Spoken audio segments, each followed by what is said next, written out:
Hey, Detective Agency. It's me, F. Is Carlos Salceda, the Mexican consul, called? No, Sam. Well, he will. Tell him it's not what we thought it was. To hold everything, I'll get to him as soon as I can. Yes, Sam, you sound so tired. Are you all right? Oh, I am, and I'm not. There were too many windmills to chase, too much language I didn't understand, and much too much venganza, which is Spanish for vendetta, which is English for vengeance. In any language, it's dynamite with a short fuse. Then you knew what it was all about all along, Sam. It was revenge. It was, and it wasn't. Oh, I'm afraid I don't understand. What about the girl? Is she all right? She is, and she isn't. I am confused. Exactly par for the course. But don't worry, F. It'll straighten out like starch spaghetti when I come down to say it with flowers, dictating, as I will, my report of fury and ferment on the Red Anapola Caper. Amapola, my pretty little puppy. Oh, Sam. That's as all key as I'll be today. Mr. Salcido called. I told him what you told me to tell him. For more I couldn't ask, yes? He understood what you meant perfectly. I don't understand a thing. You will. You know, I may have to trade this stuff in for tequila. No messing around there, straight to the point. A virtue some people might do well to cultivate. Just tell me one thing, Sam. Was it a sour cake? Let's not tarry us to the point, remember? Pad ready. Pencil poised, knees crossed. Yes, Sam. Skirt a little bit higher. But all I want to know is... All right. Date, fill it in. To Detective Lieutenant Kelsey, Homicide Detail, San Francisco Police, from Samuel Spade, license number 127596. Subject, the Red Anapola Caper. The following is, as you requested, a detailed account of the 31 hours, 16 minutes I spent on the case of Armando Rios and daughter. I trust it will answer all your questions, solve your commissioner problems, and enable you to speedily dispatch your duty as one of the city's finest. May heaven help our city. So come back with me to 3 p.m. yesterday, the approximate time I stepped into my office and saw, standing nervously by the window, a Mexican girl in her early 20s. Her clothes, though neat and clean, were rummage sale specials which had seen better days. Her bare legs were too thin, her features too drawn. But the midnight color of her hair and the largeness of her eyes told me she could have been beautiful if things had gone another way. I'm glad you have come. I couldn't have waited much longer. Oh, I'm sorry. I didn't know you were here. My name is Andrea Rios. I would like to hire you. Mm-hmm. But I do not have much money. Well, much money may not be needed, Miss Rios. What is it you want? Your time, Mr. Spade. You see, if you accept this job, I must have all of your time from now until tomorrow morning. If you cannot accept, you must tell me now so I can get someone else. I see. I can only pay $30. I know it is much to ask for $30, but... You can ask for more for less. The job may be difficult for you. You will not be able to sleep. Well, I can make that up on somebody else's time. Then you will help. Yes, I think so. I would like to hear more about it. We will go to my father. You will learn more there.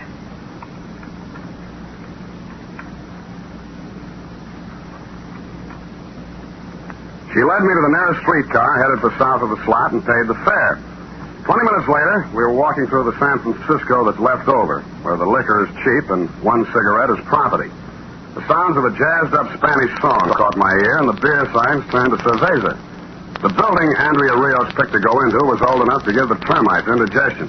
A faded sign said, La Casa Azul. He knocked on the door of room 12.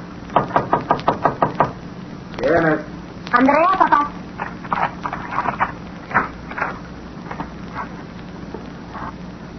The weather-beaten face that stood in the doorway figured to be 60, but the age should have come from concern.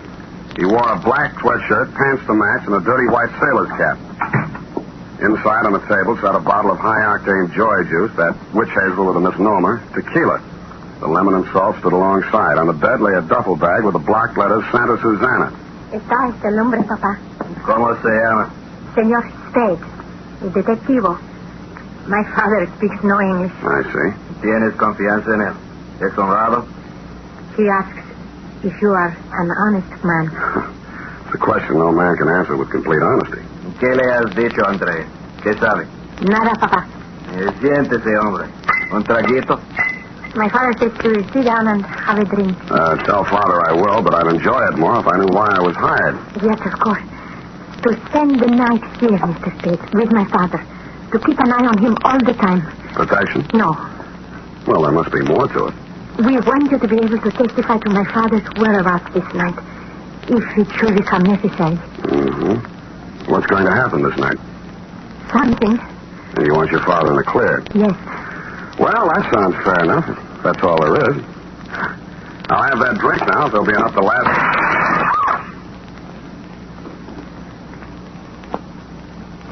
The window pane came flying in, and the ugly muzzle of a .45 silencer attached stuck through. I yelled, so did Andrea.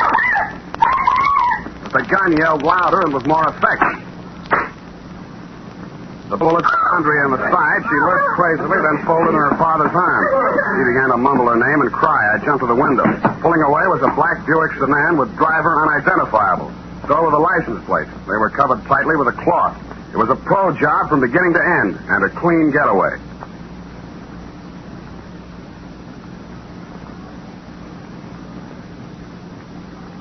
Well, Andrea was still alive, but not by much. I turned up a phone in the lobby. One nickel got me to the emergency hospital. The other brought me homicide. When I got back to the room, Andrea was still lying there, but she was alone. Armando Rios, her father, had gone. And I thought I knew why.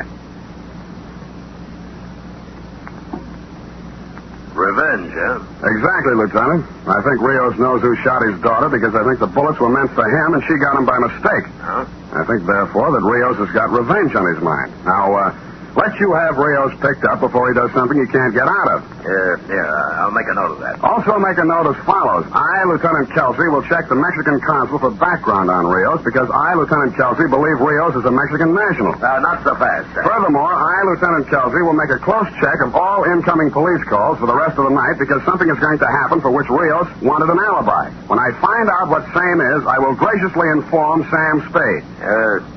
Sam, how do you spell graciously?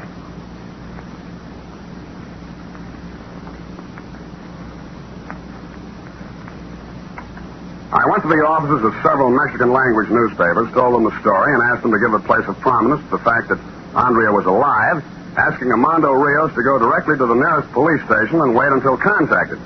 I then went to the Maritime Service and queried about the Santa Susana. I was told it was a sport fishing vessel owned by its captain, J. Mortigan, with office in the Ocean Building on the Embarcadero. The nameplate on the titian-haired secretary's desk said Janice Odell. Yes? Could I help you, please? I think so. This the office of the Santa Susana? Oh, you're planning a fishing trip. Well, then you've come to the right place. Santa Susana has excellent accommodations, is thoroughly outfitted for an extended cruise in the Bay of California, where, as you know, exist some of the greatest fishing waters in the world. If it's the same as you, miss, I'll do my fishing here. My name is Spade. I'm a private detective. I'm trying to locate an Armando Rios. Rios? I said something? You know him? He's got a berth on the Santa Susana. Well, he has... At least he had. What's he done, Mr. Spade? Well, it's what he will do that bothers me. You say he had a berth. Would you explain, please? Just a moment, Mr. Spade. Captain Morgan, there's a private detective out here asking about Armando Rios. Rios? Well, send him in, Janice. Come on, move lively. In here, Mr. Spade. Thank you. My name's Morgan. Captain Morgan. I skipper the Santa Susana, the finest sport fishing vessel ever to touch salt water. Everybody's got a commercial. Miss Odell says you're asking about Rios. I am. I'm trying to locate. And so am I. I've got steam up and a dozen people waiting. Rios knows those Mexican fishing waters like no one I've met. And where is he? Jumped ship, if you ask me. Scampering around San Francisco or dead drunk in some infamous den from that cactus poison he drinks. If the storm's over, Captain, I'd like to ask you a few questions. Where does Rios room when he's in San Francisco? Stays right on the ship. Did you know he had a daughter? No. You don't have any idea, I suppose, why Rios jumped ship. It's a woman. That's my guess. It's always a woman. But that is just a guess.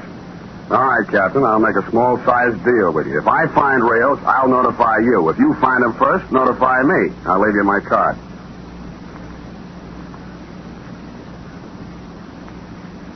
Mortigan agreed, and I left, pausing only long enough in the front office to give Janice Odell my phone number in case she saw Rios. She gave me her phone number, and it was a fair exchange. 20 minutes later, Lieutenant, I was meeting with Carlos Salcedo of the Mexican consul's office. A wire he had sent to Mexico City had brought results. So, Mr. Spade, you have not yet found Armando Rios, but are still desirous of preventing him from consummating his revenge. I fear perhaps you are too late. What information have you got, Mr. Salcedo? First, Armando Rios was arrested in the Mexican state of Sinaloa for the growing of the Red Anapola. You are aware of what that is? Amapola means poppy from the song of the same name. Exactly. The red poppy grown for the production of narcotics. The arrest occurred on August 19th, 1946. Rios served 3 years in the penitentiary as a result, convicted mainly on the testimony of an Ernesto Sabado, who Rios claimed, as you say, framed him. Now, look at this. An inquiry from the Office of the District Attorney of Marin County, California, requesting information about a Mexican national whose dead body was discovered 2 hours ago, washed ashore at Point Bonito. A Mexican national whose name is... Ernesto Sabado. Yeah. And you think perhaps Rios killed Sabado? A distinct possibility, Mr. Spade, since he had motive. Well, that's exactly why I don't think he did it. Rios knew Zapata was going to be killed sometime tonight. That's the reason Andrea hired me, so her father's whereabouts could be accounted for and so he could not be accused. No, Mr. Salcedo, I don't think Rios killed Zapata. Well, I hope you are right, for his sake and for his daughter's, who we both hope will get well. The one who killed Zapata was probably the same one who drives a black Buick sedan who took those pot shots at Rios and caught Andrea instead. The same one who Rios has now got a vendetta against. Ah, venganza. However you say it, it's a sucker's play, but how do you stop him if you can't find him? Thank you, Mr. Salcedo. I must admit, Mr. Spade, I do not fully understand your concern over Rios. As a matter of fact, I'm not sure of it myself, but he got a rotten shuffle. I got a night's pay, so I might as well work for it. Besides, well, I'll let you know what develops. The next 4 hours, dear Lieutenant, were spent in questioning the following. A, 2 members of the crew of the Santa Susana. B, assorted residents of La Casa Azul. C, Inspector Gruber of the Marin County DA's office assigned to the Zabato case. Some total of information garnered concerning the whereabouts of Armando Rios and or the identity of the gunman he was after, 0. I was tired, I was depressed, I had a headache. 5 minutes to 11, a coin of mine dropped into a payphone in a booth by a gas station closed for the night. My intention was to find out if you had turned up anything and to ask how Andrea was, but you never got to hear my honeyed voice. Hang it up, Spade. It was a voice that wasn't familiar. The 45 with silencer affixed, however, was. It didn't take me long to start perspiring. Leave the nickel, Spade. You won't need it. Good evening. I've been wondering about you. I'll bet you have. You're sort of a novelty, you know, the only myopic gunman I've ever met. What's that mean? You're nearsighted. You got the wrong person back at La Casa Azul. Boss will have to send you out again for Rios. I don't like you, Spade. I don't know you, but I don't like you anyway. Guess I'll kill you so I'll never have to take a chance of knowing you. Now, come on, step out, gumshoe.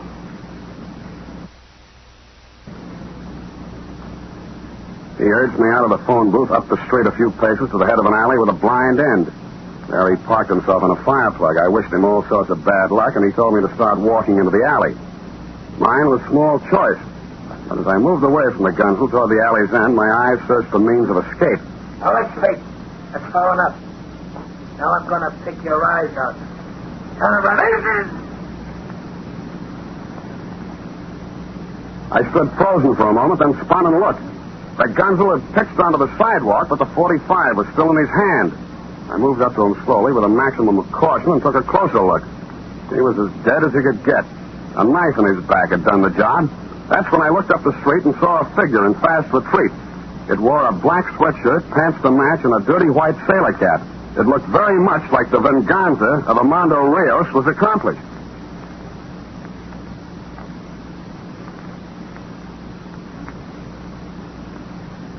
You arrived at the scene of the crime, Lieutenant, where you took over in your own masterly way. By the adroit maneuver of looking into the dead man's wallet, you uncovered the fact that he was a Los Angeles import named Max Raffer. You then examined the knife in his back and discovered, as I had previously, the initials AR for Armando Rios cut into the handle. That, plus the fact that I and other witness had seen Armando Rios flee the scene, made it open and shut. Rios was now wanted for murder. When we got to your office, a message had been received by Sergeant Polehouse from Dr. Pennington of General Hospital. It said, 1, Andrea Rios was going to live. 2, she wanted to see Sam Spade. Was it all right? You had no objection, but I had a problem. What to say to her? Could I say it was nice she was going to get well, and, oh, by the way, your father just killed Max Raffer, and the state will do likewise to him, or what? My mind still hadn't lit on anything it liked when Pennington walked me down the hospital corridor toward her room. She's a lucky girl, Mr. Spade. Could have gone the other way. Yeah. Would have been unlucky. I'll wait outside. Don't stay too long. The jet black of her hair gave contrast to the whiteness of the room. Her face had lost much of its color, but none of the anxiety had gone out of her eyes. We talked chit-chat for a while. It was easy to see she had a question she wanted to ask, but had trouble getting it out. Finally, it came. Mr. Spade, have you heard... is there any news of the death of a man called Ernesto Savaro? Yes, the police found his body washed ashore some hours ago. My father is not killing him. No, he's clear on that. I can testify. Oh, that is what I was worrying about. Now, Mr. Spade, I can tell you what you do not know about my father and Ernesto Savaro. I already know. Carlos Salcedo, the Mexican consul, told me. The Red Anapola? Yeah. Oh, it was an unfortunate affair for a great many people, Mr. Spade. Buyers from the United States came to Sinaloa. With money, the peasants were lured into growing the poppy. Mm-hmm. Many knew no better. Many did not know what it was for. They knew simply to grow the red flower brought more money than to grow food. When the police came, they suffered. The buyers were nowhere to be found. Anyway, it's all right now. My father did not kill Ernesto Savaro.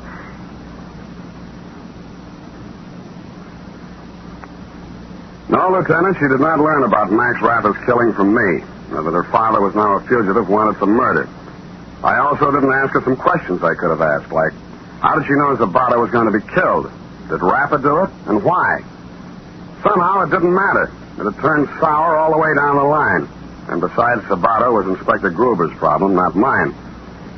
20 minutes later, I walked into my apartment, uncorked a live one, and started at the top. 4 fingers down, the phone began to ring, but I didn't pay any attention. The sky was just beginning to light up with morning, and I remember saying to myself I was still technically on the Rios case, but actually there was no case to be on. When I couldn't stand the phone rings any longer, I lifted the receiver off the hook. Sam? Sam? Hello? Sam, this is Janice Adele. I just saw Rios. Well, He's going to kill Captain Mortigan. Mortigan? Why We went Mortigan? to the Santa Susana after him. Pier 32. Rios is wild. Stop him, Sam. Why call me? Call a cop. Hello? Hello?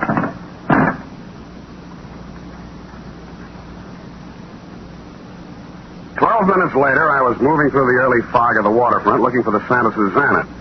Black letters on a bobbing white bow led me to it, but no signs of life came from aboard ship.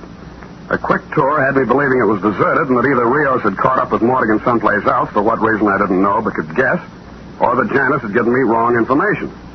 Moments later, however, in the boiler room, it was clear she hadn't. The furnace was open, coals were spread on the floor, and so was a dead Captain Mortigan. Slouched in a chair with his eyes closed and a daze was a worn-out Armando Rios. He should have been. He'd had a busy night. Rios? Se murió. Wake up, Rios. Se murió. El capitán se murió, señor Spade. In any language, he's dead, if that's what you mean. You couldn't be any clearer. Es él. Es el hombre. Es su culpa que Andrea fue enterrado. Ahora está muerto. Y no he obtenido la venganza. Venganza. Too much venganza. You fixed it fine. Andrea's going to feel swell about it. Oh, what's the use? Come on, Rios. Hello. Hello. Who's down there? Kelsey? It's you, Sam. What are you doing here? Got a call from a girl named Belle or something. Odell. Oh, yeah. Is this Rios? Well, what have you got to say for yourself? You ready to sign a statement? He doesn't understand you, Kelsey. Oh, dummying up, huh? He doesn't speak English. Well, he won't get off that easily. We'll sweat it out of him. No lo hice. No lo maté al capitán. Yeah, that's what they all say. Wow, look at this. He's carrying a gun. Gun? Why would he use a knife if he had a gun? Don't ask me. I don't speak Spanish. Say, what's all this coal doing on the floor? It's messy. Looks bad in photographs. Yeah, well... Wait a minute. Lieutenant, you've done it again. I picked up a lump of the coal. There was a small hole bored into the center. Examination of others revealed the same thing. Curious, you'd say? Not so when you start thinking about 1, the Red Anapola, 2, the fact that Zabato's killing still remain unexplained, and 3, and bingo, narcotic smuggling. A phone book gave me an address on Jackson, and a rap on a door got me a quick reply. Oh, Sam. Good morning, Janice. I didn't wake you up, did I? Well, If so, you must sleep in your clothes, and that suitcase on the bed must make it kind of cramped. what are you doing here, Sam? Heavy, all packed. Just going on a little vacation for a few days. Where to? Well, Is that a plane ticket on the dresser? Las Vegas. Hot there this time of the year. Of course, it's hot here, too, for some of us. What do you want? I want you to open your suitcase. I won't do it. Then I will. Sam, don't do it. Well, what's this, Janice? No, I've already guessed. How much worth? Zabato was killed by Rapper on Captain Mortigan's orders because he knew this was coming in on the Santa Susana and probably wanted a cut to keep his mouth shut. Rapper and Mortigan got theirs not by Rios, but by you, so you could fall heir to this. Poor old Rios, old and wanted. He might have muffed his revenge, so you took no chances. Did them in yourself with Rios, you nice, fat, convenient pigeon. Sam. But the police are going to find it harder and harder to get a case against Rios, and easier and easier to get one against you. These narcotics in your possession will go a long way. Sam, listen to me. As long as I've got a gun in my hand, I'll listen to you, baby. There's over $100,000 worth here, and I know where to unload it. And what's in it for me? Half. And something else. Yeah? Me. That would seem to be worth considering, wouldn't it? Sam, a chance to make something out of yourself and not grub around for a few lousy bucks all your life. You're going to turn me over to the cops? Not just any old cop, Janice. I want something befitting your character. I'm going to turn you over to Lieutenant Kelsey. And that, Lieutenant, brings you up to date. Period. End of report. Oh, that awful girl. We'll talk about it later, Eph. But... Later. Go type it up.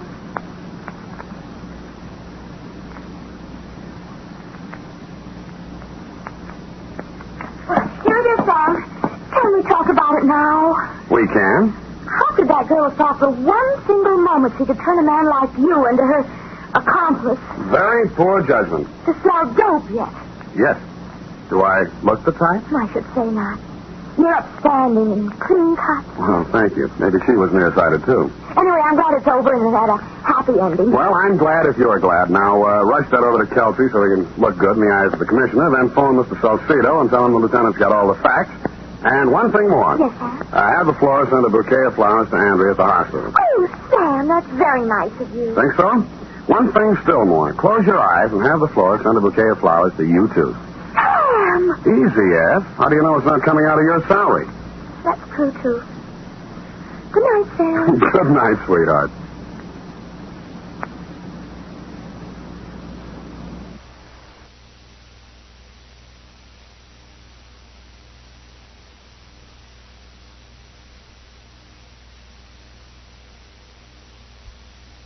The Adventures of Sam Spade, Detective.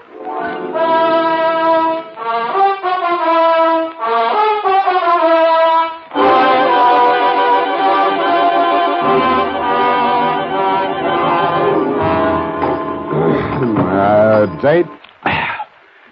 To Deputy Sheriff Bill Woodington, Marin County Sheriff's Office, San Rafael, California. From Samuel Spade, San Francisco, license number 1375596. Subject, the Battles of Belvedere. Dear Bill,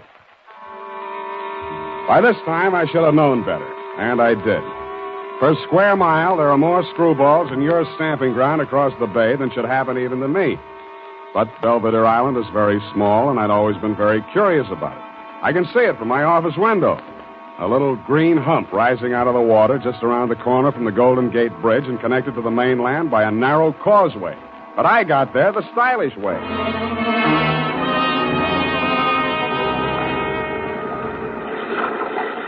The sign on the dock we made for said Battle Landing. I thought I knew what that meant because my client's name was Jonathan Battle. But I was not quite prepared for the beautiful welcome I got. Golden is the word that best describes her.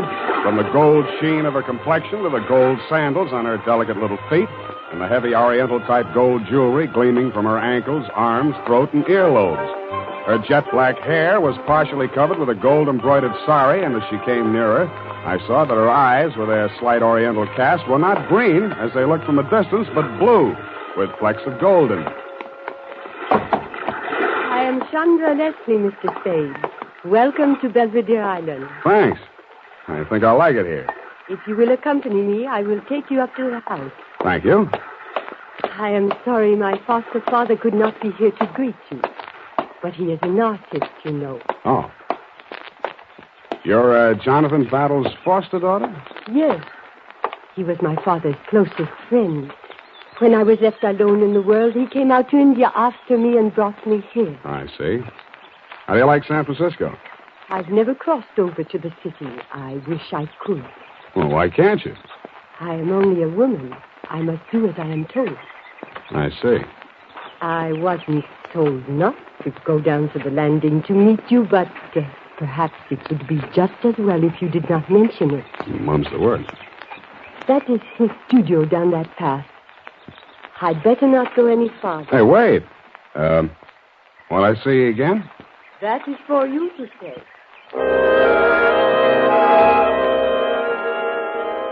With that, she vanished. I wasn't surprised. She was much too beautiful to be true anyway. What did surprise me was what I saw through the big studio window at the end of the path. A man stood with his back to me, daubing paint on a big canvas. Across the room from him, two models were posing. They both looked familiar. I couldn't remember then who the dark-skinned, beturbaned male giant squatting with a rifle between his knees resembled.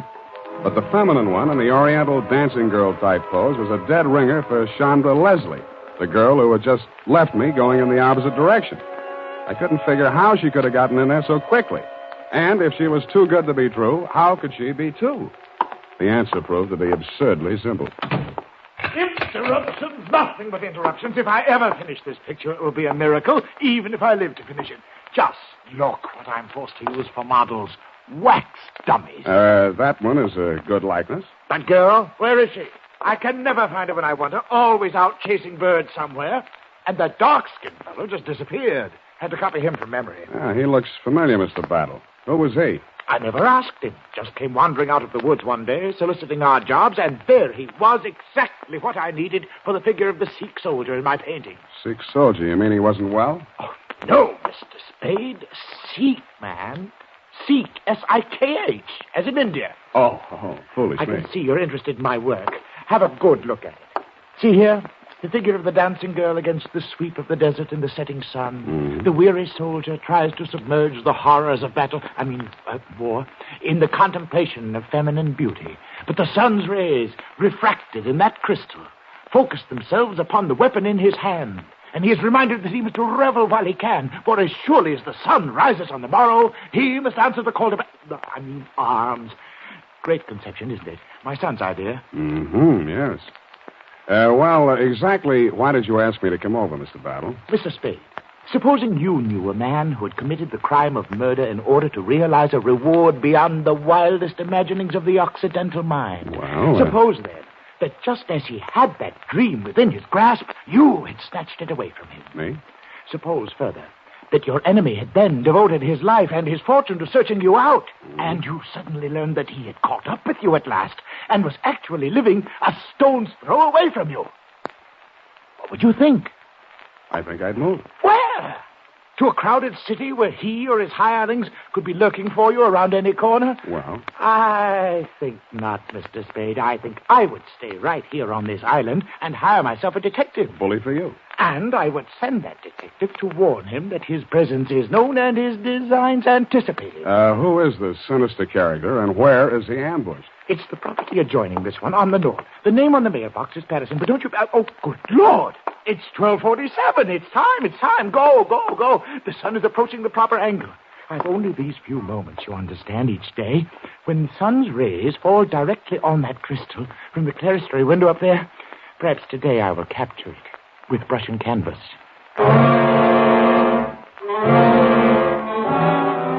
He hurried back to his place before the easel and started messing with his palette, squinting intently at the waxed models in front of him. There were still a lot of questions I wanted to ask him, but this was obviously not the time. I left quietly and closed the door behind me. Quietly. Hey, you. Wait a minute. Yeah? I think you're a detective. You don't like detectives? Hard-boiled type, huh? James Kane, Raymond Chandler. Dashiell Hammett, please. Who are you? I'm Bob. Oh, Bob, son of Battle, of course. Yeah, but if you think I haven't heard that gag before... Good, then it shouldn't bother you. Oh, I don't mind. What kind of crazy line did the old boy hand you? How crazy is it? He's been acting half batty ever since he started painting that picture. Nothing but an excuse for not finishing it. And why? Why? Because it's too lousy to show. Oh, I didn't think it was that bad. He does. If you ask me, he's leading up to some kind of a publicity stunt, hoping that'll sell it. He's just making a sucker out of you. That's okay with me as long as he pays for it. Well, we'll get a few days out of it. Well, if you need anything, let me know. All right, Sonny. Right now, I could use the telephone. It's up there in the main house. Help yourself. Oh, but if you're hoping to run into my beautiful stepsister, save yourself the climb. She went over to the next-door neighbors for lunch. Uh-huh. Your father mentioned them. Who are they? Somebody she knew in India named Sherry. Yeah, well, not Captain Sherry. Yeah, retired. Captain Theophilus Sherry. Captain Theophilus Sherry. Twice before in my wild, unpredictable career, I had crossed the path of and swords with Captain Sherry, and we had both lived to regret it. I wondered which one of us the third time would charm. I knew one thing for certain. With Captain Sherry on Belvedere Island, it would be a good idea for the natives to apply immediately for more life insurance. Not that he was any great criminal mastermind, but people just had a way of dying while he was in the vicinity. This time, instead of waiting for the mountain to come to Muhammad, I decided to move Muhammad off Belvedere Island, altitude 352 feet. But I didn't even make it as far as the mailbox before something stopped me.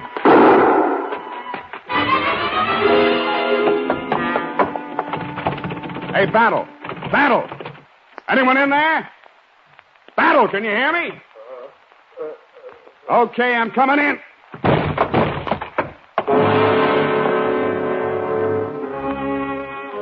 He was dead before I got to him. The front of his artist smock was so gouged up with paint it was hard to tell which red was which. I finally located the wound. A large caliber slug had torn through him after entering just below the breastbone. It was a locked room puzzle. The one door bolted from the inside, the windows locked and unbroken, no marks of tampering. In fact, no possible way for the killer to have made his escape. I didn't know it then, but he hadn't.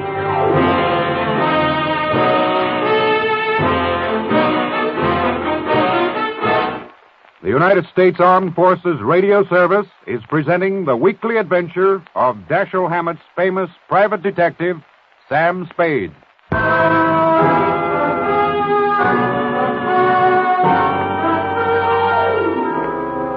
After I'd phoned you, Deputy dear, I went back to the studio to pit my wits against that locked room puzzle. I was glad I hadn't brought my stupid pills with me, because when I got there, the mystery was not quite as deep, or so it seemed. The first time around, I'd made very sure the room had been just as I left it, up to and including the two wax dummies, but I hadn't given them the fingernail test. And now I blushed to say that one of them, namely the giant-sized, dark-skinned, beturban Sikh, that had been squatting with a rifle between his knees, both before and after the murder, was now resting under a studio couch. His turban and the rest of his costume had been hastily stuffed behind a cushion. That's when I remembered why that dummy had looked so familiar to me. I thought I knew where to find the original.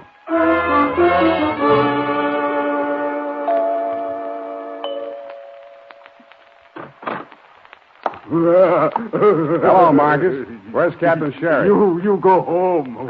Thanks. I won't. Out of my way. Master will not allow. You will have to hurt me. Okay, Marcus, I always do. Let's get that part of it out of the way. Oh, delight. Very delight. Now I break you back, I think. Hey! Oh, now, stop kidding. Hey, Sherry, where are you? Call him off! It's up there. Oh, Martha, stop being naughty. Put him down. Not that way. I said put him down, not drop him. I say, old fellow, I'm frightfully sorry my man here. What? Oh, it's you, Spade. Yeah, Sherry. Here, let me help you up. I wish you'd found a head. I'd have had Marcus prepare tea. Oh, tea. Very delight. Rose petal, orange blossom. Oh, how many lumps? thanks. I've had mine. Touch, Marcus. Yes, shut up, Marcus. Oh, imagine a man nearly 8 foot tall acting like a little child. Yeah, like a child. Come on out on the terrace. The view is extraordinary. The agent informed me that this is one of the few spots in the San Francisco area which commands the view of both Alcatraz and San Quentin. Yeah, well, you'd better enjoy it while you can, Captain, because when you're in either, you can only see the other one. I once spent a fortnight in the brig out in India, and I can tell you the prison life is not for me. Then why don't you stay away from people who get killed? Oh, I say, you mean old Battle? Has it happened so soon? Okay, what's your alibi this time? I'm sure you have one. Oh, drat it, man. Why do you always commence by taking such a dim view of my activities? However, I will not allow you to goad me into letting you make a fool of yourself. As always, I shall place my cards upon the table. Face down, as always. Well, you've only to turn them up. I'll be brief.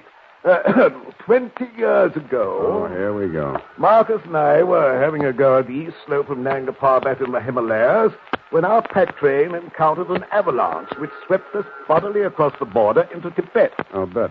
Our carriers were decimated, but luckily most of our gear remained intact. What kind of contraband were you carrying? Contraband into Tibet? Oh, I say, really. No, matter of fact, we were traveling light in the hopes of bagging a few brace of bar-headed geese. Foul play, eh? Allow me to finish.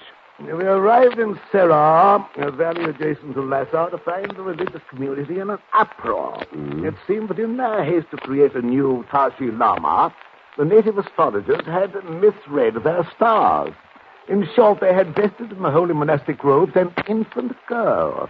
She was not 16 years of age, and due to make a public appearance with a thunderbolt of Vajra. Oh, please, these interruptions. Sorry. To make a long story, a young adjutant in my company by name Leslie became smitten with her charms and offered to take her off their hands. Unfortunately, from their point of view, certain irrefutable temporal awards had been conferred upon her at the time of her accession. Among them, a mountain worth several billion pounds. On our journey back to the Punjab... Hey, wait a minute. Did you say this girl owned a mountain? Precisely. A most amazing... Worth several billion pounds? Yes, it's the gold, you know. The presence of gold in the Serra has long baffled geologists for the simple reason that it's an unnatural deposit. Unnatural? Synthetic, that is. For 13 centuries, the devout have made pilgrimage thither to implant in the mountain small gold nuggets in the ignorant belief that they will grow into large lumps. How many centuries did you say? 13. Oh, very well, 12. That's better. Needless to say, the small nuggets never do grow into large lumps. Needless. But until they do, the devout, with the exception of the aforementioned or her nearest relative, are forbidden to carry off any of the gold. And who is the aforementioned? That dear little girl whom Leslie carried off to the Punjab as his bride. They had one daughter, Chandra, the girl who met you at the landing this morning. How did Battle get hold of her? Well, sir, a few years back, as our company was marching along the east face of Nanga Parbat... There was an avalanche. Precisely. And poor Leslie perished miserably. But the ungrateful scamp, in spite of his many promises to me, had left instructions that Chandra should become the ward of that presumptuous paint puddler, Jonathan Battle. He forbade her to see me, and finally left India under cover of night, taking her with him. So you finally tracked them down on Belvedere Island. Exactly. And my plan, if all else failed, was to win her hand in marriage. What if she objected? You little comprehend the Oriental mind. She's a woman. She must do as she's told. All I had to do to turn the trick was to frighten Battle into giving her the necessary fatherly instructions. So you see, his death has come at a most awkward time. By the way, who do you think did old Battle in? I think he was killed by the rifle held by that warrior he was painting, the figure your boy Marcus posed for. Oh, hello. Oh, that's nonsense. Marcus was with me at the time. I don't think Marcus had to be there. I don't think anybody had to be there. Well, that settles that. Marcus, pack the marmalade. We're leaving. Never mind the crumpets. We'll leave them for the poor. Oh, delight, very delight.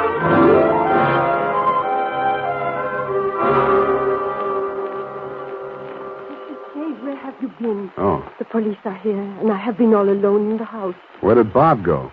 They took him away. They arrested him. What for?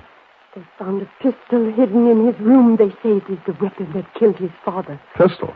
Please, you are not going to leave me alone. I'm so frightened. Being alone with my conscience. Conscience? But how could I have known what my foster father had in mind? Just what did he have in mind? Suicide? Oh, please, do not say that. Even if it were true, I cannot bear the thought that I had made him so unhappy. I did not want to disobey him, but I could not. Oh, I could not. Come on, Chandra. Don't do that. The Orientals are supposed to be without feelings. But you see, it is not true. Of course not. Please, take me to the house. Sure. And you will not leave. You will stay with me. Sure I will. You do not think I am a wicked girl to refuse to marry the man of my father's choice? If it was Captain Sherry... Oh, no. I thought you knew. He wanted me to marry his son.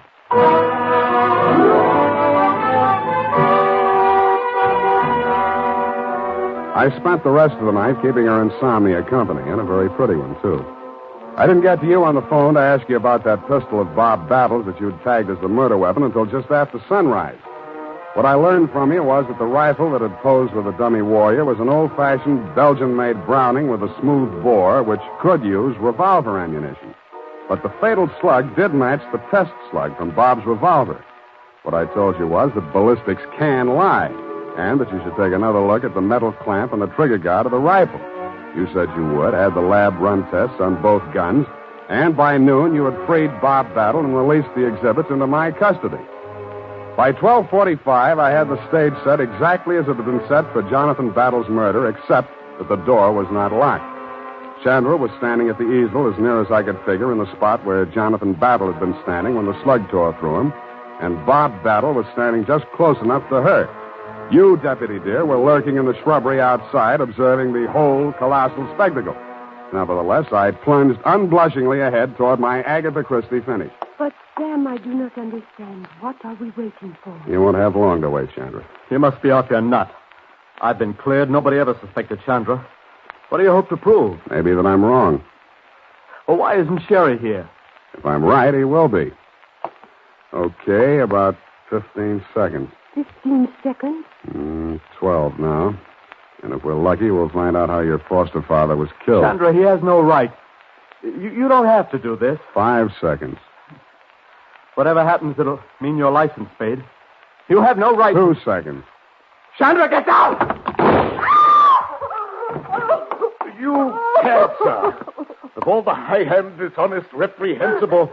How badly is she wounded? Take it easy, Captain. Oh, trusting little girl. She's all right, Sherry. If she keeps away from you, she'll stay that way. Come on, Chandra. Give me a hand. You all right? Yes. But poor Bob. Yeah, poor Bob. He only killed his own father. But why? There. Now, don't fret about it. I'll take care of you, my dear. Captain. Hands off. My dear fellow, you mistake my motives. What this poor girl needs is a father. And what better guardian than myself, and my vast knowledge of the Orient, and my deep understanding of the Eastern mind? Nuts. Well, Sam, I sure got to hand it to you. It worked. I guess this just about cleans up this caper. Thanks, Sam. Thank you, too, Captain. You've been a great help. Oh, thanks, Whittington. Pleasure knowing you. Why, you dumb bunny. Who, me? Standing there, shaking hands with the most sinister international dope smuggler on the Pacific coast. Now, see here, Spade. That will take some proving. Frisk him, Bill. Go on. See what you find on him. I welcome this opportunity to prove my innocence. Go ahead, Deputy. Well, what do you know? A hypodermic kit. See? Why, this is an outrage. You planted that in my pocket, Spade. Well, maybe. Even if I did, the deputy here will have to take you in for questioning, and that'll mean answering some questions for the federal men, won't it, Bill? Well, now, if you planted that kit, Sam... I haven't admitted it yet. You'll have to prove it, and you may not be able to before the federal men get involved. Not that Captain Sherry has anything else to hide. Well, sir, never let it be said that a royal fusilier didn't know when to blow retreat.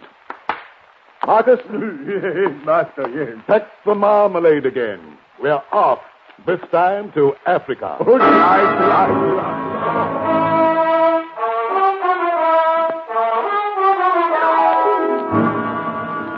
Period. End of report. But, Sam, you let him go. I know exactly what you're going to ask, Effie. It worked like this. At a certain time of day, the sun rays were refracted through the crystal directly on the spring metal clamp and the trigger guard of that rifle. This caused the metal to expand, thus pushing the trigger and discharging the rifle, which had previously been aimed at the spot where Battle customarily stood while painting. But, Sam... Don't interrupt. To further confuse the issue, as well as splitting an infinitive, not to mention a hair, Bob, son of Battle, loaded the smooth-bore rifle with a cartridge containing a slug previously fired from his revolver, thus drawing attention away from the rifle and onto the revolver, which could not be placed in the locked room at the scene of the crime. Sam. Please, these interruptions. His motive.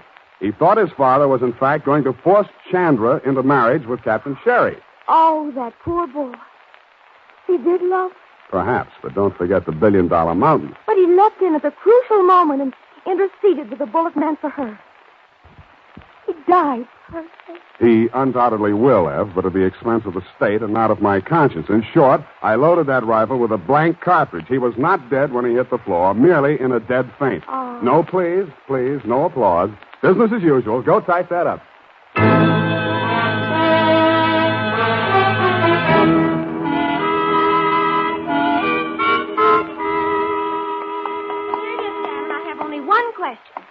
Whatever's going to become of that poor, bewildered girl? Yeah, poor little thing. Nothing to fall back on but $1 billion gold mountain. I can't help it, Sam. You know, east is east and never the twain.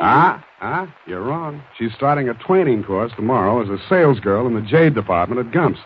Doesn't that make you green? Oh, really, Sam? You're jaded humor. And so, Tibet. Oh, now, Sam, now stop. I mean, really. Murder, eh? Good night, sweetheart.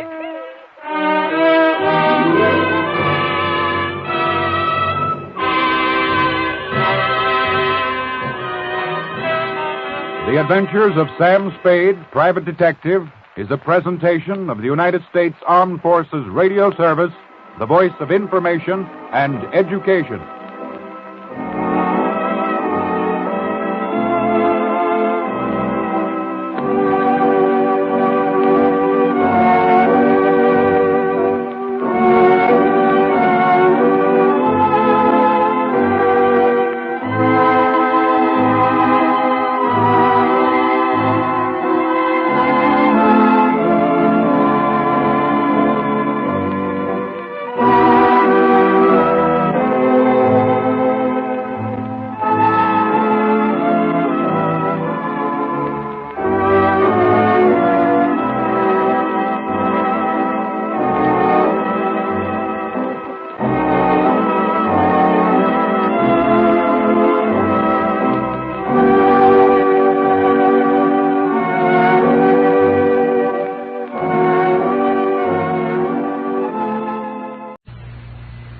Adventures of Sam Spade, Detective. Brought to you by Wild Root Cream Oil Hair Tonic, the non-alcoholic hair tonic that contains lanolin. Wild Root Cream Oil. Again and again, the choice of men and women and children, too.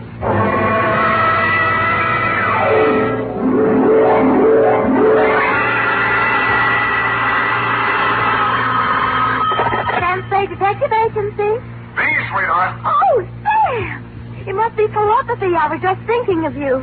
You know, sometimes I think I can tell what you're thinking. That's an invasion of my privacy. Oh, when two people are as close as you and I think that often you can almost read one another's minds. Well, you may be right. I can see what you're doing all the way from here. What? Put those paper clips back where you found them. Oh, certainly, Sam. Own up, Ed. You purloined pencils absconded with erasers, pulpit stationery, filched stamps for your personal use. I only write to Mother when there's nothing else to do around the office. Besides making unit phone calls and charging them to me, you've tapped the petty cash drawer for lunch money. And you've been filling your pen with company ink. I didn't think you'd mind, Sam. I'll pay it all back. But I have a big heart and boundless compassion. Stay where you are, sweetheart. I'll be down on my unlimited generosity with your back salary. And 2 tickets for us to go to the fights tonight, and dinner. And last, but by no means least, my stirring and vivid report on the Prodigal Daughter Caper.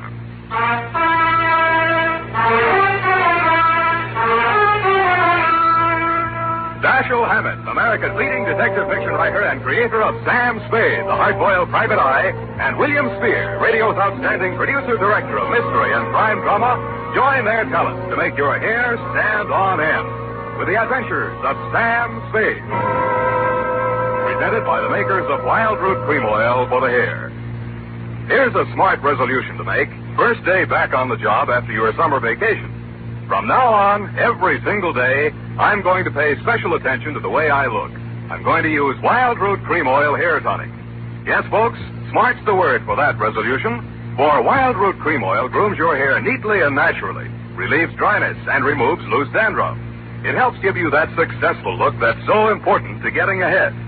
So if you've never tried Wild Root Cream Oil, get the 25-cent get-acquainted bottle. Wild Root Cream Oil Hair Tonic. Again and again. The choice of men and women and children, too. And now, with Howard Duff starring as Spade, Wild Root brings to the air the greatest private detective of them all in the adventures of Sam Spade.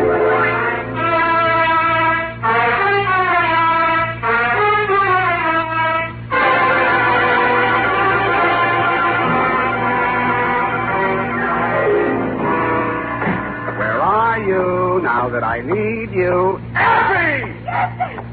Oh, hi, Sam. Hiya, Sam. Come on. Bring your book. Got a pencil? We gotta hurry if we're gonna make the fight, you know. Well, I've got one of the new retractor kind of pencils. Well, get the lead out.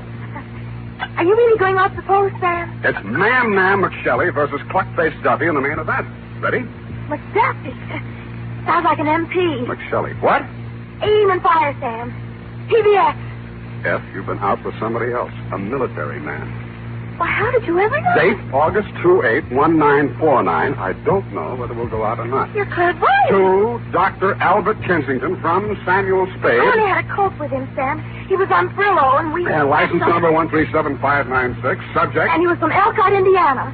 And I used to live in Pleasant Lake, and... Down it.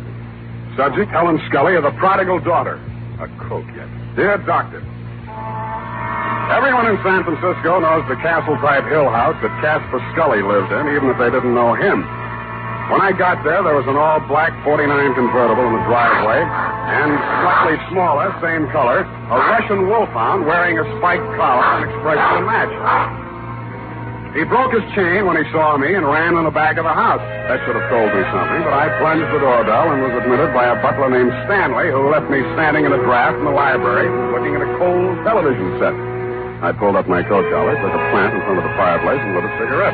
Pretty soon, things started. A blonde girl in a yellow suit was having a one-sided argument with a gray-haired man in a gray suit.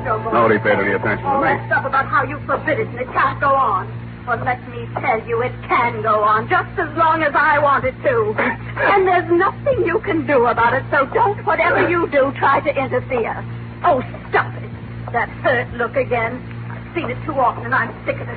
Do you hear me? I'm sick of it.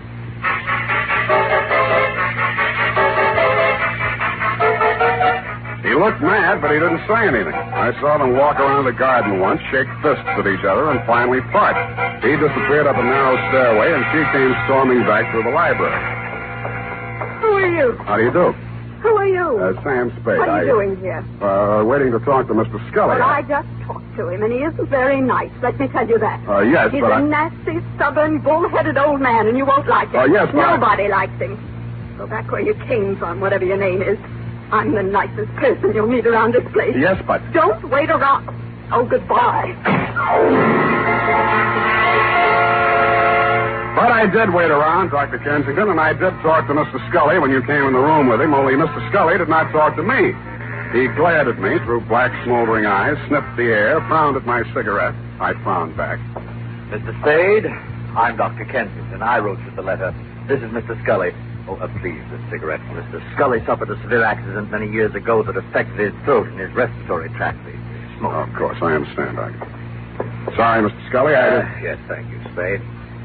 This is not generally known, but the unfortunate accident in the chemical plant also robbed Mr. Scully of his vocal power. I see.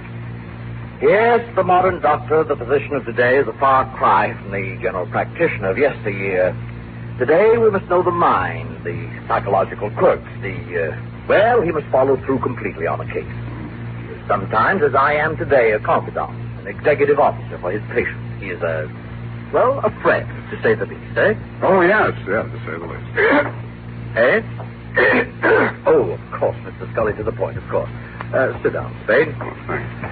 Now then, Mr. Scully, as you well know, and the world knows, has made several fortunes in his lifetime. And he didn't accomplish this by allowing people to run roughshod over him. But, Mr. Scully, I'm just backgrounding, Mr. Spade. Please be patient.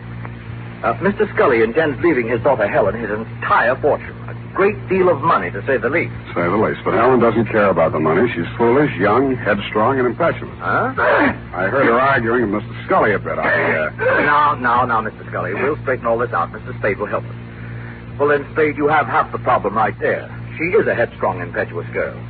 And lately she's done several things to displease her father. Right, Mr. Scully? You see, Mr. Spade. Oh, I gathered that much, but what kind of thing? Helen's been singing in a cheap nightclub called the Blue Goose. What? Oh, it's very embarrassing. Low class, eh? Yes. There's a man named Torpy. He owns the club. A man named Chick Torpy?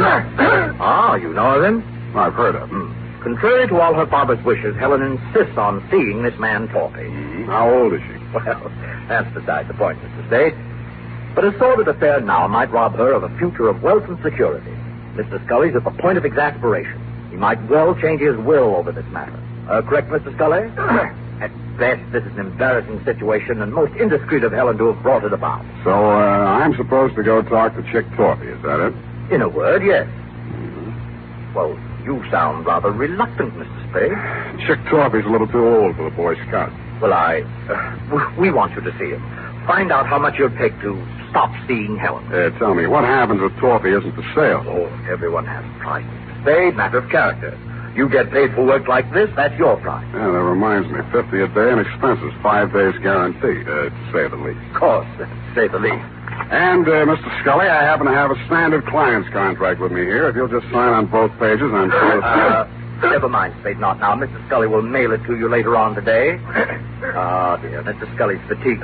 Well, you'll contact me as soon as you have any information for us.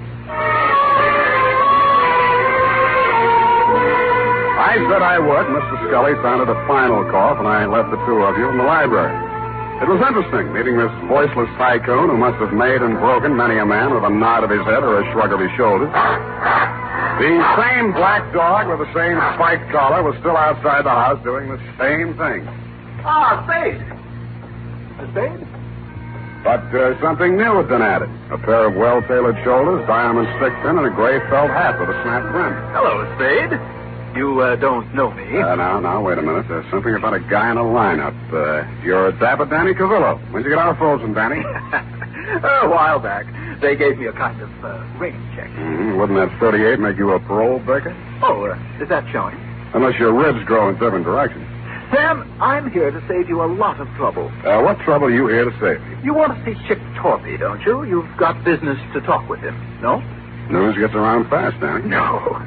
No, it's just that Chick had been expecting somebody like you from the old man, and, well, I'm here to see that you see him. So, why don't you kind of get in the car?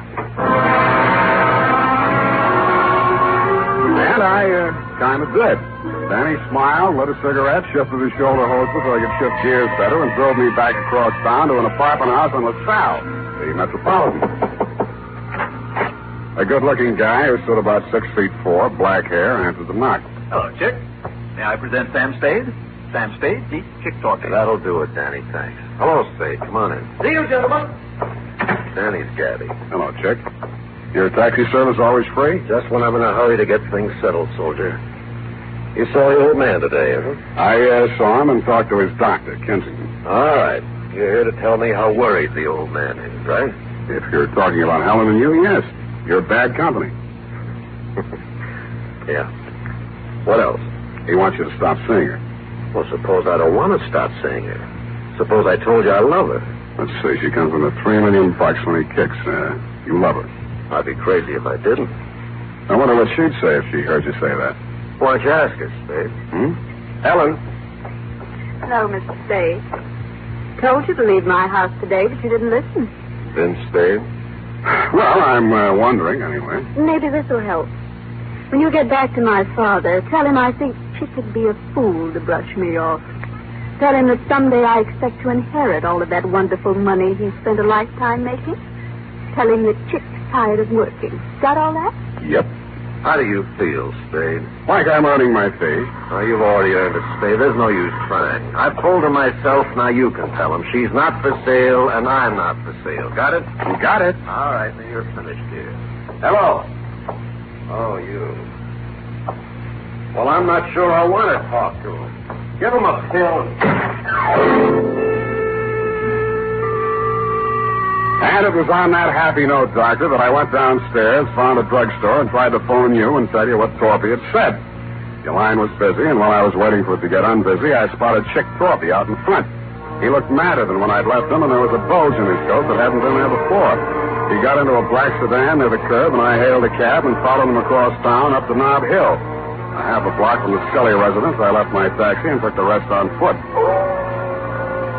He was still a couple of hundred feet ahead of me as he disappeared into the garden entrance. I heard a cry for help, and then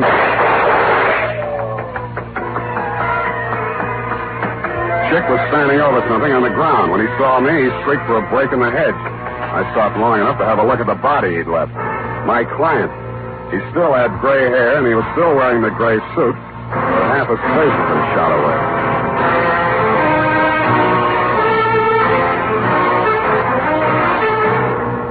The makers of Wild Root Cream Oil are presenting the weekly Sunday adventure of Dashiell Hammett's famous private detective, Sam Spade.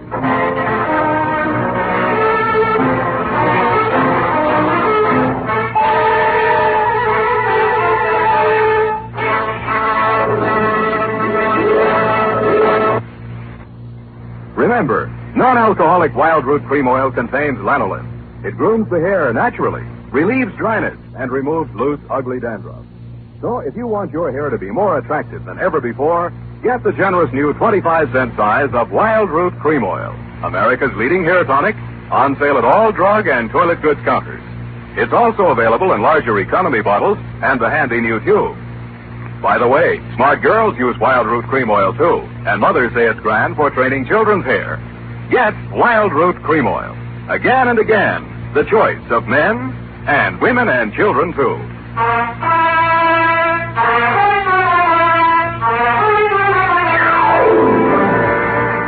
And now, back to the Prodigal Daughter Caper. Tonight's adventure with Sam Spade.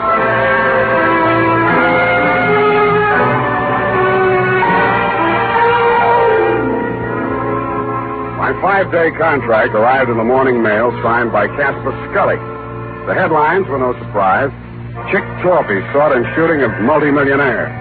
Item: ballistics matched up slugs taken from body with weapon owned and licensed to one Chick Torpy. And item: because of a city ordinance regarding disposition, the body of Casper Scully, found off the immediate premises of his home, had been removed to the city morgue and would remain there until claimed by nearest of kin.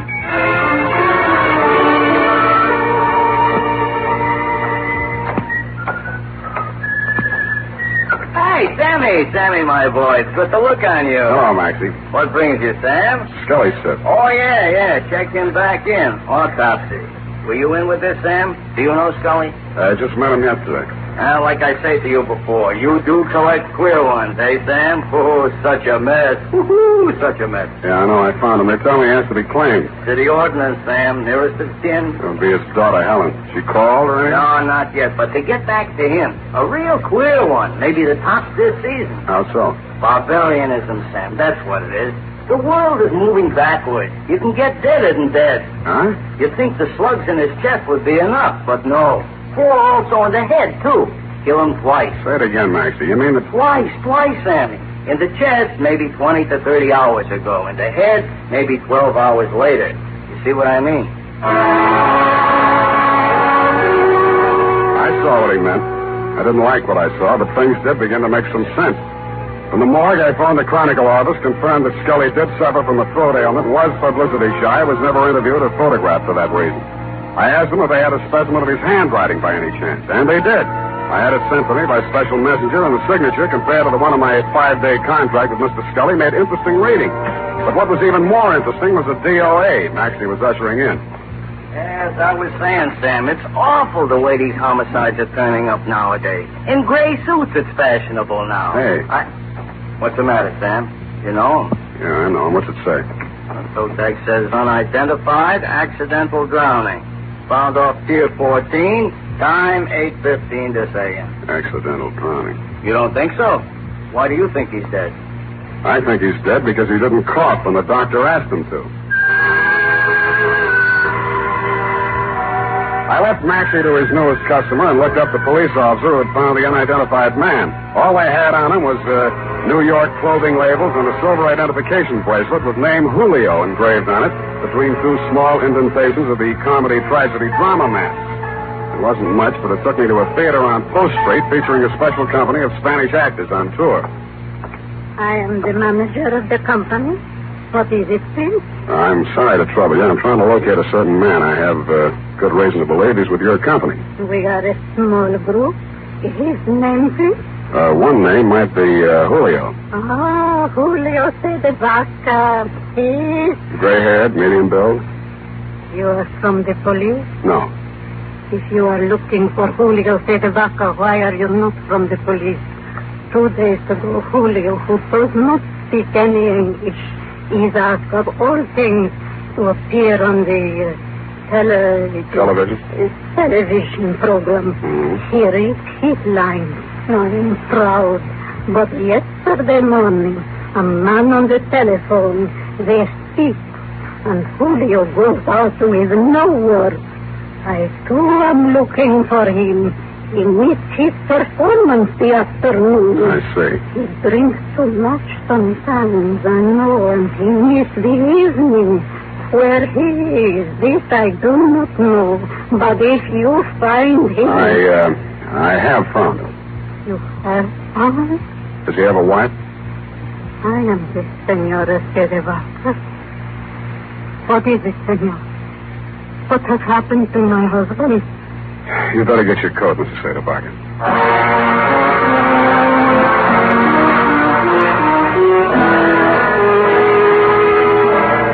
I went back to the morgue with Mrs. Saderbaka, doctor, and after that I went over to the Blue Goose Club.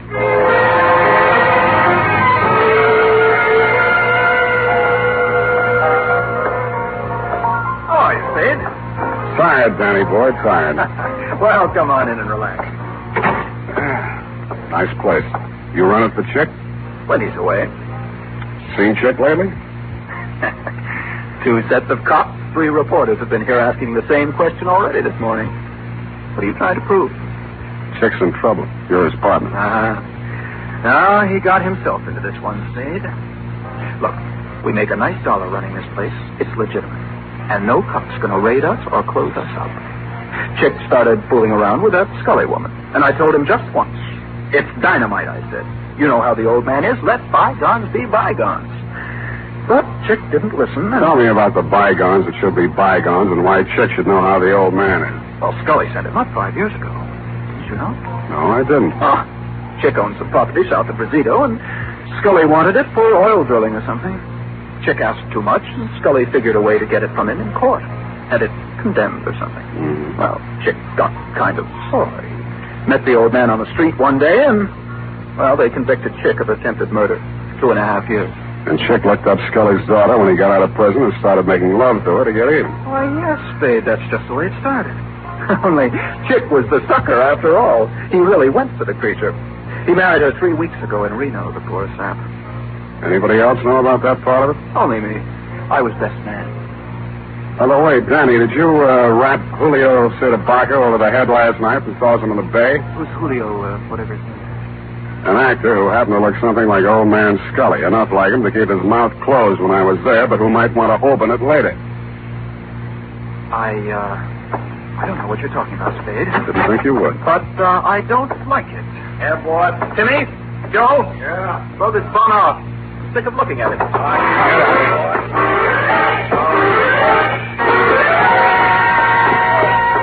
And they did. It was 2 against 1, and I'd been up late the night before. I was doing very well, though, until somebody stooped to a form of subterfuge I have long since grown to hate. I was borne on 2 swarthy shoulders out of the club and into the open air. I was on a balcony, and a good stiff sea breeze was blowing. I didn't enjoy it long. 1, 2, 3,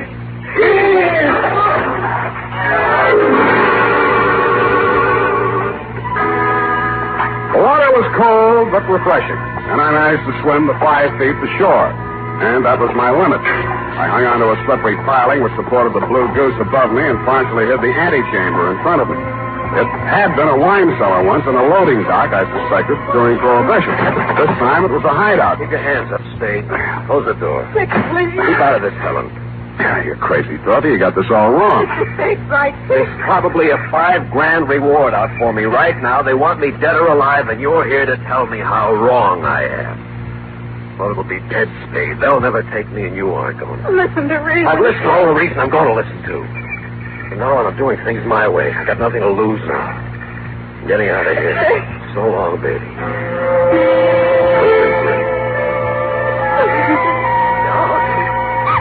He leaned over to kiss her goodbye, and that is when I rediscovered that my wet revolver, even though it wouldn't fire, still had plenty of power left.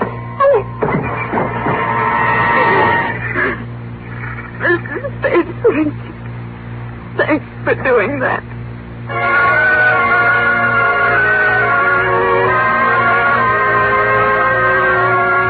As you know, Doctor, I turned Chick Torpy over to the police along with Danny Cavillo and took Helen Scully home. She ran upstairs with many tears, and I met you in the library. You seemed relieved when you heard that Torpy had been apprehended. However, I had some other questions to ask. You answered. All right, Spade, all right. I suppose it'll all come out anyway. 2 nights ago, Chick Torpy came to the house to have it out with Mr. Scully. He told him about their marriage. There was an argument. I was the only one in the house. I heard shots, ran in the room, and found Mr. Scully dead. The marriage certificate was in his hand. I knew this would involve Helen, and so I did what I did. Oh, it was a nightmare. I hid the body, hoping to find a way, perhaps a death certificate on accidental shooting or something. In other words, you were helping Torpy get away with murder. Yes, but I was thinking only of Helen. Her father did love her. But you'd already sent a letter to me. You knew I'd be here the next morning. You'd seen an actor on a television program. He resembled Scully. You hired him for a job. You told Helen that Chick had killed her father and told her what kind of acting she had to do. Oh, it was crude, perhaps, but I didn't want you to become suspicious when a death report did show up. I intended to hire you and fire you. Only it didn't work out. I followed Torpy here and found the body. Oh, I've been such a fool, Spade. Helping a man get away with murder, I want to confess it all. I suppose this will make me an accessory to murder. Not exactly. You mean there's a way out? There's a way out, and you were going to take it. What? I was over to your apartment before I came here. You're all moved out. The doorman tells me your luggage has been at the station all morning. What'd you do? Came here to rifle the safe? No, see, here, Spade. Stop it. You were waiting around to see if they took Torpy dead or alive. Dead, he couldn't talk, and you'd be okay. Alive, you're ready to blow town. You bumped Scully. No. Get back there. And you did your best to hang it on a Chick. Helen thought he really did it and played along with you.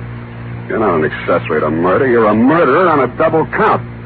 That actor was knocked on the head before he drowned. Oh, just a minute, Spade. This can be fixed if you... Shut up!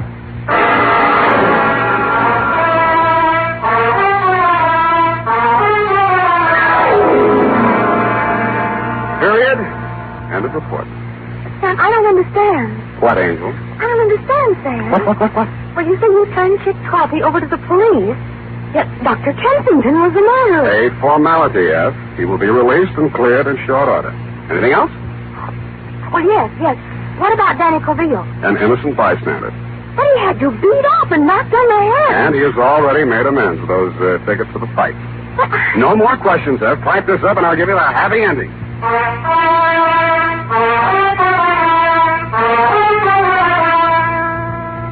And now, listen to this. School days will soon be here, mothers. To make sure a junior's hair is always neat and well-groomed, get after those cowlicks and stray strands with Wild Root Cream Oil, the famous hair tonic that grooms the hair neatly and naturally, relieves dryness, and removes loose, ugly dandruff. And remind Dad to ask his barber for a professional application of Wild Root Cream Oil Hair Tonic. Again and again, the choice of men and women and children, too.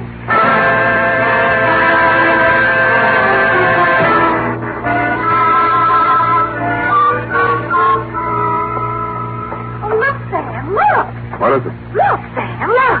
What is it? Look, Sam, look. All right, I shall rephrase the question. What? Oh, I see. You mean the magazine look, huh? They said an advance copy. It's not even out till next Tuesday. What's it doing here? Oh, look at them.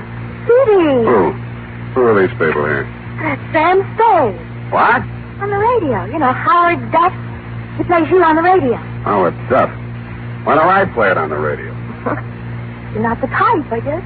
Look here, Sam Spade dictating to Effie. Hey, she's not bad, not bad. Oh, really? That accuracy, I thought. What is it? Levine Tuttle. Levine. The name is so accurate. As Bill Spear, Spade producer, gives final instructions.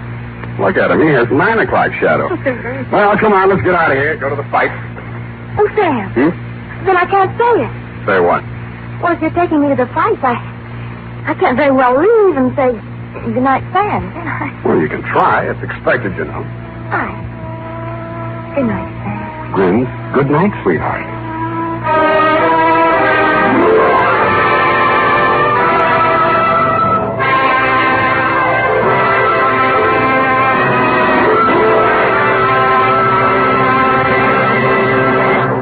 The Adventures of Sam Spade, Dashiell Hammett's famous private detective, are produced and directed by William Spear. Sam Spade is played by Howard Duff. Lorene Tuttle is Effie.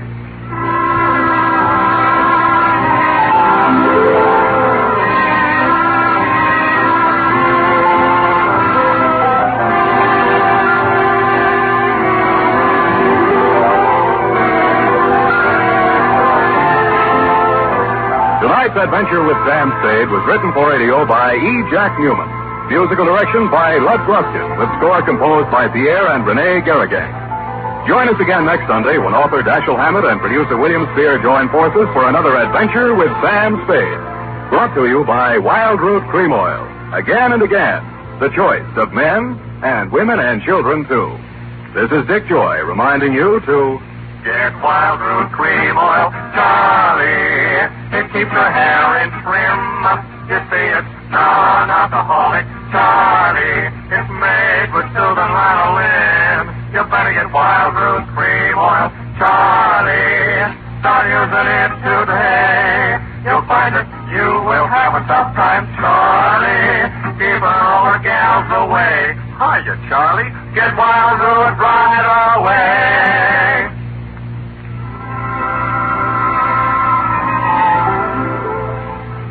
This is CBS, the Columbia Broadcasting System. The National Broadcasting Company presents The Adventures of Sam Spade, Detective.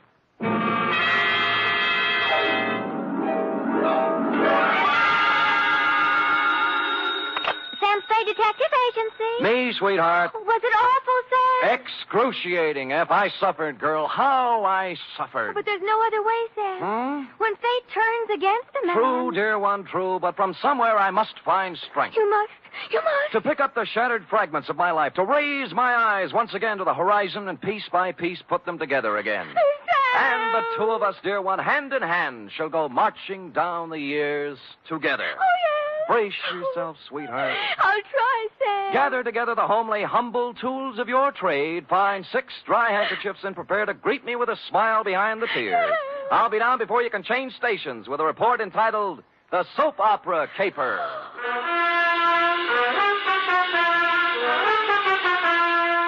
For NBC, William Spear, radio's outstanding producer-director of mystery and crime drama, brings you the greatest private detective of them all in The Adventures of Sam Spade. Sam? Who called, young widder Perrine? Plain F. Is it all over, Sam? Is a soap opera ever over, dear one? Oh, but it's not on the phone like you... I know, but it's not the end. It's never the end. Pull up a chair now. Take a firm grip on pad, pencil, and your emotions. Got 'em? I'm at the ready, Sam. Good show. To Agatha Pilbeam, from Samuel Spade, license number 137596. Subject, the soap opera Caper.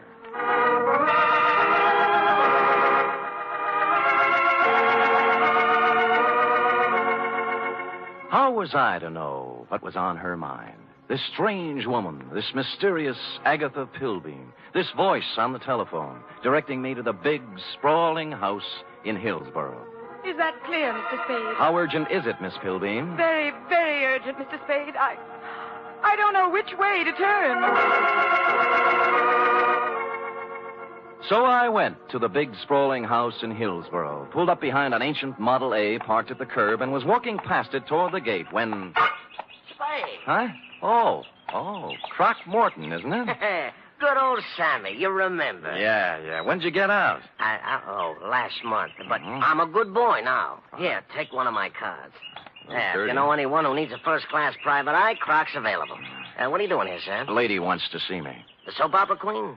Is that what she is? Sure, 6 or 8 of them she writes. Oh? Behind the Clouds, The Heart of Julia Jukes. That must be Life, I forget the rest. Yeah. Beats gumshoeing, Sammy. Yeah, well, right if you get work, Croc. I'm on a job right now. You mean you got your license already? Oh, me? Well, you can always run off a photostat of someone else's. Oh, Sam, that's mean. Croc was a crook, but a nice crook. He never killed anybody. He was just an uncurable camera fiend, specializing in taking pictures of people doing what they hadn't ought to be doing. Stuff like that. Or if you wanted a photostat of somebody else's document, Croc was your man. Well, I walked up the drive to the door, threw it past a white shirt front that turned out to have a butler in it, and toward what seemed to be your study. But it wasn't. It was your bedroom, and you were reclining on 6 pillows with a cigarette in a long holder in one hand and the mouthpiece of a dictating machine in the other. But, John... Hush, Melinda. There is no way to go now but ahead. John, you're so strong. I need you. I need your courage. We must face this thing together, Melinda. The organ What was Veronica a phonograph says is playing in her ear. There is indeed. I Another waited for an woman who opening, has but there life. just wasn't any, Don't so I had to say it, interrupt. John, don't even... Miss Don't Pilbeam. you see, Melinda, we can't run away from life. Miss... We must approach this Miss thing Pilbeam? calmly, Melinda. Don't... beg pardon? Just a minute. My mood music. I see. I'm Sam Spade, Miss Pilbeam. Well, come sit beside me, Mr. Spade. Well... It's time we talked things over. Well, thanks. Oh, maybe you'd better start at the When a beginning. woman reaches 40, Mr. Spade, she comes to lean upon her man. Oh? To look upon him not just as someone to cherish, but as a source, a spring, a fountain of strength. Mm-hmm. Are you still dictating? I'm talking about me, Mr. Spade. Oh. Whom can I turn to? Whom? I grope, I flounder in the darkness. I cry out, I listen in vain for an answer. But there is none. Well, you always have a better chance of getting an answer when you ask a question. What do you mean? What are we talking about? What indeed? Well, I haven't caught the show lately. You'll have to bring me up to date. Why don't you run through the announcer's part, will you? Right after the organ when he says, when we left Julia Jukes yesterday... I'm sorry, I thought I told you on the telephone. No. For many days now, I've seen somewhat of a strange new look on my husband's face. Husband? Dr. Martin Hawkes. Oh, you're married. I thought it was Miss Agatha Pilbeam. 2 years ago today, I met young Dr. Hawkes and married him. Good. Life became beautiful, a gay, laughing thing, a road to happiness. And then... Then? A cloud passed over the sun. Martin became moody, silent. I tried to penetrate the shell, but he only drew farther into it. A strange, terrifying crevasse seemed to have opened up between us. Well... What is it, Martin? I asked him repeatedly.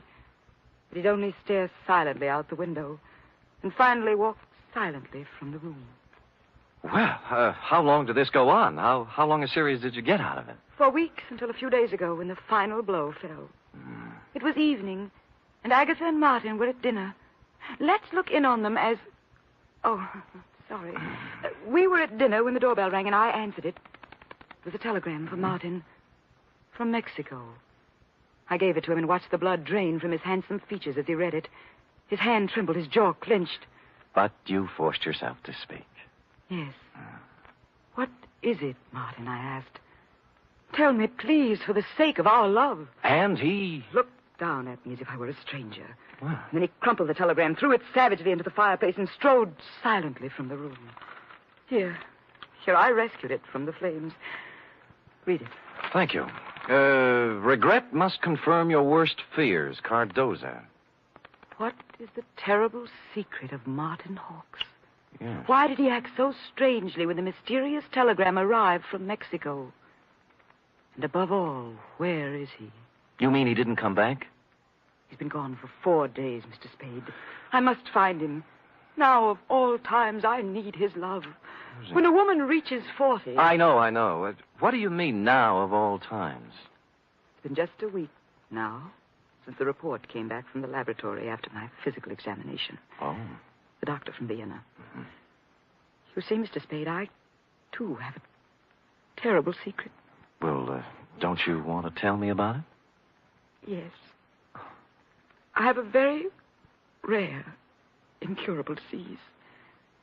There are only 6 short weeks to live.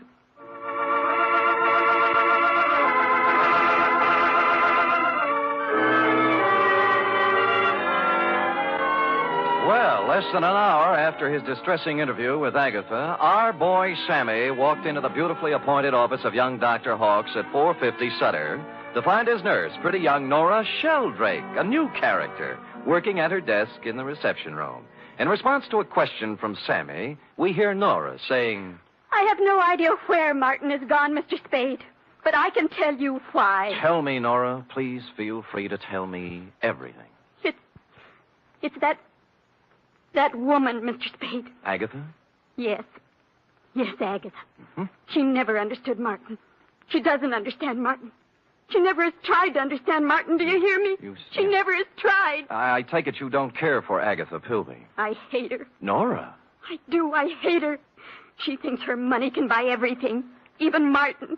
Well, it won't. She knows that now. Well, calm yourself, Nora. Try and think back now to the last time you saw Martin Hawkes. It was Monday. 4 days ago? Yes. The call came from some legal firm named Bennett and Hatch. Now, let me write that down.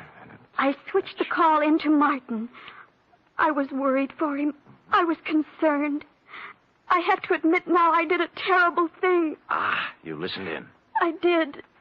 They told him his sister was in town, that she was working at some nightclub, and wanted to see him. What nightclub was this? Let me see. It was the Tortuga. Uh-huh. What else? That's all. They hung up then, and Martin came out. I watched the blood drain from his handsome features. His hand trembled, his jaw clenched. Yes.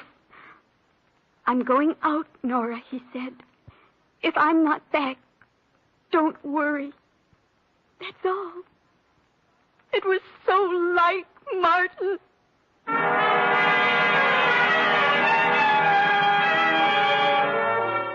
The Tortuga was only a few blocks away on Post Street, so I walked there. They were just tooling up for the dinner trade when I arrived, sailed around backstage like Billy Rose on an inspection tour, found the doorman and showed him the snapshot you'd given me of young Dr. Hawkes. Or tried to. Look, young feller, I told you we don't have no dancer here named Hawkes. I ain't got time to... Doorman, please, take a look at the picture. No, I ain't got to... Picture? What is it? Yeah. Yeah. Hmm? That fellow was here at that. Tuesday, Monday night it was. Well, who'd he come to see? Well, wasn't nobody named Hawkes, mister. It was Beth Jardine. Well, bless you, Doorman, bless you. Bless you, too. Thank you.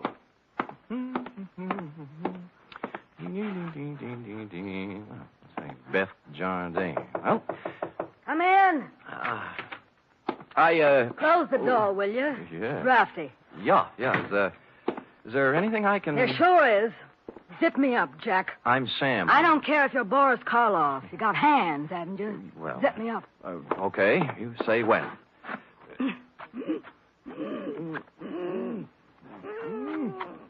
When? Can you breathe? Oh, no. You can't have everything. Ouch. What's on your mind, Jack? Martin Hawkes.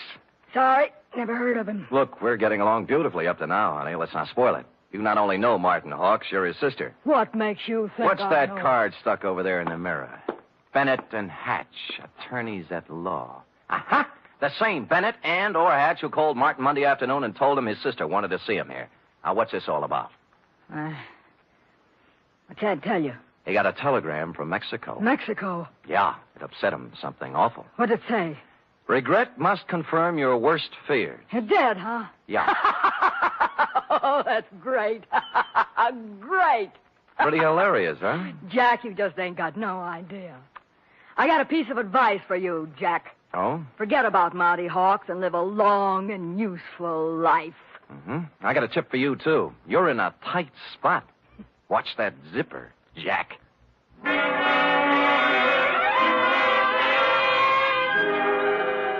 One of the heavier soap opera types, Beth was, with a throaty voice and the talent for besmirching reputations.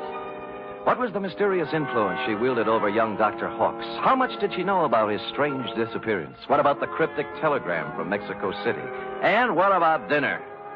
The last question I could answer. I stopped at Schroeder's for sauerbraten and potato pancakes, ran into Larry Mahoney of Homicide, who was off duty, and we stopped in at a handy alley and bowled until 11. I was walking back down Market Street when I passed the Flood Building, which reminded me of the firm of Bennett and Hatch, who resided there. As a matter of fact, it looked like they were there right now, since the light was on behind the second-floor window with their name on it. Now, the sensible thing would have been to call around 9 in the morning, but as I seldom do sensible things, I hustled up the stairs and down the corridor to their office. Someone other than Bennett or Hatch had put in some time, obviously. The drawers of a dozen or more file cases had been pulled out and dumped on the floor, the desk drawers likewise. And to mark it clearly as the work of a thoroughgoing professional, the safe door was off its hinges. All this took me back to the Model A parked in front of your house this afternoon, Agatha, and I was contemplating same when... Hello? Bennett. Yeah? Good, Christopher. I was scared you wouldn't be there. Tried to get you home. Do it, baby, do it. Pull the string. We'll never make it with this guy. We're through. Pull the string here. Do it, baby, do it. Make it... Hello? Operator! Operator! Operator! I finally got someone at the Tortuga Club who knew where Beth Jardine lived, an apartment on Russian Hill. I didn't stop to ask which apartment, and when I got there, I found I didn't have to. All right, stand back, everybody! Stand back! Dugan! Hello, Sam. What happened? Dame just knocked herself off. Huh? Jumped from a room on the 8th floor. Stand back, you yahoos! There was no need to, but I looked at her anyway, just to make sure. It was Beth, all right. When she said she was through, she meant it. I was just turning to go, and something big in a tan camel's hair brushed past me and bent over the body. Where is she? Where? Beth! Sister! Beth! Beth! Oh! I recognized him from the snapshot. Wild-haired, with a 4 days' growth of beard on his lean, handsome face. It was Martin Hawks, on the verge of collapse. Officer Dugan and I helped him through the crowd toward the ambulance that had just rolled up, sat him on the running board, and began to question him. What was that again? Your name. What's your name? My name. Of course, my name, I don't know. I don't know my name. It happens to everyone in soap operas, sooner or later.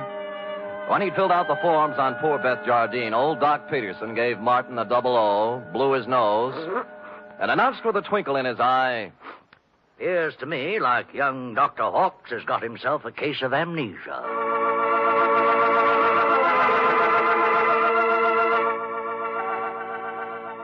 Will the mind of young Dr. Hawks come out of the fog? What does he know about the death of Beth? Was it murder? Or suicide? Or both? And what of the mysterious telegram from Mexico City? Will Agatha ever discover the terrible secret of young Dr. Hawks? And will stupid Sam ever discover anything? Before we continue, a word from our announcer.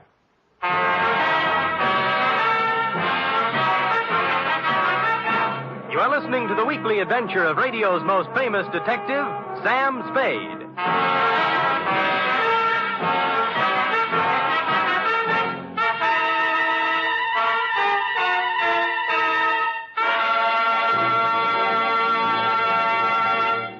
3 chimes mean good times on NBC. Saturday night is date night, but tomorrow poor Dennis Day has trouble with his girlfriend Gloria. However, Dennis manages to sing his way out of trouble in his charming, boyish fashion. And say, why not let Dennis help your Saturday evening along, too? And for more music and fun tomorrow, there's the Judy Canova Show, starring Judy in a melodic and carefree half hour of laughs. And Grand Ole Opry with singing MC Red Foley and his special guest, cowboy troubadour Ernie Tubb.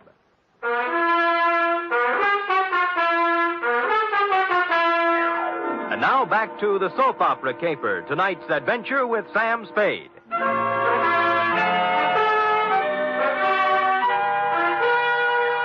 It's a half hour later now, in the sterile whiteness of a hospital room, that the three of us, you, Agatha, I, and old Doc Peterson, gather around the pale, quiet form of young Dr. Hawks. Martin. Martin, speak to me. Huh? Martin, darling. Who are you? Agatha, dear. Your own Agatha. Come, Agatha. Better leave him be for now. Doc, I can't go on. When a woman reads... I know. You gotta be strong, Agatha. Sam, we better leave him be for now. Well, you're the doctor. Oh, Doc, what could have done this to Martin? Oh, shock sometimes. You don't mean... Yes, I'm afraid I do. Seeing his sister, then? Could be. Or sometimes it's just a matter of a body getting into such a fix his mind backs off and refuses to have any part of it. The wire from Mexico City. Huh? His terrible secret. The strange threat hanging over him and his sister. Driving one to suicide. And the other to this. Well... No wonder poor Martin gave away before this. Sure. And there's still another explanation. How's that, Sam? That he figured amnesia was a nice, easy way not to have to account for what he's been up to for the last 4 days. Or where he was when the dame took off from the 8th story. Mr. Spade, you're not accusing Martin. There's something buzzing around in his little mind. The nurse tells me she got him into a pair of pajamas and tucked him in nice and cozy before we got here. Well? Yes, well? You may not have noticed, Agatha, because he'd pulled the covers up around his neck, but our boy had his clothes back on just now. What? Martin! Hey, he's gone. Indeed he was Martin, as we could plainly deduce from the open window and the curtains blowing gently out over the fire escape. Young Dr. Hawks, indeed, had packed up his amnesia, his terrible secret, and his toothbrush, and taken off into the night. So I left you sobbing gently on old Doc's shoulder and found me a phone in a drugstore a safe distance away. On the 48th ring, Bennett, of Bennett and Hatch attorneys, answered. He was sleepy. I used all my soft answers, and he used all his hard ones, and finally we got to the point. All right, Spade, all right. The Jardine dame left a sealed envelope with us. What was in it? How do I know? It was sealed, marked personal and confidential, to be delivered to the city attorney in the event of my death. Signed, Beth Jardine Hawks. Signed how? Beth Jardine Hawks. Not Beth Hawks Jardine. No. Is it important? Just a tiresome detail, Bennett. So she brought you the envelope, paid your fee, and you stuck it in the vault for her. Then what? Well, she had us call her brother and tell him to meet her at the Tortuga. Period. That ended our part of it. We didn't even get our feet wet. On the contrary, Bennett, you're up to your ears. In what? Blackmail. Bye. Which explained many things. To wit, A, the wire from Mexico City from the lawyer named Cardoza. B, the murder of Beth Jardine. And C, the reason for young Dr. Hawks' mysterious flight from the hospital, his mind still fogged with amnesia. It did not, however, explain why stupid Sam had kept Croc Morton's business card in his vest pocket for 21 pages without doing something about it. The address was near 3rd and Howard, not one of the better business sections, even for a private detective. I walked down 3rd Street, past the Sherry and Muscatel joints, looking at numbers, and then discovered it wasn't necessary. The old Model A was pulled up in front of what might have been a respectable office building before the earthquake, but now couldn't decide whether to be a warehouse or a tenement. Thus far, a harmonious picture. But behind the Model A was something twice as long and 3 times as shiny, with a motor running. Out of place by about $4,000. Out kind of late, aren't you, Nora? Sam! Nora. Sam! Nora. Don't reach for the horn. But he told me... Sure, and you believed it, like everything else he told you. Come on, get out. I will not get out. Oh, but you will, or I'll pull you out by your pretty blonde hair. Now, come on. You... Oh! There, that's it. You can't do this to me, Mr. Spade. Nothing can stop Martin and me. We have our right to happiness. Uh-huh. Just the two of you. Chins up, eyes on the horizon. Let the dead past bury its dead. How can you joke It's no joke, believe me. You got taxi fare? Why? Because you're going to get in my cab, go home, put your hair up in curlers, and go to bed. After saying to yourself 1,000 times, What a lucky little girl you are that Martin Hawks didn't shove you out a window, too. Now scoot. Scoot! It was the kind of a dark stairway that made me yearn for the comfortable feel of a shoulder holster under my left arm. At the top was a 3.5-watt bulb, and at the other end of the hallway, a crack of light under Croc's office door. Between the two was a cat, more's the pity. So abandoning my stealthy approach, I walked up to the door, turned the knob, stuck my hand in my side coat pocket like Edward G. Robinson, and kicked the door open. Croc was sitting at his desk behind a stack of bills. The closet door was just closing softly. Who was in the closet? And did he still have his toothbrush, his terrible secret, and his amnesia with him? Well, Sammy. Yeah. You took me up on it right quick, huh? Uh-huh. Yeah, have a chair. I sat on a chair in the corner out of line of the closet door behind the desk. Oh, Sammy. Yeah, you got a job for me, huh? Yeah. You don't look like you need a job, Croc. Huh? Oh, this? Yeah. Oh, this is nothing. Good day at the track, that's all. What's on your mind? Remember the Blennerhassett job? Huh? The one with the letters before you went up? What are you talking about, sir? The shakedown, Croc. The dame who wanted you to get the letters back, remember? You know, so you got them for her, delivered and collected after you had the photostats made. Sam, you're crazy. I never done no such thing. You can level with me, Croc. You collected on the photostats for 8 years. Oh, wait, Sam. Well, forget it. Anyway, I got another one. Dr. Martin Hawks, married to the soap opera queen, you know. What about it, Sam? She's worth a couple of $1 million and has 6 weeks to live. As her husband, he's her only heir. Nice spot to be in. Yeah. Only he isn't her husband. Huh? Because the Mexican divorce from his first wife, the late Beth Jardine Hawks, wasn't legal, you know. What? She blew in a month ago and began shaking him down after leaving the marriage certificate and a batch of other papers with some lawyers for life insurance. Sam, I just ain't interested When in you hear the payoff, Croc, it's just like the dame with letters. Oh, what do you mean? Hawks hired someone to crack the lawyer's office and get the papers out of the safe. Some smart guy, yeah. An unfrocked private eye who doesn't have a license. I found out where he had the photostats made, though. I can get copies. Spade, for crying out loud, shut up. The closet doorknob was turning slowly. I waved him out of the way and picked up the chair. It was all over 2 seconds after it started. The door flew open. He came out with his terrible secret, which turned out to be a gun. And I wrapped the chair right around his head. So I picked up the gun and Croc and young Dr. Hawks, and we all picked up a ride to headquarters. Only one scene remained to be played in today's exciting episode. I should try to be brave, Mr. Spade. Sounds like such a cliche now. Good show, Agatha. Good show. Good show. Life must go on, you know. Even when a woman... You were born in 1911, I believe. Yes. As I say, life must go on, even when a woman reaches... Indeed it must. Indeed it must. We have our happy moments and our sad ones, our pleasures, our trials, our joys, and our heartbreaks. And sometimes, Mr. Spade... Yes? Sometimes at the bottom of our cup of bitterness, we find a pearl. We do? The laboratory test. A mistake, definitely. They got yours mixed up with someone else's, and you have no incurable disease and many years of happiness ahead of you. Yes, Mr. Spade. But happiness? I wonder. Can a woman past 40, whose husband is a convicted murderer, find happiness? Alone? Good show.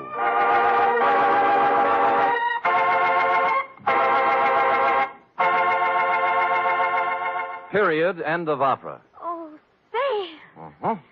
Sam, I can't wait for tomorrow's episode. I'll be sure to tune in at this very same time, Cherub, and meanwhile, answer me this. What, Sam? How long will it take a woman past 20 to turn out a 25-page report? Yes, sir. I'll have the answer after a brief word from our announcer.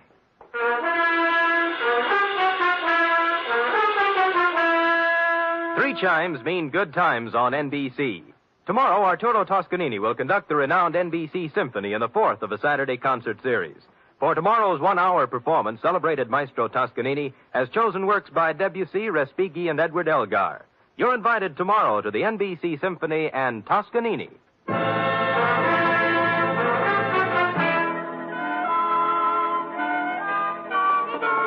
Oh, dear. Oh, there, little girl. No tears now. No tears. They're tears of gratitude, Sam. When I read all this about other people's troubles, I'm I'm so grateful to you for the smooth life we have together. Effie. Sam. Effie. Sam. Effie. Sam. That takes about 10 seconds. Go ahead.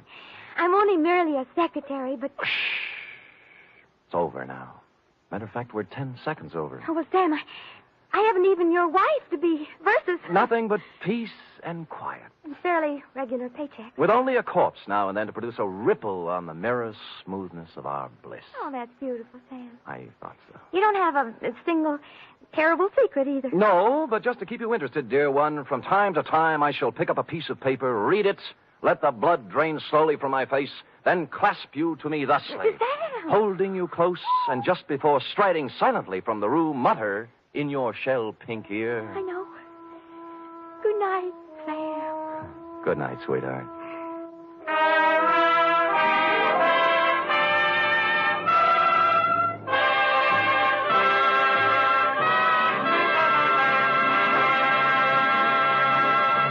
The Adventures of Sam Spade are produced, edited, and directed by William Spear. Sam Spade was played by Stephen Dunn. Lorene Tuttle as Effie. Script for tonight's adventure by Harold Swanton. Musical scoring by Lud Gluskin, conducted by Robert Armbruster. Join us again next week, same time, for another adventure with Sam Spade. Join the magnificent Montague and have fun at Duffy's Tavern on NBC. The National Broadcasting Company presents The Adventures of Sam Spade, Detective.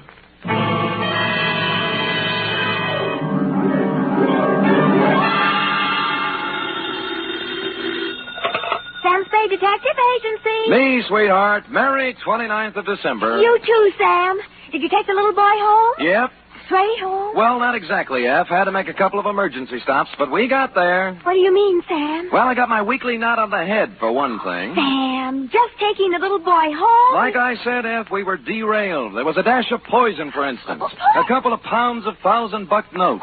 And an infernal machine that nearly blew up half the Mission District. But other than that, we had a peaceful ride home. Why, Sam, this sounds like a caper. Which is just what it is, Angel. Get out our special holiday bottle of Napa Valley wine, and we'll get in our premature regards to the new year, following dictation of a report entitled The Prodigal... Prodigal, Sam? Are you sure that's the right word? Certainly, I'm sure. The Wanderer will return to the roost. You and your big fat roost. With a last bedtime story for 1950, namely... The Prodigal Panda Caper.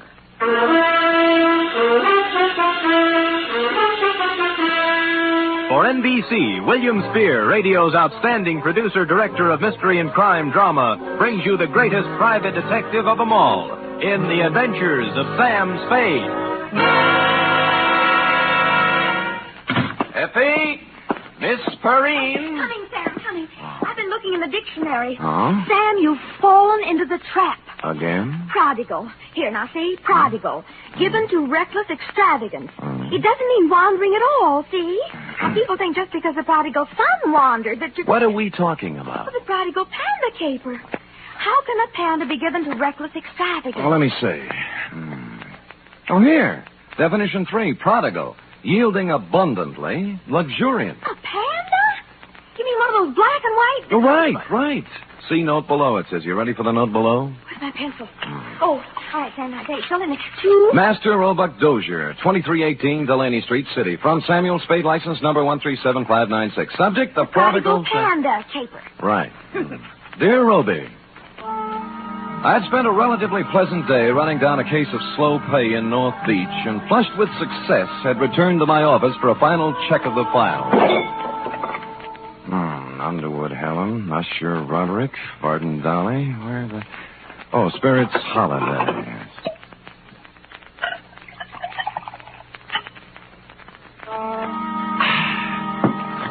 I sat down, put my hat and my feet on the desk, and was loosening my collar when I noticed just to the right of my off ankle one large bag of jelly beans. Sighting past it, I saw in the corner chair an open copy of a magazine featuring on the cover a blonde in a low-cut dress taking a .38 slug from a slack-jawed thug in the background under big red letters spelling out Thrilling Crime Comics.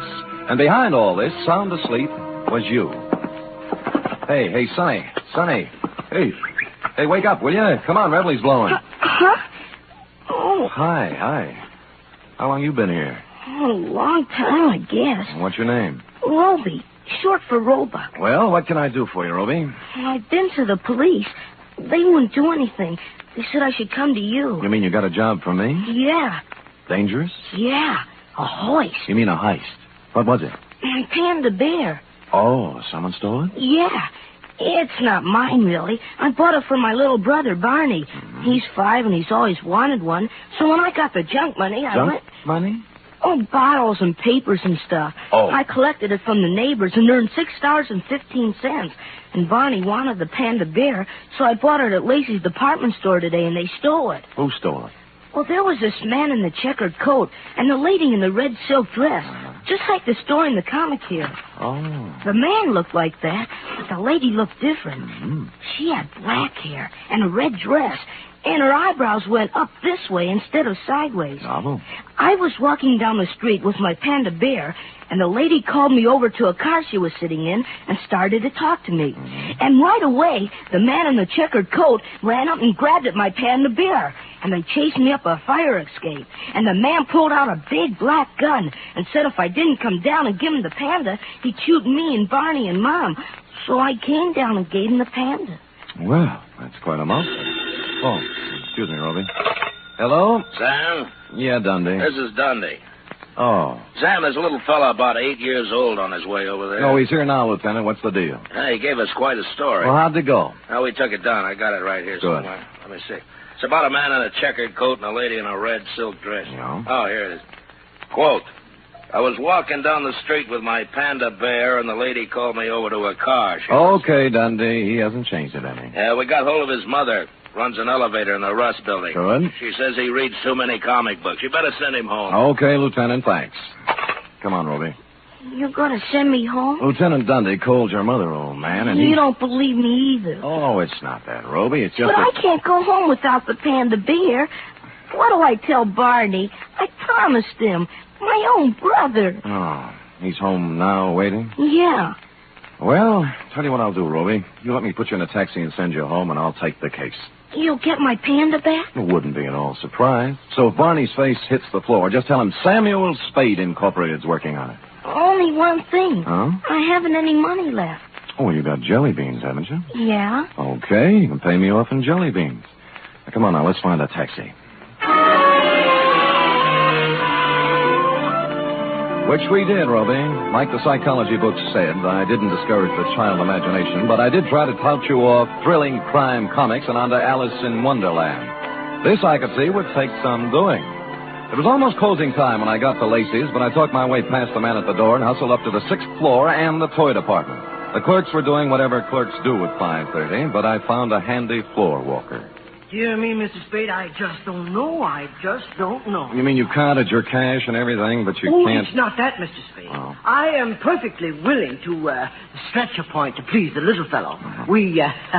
We like to think we're human here, you know. Well, that's nice. That you like to think so, I mean. But you see, something very strange happened this afternoon. Come over this way, sir, by the escalator. Oh. We had the giant pandas at this counter here. 25 of the large size. I assume that's what you're interested in. I guess so. Then what then? Well, for Christmas, they didn't do anything. Just sat here, huh? Yes. But would you believe it, sir? This afternoon, all 25 were sold. Well, how do you account for that? New Year's gaiety? Well, if you want my personal opinion, it's me.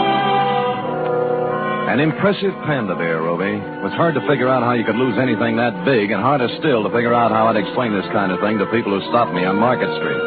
Be that as it may, my floor walker friend took my cash, tore off the sales slip, and I was about to set sail with my panda when I heard him make the kind of a noise floor workers make when they see what he was looking at. Miss Greenbar! Miss Greenbar! He pointed weakly, turned pale even by floor walker standards, and sagged to the deck. I turned in time to see Miss Greenbrier collapse at the top of the escalator and watched her come down, draped across 3 steps like the cover of one of your books of bedtime stories, Roby.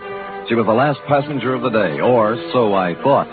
When I looked closer, I saw she wasn't a passenger. She was freight. At the lamp counter on the floor above, busily adding up receipts as if nothing had happened, was a dark type built along Dragon Lady lines. I'm very sorry, sir. able to be closed, promptly. I want to know about the girl who just went down the escalator. Miss Greenbrier? Yeah, notice anything strange about her? Why, is she ill? Yeah. Did she look ill? I thought there must have been something wrong. I said hello to her, and she didn't pay any attention to me. It was only a second ago. Where'd she come from? Around the corner. I think she'd been at the wrapping desk. She had. With a 10-size sheet of heavy brown paper, a batch of metered postage tape, and a shipping label addressed to Master Frankie Carson, 281 Avenida Ruiz, Havana, Cuba. Downstairs, I found my floorwalker friend had come around and was bending over Miss Greenbrier with an impressive-looking gent with gray at the temples. Good heavens, it can't be. It just cannot be. That's all. I'm afraid she is, though. In Lacey's, it's unheard of. Why should she be? Good heavens, in my department, too. Excuse me, floorwalker. Oh, this is Mr. Spade. He was with me when it... Oh, dear. I'm Dr. Kent Thorne. I was exchanging some Christmas gifts when... Any idea what killed her? Well, it's pretty hard to tell without an examination, and I don't have my things with me. Heart, possibly. Natural causes? Well, of course. Why, do you have reason? There are more natural places to die than at the top of an escalator. And in my department at Lacey's, too. Good heaven. Well, who can say? Have to look up the girl's history.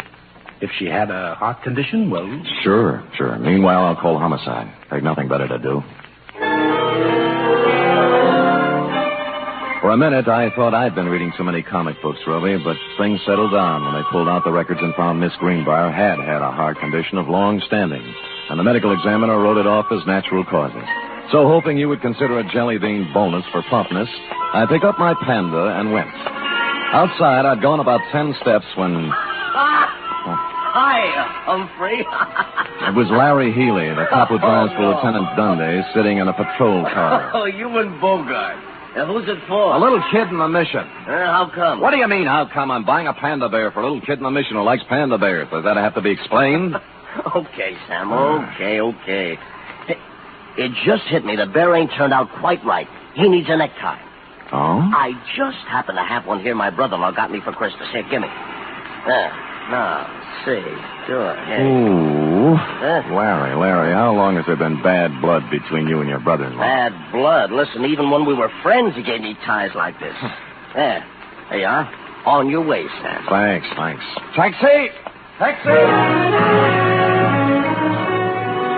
The cab let me out near the end of Delaney, and I started walking up the row of dingy pre-earthquake flat storage house, Roby, at the end of the street. Parked at the curb was a discordant note in this hard-pressed neighborhood, a sleek, custom-built red convertible, one of the kind that looks like it can go 90 miles an hour standing still. The same can be said for the dame in it, also a discordant note. You see, San Francisco is a very big, large city. You just don't run into a dame at the lamp counter in Lacey's and a half hour later in a dumpy neighborhood in the Mission, unless she wants it that way. Well, hello. Hello, Dragon Lady. Oh, silly. You must sell a pass on the lamps. The car? Mm-hmm. But don't try and explain that now. Just tell me why you followed my cab. Follow you? Why, Mr. Spade. Come on, what is it? You're embarrassing me. I know. Since that moment at the lamp counter, you can't get me out of your mind. Well, that's a perfectly normal reaction. No, it's not that. It's... Oh, dear. The panda bear. You want it in the worst way. You're kind of attractive as men go, Mr. Spade. Could you give me a light, please? Sure.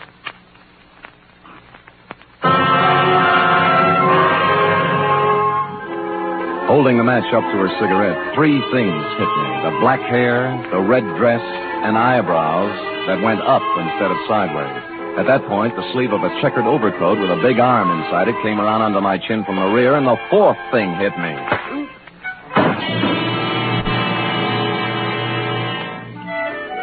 How long I dwelled in Panda Land, I don't know, but it was real nice while it lasted. I was a panda, too, I remember, and I was going somewhere with a big overstuffed private detective under my arm when a lady panda batted her big brown eyes at me and began pulling my nose. She seemed to have a very, very high voice. Wake up, Mr. Spade. Reveling's blowing. Oh. I call Lieutenant Dunny, Mr. Spade. Son is wait. Looky. Over here. Good, Christopher, Sam. What happened? Well, it was this way, Dundee. I was walking down the street with my panda bear, and the lady called me over to the car she was sitting in and started to talk to me. And right away, the man in the checkered coat up and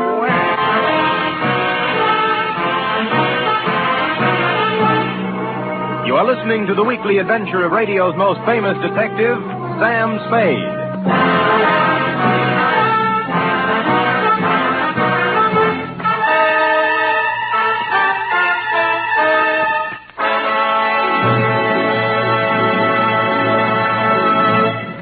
Van Heflin stars this Sunday in State Fair, another outstanding 60-minute production by Theater Guild on the air. Co-starring in this exciting broadcast is one of the leading families in show business, Jean Lockhart, Kathleen Lockhart, and daughter June. It's a gala New Year's Eve broadcast when Theater Guild presents State Fair. Sunday over most of these NBC stations also means another hour and a half with Tallulah Bankhead in radio's greatest spectacle, The Big Show. Among Tallulah's guests will be Ken Murray, Gloria Swanson, Margaret O'Brien, Jose Ferrer, and many more.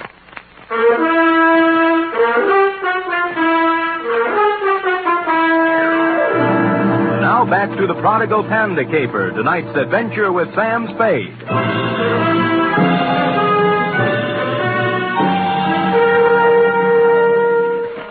It was a humiliating experience, Rowe, riding back to headquarters in black defeat.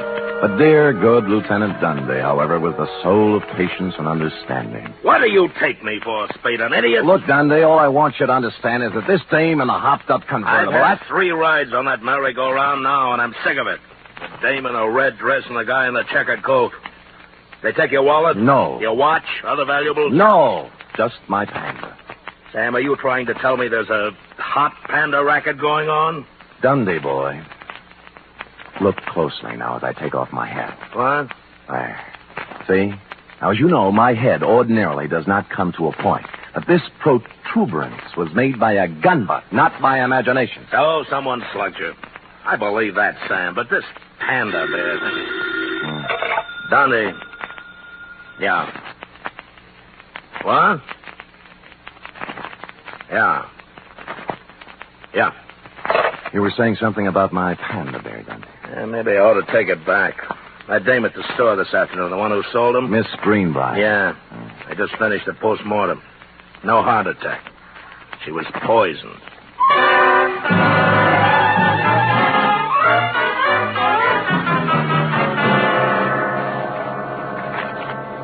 It's a strange thing, Mr. Spade, very strange. I leave my business thoughts at the store. Floor Walker, just try and remember the dragon lady's name, huh? Dragon Lady. My good gracious, I can't remember my own name. I'm so upset. Oh, now concentrate. Now, look, dark hair, up-tilted eyebrows, red silk dress. Works in lamp department on 7th floor. I can picture her so plainly. Dark hair, Floor Walker. Dark hair. Upshot eyebrows. Eyebrows and the red dress. Yes. Red. Scarlet. Scarlet, that's it. Easy now. I got a list of employees right here. I'll tell you. Scarlet Townsend. Scarlet Townsend, that's the dame. Floor Walker.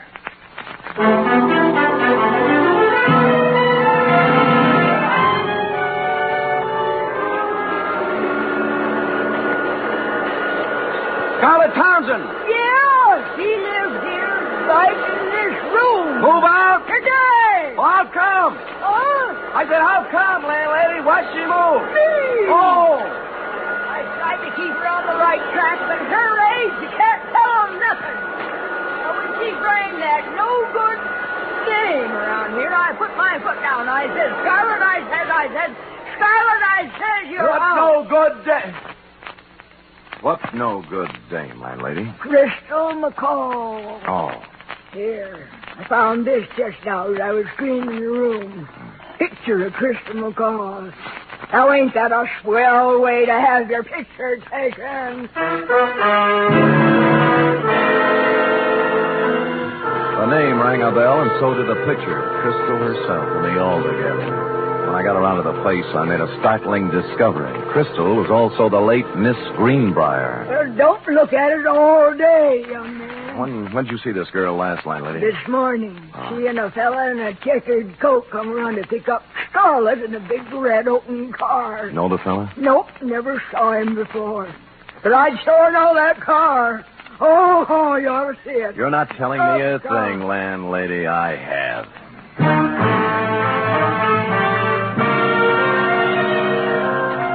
In Los Angeles, I'd have been dead, but San Francisco is not a convertible town. I found a free phone and began calling the dealers, figuring a bright red custom-built convertible is something you remember, whether you see it or sell it. An hour of this got me nowhere, and I'd begun to wonder if the car had been smuggled up from the unmentionable side of the Tehachapi when the wind changed. Sold the yeller one a while back. Thanks, but near misses don't count, friend. But the buyer had it painted red. Special job. Well, you're improving. Who's the buyer? Kim Thorne. Dr. Kim Thorne? Right, Dr. Jules Kim Thorne. Lives on Motley Drive in Burlingame. That's the only red one I know. Great. That's the only red one I need.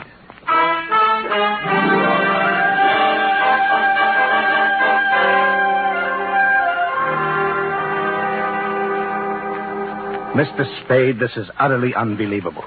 And I certainly don't intend to stand here all night discussing the pros and cons of panda bears. All right, Kim Thorne, let's slide over into your field. Meaning what? The sweet young thing at the store. It turned out dirty. The heart attack? The poison attack. Well, suicide, you suppose? What do you suppose? Well, I'm sure I don't know. Look, why don't we hold hands and tell the truth, huh? You'd better run along, Spade. I've had about all of this that I intended. Look, the dead dame was Crystal McCall. Does that mean anything to you? No. The same Crystal McCall who was running around with a hood named Frankie Casella, formerly of New York, now of Havana, by Department of Justice request. This is all very interesting. What has it to do with me? She was riding around in your red convertible this morning, for one thing. That's a hot car, you know. I took a close look at it 2 hours ago and got slugged. I don't know how you score these things, Ken Thorne, but in my book, this calls for a couple of answers. You're right. You're right, it does. Where's the car? It's gone. Who has it? My chauffeur. This is the last straw, I guess. There's no point in covering up for him any longer. Who is he? Lenny Fliegel. Oh, an ex-con, isn't he? Yes. I thought I could straighten him out. He's been missing for 2 days this time. He just took the car and left. I knew he had something to do with that girl in the toy department at Lacey's, so I went there today. I guess I was too late. You think Fliegel killed her? I don't know. I don't know. Where did you see the car? Near the end of Delaney Street. What's the license number? 49H822. Oh. I'd better report it stolen. If you need me to testify, please... Feel free to call. That I will, Dr. Ken Thorne. Bye.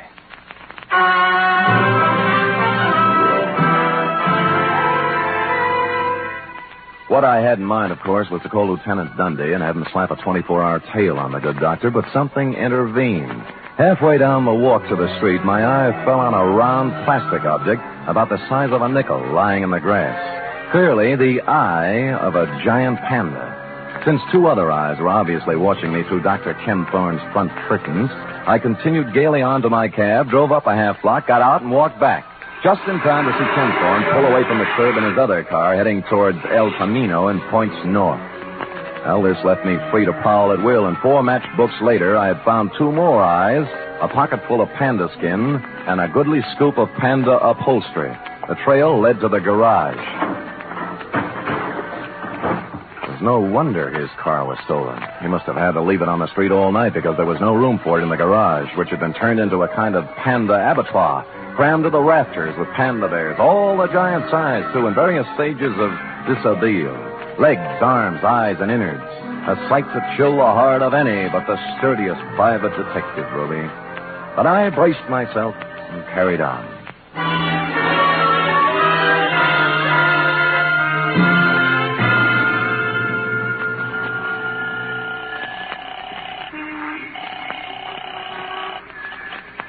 Homicide, Dundee. This is Sam, Dundee. Sam, where you calling from? Phone booth in a drive-in on El Camino. Listen, the license number on the red custom job is 49H822. And the guy driving it is Lenny Fliegel, an ex-con. Don't talk to me about that car. Larry Healy picked it up tonight going 90 on the Bay Shore. Great. Lousy. Why? What happened? Next time I see one of them panda bears, I'm going to spit right in its eye. So Larry pulls the guy down, and first thing he sees is the panda bear with a necktie. What about the dragon lady? She came second. All Larry can think of is the hot panda bear. Figures they stole it, so he takes it back to the patrol car to return it to the kid. No. Yeah. By the time he got the exhaust smoke out of his eyes, they were gone. Oh, what's that license number again? 49H822. You sure? Positive. I'm looking right at it. Oh, Sam. Dundee. Yeah. We're all at Anderson's drive-in on El Camino. Put it on the air.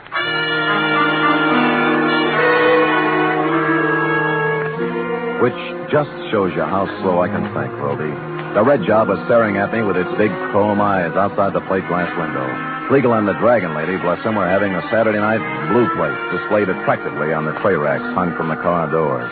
I sidled out of the phone booth and through the kitchen, thereby coming up on the car from behind. More coffee, honey? No, we better get going. Oh, plenty of time. Mind if I join you, Fleagle? Huh?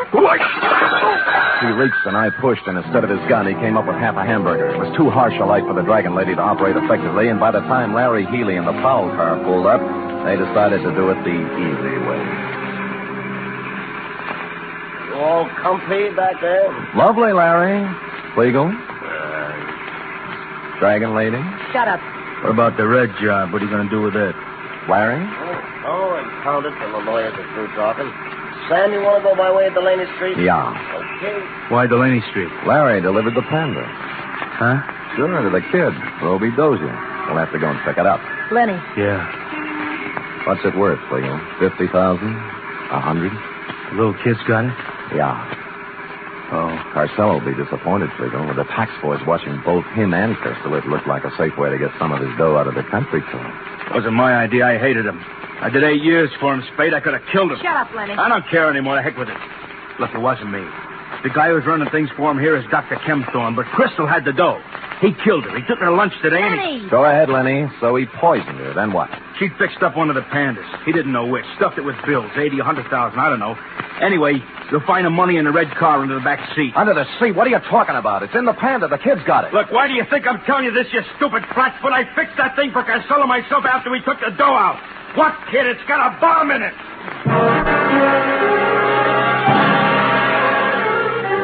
I don't remember much about the ride from then on, Roby. All I could see was a white line unwinding in the headlights. But somehow we got to the end of Delaney Street and around that corner again.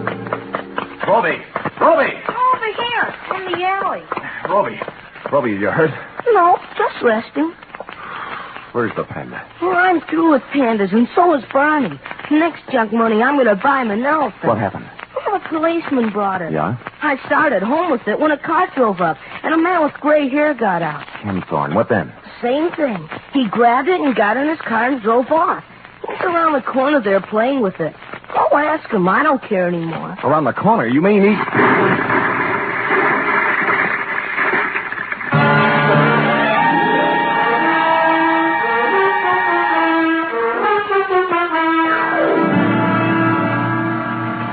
Period.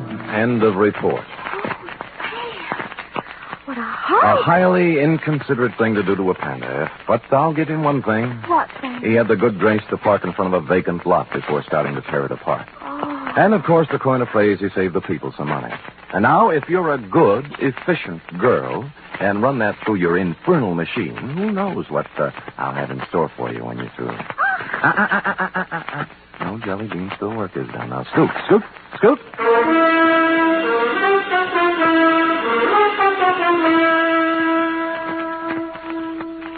Three chimes mean good times on NBC. Friday means another visit to that entertaining eat establishment, Duffy's Tavern. Archie, the manager, and his whimsical friends have cooked up another fresh half hour of laughs and typical Duffy's Tavern madness. And you're all invited. There's also another delightful adventure with Chester A. Riley, played by William Bendix, tonight on The Life of Riley. Keep your dial set to NBC for the very best in radio entertainment.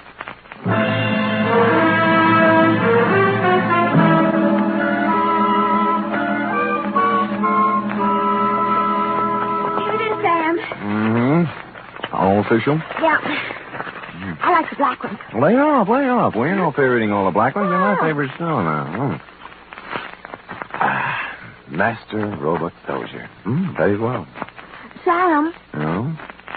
I hope Roby appreciates you. You're only just a kid. How do you appreciate me? Oh, I appreciate you, Sam. Oh, I appreciate you too, sweetheart. You're so pretty and so efficient. Am I, Sam? And so good about not kidding me all the time for your back salary. Yep. Right when I stop and think of you, I go all choked up. Me too. The black one. Come here. Huh? Angel, Yes? it's all yours, dear. The rest of the jelly beans. Happy New Year. Oh. Good night. Good night, sweetheart.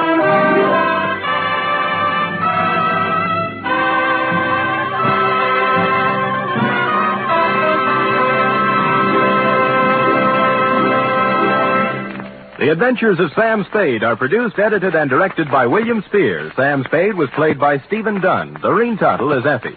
Script for tonight's adventure by Harold Swanton. Musical scoring by Lud Gluskin, conducted by Robert Armbruster.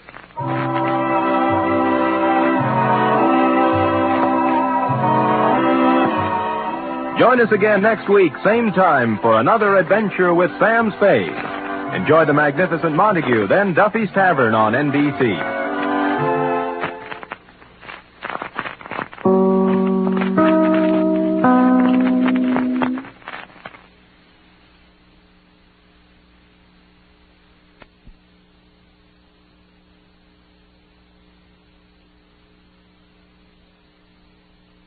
The Adventures of Sam Spade, Detective. Brought to you by Wild Root Cream Oil Hair Tonic, the non-alcoholic hair tonic that contains lanolin. Wild Root Cream Oil. Again and again, the choice of men who put good grooming first.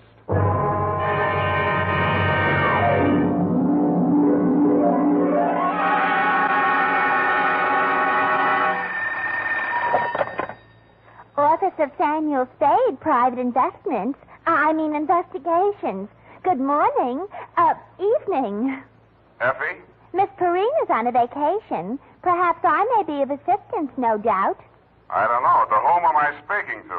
I am sorry. I cannot divulge that information to an entire stranger. May I take a message? Look, Miss whoever you are, I don't want to discommode you, but I am sorry, but I will have to ask you in no certain terms to resist from this line you are handing me. I am not the type secretary. Forget it. I'll just call Miss Perrine long distance and dictate my report over the phone. Oh, my servant daughter. How utterly gouch of me, Mr. Spade. Oh, I'm Bernadine, Effie's relief. I mean yours. I could use some. Oh, shall I send out for some medicine? Yeah. The phone number's on the wall behind the water cooler. Tell them the 100 proof bonded and hang the expense. I'll be right down to dictate my report on the bail bond caper.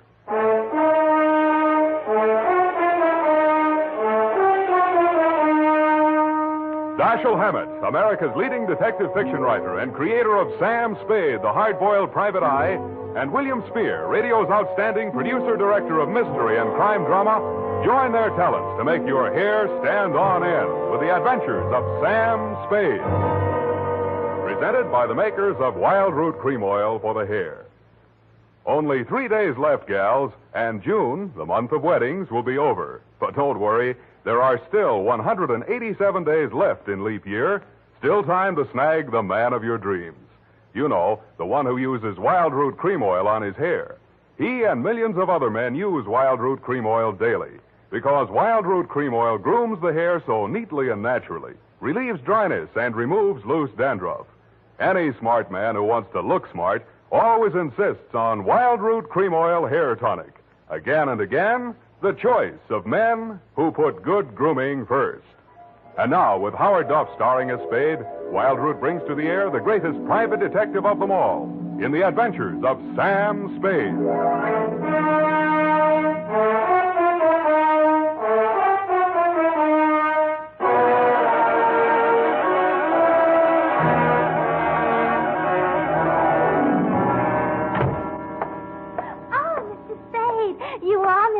You just gotta be. Yes, but why? It was fate. I knew it was going to be like this. I had my qualms, too, Bernadine. Oh, that's good. I sent the other back. The other what? I called that number, but it was euphonious. They said whiskey. Is something the matter? No, nothing at all. I'm perfectly calm. Well, I'm glad. My previous employer was very nervous, which is why I just happened to be tentatively at large when Effie reproached me about being a relief to her. Figures. Bernadine, now I'm not being fresh. Honestly, I'm not. But do you take shorthand? Yeah, but I don't speak it. What is that you speak? Don't answer. Ready? Rodney. I mean Roger. Date. I'll have to ask my mother. Down, Bernadine. Date, June 27, 1948, to Miss Effie Perrine, care of Perry's Lodge, Kanab, the Pearl of the West, Utah. What? Oh, wrong letter. I'll get to that later. Date, June 27, 1948. To Leo M. Scarlett, care of Leaf, Branch, Root, Knox & Wood, attorneys at law, 333 Pine Street, San Francisco, from Samuel Spade, license number 17596. Subject, the bail bond caper. Dear Leo, I'm sorry things turned out the way they did, Leo, and I'd like you to know how I got into it. It wasn't for the reward. I don't take rewards. I'm not in love with your wife, no matter what she says, and I wasn't sore at you about anything. I was just sitting in my office, minding my own business, when the door opened, and Vivian walked in. She looked every bit as beautiful as she did when she lived under me in Ma Tuttle's boarding house in 41. In fact, I didn't recognize her until she slithered out of her mink. Hello, Sam. Surprised to see me? Yeah, but I'm trying not to show it. What's on your mind? Is that all you've got to say to me, Sam? Well, you're here on business, aren't you? All right, I don't blame you. It all happened pretty sudden, Leo and me. I should have written or phoned you, I suppose, but somehow... Forget it, Vivian. Now, what do you need a detective for? You, thinking of divorce already? Oh, please don't, Sam. If it was a mistake, I'm the one who has to live with it, and I made up my mind when I married Leo. This time it's for keeps. No matter what. Mm-hmm. What's the what? He's in trouble, Sam. Well, that's nothing new. Well, this time I don't think it's his fault. When Leo went legit, he meant it. What's he say he's doing now? He's a bail bond broker. Judging from your new look, I'd say he's a success. Sam, a man called him on the phone today. I answered. He said his name was Holliday, but I recognized his voice. It was an old friend of Leo's, Charlie Rosenfoy. Charlie, huh?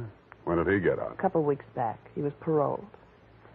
I don't know what he said over the phone, but Leo looked scared and sick. I don't wonder. The word around town was that Charlie took the rap for Leo. And I don't know anything about that. All I know is Leo's on the level now, and Charlie never will be. He did plenty on his own during that time he served. Well, I won't argue that, but from where I sit, it looks like Leo better start wearing a gun again. He has. That's what I'm so frantic about, Sam. You hear any of the conversation from Leo's end? He didn't say much. But I did hear him say, all right, 10 tonight. I'll meet you there. That wasn't very smart of him. I know, but that's the way he is. It might be only for a payoff. I thought of that, too. But Leo hasn't got that kind of money. He's been dropping a lot at the racetracks lately. And even if he had it, he's not the type to pay blackmail. I don't like it. Why should I stick my neck out? Why did you have to come to me anyway? Because I trust you, Sam. I know you were jealous of Leo. I was? Sam, if we ever meant anything... If you meant half the things you said to me when we... Stop it. That's blackmail. Oh, I feel so lost and alone. I don't know where to turn. Okay. I'll see what I can do. Oh, Sam. I'll make it up to you somehow. You see if I don't. Sure you will. And tell Leo to stop dropping his money at Tan Ferran. This is going to cost them plenty.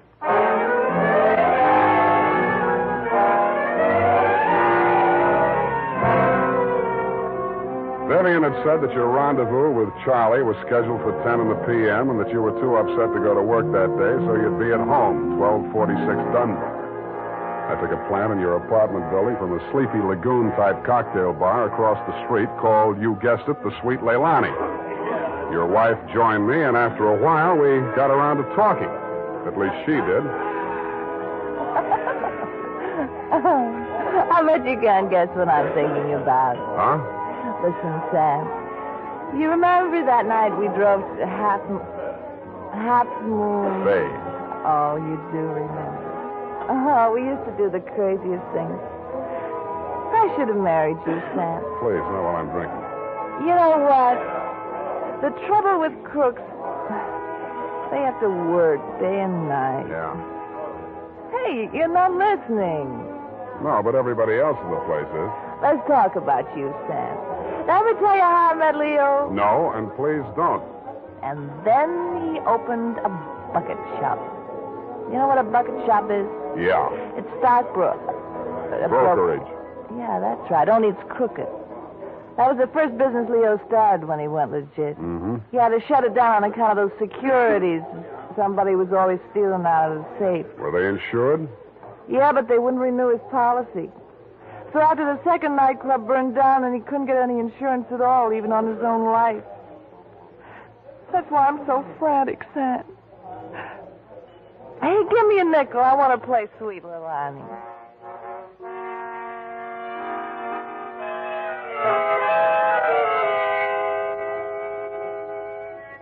$50 nickels, and 2 hours later, Sweet Leilani broke under the strain, so we had Princess Papuli to leave a nut gave out, and we were starting on the Hawaiian war chant when she disappeared through a door marked Wahines, Hawaiian for powder room, and never came back. Around 9:45, I mumbled something to the bartender about the lady will pay, put on my smoke glasses, and strolled out and across the street. You came out of the building a couple of minutes later. You led me a zigzag course up Merchant Street to Salon, across Salon to Commercial, down Commercial to Drum, and made a lateral pass over Drum back to Dunbar. Your destination, I'd never have guessed it, was the Sweet Leilani. Happily, they were not playing Sweet Leilani. It was very, very quiet. The regular customers had taken a powder, and I didn't blame them. In the new crop at the bar, I counted 10 broken noses, at least 5 broken paroles, assorted knife scars, and 4 pairs of cauliflower ears, and 1 maverick. You slid into a booth at the end of the bar, took the gun out of your shoulder holster, and laid it down on the table in front of you. I walked over, turned it around so it was pointing at the jukebox instead of me, and sat down. Some other time, Spade. Some other time I drink with you. I'm waiting for a friend. Why the gun? You selling it to him? Maybe I give it to him. Go on, you drink at the bar. It's kind of crowded. Looks like Charlie Rosenfoy's old mob. Who are they gunning for? You or Charlie? Why don't you ask them? What are you drinking, Leo? I was with that bottle all day. Got a bad taste. Do me a favor, Spade. There's a bar 2 doors down the street. Go drink there. There's my friend coming in the door. Any friend of yours is a friend of mine, Leo. Look, Spade. Hello, Leo. What's the matter? You bring a bodyguard to meet your old friend Charlie? This shamus threw his weight in here. I didn't ask him. I don't need him. Huh. That sounds like the old Leo Scarlatti I used to... The name is Scarlet. Oh, pardon me. I've been on the rock for so long, it's hard to catch up on all the changes. There's been a war, Charlie. Anyone tipped you to it yet? You got a smart bodyguard, Leo. Let's talk. Let's go somewhere else and talk. I like it here. Okay, we start. How come you tipped the mob we were coming here? You promised you wouldn't. Like the shamus, they got a drink somewhere. All right. Say what's in your mind, and I'll go. Yeah, and if you don't mind, I think I'll do my drinking at the bar.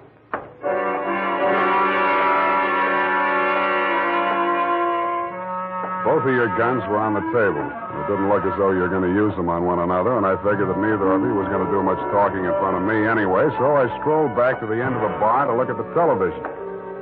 The 10 o'clock news roundup was on, and the ticker tape that was moving across the screen said ... in Atlantic City today, period. I ordered a highball, and then the ticker tape started again. This time it said San Francisco, $1 million bail bond robbery. $1 million in negotiable bonds is tonight in the hands of a group of daring hold-up men who commandeered an armored truck at the very portals of the police department and the Hall of Justice. And it said, this concludes the 10 o'clock edition of the Television News Roundup.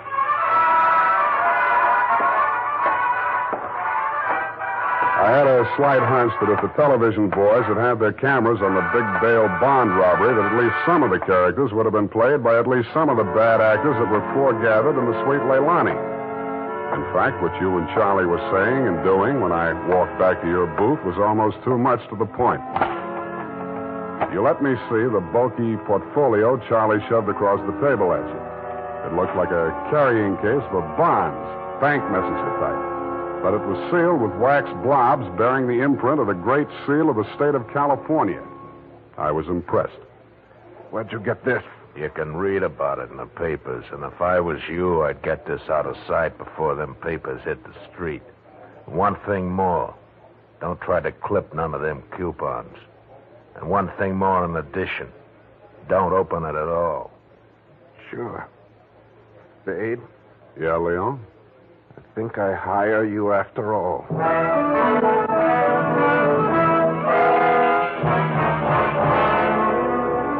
I took the job, and you handed me the portfolio. Outside, we flagged the taxi, and you gave the driver an address on Portsmouth Square. Your office, I hate to remind you, was behind one of a bunch of neon-lighted storefronts across from the Hall of Justice. The sign on the door said, "Press the button and let freedom ring any hour, day or night." The only bell in sight was a stop-press-type burglar alarm. You unlocked the door, and we went in. You paused in front of a big green safe with a combination lock and started twirling the knob. The tumblers clicked into place. I picked up an inkwell and waited for the safe to open. All right, Spade, give me it. I did, with both hands. With my left, I handed you the portfolio, and with my right, I pitched the inkwell at a well-wired slab of plate glass window. When the burglar alarm went into action, so did you. You dropped everything and were out of the door and out of sight before you could say, "Let freedom ring." While I was waiting for the cops to arrive, I helped myself to a $500 bearer bond I found lying loose in your safe. I had a feeling I might be needing some bail myself.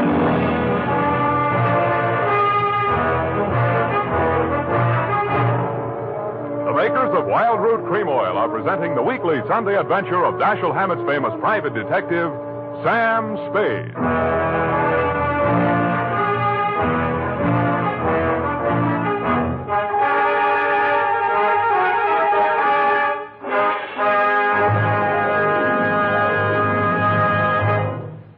Here's important news on good grooming.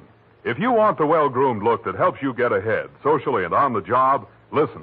Recently, thousands of people from coast to coast who bought Wild Root Cream Oil for the first time were asked, how does Wild Root Cream Oil compare with the hair tonic you previously used? The results were amazing. Better than 4 out of 5 who replied said they preferred Wild Root Cream Oil. And no wonder. It gives you the advantages that men consider most important. Wild Root Cream Oil grooms your hair neatly and naturally, relieves annoying dryness, and removes loose dandruff. What's more, non-alcoholic Wild Root Cream Oil is the only leading hair tonic that contains soothing lanolin, that's like the oil of your skin. So ask for Wild Root Cream Oil Hair Tonic. Again and again, the choice of men who put good grooming first. By the way, smart girls use Wild Root Cream Oil, too, and mothers say it's grand for training children's hair.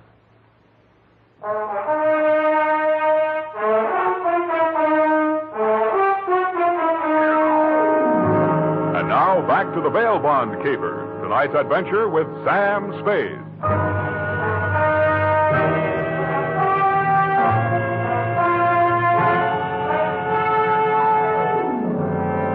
I had hoped, Leo, when I made my spectacular move in your bail bond office and set the bells to ringing, that I'd get the caper off my neck and onto the capable shoulders of the police, where it now belonged. Then I told myself I could go home and get some sleep. I had never been that fond of Vivian anyway.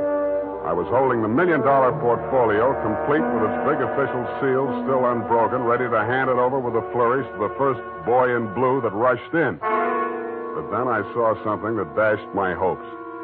There was a strip of Scotch tape across the bottom of it. It wasn't up to me to tamper with important evidence, but I didn't have to. It was only a question of what magazine had been cut up to replace the $1 million in bearer bonds. That question was answered at headquarters 20 minutes later. It turned out to be the last 52 issues of Radio Life, which even Captain Walsh of the robbery detail admitted was no help. Neither was Captain Walsh. Now, Spade, in your statement here, you state, so-and-so, Sweet Leilani, and that Rosenfoy did hand portfolio exhibit in question to Leo M. Scarlett, alias Scarlatti, at approximately 10:20 p.m. this date. That's it, Captain. Now, you sure you want to stick with this? You don't want to change any part of the statement? No, I just want to go home and go to bed. I'm afraid you're going to stay with us for a while. Who, me? Statement of Jordan Joyce, M.D. Statements of Hilda Sackwriter, R.N., and Mildred DeVille, Bis, R.N., day and night nurses, respectfully. Who's sick? Rosenfoy. He's been quarantined in his home in Daly City since his release from Alcatraz 4 days ago. Chicken pox. Sorry, Sam, I'll have to book you. You sure you don't want to add anything to that statement? Only this. Kelsey Walsh, if you continue to do such brilliant police work, you will be waving a stop sign at a school crossing in time for the fall semester. You are a hangnail on the finger of justice.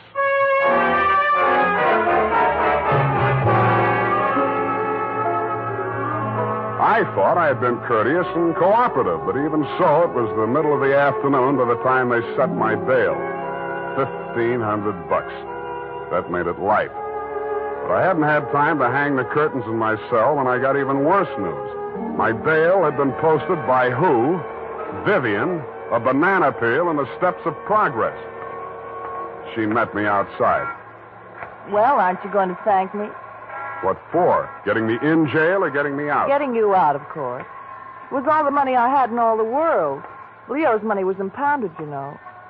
But, Sam, when I thought of what you and I once meant to each other, and maybe we still... Yeah. Well, you'll get your money back. I'm not really guilty. Oh, I know that. What else do you know? I guess it's safe to talk. Leo phoned me today. Where is he? He wouldn't say. Some pay station. He kept putting in nickels. Sam, you've got to talk to him. You've got to convince him it's best to give himself up. Now you're beginning to make sense, sweetheart. But how can I get to talk to him? I've arranged it. He's to meet us at the Club Leilani. You know, where we had our reunion yesterday. That place on Dunbar? Yeah. Oh, that's great. A crowded saloon less than a block from the police department. Besides, the place has lousy memories for me. By the way, did you ever get out of the ladies' room? If you don't mind, I'd rather talk about something else. Okay, let's talk about how do we bring this big secret meeting off in a crowded cafe. Is Leo coming in a false beard? You really think I'm stupid, don't you? I didn't say so. Well, it so happens that the place is closed on Tuesday. See that sign in the window? Closed, Tuesday. Mm-hmm. Now, how do we break in? I was counting on you. You're a detective. Can't you use a glass key or something? Did you say that bail bond you bought for me was all the money you had in the world? That's the truth. Then get ready to forfeit it. It's a risk I've got to take. You've got to take. Sam, please, if we ever meant anything... Yeah, I know. Half Moon Bay. But sometimes I wish we hadn't been childhood sweethearts. Wait here. I'll case the alley.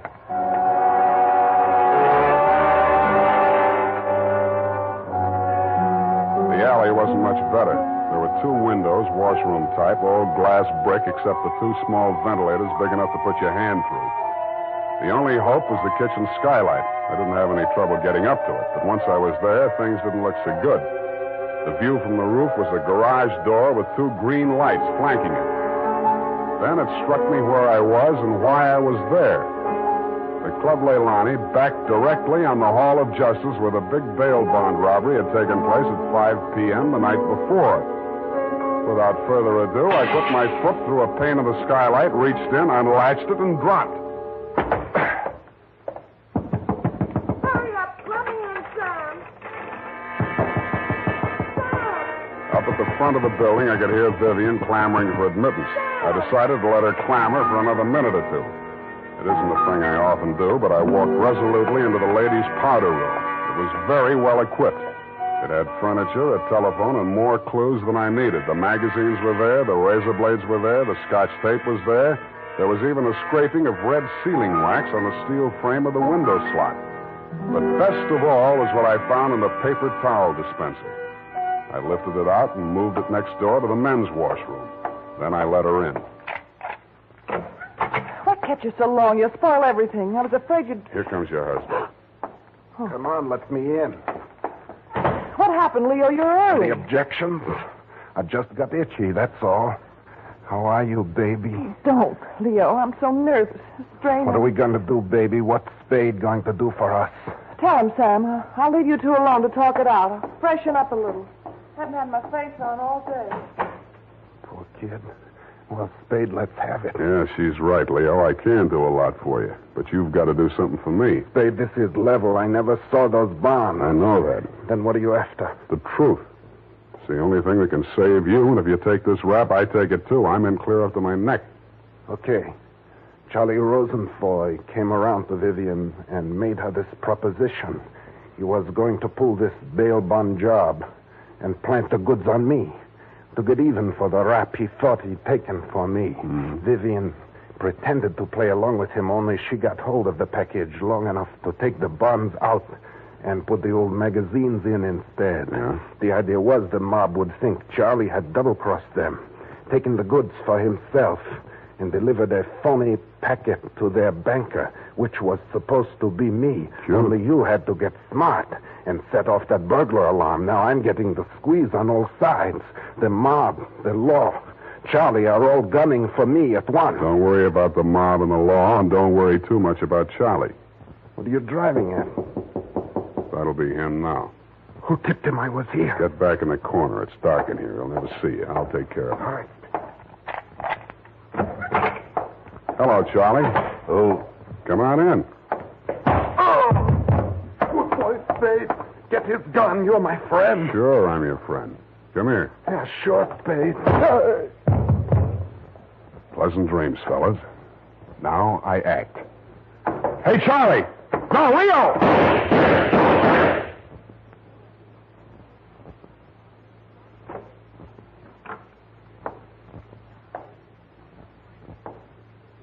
Vivian?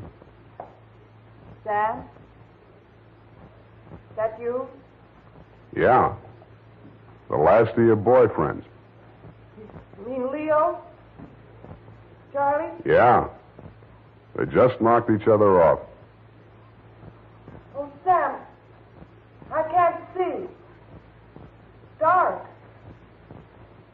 Where are you? Right here in front of the jukebox. You sure? Hope to die.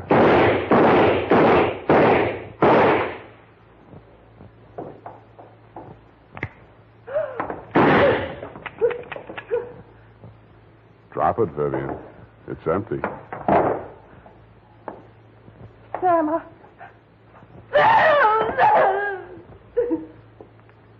Vivian, how could you? After Half Moon Bay.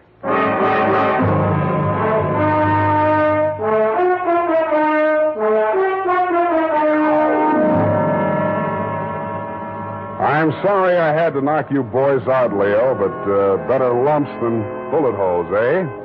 After she started wrapping up the caper, it wasn't too hard to figure what she was up to, providing you could keep her smoke out of your eyes. She told Charlie how to operate on you and told you how to operate on Charlie. $1 million for her and 2 dead gangsters lying on the floor of an empty joint where they'd shot it out. The secret of the missing bonds would have to be written off by the police as having died with either one of whichever of you ever had them. Period. End of something. Pardon me, Mr. Spade.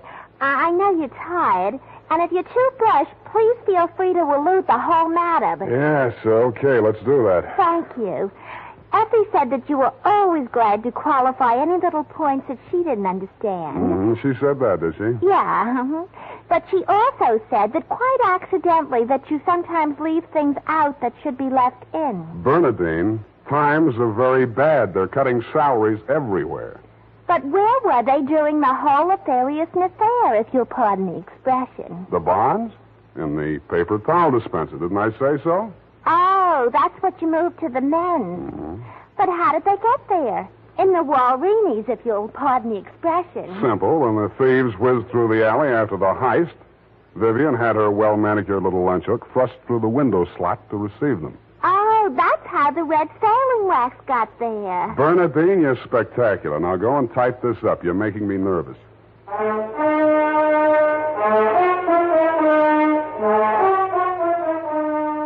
You know what they say about people who like mysteries?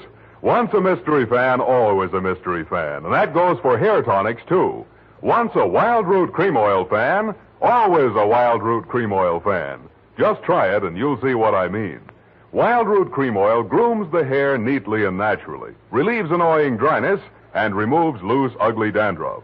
So tonight, or first thing tomorrow, step up to your drug or toilet goods counter and ask for Wild Root Cream Oil. Get the big economy bottle and the handy new tube that's easy to pack when you travel. Also, ask your barber for a professional application of Wild Root Cream Oil Hair Tonic.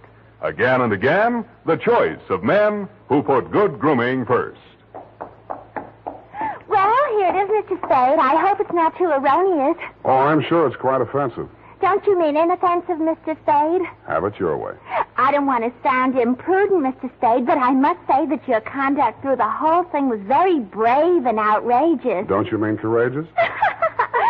Now I've got you doing it. You're going to be just like Mr. Cummel. Your previous employer, no doubt. Yeah, poor man.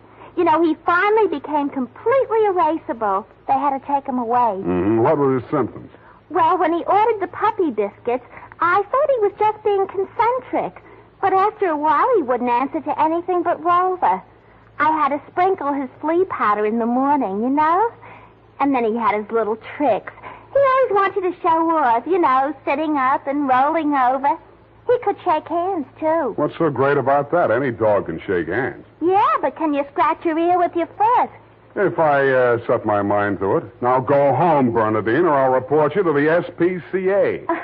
You can't frighten me. Effie told me that your bark is worse than your bite. Good night, Mr. Spade. Effie, in far-off Kanab, come home, sweetheart.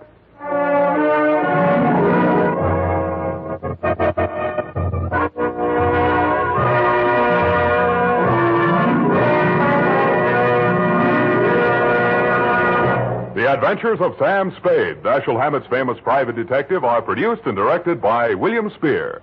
Sam Spade is played by Howard Duff.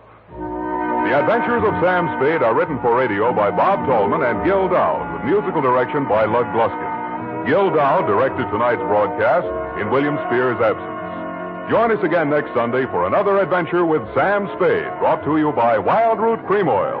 Again and again, the choice of men who put good grooming first.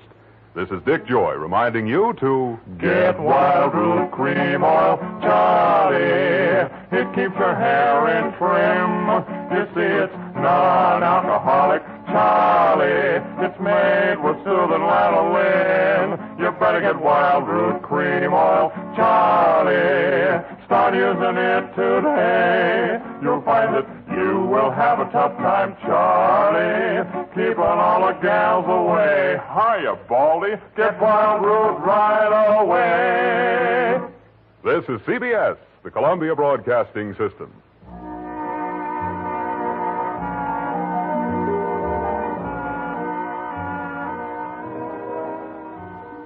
The hair-raising adventures of Sam Spade, Detective. Brought to you by the makers of Wild Root Cream Oil for the hair.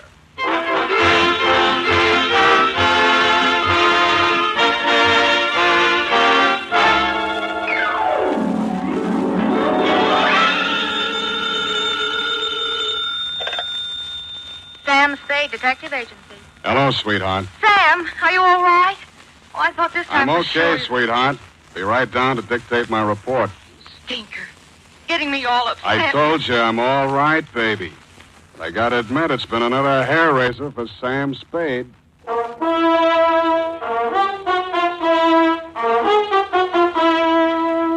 Dashiell Hammett, America's leading detective fiction writer and creator of Sam Spade, the hard-boiled private eye, and William Spear, radio's outstanding producer-director of mystery and crime drama, join their talents to make your hair stand on end with The Adventures of Sam Spade.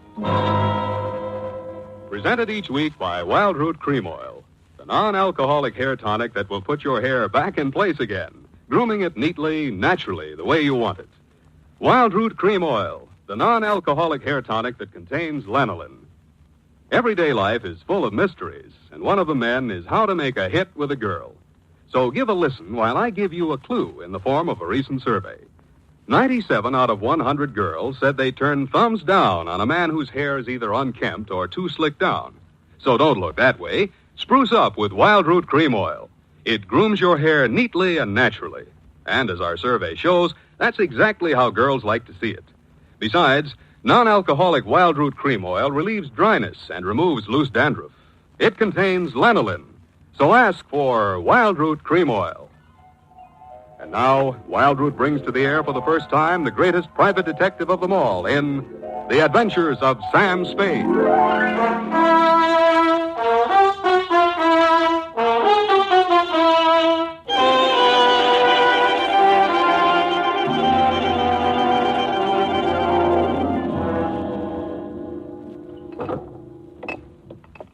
Whenever you're ready, Mr. Spade. Yeah, let's see. Date July 12, 1946, to Mrs. Gilmore. Subject, death of Bernard F. Gilmore. On June 15th, after lunch, Going too fast for you, Effie? You never go too fast for me, Sam. Stick to your book, sweetheart. Where was I? After a modest lunch on June 15th... I was sitting in my office brooding. It had been a pretty slim month in the private eye business. The city of San Francisco had been hit by a vicious wave of honesty. But that morning, the Chronicle had a nice, juicy story on the killing of Bernard F. Gilmore. You remember him, the co-owner of the St. Kitts steamship lines. I read it carefully. 2 weeks later, I received a call from the partner of the murdered man, a Mr. Emil Tonescu. He lived in Atherton on Old Oak Road, a very modest lean-to occupying only 10 acres. He was sitting by the swimming pool, wearing nothing but swim shorts and a highball, 40-ish, Latin type with a lot of white teeth. Tied above his left ankle was a gold bracelet about 2 inches wide. It was quite thick and had no clasp. It had been welded on, and in the center there was a small diamond. Mr. Spade, come here. Come here, sit down. Thanks. Drink? Thanks. Don't drown it. Nice pool you got here. This where you launch your ships? Mr. Spade, 2 weeks ago my business partner was killed. 2 weeks and the police have done nothing. I want you to find the man who shot Bernard Gilmore. Hit you pretty hard, huh? Well, I am not a sentimental man, but Gilmore and we started our business with one tramp steamer. Then we immigrated to this country. I cannot forget our years as partner, and now... Yeah, let's see. An unidentified Gunzel held him up and shot him around midnight as he was leaving the St. Kitts steamship office on the Embarcadero. Correct. His secretary, Miss Lena Best, was an eyewitness to the killing. She arrived at the scene in time to hear the shot, see Gilmore topple backwards off the pier into the water. Yes. The killer dropped the haul when the night watchman threw a slug after him. $600, a 10-carat rock, solid gold ticker, right? Yes. The police found it on the pier. Did he owe any money? Well, he had a rather large gambling debt at the Calypso Club. You say he immigrated with you to this country. I take it that Gilmore wasn't his real name. No. He changed a few years ago, after he started going with her. Who's her? His secretary. The one that was on the way to meet him when he was killed? Yes. Uh-huh. Who gets the insurance? The secretary, Lena Best. He wanted to marry her. She kept him dangling. He was getting tired of it. She knew that it could not go on. Who gets Gilmore's share of the St. Kitts Steamship Company? I do. Uh-huh. Anything else? Oh, one thing more, Mr. Spade. It might help you. Gilmore always carried a good luck piece in his wallet, a rare coin. It was the only thing the killer did not leave behind. Yes? Well, it has some sentimental value for me now. I presented him with the coin when we formed our partnership. Look here, Mr. Spade. Here's a picture of it in this little book. Tonescu handed me a thin book printed on very glossy paper. The title was Coins of the Realms, Volume 11. It was open to the photo of a coin slightly larger than a silver dollar, but thicker. It was inscribed in Spanish and dated 1720. On its face was a picture of a sailing ship. Under the photo of the coin was written in ink, for Emil, a picture of the tie that binds us, affectionately Bernard Gilmore. Well, what kind of money is it? The collectors call it a Guiana sovereign. There is only one like it in this city. The one Bernard carried the night he was murdered. I see. That's a very attractive bracelet on your left leg. This? Yes, thank you. It was given me by Mr. Gilmore when I gave him this sovereign.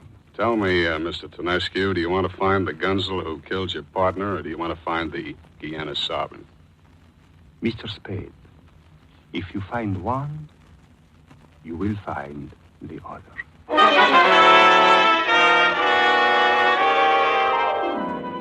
I walked up Market Street to the Chronicle building. I got off at the 4th floor and walked down the corridor to the morgue. Hi, greetings, Sam. What's on your mind? The Gilmore killing. Give me the clips on the story. Oh, yeah, Bernard Gilmore. As a matter of fact, somebody I'm is... through with these clippings now. Thanks ever so much. Oh, you're welcome, miss. Any time at all. Thanks. You're very cute. Well, save your pennies.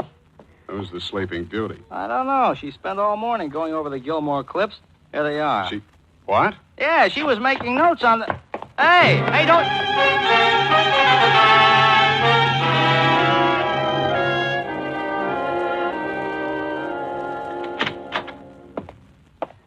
Well, Hotshot, where have you been? You look as if you'd lost something. You didn't run across a tall, thin, sleepy, slinky dame about 35 years old hiding in the ladies' room by any chance, did you, Effie? No. Shall I go and look? Never mind. She was at an elevator in the Chronicle building when I lost her. Maybe you should hire a private eye. Shut up. Take an ad for insertion in all the evening papers. 2 entries under personals and for sale. Rare coin, Guiana sovereign, colonial mint, dated 1720. How do you spell sovereign? Look it up. Bids from collectors welcomed. Only bona fide offers will be considered. How do you spell Guiana? Capital G, look it up. Put our address and phone number on it. No name. Phone it in right away. I want to make this evening's late editions. I sent Effie home and waited. The 5:30 final carried the ad.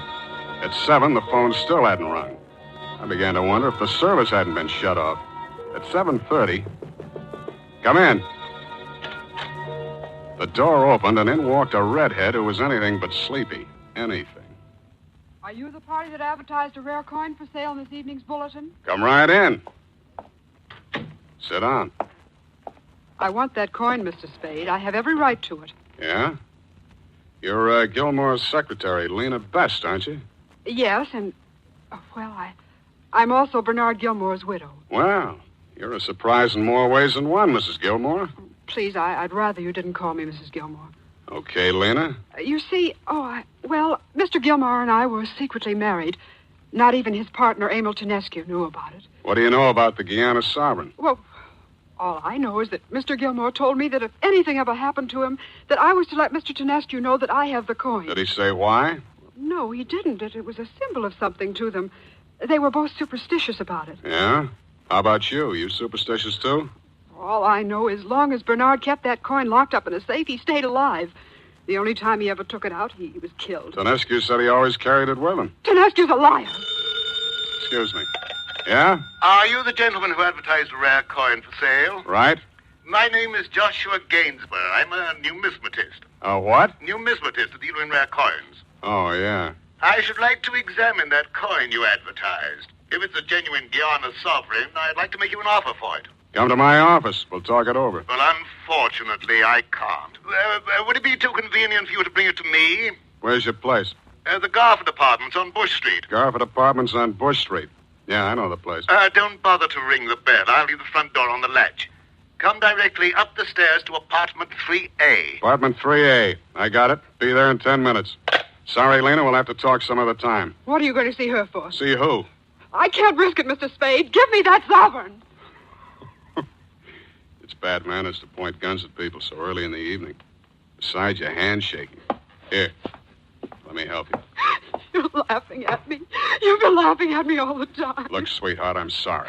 It's just that I haven't got time to be a big brother to every dame that comes in here now. Go on home and wash your face. If I find the coin and I don't find out something about you first that I don't want to find out, I'll see that it's delivered to you. The Garford Apartments was one of those buildings the San Francisco earthquake was foolish enough to spare. A mop and pail stood in the entry, and the bell panel was slightly on the bias. I looked at the mail slot for apartment 3A. The name on it was not Joshua Gainsborough. I started climbing, and I saw a man leaning over the banister upstairs. He was dressed in a white linen suit. He had a great egg-shaped bald head, and underneath it were 2 piggish eyes, 1 button nose, and 2 rosebud lips. I took it easy going up. He was leaning on a heavy cane, and he kept beckoning at me with it, trying to push me up faster. Are you the gentleman with the sovereign, sir? Yeah? Well, come along, sir. Come along. Don't rush me, Mr. Gainsborough. I go to pieces. To pieces, indeed. In here, sir. Come right along. Thank you for coming, sir. You see, I've dislocated my shoulder and can't get about. Now, sir, the sovereign, if you please. I looked around. The room was small and stuffy. There was a pair of pants on every chair. On the mantelpiece, there was a collection of knickknacks, glass dogs, a decanter full of rum, a speckled piggy bank, and a picture of a girl. It was a picture of the Sleeping Beauty who had the Gilmore clips at the Chronicle. Well, sir, do you have the coin with you? You haven't made me an offer. Isn't it customary, sir, for the buyer to examine before purchasing? Caveat emptor? I'm not asking you to buy. I'm asking you for an offer. Then you shall have it, sir. I offer you immunity from the police in exchange for the coin and my daughter. Your daughter. You mean that dame in the picture? Oh, don't play the innocent one with me, sir. I have no time for charades, Mr. Spade. I know who you are. I didn't know it showed. Oh, come now. The coin and the whereabouts of my daughter. How did she get into the caper? You face a most serious charge, sir. She is mentally unbalanced. She disappeared from our apartment and my coin with her. Yes, Mr. Spade, my coin. I don't quite know how you managed to gain possession of the coin, but my natural filial concern for my daughter will no longer keep me from turning you over to the police. Shall we dance? You don't believe me, sir? No. No. No. Right out, no. I like you, sir. Sit down, sir, sit down. We'll talk this over. I'm still listening. Very well. You have the coin. I want the coin. And not your daughter. Oh, come now, Mr. Spade. You needn't trap it in. You know I never had a daughter. But you do have a wife. A wife, sir? She's very attractive in widow's weeds. You know. Oh, that's priceless. Priceless, sir. You know. I know. Well, how did you guess, sir? Quite a bandage for a shoulder sprain. So the bullet just wings you. You went into the river, huh? Precisely, sir. Fortunately, there was a storeroom under the pier which served nicely. Oh, this is wonderful, sir. Wonderful. Two impostors, both knowing and playing out that little comedy. A drink, sir. Would you hand me the decanter just behind you? Just there, sir.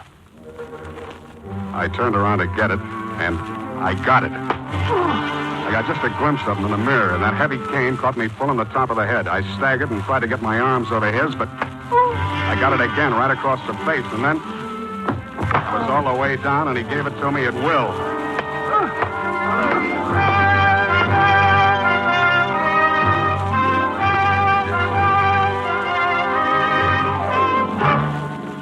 Makers of Wild Root Cream Oil are presenting the first in a new series of programs bringing to the air for the first time the adventures of Dashiell Hammett's famous private detective, Sam Spade.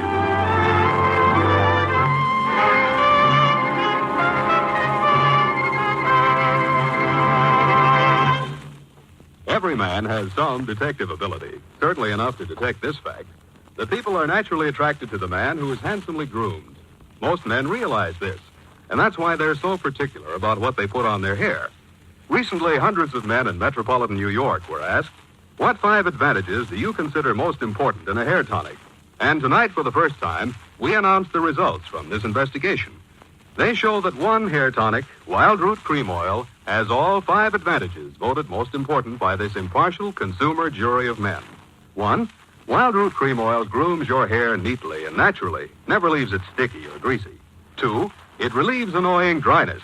3, it removes loose dandruff. 4, is non-alcoholic. 5, contains soothing lanolin.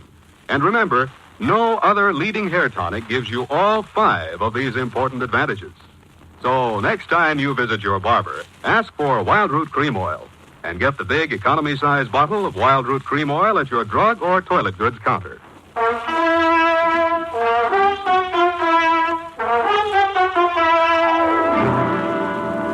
Now, back to the Guiana Sovereign. Tonight's adventure with Sam Spade.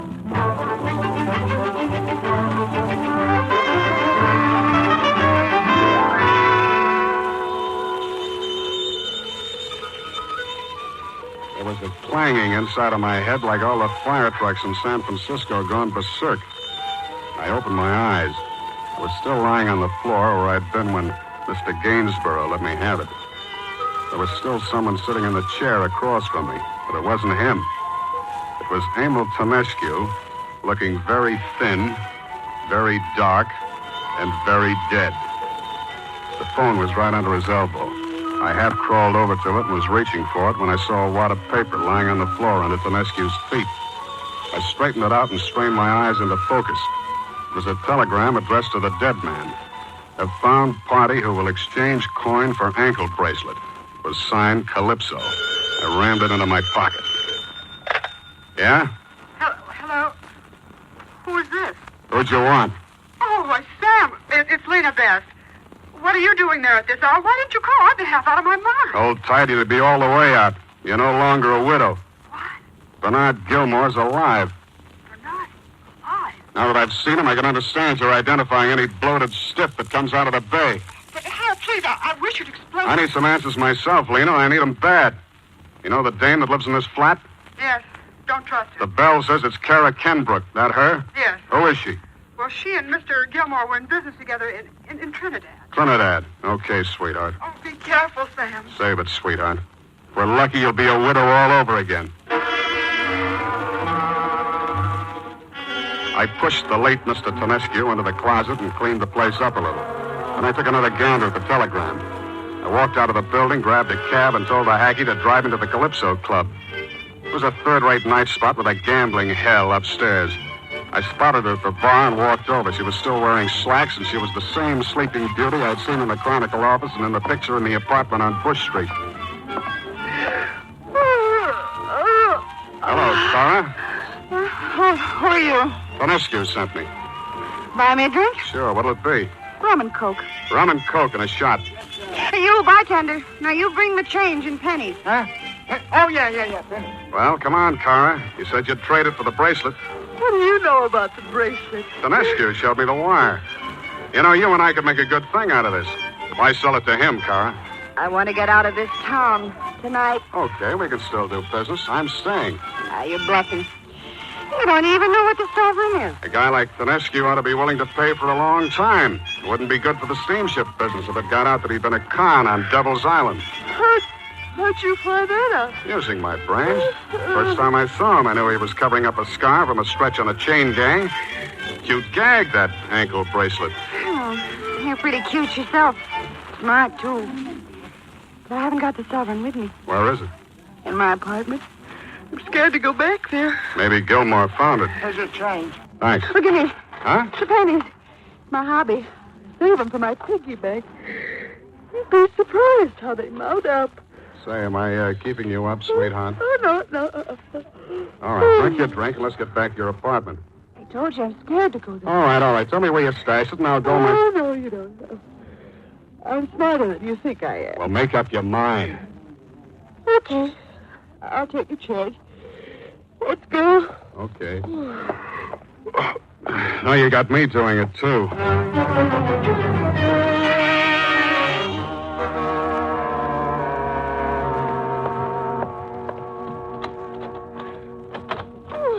Oh, pardon me.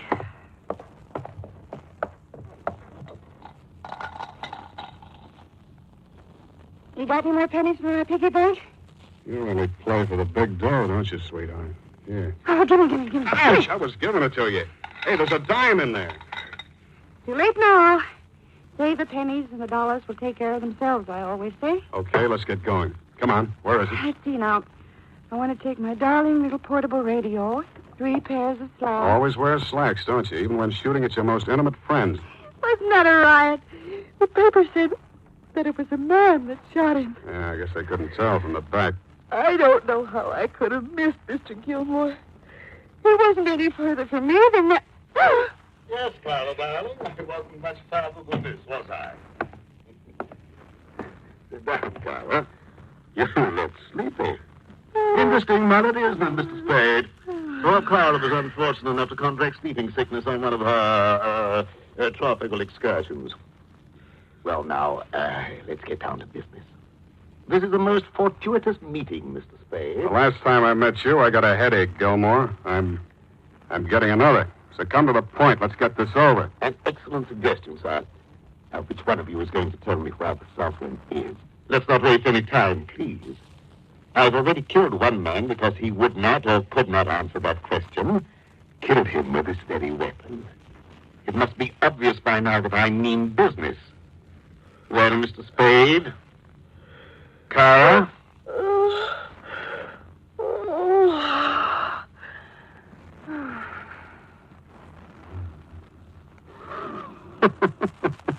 What is it, Mr. Spade? Look at her. Dead to the world.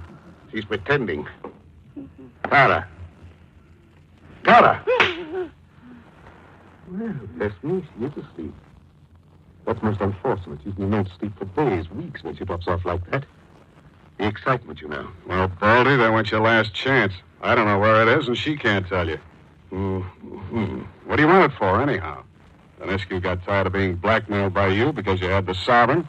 Got Kara to put the bang on you, swipe it, and push you into the bay. You came back alive, worse luck, and even to score with him. What do you want with the sovereign now? If Danescu's dead, you can't shake him down anymore. That coin has caused me entirely too much trouble of late. It's likely to hound me all my days. The matter can't be closed until it's out of circulation once and for all. I'm leaving the country tonight, and I simply can't risk it, Mr. Spade. I simply can't. That's your problem. Not entirely. Somebody's going to tell me where it is. Somebody's going to tell me in the next minute or two. Speak up, Mr. Spade. Speak up, you fat clown. You ought to know better. I only talk to people I like. Do you know where the sovereign is? I don't believe you do know. Well, so this is my last offer. I give you 1 minute, exactly 1 minute. And after that, I'm afraid you'll never be able to talk to anyone again. I wiped the blood off my mouth and looked around the room. I was still groggy, and I wasn't sure at first that it was really happening, but it was. Behind Mr. Gilmore, the door to the hallway was opening inch by inch. It was Lena Best, and she seemed to know what she was doing. She left the shoes outside. She edged along the wall toward the mantelpiece. Gilmore was looking at his watch, counting off the seconds. I was trying not to look at her over his shoulder. When she was directly behind him, she stopped with a hopeless gesture that told me she had nothing to help me with. Then her eyes fell on, guess what? Kara's darling little piggy bank. She picked it up with both hands and held it poised over his ugly, bald head. Well, Mr. Spade, I'm sorry to have to do this, but And with that, she let him have it. His hand went up in an automatic defensive gesture, and I jumped into the breach. I hooked my left over and sank it into that great, pulpy mass of chins. He dropped the gun and started backing away from me. I followed him with both fists and kept it up until I was tired. Oh, Sam! Thanks, sweetheart, thanks. What kept you? Are you all right? Look what you did to Kara's darling piggy bank. Here, help me pick this up. You'll cut your feet. Besides, there's a dime here that's mine. Maybe take a few pennies while I'm at it. Hey, look at this penny. Baby, did you ever see a penny as big as this? What is it, Sam? This is it, sweetheart. The Guiana sovereign. Carol was right. Save your pennies and the dollars take care of themselves.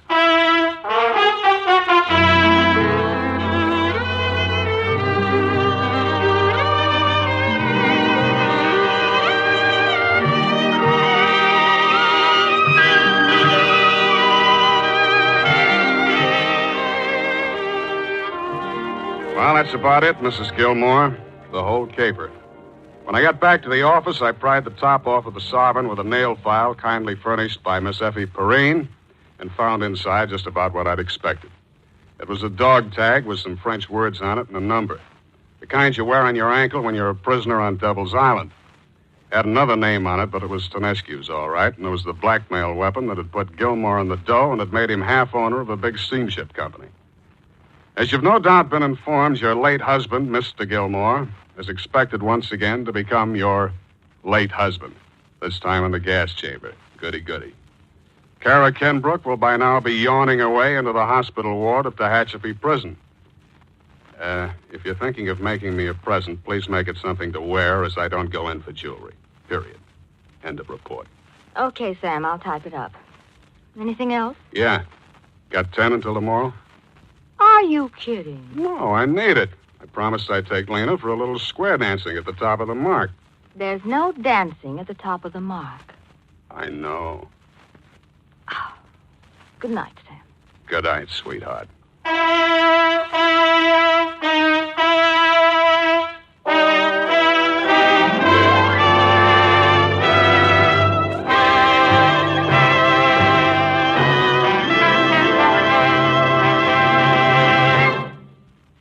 Wild Root Cream Oil presents The Adventures of Sam Spade, Dashiell Hammett's famous private detective, produced and directed by William Spear. Summer sports are a lot of fun, but after a weekend of swimming, boating, or maybe tennis, how does your hair look? Chances are it's baked out by the sun and washed out by water, in no condition to make the right impression when you go back to the job Monday morning. Unless, of course, you spruced up beforehand with Wild Root Cream Oil. In that case, your hair is protected before you go out. And with just a touch of Wild Root Cream Oil afterwards, you're looking your handsome best, ready to make a smooth, successful impression wherever you go. You see, Wild Root Cream Oil is non-alcoholic and contains lanolin, the soothing oil that's like the natural oil of your skin. And it not only grooms your hair and removes loose dandruff, but actually relieves annoying dryness. 4 out of 5 in a nationwide test preferred it to all other hair tonics they'd tried. So take Wild Root's famous FN test. Check your scalp. Signs of dryness or loose dandruff tell you need Wild Root Cream Oil right away.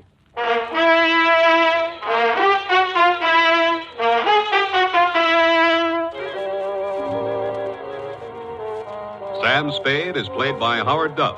George Zucco appeared as Mr. Gilmore, Lorene Tuttle as Effie. Don't forget, next Friday, the 3 great masters of the art of hair-raising, Dashiell Hammett, William Spear, and Wild Root Cream Oil, join forces to bring you another hair-raising adventure with Sam Spade.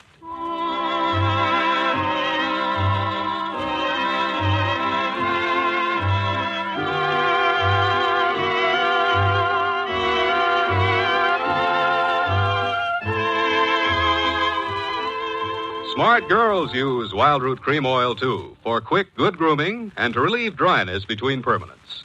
Mothers say it's grand for training children's hair. This is Dick Joy speaking. This is ABC, the American Broadcasting Company. The National Broadcasting Company presents The Adventures of Sam Spade, Detective.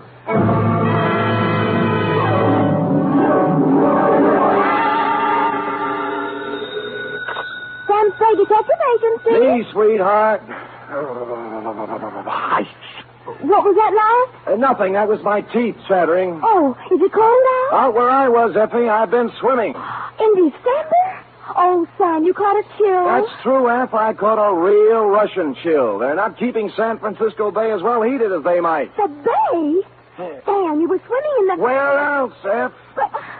Oh, Sam, you've been drinking. Only brine, Angel, and what kelp juice I could scavenge. Kelp juice? Oh, it was a taxing experience, Eff. A lesser man couldn't have come through it. Lay out some dry clothes for me, mix me a hot grog, get out your pencil that writes underwater, and prepare to take down a narrative of international intrigue and espionage, which we will call, let's see, the 25123569 caper. What? Or the Russian's number is up.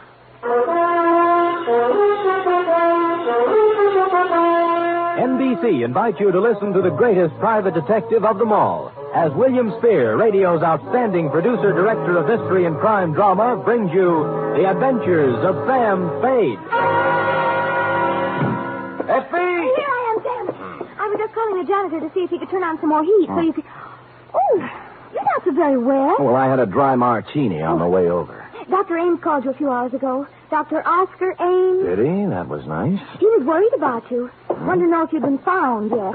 He said you two were on a ferry boat and that he just stepped in to have a cup of coffee, and when he came back... Yes, Effie, yes. Well, can't keep the FBI waiting. The FBI? Well, who else? You don't think I was playing around with kids on this caper? Oh, no, Sam. I knew they were grown-ups. I'll take it down, then. And this one, your Uncle Sam was working for his Uncle Sam. They fill it in. 2 Federal Bureau of Investigation, Washington, D.C. Care of J. Edgar...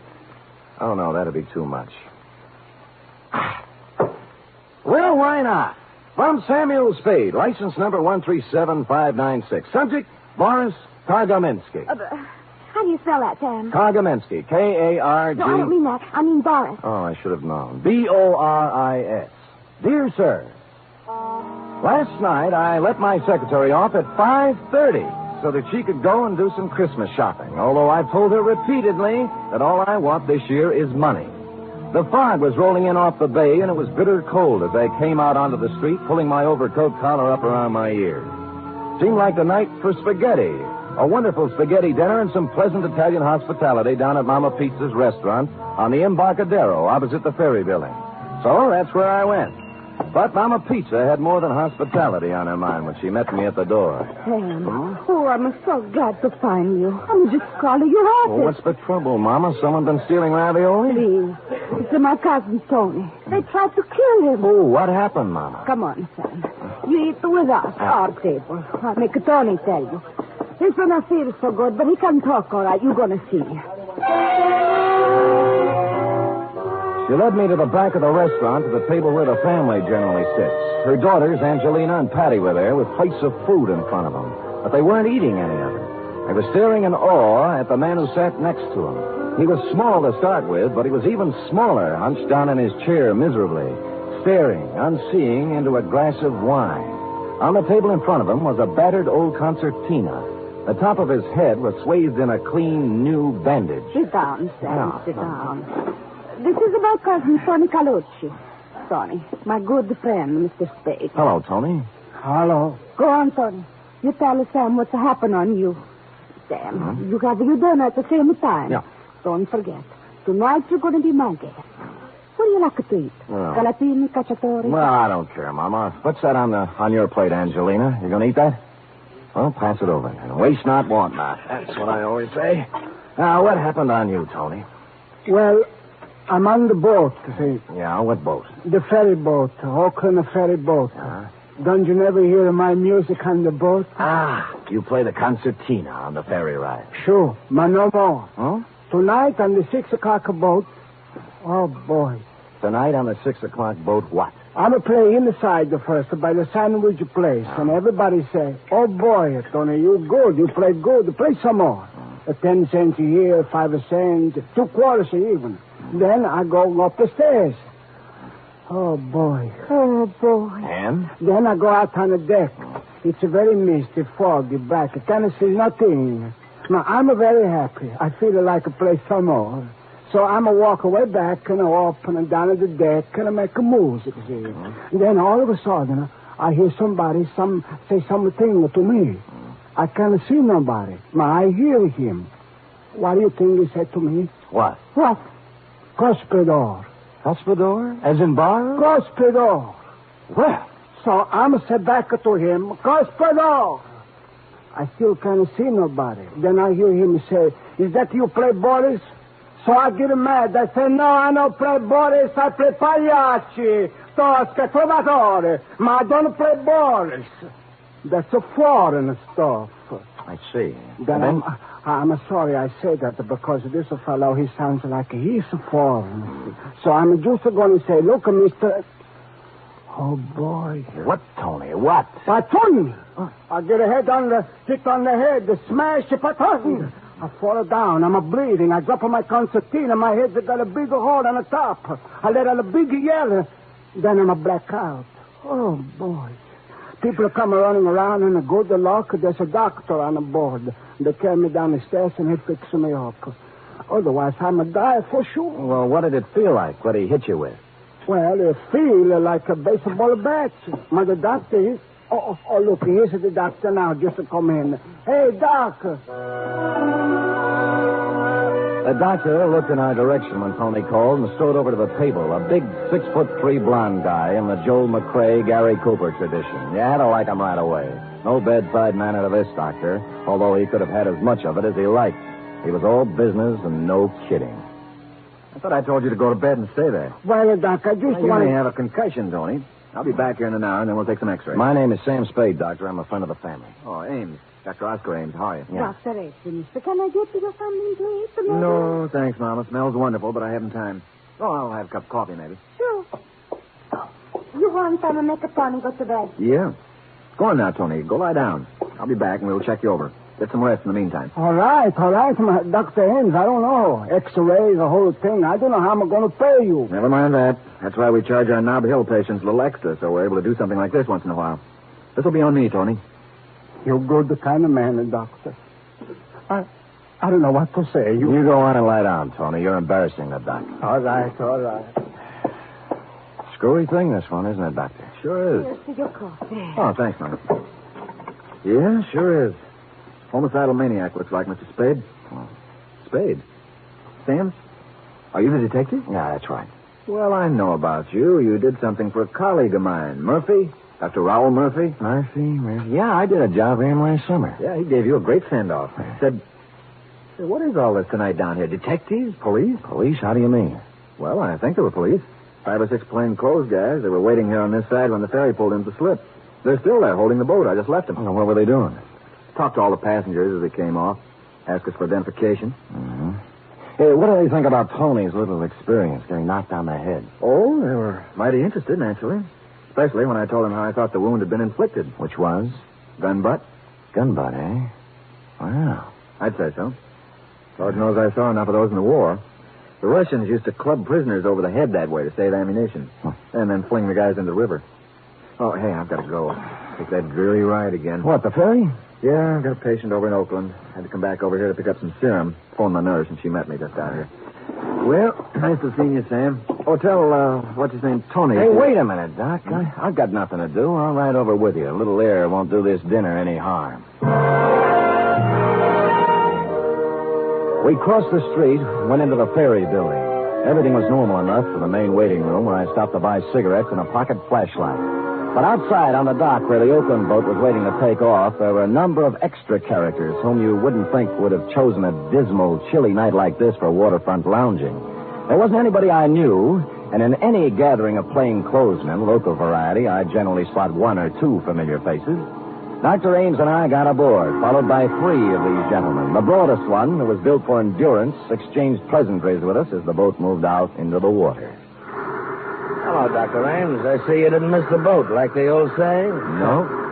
Oh, you're one of the fellows I talked to before when we landed. Yeah, that's right. I don't think I got your name. Connolly. Connolly, this is Mr. Spade. Yeah? Would that be Lieutenant Connolly or Sergeant, maybe? That's Connolly. No special title. How's the little fella doing, Doctor? Colucci? Tony? He's under care. He, talk anymore? Say anything interesting? I didn't talk to him. Mr. Spade here did. Oh. Really? Really. What do you have to say? Well, you see, I'm an old friend of his family. What he told me was in confidence, and I really have to know a little more about who I'm telling his secrets to. I see. Spade, your name was? Still is. Nice to meet you, Gospodin. Gospodin? Means nothing to you, huh? Well, it might. Gospodin sounds like another word. Somebody might think you said cuspidor. That's very funny. Hey, are you going to stay out here on deck? We haven't made up our minds. Is that okay? Ought to go inside. Have a little coffee at the snack bar. It's comfortable. Ride's over before you know it. Out here it's foggy, wet, and miserable.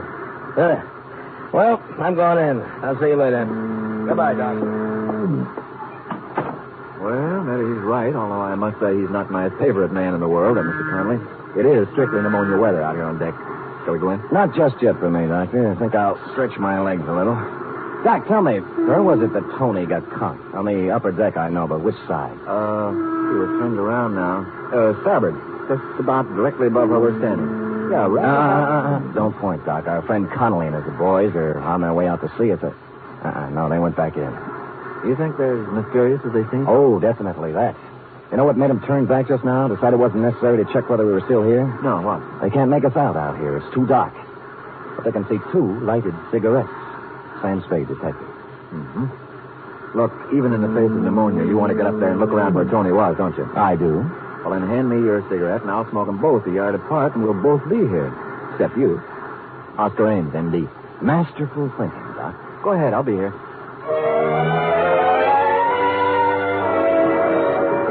So I trod the slippery stairs to the upper deck. The fog was as wet as rain. I couldn't see any more than inches ahead of me with my flashlight. Finally, I stopped about amidship and looked down over the rail. Ames and his 2 cigarettes, tiny red dots of light that grew brighter every now and then as he puffed at them, were almost directly beneath me, so I knew I was just about right. A sudden noise over my head made me shoot my light up toward it. It came from a piece of canvas that had suddenly ripped loose, the canvas that covered the top of a lifeboat. I got up there somehow and perched precariously, holding onto 2 steel supports with one arm. The piece of canvas had been ripped open with a knife, a hole large enough for a man's body to get through. And that's what was in there, sprawled in the bottom of the lifeboat. A man's body.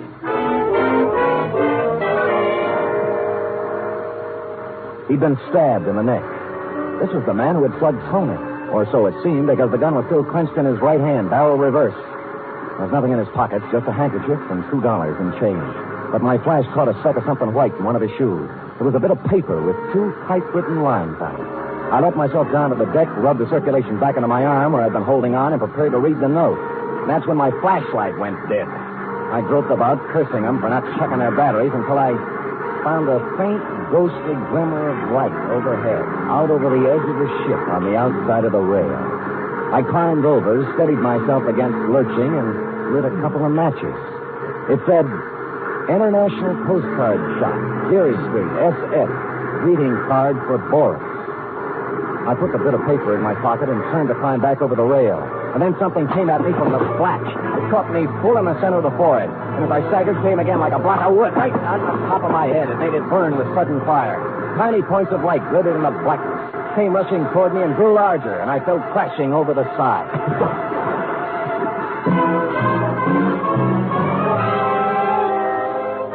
They tell you a lot about what you remember when you're going down for the 3rd time. You know what I remembered? I remembered that Господин is Russian for comrade. Sam Spade, detective.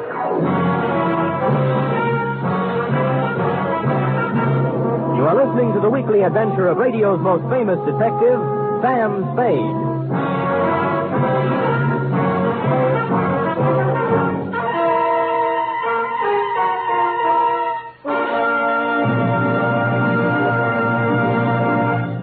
Imagine the greatest names in stage, screen, and radio. People like Bob Hope, Rosalind Russell, Meredith Wilson, Frankie Lane, and many, many others.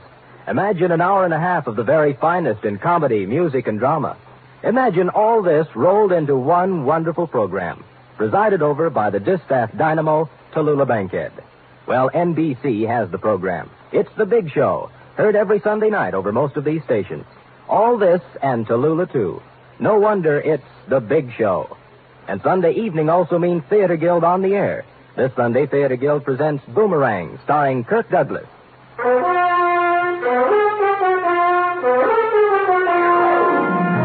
And now back to the 251235679 caper. Tonight's adventure with Sam Spade.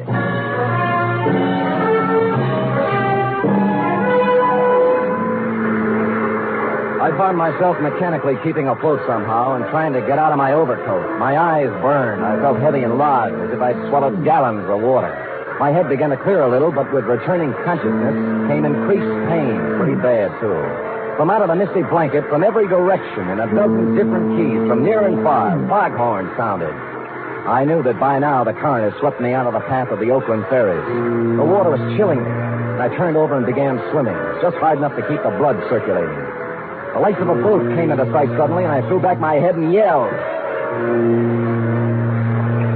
But the horn crying its warning drowned me out, and the boat went on, and the fog closed in behind me.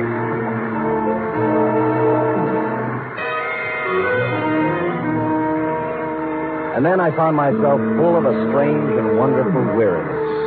The water wasn't cold anymore. I was warm with a comfortable, soothing numbness, and I knew what to do. I'd swim until I didn't hear the noise of the horns anymore. And then, in the quiet of the friendly fog, go to sleep. So I began to doze. And then some lights came into my eyes, and I wanted to stay in the dark. And I turned my face down into the embrace of the water.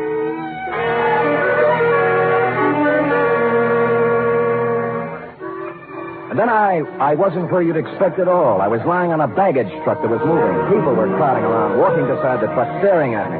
The guy in uniform, wheeling me, noticed I had my eyes open. Well, hello, pal. Welcome back to the United States. Hello, what part of the United States? Just landing in Sausalito. Lay still. We'll take you over to the hospital. Sausalito. How long before this boat gets back to San Francisco? Leave right away. Well, hey, I'm going with... Hey, wait, sir. You ain't in no condition. Thanks, I'll be okay. Half an hour later, shivering and shaking in my wet clothes, keeping my mouth clamped tight so my teeth wouldn't sound like a dice game, I climbed into a taxi at the ferry building and went to my apartment. There I swallowed half a pint of whiskey and rubbed myself with a coarse towel until my skin was sore. Then I looked in the pocket of the soggy suit I'd hung up to dry. It was still there, a piece of paper from the dead man's shoe, damp but legible. International Postcard Shop, Geary Street, SF. Greeting card for Boris. I got up to put on a dry suit and then changed my mind. Put the wet one back on. Good evening. Are you the proprietor here? Yes, that's right, sir. 6 years at the same location. Oh, my goodness, is it raining out? You really got... Dowsing? Yes, I did. Nice collection of postcards from all over, eh? Yes. South America, every place. Yes, I pride myself on having the most complete possible selection. Was there something you had especially in mind? Yes, there was. Oh? I'm looking for a greeting card for Boris. You... What's the matter? Didn't you hear me? Yes. Didn't you understand? Well, what? It's only that I didn't exactly expect somebody like you. What did you expect? Somebody slinking around in a false mustache, wearing dark glasses, and an Inverness cape? No, I... You know, with your type of thinking, you may not be the right man for this job, Gaspegi. No, wait, please, Mr. Lyubov. I thought you were dead. You drowned. Yeah, who told you that? Well, you know. Yeah, well, I didn't drown. I jumped in the water when I heard him coming. You can see how wet I still am. Yes, of course. So you escaped. Easily. Enough talk. Hand it over. The greeting card for Boris. Very well. Let's see. That's San Francisco, of course. He turned and reached down onto the counter. I slipped my hand under my armpit and held my .38 ready in case he came up with something similar. But all he brought forth was a box marked special. On this, he extracted something and handed it to me. I took it with a knowing expression on my face, but I didn't know from nothing as to what it meant. All it was an ordinary postcard, that's all. A picture postcard showing the Golden Gate Bridge. Underneath it, the caption, Wonder Cities of the World, number 25, 1, 2, 3, 5, 6, 7, 9, San Francisco. Nothing else. I was afraid my mouth was open. What's the matter? Matter? Don't you know how to read the name? It's so difficult, of course. Idiot, certainly I know how. I was just admiring the work, that's all. Oh, it is excellent, isn't it? Look, you'd better go now. You've been in here an awfully long time. We don't want No, of course we don't. I'll go, Gaspedi. Gaspedi, I'm sorry to have been overly cautious. There is no such thing as over-caution. Yes, thank you. You were so... Well, you seem like an American. So do you. I strode out onto the street, clutching my postcard, but I shoved it inside my sleeve a moment later because who I saw standing under the misty glimmer of a streetlight waiting for me was my heavy-set, mysterious friend from the ferry boat, Connolly. I turned my head around and glanced down the other end of the block behind me. 2 other guys were there, sure enough. And they advanced slowly toward me with their hands raised, palms out, as if they were showing me they weren't carrying guns. I reached my hand inside for mine all the same. But I never got to use it because Connolly rushed me from the other side. I caught him on the chin and he went down, clattering into an ash can. The other 2 boys grabbed me and held my arms behind me. Connolly got up, rubbing his face, and I waited to get murdered. But no. All right, Joe Lewis. Bring him along.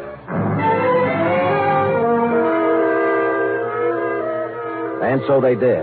We didn't go far, though, just around the corner to a little hamburger place that had a sign on the door saying closed, although there were lights inside.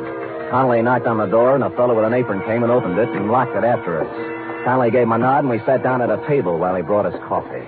Spade, we've checked on you. You seem to be okay. You stand in good with the department, friend. What department would that be, friend? This department. FBI. Oh. Now, maybe you can help. Anyhow, we don't want you going around making a noise and messing it up for us, so here it is. I'm all ears. Did you ever hear of a man called Boris Kagaminsky? No. Well, not many people have, even in Russia.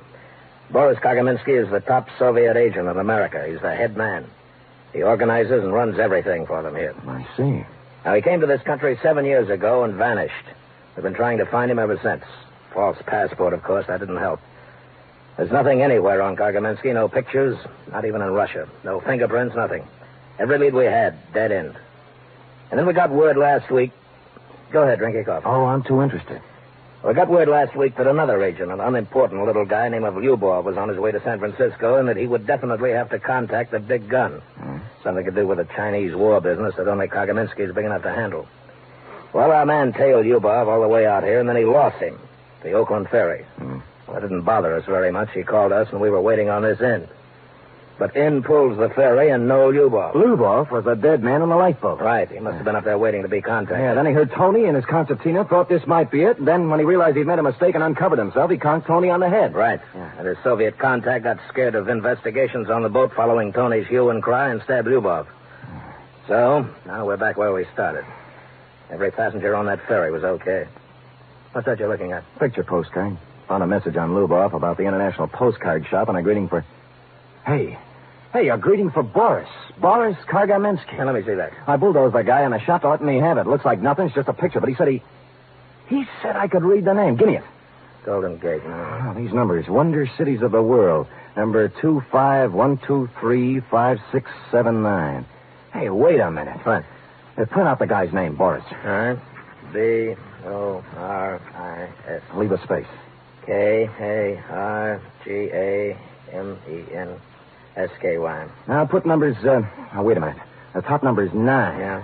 All right, put 1, 2, 3, 4, 5 over Boris, and then start again. 1, 2, 3, up to 9 over Kargamensky. Yeah. So? All right, now what's the postcard? 2, 5, 1, 2, 3, 5, 6, 7, 9. Okay, what's 2? 2 is, O. 5. S. O-S. Now, Kargamensky. 1. K. 2, 3. A-R. O-S-K-A-R. Well, I guess we know the rest of it. 5, 6, 7, 9. A-M-E-S, correct? Correct. Oscar Ames. Dr. Oscar Ames. What? I was just thinking. He was worried about me catching pneumonia.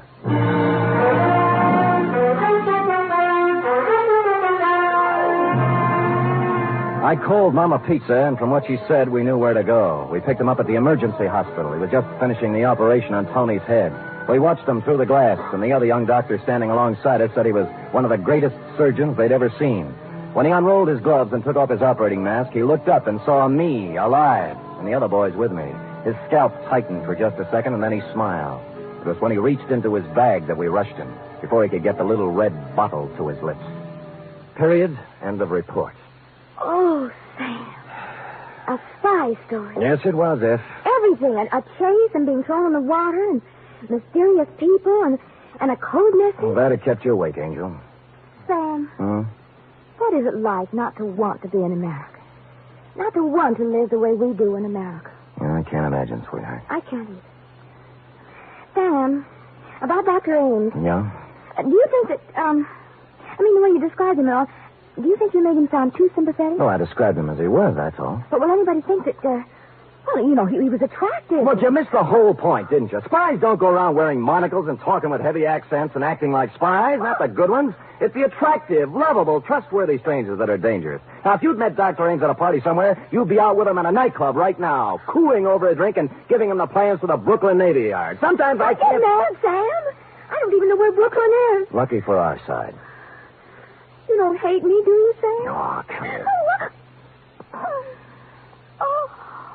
Now, does that answer your question? Completely. Good night, Sam. Good night, sweetheart.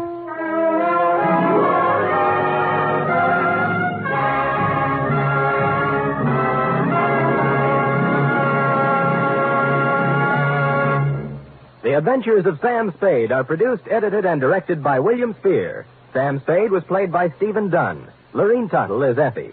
Script for tonight's adventure by William Spear. Musical scoring by Lud Gluskin, conducted by Robert Armbruster. 3 chimes mean good times on NBC. There's no cover charge at Duffy's Tavern. Just keep your dial tuned to NBC later as Archie the manager and his delightful friends cook up another mad and merry session at that remarkable restaurant, Duffy's Tavern. This Sunday, The Big Show comes your way on NBC again. An hour and a half of the best in comedy, music, and drama. With guests Bob Hope, Martin and Lewis, Rosalind Russell, Frankie Lane, and unpredictable Tallulah as MC. Go ahead. Tell them about The Thing. Oh, yes. Sam Spade and Effie asked me to remind you about The Thing. The Thing for kids for Christmas. You know, The Thing can be anything you think an underprivileged child would like for Christmas. In your town, there are civic groups who are cooperating with this Thing for Kids campaign. Send your new or used toys to the collection centers in your town and help make some child's Christmas brighter. It'll make you happier, too. Thank you.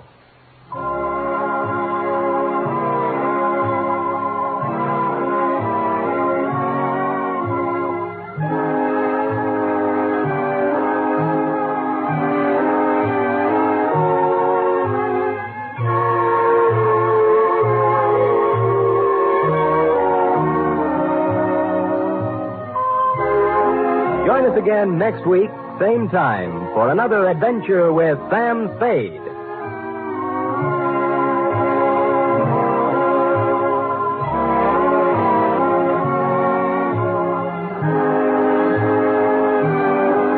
Enjoy the magnificent Montague, then it's Duffy's Tavern on NBC.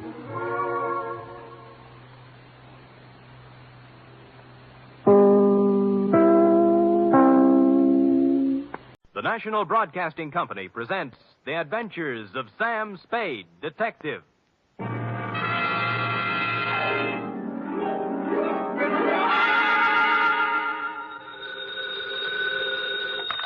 Sam Spade Detective Agency. Me, sweetheart. Oh, it's you. What kind of a greeting is that? Oh, it's you. Well, Sam, I may be only your secretary and all that, but I do have feelings, you know. What have I done now? If you'll recall... Yes? You were supposed to take me to the Geary Theater last night. Yeah? And you never showed up. Well, Effie, Oh, I know. You'll make up some big story like you always do. Always an excuse. No, I'll try to tell you the truth. And then... The truth. It'll probably be a story about at least 2 or 3 people being killed. Yeah? How you had to be there to straighten the whole thing out. Well, as a matter of fact... And then there'll be beautiful women with hair like carved smoke and crimson slashes for mouths. You would leave that out. Now that you mention it, Effie... And you'll throw in shooting and getting knocked out and glass keying your way into houses and anything else you can think of. Effie... Well, if you think that I'll fall for that... Effie, will you please... What's your big fat story? You've already told everything about it, but the title, I might as well add that. My big fat story is called The Shot in the Dark Caper.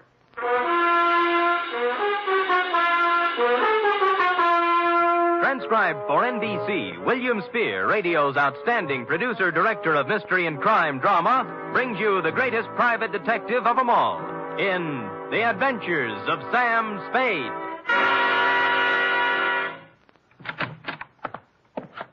Effie? Yes, Mr. Spade. No, Effie, don't be like this. I promise you tonight, right after this report, we'll go to the theater. And we'll have dinner, too. Any place you want. Sound good? You're the employer. The faster we do the report, the faster we get out. And I won't even take time out for a drink. So come on, let's go, shall we? You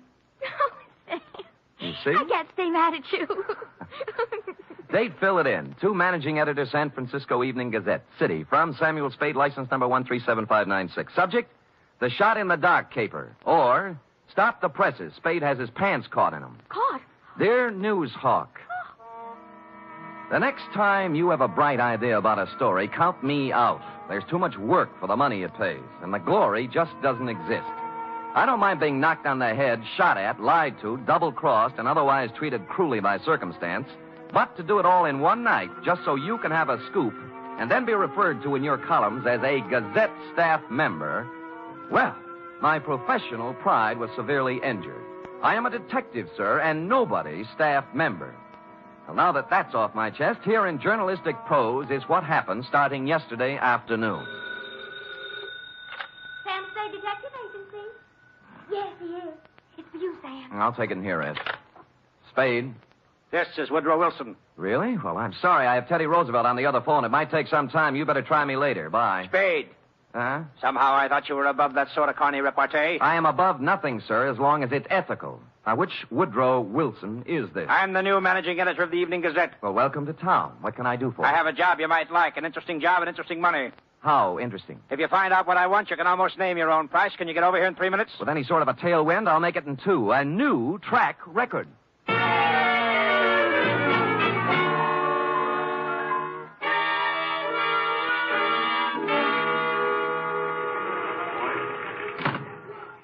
Take a seat, Spade. Now, what is this interesting job? First, let me say I don't know much about you personally, but you come well recommended. I've tried. Second, this is a confidential matter, and I want it to remain that way. Of course. I'm going to trust you as I would one of my own staff members. The police aren't to find out about it until it's all over. And if any other newspaper gets it, you might as well leave town. Woody, old boy, the man doesn't live who can say I ever double-crossed him. For money or love or anything else. I or had love... to say it so we'd understand each other. Now, take a look at this news photo. Yes? One of our boys snapped it. What do you see? A street intersection. O'Farrell, I'd say. 2 automobiles hit head-on. An ambulance, a couple of people injured, a sordid crowd. We took that picture 3 days ago, Tuesday night, routine accident picture. But this morning, when we were filing it, I looked at it again, and I noticed something startling. Look at it. It's a shot in the dark, but I smell a story. Well, maybe I have a cold, but whatever it is escapes me. On the right side of the picture is an apartment house. Mm-hmm. Now count up 6 floors and look at the 4th window across to the left. Here, use this magnifying glass. Oh, what do you know? Somebody just fired off a gun. That's it. All you can see is a hand and a smoking gun. You can't even tell whether the hand's male or female. But somebody shot at something, probably a person, just a second before that picture was taken. You want me to find out why, huh? This calls for a detective, not a reporter. There hasn't been a single homicide, suicide, or gunshot wound reported in the city since that happened. Now, I want the story. Get it. Okay, Chief. Get ready to rip out page 1.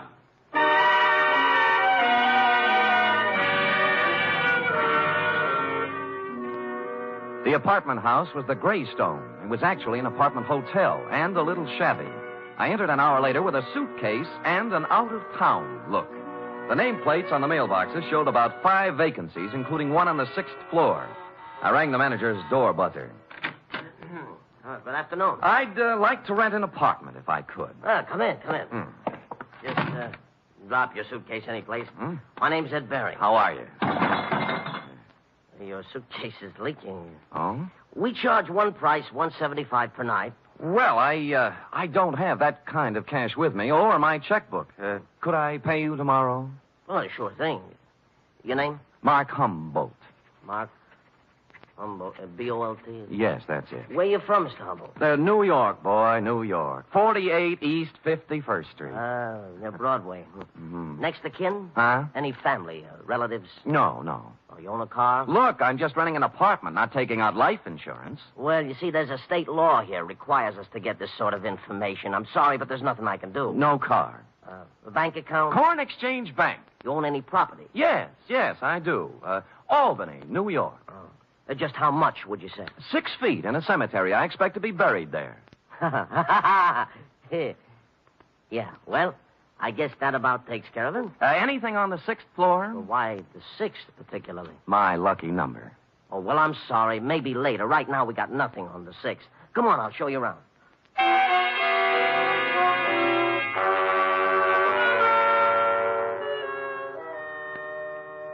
In a few minutes, I was ensconced in room 512. As he stood in the doorway, Ed Baring, the manager, scanned my luggage, my clothes, my ring and wristwatch, as if he were trying to estimate what he could get for me from a fence. After he went back to his apartment, I took a stroll up to the 6th floor. Woody Wilson and I figured the gun incident took place in apartment 608. So I counted back from the end of the corridor and found we were right. 608 was silent. I knocked, but no one answered. So I sprung the lock and went in. The place was absolutely empty. No furniture, no nothing. In fact, it was being completely remodeled. It's gonna look swell when they finish, huh? Huh? I said it's gonna look swell. Well, where did you come from? Oh, gee. I guess maybe I startled you, huh? A little. I was just coming down the hall, taking some of these groceries in, and I saw you standing there. You're new here, huh? Huh? Yeah. Here, let me carry some of those things. Well, say thanks. You're the kind of man a girl should have around. Well, I've tried to convince several of that. Oh, who are you kidding? A big, handsome guy like you wouldn't have any trouble getting a girl? Well... At least not if I was the girl. Well, you know best. My place is down here. Shall we go? Well, why not? My name's Honey Kane. What's yours? Mark Humboldt. Gee, what a fascinating name. Oh, not half as fascinating as yours. Really? Say, isn't it wonderful how fate just throws two people together?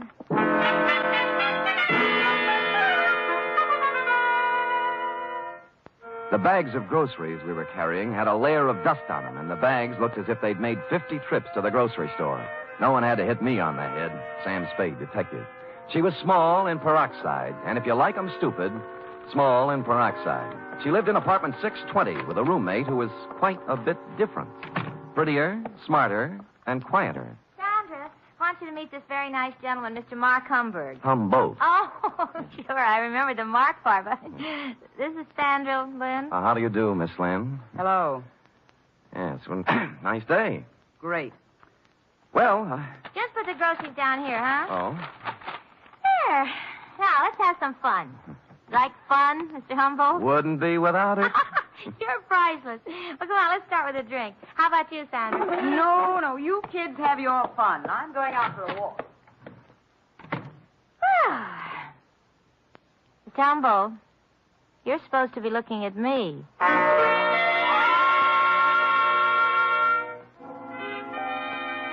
An hour later, under the pretext of going out for some snuff, I shook her off and left.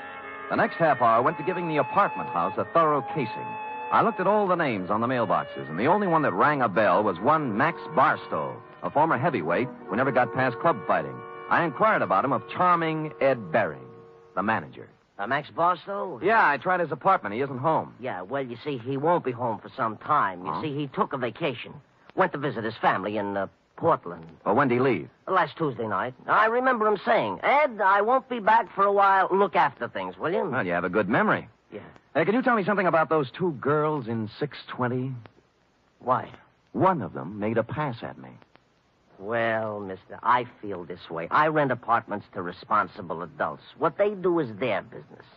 You won't get any trouble from me. Now, that isn't what I asked. I always like to be sure. Now, are they honest, hard-working girls?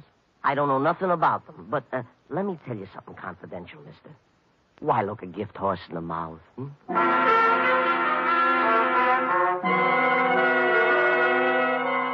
Well, I gumshoed around the apartment house some more, and one thing was sure. They were making a number of extensive alterations. For example, in the basement, there was a new cement floor. Said cement floor had been laid, I was told by the janitor, Wednesday morning, the morning after a gun was fired in 608, the same morning on which Max Barstow suddenly left to visit his parents. And about here in the plot, it was dramatically correct to wonder if Max might be sleeping under the furnace with a new cement overcoat covering him. I went back to my apartment for a couple of long ones and some thought. It was getting along about supper time when there was a feminine knock. I guessed it to be Miss Room Service herself, Honey Kane. But no. Better. Much better. May I come in? You may. Shall I leave the door open? I'd rather you closed it. Anything to make you feel at home. Drink? No, talk. Oh. What are you doing here, Sam? The name's Humboldt, Mark Humboldt. All right, play it any way you want. But I've seen you around. I know who you are. You move in today, and half hour later you find our apartment. Why? Your apartment found me. At least half of it did. The gift horse part. Maybe so, but I figure you helped a little somewhere. Hmm. What are you trying to get on us? Nothing. I just moved in here for a place to live. With one suitcase and a bottle? Oh, I'm an actor.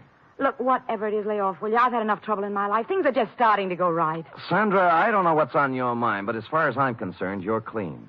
All right. Maybe I made a mistake. I'll try to make it up to you sometime. Well, maybe you can start right now. I think I'll open the door again. Just a question.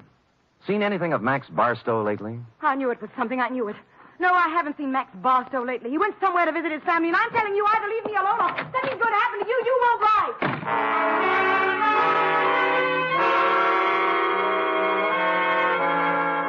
She stormed out looking lovely all the way, and I sat very quietly for a minute. It was the second time somebody said it. Max Barstow was visiting his family. And that was very interesting because, you see, Max Barstow didn't have any family. When he first started fighting, he was under the aegis of the St. John's Orphanage. So, what was all this rehearsed account of his absence? I watched at the window to see if Sandra Lynn went anywhere, and she appeared on the street. I was out of the room and down the stairs, presto. 10 blocks later, she turned in at a brownstone on Polk Street, went in the first apartment on the first floor. 15 minutes later, she hurried out, and I went up to the apartment and knocked. The door opened cautiously. Yes, what is it you want? Is Mr. Fairchild in? Nobody here by that name. You got wrong address. Now, just a minute. He used to live here. No more he does. Well, could you tell me where I could find him, Mr. Sigmund Polkus. I don't know. Try the manager.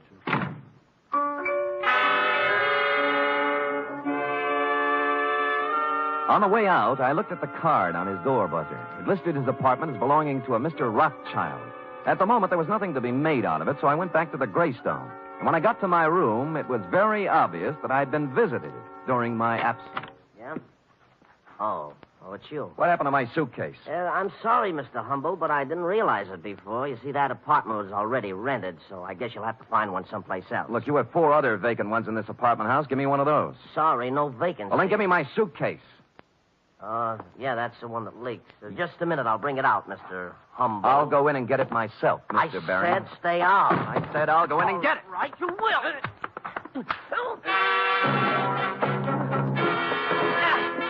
He swung at me, I blocked, and stepped into him. He gave way, and I followed in. And then as I moved into the apartment, someone stepped out from behind the door.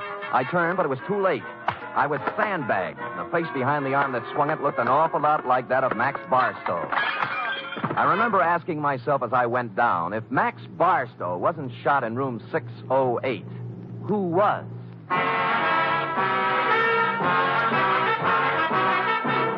You are listening to the weekly adventure of radio's most famous detective, Sam Spade.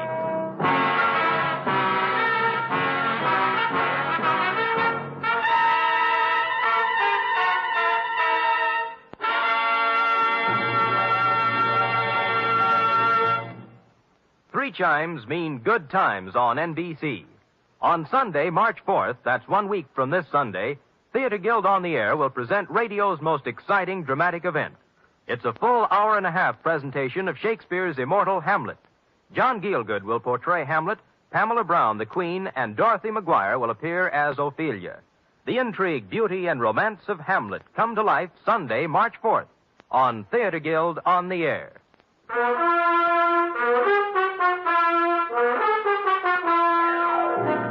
And now back to The Shot in the Dark Caper, tonight's adventure with Sam Spade.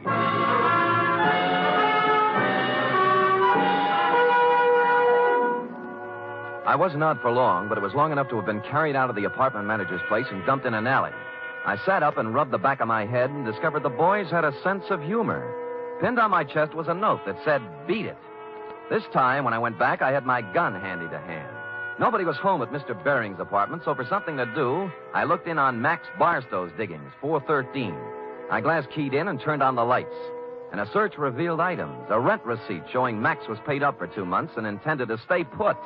But more interesting were 2 phony detective badges, a policeman's uniform, and a flash camera.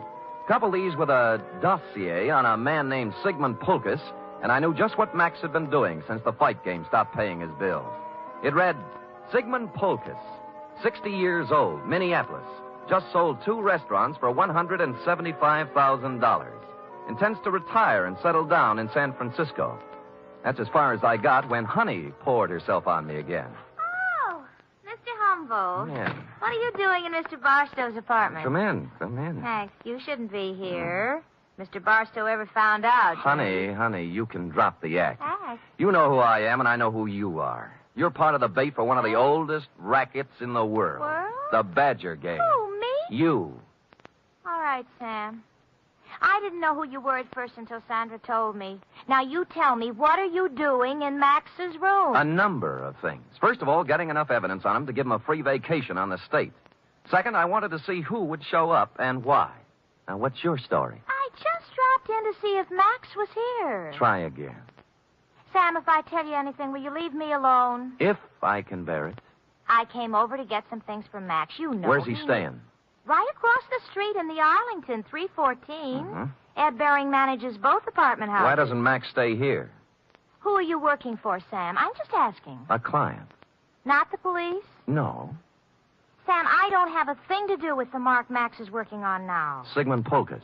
Some old man. Did you hear any shooting here last Tuesday night in apartment 608? Oh, Sam, I didn't hear a thing.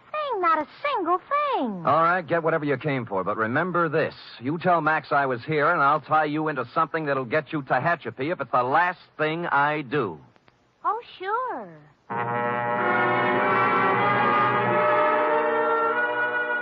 I knew she'd be impressed with that type of threat because her kind of girl lives by playing tag with the law. They want to be it as seldom as possible. I finished the dossier on Pulkus and thought a more businesslike visit to the old man was in order. What is it? Oh, you. I want to talk with you, Mr. Pulkus. Come in. I want to talk to you.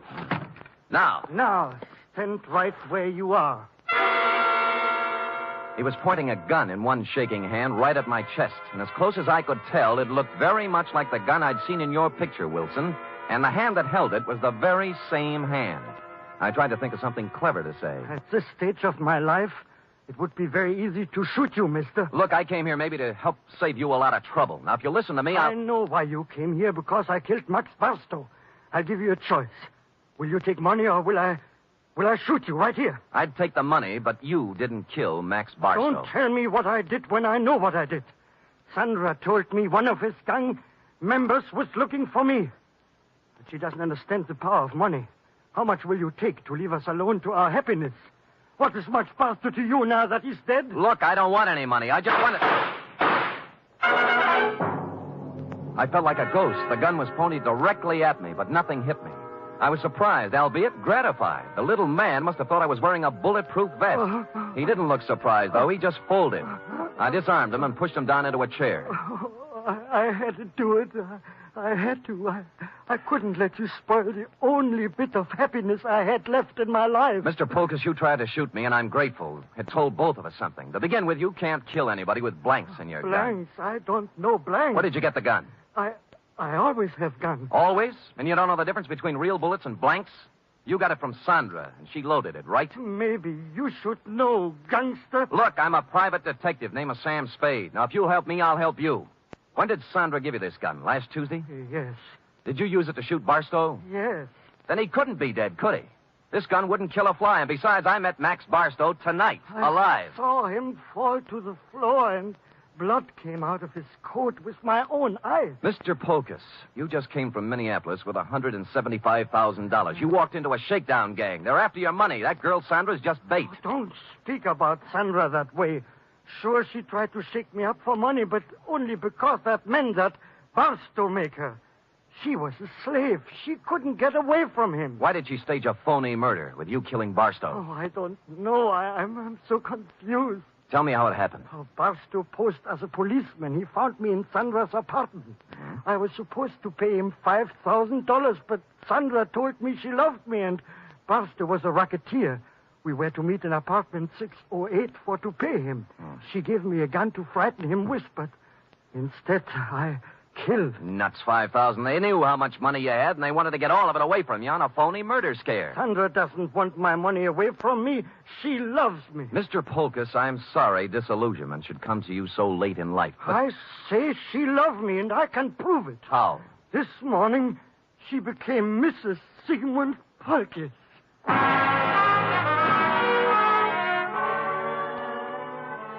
That made me sit down and think things through a little more carefully. She could have gotten his money, or most of it, without marrying him.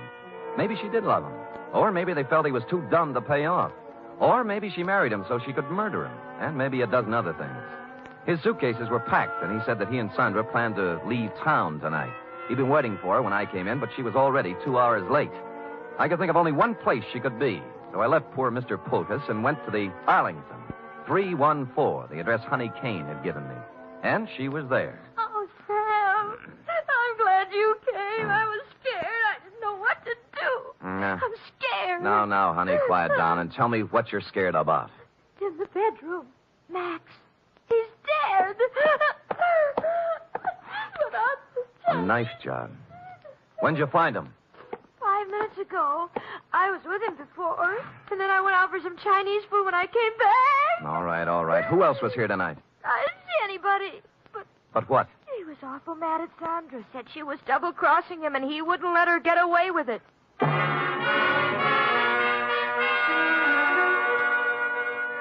I went back to Polkus's place. He was gone, but his bags were still there, so I figured he'd be back. I put out the lights and sat in a chair.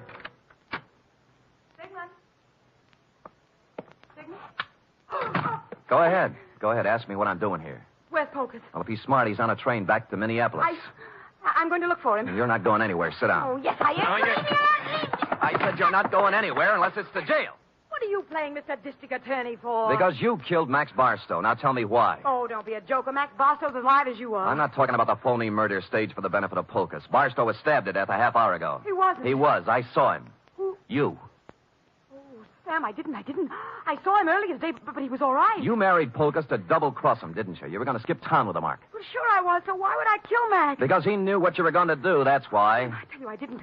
I couldn't kill anybody. What did you have planned for Polkus? A shove over to the Grand Canyon? No, I love the old guy. Come on, we'll drop in at police headquarters. No, Sam. No. Sam.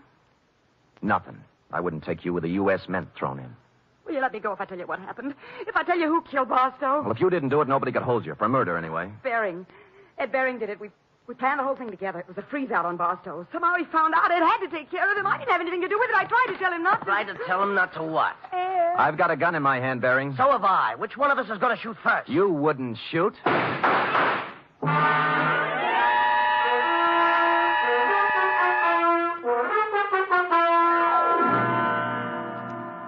But he did.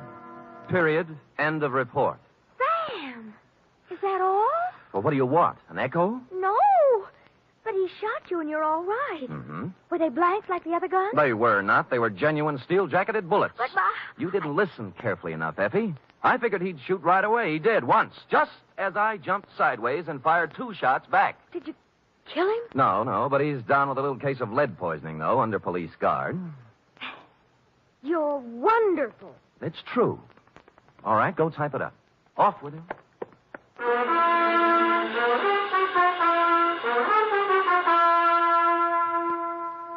Three chimes mean good times on NBC. Tomorrow, you're invited to a 1-hour concert by the renowned NBC Symphony under the direction of Bruno Walter. Featured soloist for tomorrow's performance is celebrated violinist Joseph Figgetti, who will be heard in Mozart's brilliant concerto for violin and orchestra. It's the very finest in musical listening, every Saturday with the NBC Symphony.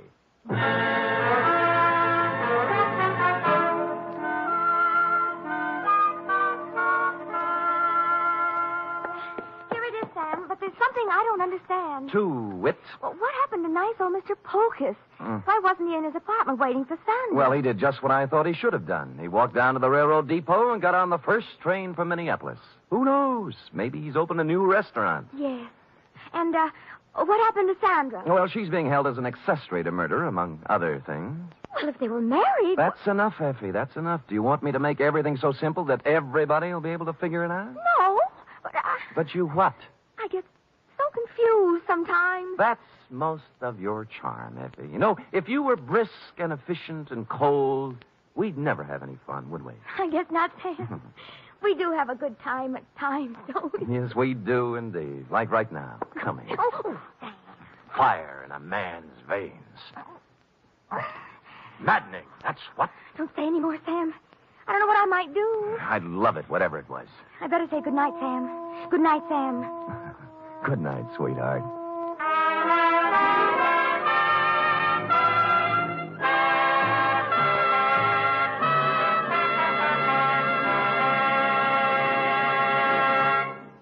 Tonight's transcribed adventure of Sam Spade was produced, edited, and directed by William Spear. Sam Spade was played by Stephen Dunn.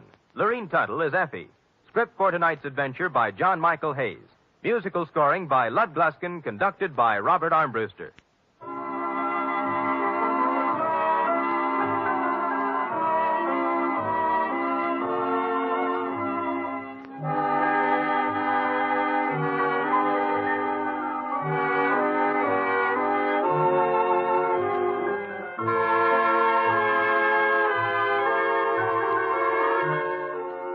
Join us again next week, same time, for another adventure with Sam Spade.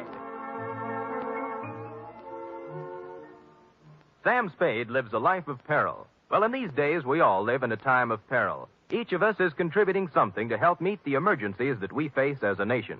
There's one definite thing that every one of us can do to help. February 28th is being celebrated as Red Cross Day. Supported by the people and schooled by years of experience in war and peace in times of disaster, the Red Cross has now been assigned unprecedented tasks in the interest of national security and world peace. You can help mobilize the forces of mercy for the protection and defense of your family, your community, and the nation through generous support of the 1951 Red Cross Fund campaign. Join the magnificent Montague, then it's Duffy's Tavern.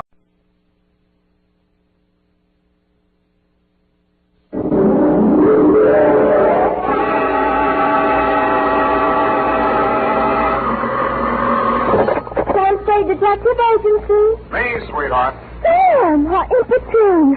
I was just thinking of you. Me and who else? Both my ears were burning. No, Sam, no. With regards to our shortage of office supplies. Don't give it another thought, Eph. This was going to be a short report. Short and sweet, Sam? Hardly, Angel. In fact, barely. Well, Sam, if you had asked me, I could have told you.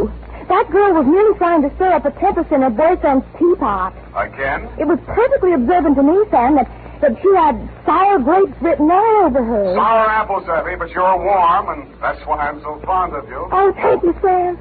I'm glad I could be of help, though I must confess the apples are over my head. Well, don't feel bad about it. That's how Newton discovered the law of gravity. Stay where you are. I'll be right down to dictate my report on the Apple of Eve caper.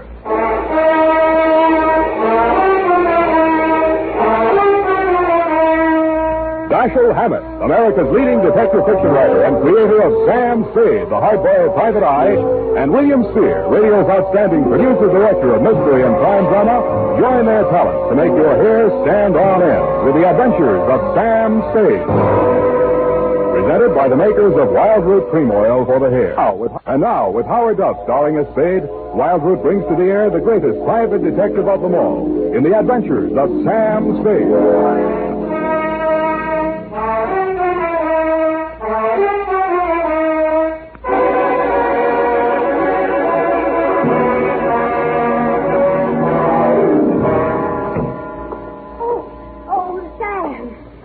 Come right in. Sure. Why are you so nervous? Oh, nothing, really. I'm just glad to see you, dear. Oh, I'm glad to see you. That's all. Come on, out with it. What are you hiding behind your back? Well, it's a surprise, Sam. So you just run along into your office, and I'll be right with you. Surprise, huh? Let me think. Father's Day? No, surely not. Oh, no, Sam, no. It's just as regards our shortage of office supplies. I do hope you'll be able to mince your words. What's all that junk you got stuffed in between the pages of your notebook? Where? Oh, well, Sam, you see, improvisation is a child of necessity. So, to stretch our supplies, I just cut up some old strips of waste paper in case we run out of the genuine. Well, very ingenious. Shall we commence? Yes, but not too many corrections, Sam. I'm afraid this eyebrow pencil might not last. Well, don't bear down on it. Where was I? No place, Sam. Date? I already have that, Sam. This one goes to... Hey, Yes, Sam? the calendar. Where is it? Calendar? Which calendar, Sam? You know perfectly well which calendar. It's been hanging there on the wall for 3 years. The one from Harold's Club in Reno. Oh, that old calendar. It was out of date anyway, Sam. That calendar was timeless. It was not, Sam. It was vulgar. That's a lie. I met the girl who posed for it. In more modest circumstances, I hope. Put it back. Now, Sam, don't. F, what did you do with that calendar? You mustn't excite yourself, Sam. Let me see that notebook. Yes, Sam. Uh-huh. Old waste paper, indeed. An art treasure mutilated. And for what? To serve your own base purposes. Just because you were too absent-minded to order a few office supplies. But I frequently alluded to our dwindling resources, Sam. But no, you were too proud. Take these and put them in a safe place. You can put it back together with Scotch tape on your own time. Oh, we're out of Scotch tape, Sam. We've got a first aid kit, haven't we? Well, you don't. Use the adhesive. Date, June 19, 1949. I won't soon forget that. 2, Detective Lieutenant Dundee, Homicide Detail, San Francisco Police, from Samuel Spade, license number 137596. Subject, the Apple of Eve Caper. Dear Dundee. The start of it was yesterday when Eve Adams first walked into my office. She was angry and she was terribly, terribly hurt. In fact, she had a shiner, a swollen jaw, and somebody had bitten her on the arm. And furthermore, she had the audacity to suggest that there was something shady between I and Mr. Hagen, when it is an item of public information that her and Gorse Hagen was washed up practically before they started. And I might just add in passing... Just a minute, Miss Adams. You say this girl came to your apartment in a jealous rage and attacked you without provocation. None whatsoever. I never opened my trap to her, except to remind her that it would have been a blessing to the human race if her old man had never met her old lady. And if she thought those 3 layers of pancake on her puss could fool a blind man as to her true age, and seeing as what her mouth was, she should never open it for fear of what might come out. I see. And the girl's name? Down at that flea bag where she works, she's billed as Dream of Love. And is she ever a nightmare? Dream of Love. That's D-R-E-A-M-A? It says there, but I do not intend to take this episode lying down on my chin, Mr. Spade. Why, if it had not been for the timely arrival of my concierge, that cheap mare would have brained me with my own gin bottle. I see. Landlady broke it up. And you say she threatened to return with a gun and blast you if you continued seeing Mr. Hagen. That is a fact. And she is just cheap enough to try some low trick like that. Mm-hmm. And what do you want me to do, Miss Adams? I want you should pay a formal call on that dame and tell her that upon the very next occasion of any violence or threats thereof out of her, I'm going to yell cops. In fact, Mrs. Spade, I am placing my life and limbs in your hands, and if you are anything of what you're cracked up to be, you'll have no difficulty in giving that creepy crow the bum's rush straight out of my life. Pardon me, Miss Adams. My secretary seems to be calling me. Out of my way. I know who's in there, and I'm going in. Out of my way. Mrs. Spade, keep her off. You should have hired the 4th Marines, dearie. Now, ladies. Ladies, please. Break it up. I'll show you who to get tough with. You're not calling me shamus, or I'll let you have it. Now, ladies, please. Now, let's talk this over calmly and sensibly. Okay, you asked for it. Now, ladies. Oh. Please.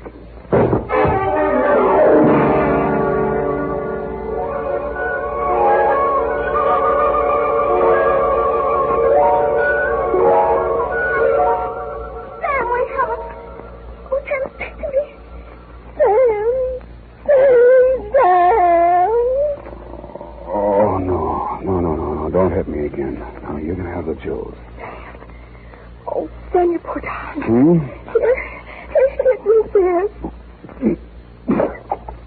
What is it? Tastes awful. Water, Sam. Oh. Where'd they go? Oh, they chased each other down the hall. I thought you'd gone out. I did. What did she hit me with? Well, she took a sap out of her purse and let fly before I could prevent it. Yeah. But you were still on your feet when you told me to close the door. Fine, thanks. Help me up. Oh, yes, Sam. Easy. Oh, when I think of you lying in here unconscious all that time while I went out to lunch. What? If anything had happened to you, I'd never forgive myself. You call this nothing? Oh, you poor dear brave boy. Now, you just sit down and relax. Now, the ambulance should be here any minute. Ambulance? Don't you know these things cost money? Oh, I'm sorry, Sam. I lost my head. And I saw you lying there over the heap. Forget it. What's that gadget there on the floor? Oh, it's lipstick. Mr. dropped out of her purse when she opened it with a sap. Huh. Apple of Eve. It's a ghost color, Sam. Apple of Eve. Unique Garage, Harry speaking. Spade, this is Dream of Love. Keep your distance. Look, you left your lipstick, but don't bother to come after it. I'll mail it to you. What kind is it? Apple of Eve.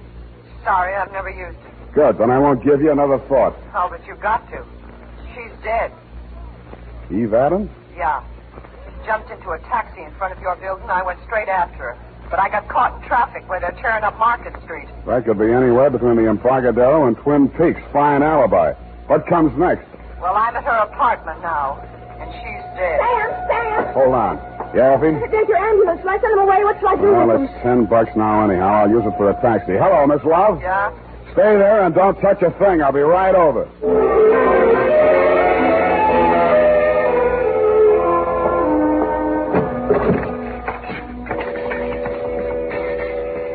Dream I hadn't waited, if that was really where she'd called me from. Eve Adams was on the bedroom floor in front of a dressing table. There was broken glass all over the floor. The place reeked of perfume.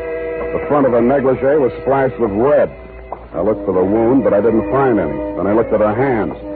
All the nails on her left hand and two on the right were the same color as the stain on her clothing. Evidently, she'd been seated at the dressing table putting on nail polish when the murderer entered the room.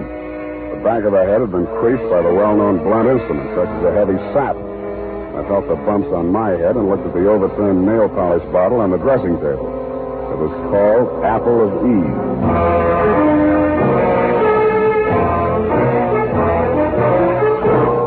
The makers of Wild Root Cream Oil are presenting the weekly Sunday adventure of Dashiell Hammett's famous private detective, Sam Spade.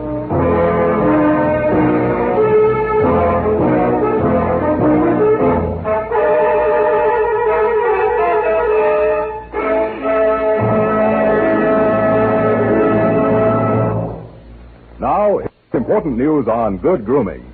If you want the well-groomed look that helps you get ahead, socially and on the job, listen. Recently, thousands of people from coast to coast who bought Wild Root Cream Oil for the first time were asked, how does Wild Root Cream Oil compare with the hair tonic you previously used? The results were amazing. Better than 4 out of 5 who replied said they preferred Wild Root Cream Oil. Remember, non-alcoholic Wild Root Cream Oil contains lanolin. It grooms the hair naturally, relieves dryness, and removes loose, ugly dandruff. So if you want your hair to be more attractive than ever before, get the generous new 25-cent size of Wild Root Cream Oil, America's leading hair tonic, on sale at all drug and toilet goods counters.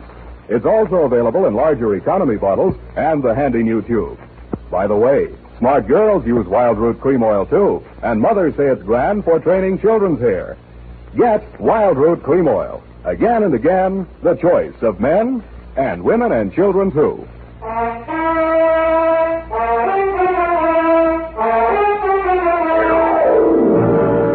And now, back to the Apple of Eve caper. Tonight's adventure with Sam Spade.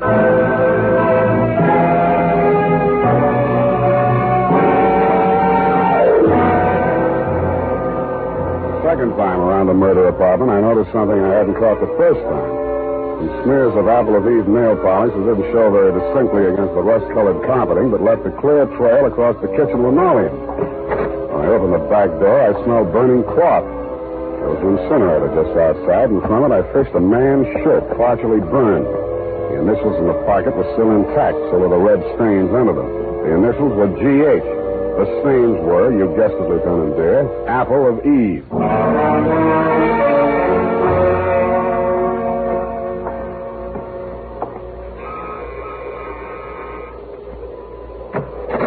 Yeah? I'm looking for Miss Dream of Love. She home?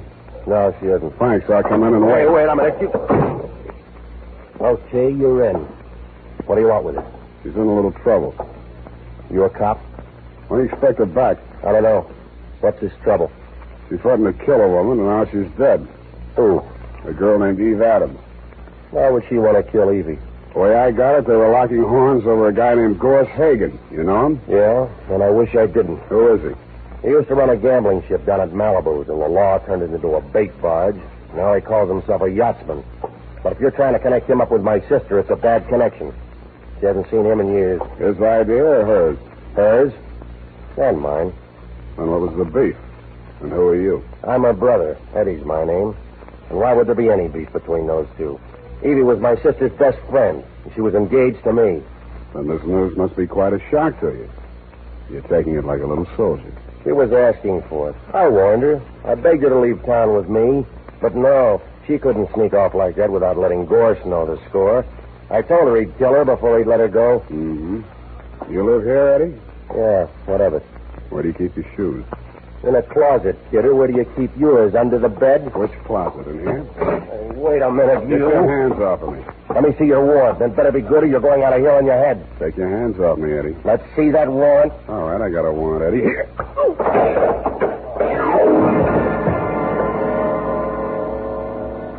I didn't find what I was looking for, a pair of crepe-soled shoes with traces of Apple of Eve nail polish on them, but in one of his coat pockets I found a sales slip from a department store cosmetics counter. There were several items, but the one that interested me said, one lipstick nail polish set, Apple of Eve.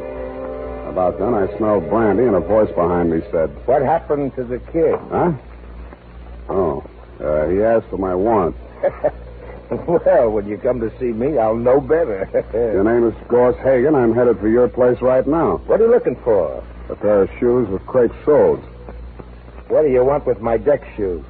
I thought maybe they'd match up with this piece of the shirt with your initials on it. Give me that. That's a fact. Where'd you get that?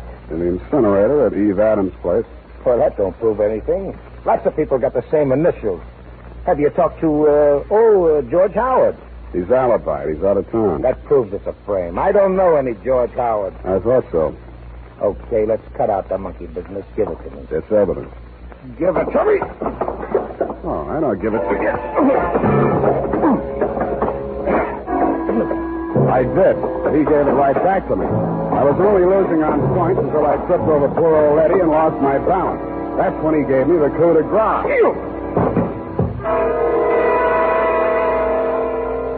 I wasn't quite unconscious, but somehow I just didn't feel like getting up. And when the apartment door opened, I opened my good eye just wide enough to see Dream of Love walk in.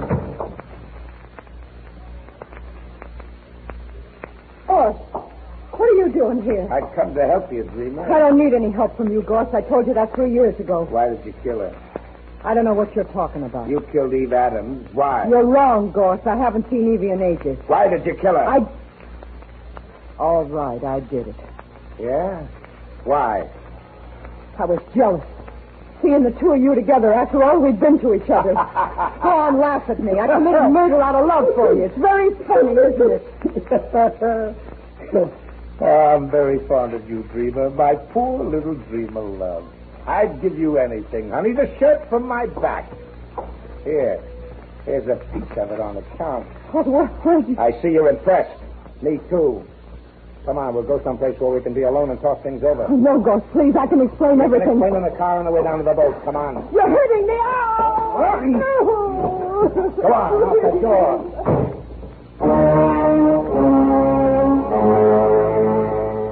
Stupid me, I staggered to my feet and stumbled over to the door. I reached it just as Hagen's car pulled away from the curb. By the time I found a taxi, they were at least halfway to wherever they were going. I didn't know whether the boat he had mentioned was tied up at the Embarcadero, anchored in the marina, moored at Sausalito, or becalmed in Oakland. But there was a seafaring man in our town who knew about such things. My port of call was the Seahorse Bar and Grill just off the head of Pier 16, or is it the Foot?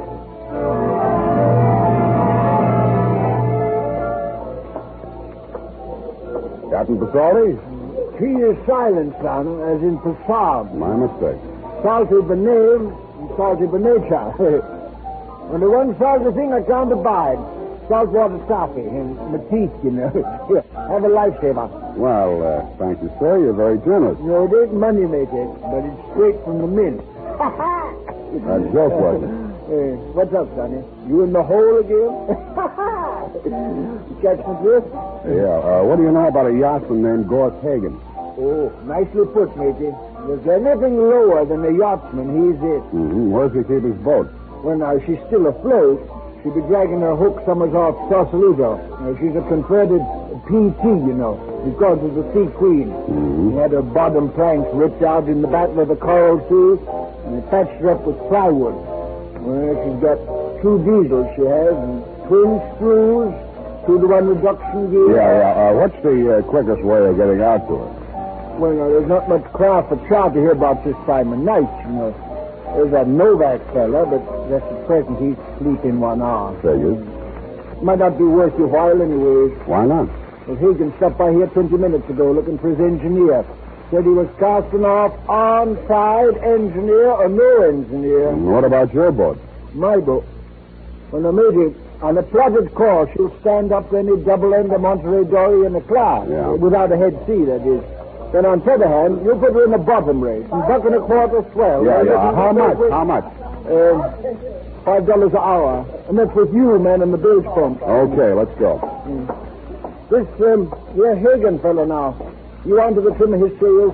Sails on a PT boat? Oh, not the boat. Send me the man. Cut of his jib. No, I didn't notice that, but he was wearing crepe-soled shoes. I'll tell you about this Hagen, matey. Fella once tried to board him. A customs officer, no less. That's right. Picked him up 4 days later in a gill net with a fish gaff goes clean through his neck. Here, have another lifesaver. You may need it.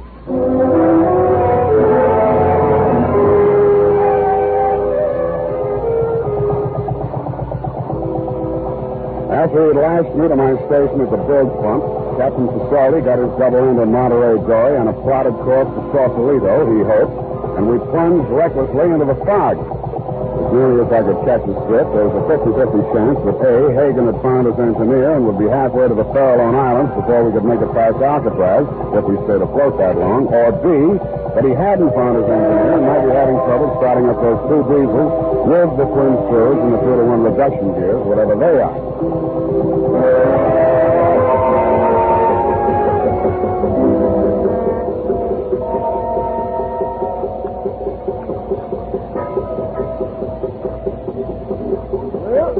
She lies, Major.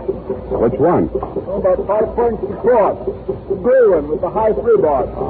You get up on the foredeck, Major. The ladder's round on the landing side. I'll swing round and put you on it.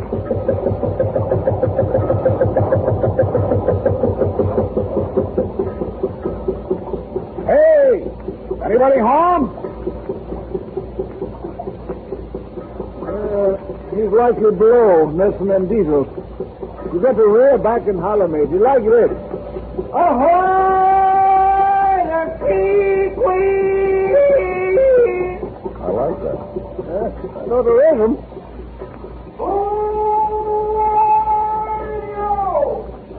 Captain Salty, board the leg of Crabtree. The Super Pongo requests permission to board, sir. Spade, I want to talk to you, Hagen. Captain Salty. What down, you clumsy lover? What'd he get you? Some Viking nose. That's a midshipman. Here. How do you run this thing? I got to get you to shore. That's Battle. There's your Ford view. Don't pull it back all the way. She'll die. That jump punch. You lie still. What are you looking for? Jump a pocket. Lifesaver. In case you need it. I don't know more. Best winds on your after quarter, mate. You remember that? Take it easy, Captain. Keep a balance. Don't let your jib ruffle. Keep her on course, mate. Keep. Hey, Captain. Captain Salty. Sour racket.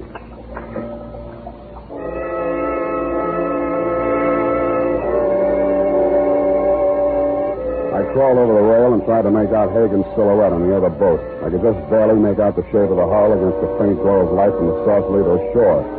We drifted a few yards astern of Hagen's boat, but not out of rifle range. I wondered why. If he could see us well enough to drop Captain Salty, he'd let it go at that.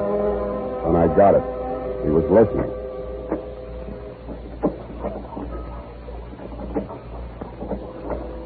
Somebody was pulling out from shore in a rowboat.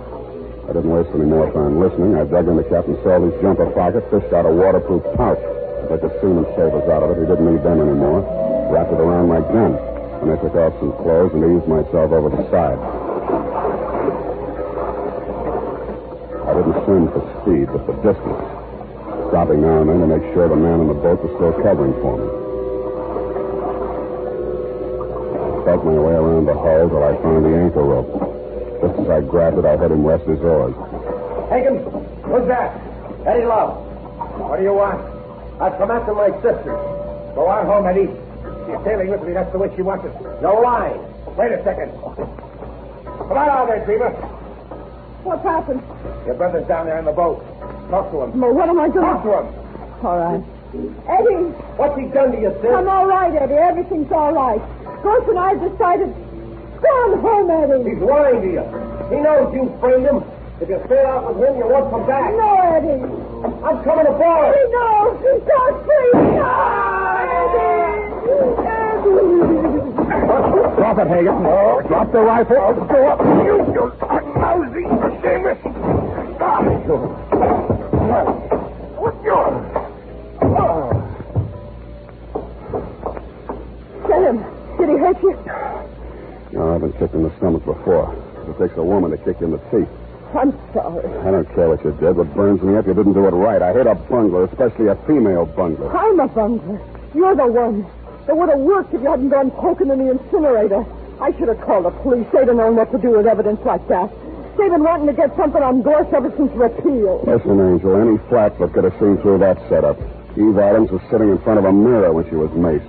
She saw the murderer enter the room. She got it in the back of the head. That means she trusted whoever walked up behind her. That also means the evidence of a struggle was fake. But the nail polish on Gorse's shirt. You put that nail polish on her fingers after she was dead, laid that trail to the incinerator with a pair of Gorse's shoes where any flatfoot was supposed to think he'd try to destroy the incriminating shirt. But the dumbest thing you did was lying to me about that matching lipstick you dropped in my office. That made you look guiltier than anybody, because anybody could have planted that fake evidence. I didn't kill her. I'm not a murderer. Your brother might have got off easy. Crime of passion. Please don't say that. I can't bear the thought that after everything I did, it's all come to nothing. Here. Have a lifesaver. You may need it.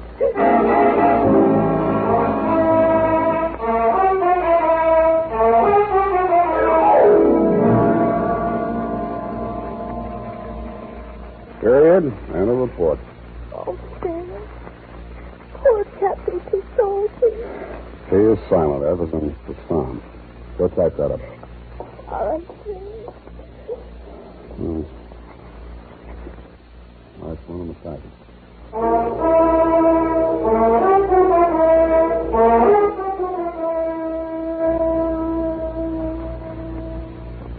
And now, listen to this.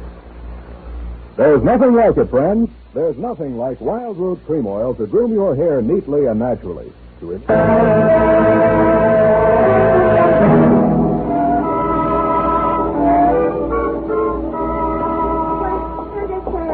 far as I got. What stopped you? The last page of my notebook going to our shortage of supplies, Sam. But anyway, I'm glad. But I didn't have to go through it again. I mean, so Captain is sorry. Yeah, please. Please, now, honest, I'll buy you a new notebook, a nice fat one. Would you like that? Oh, yes, sir. There's always something so final about final pages, it seems. And when I think of all the risks you take... To say nothing of my clients. I think I'll put a new sign on the door. Abandon hope, all ye who enter here. Oh, but I haven't, Sam. Where there's a will, there's a wisp. There's a what? A wisp, Sam. Small now. Which reminds me. I'll cut your fingers left. Join me, Sister Wisp? Oh, no, Sam. One of us has got to have a clear head. Well, it'll be me. My best. Good night, Sam. Good night, sweetheart.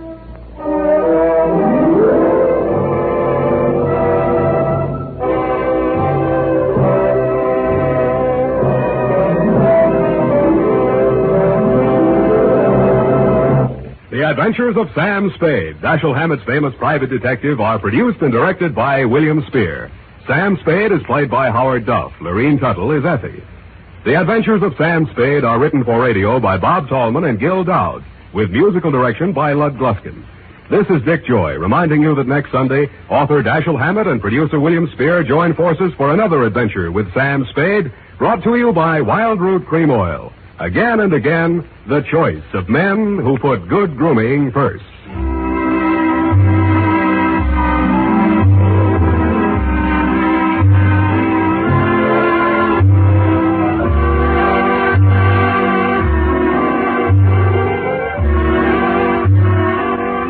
Smart girls use Wild Root Cream Oil, too, for quick, good grooming and to relieve dryness between permanents. Mothers say it's grand for training children's hair.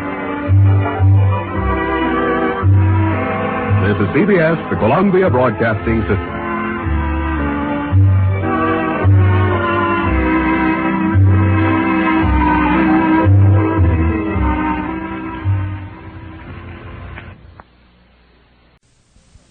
The Adventures of Sam Spade, Detective.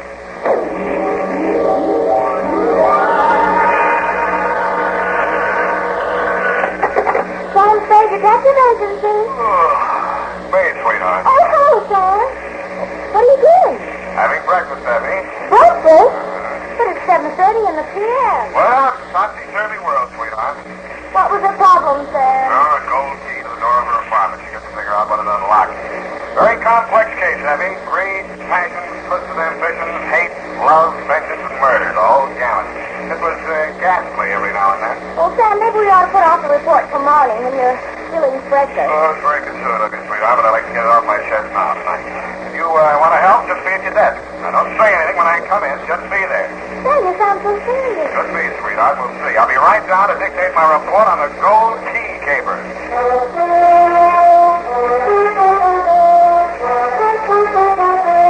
Now, with Howard Duff starring as Spade, Wild Root brings to the air the greatest private detective of them all in The Adventures of Sam Spade.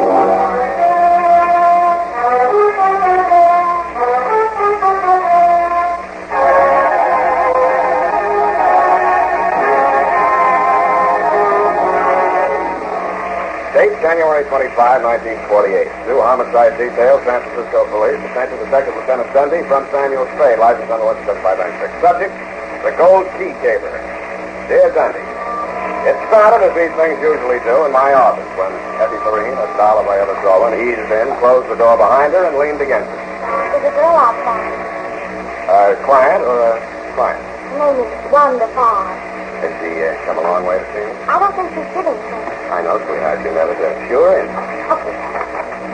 Will you please come in, Miss Farr? Right here, Miss Farr. You're so kind, Mr. Spade. I can see I've come to the right place. Yes, okay. That'll be all, Miss. Now then, What can I do for you, Miss Barr? Well, I haven't a great deal of money, but I've brought a little cash with me. Would 300 be enough for me? I won't haggle with you, Miss Barr. Thanks. Now, what's the story that goes with it? How much do you know about a man named Johnny? About as much as the police know. You know more? I'm afraid I don't even know that much. I didn't even know what he was until one evening 3 years ago. That was the last time I saw him. The police came and arrested me. I was deeply shocked. But I thought I should stand by him. As I remember, the rap was 3 to 5 years breaking and entering. Yes, I promised to wait for him. You couldn't quite make it. Well, in a way, you're perfectly right. When I heard he was coming out of prison, I just can't think. As you thought of leaving town? Oh, it wouldn't make any difference. He'd find me wherever I went. Can't say that I blame him. What's so funny? You're afraid of me, aren't you? No, not dangerous. Not yet.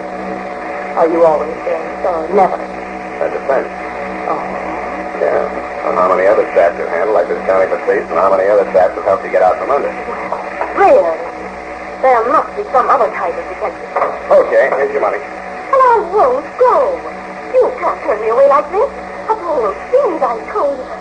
Something. You haven't any right to... When I put my trust in you... That's a lousy act, too. Sit down. Well, I can't. Now, let's have it.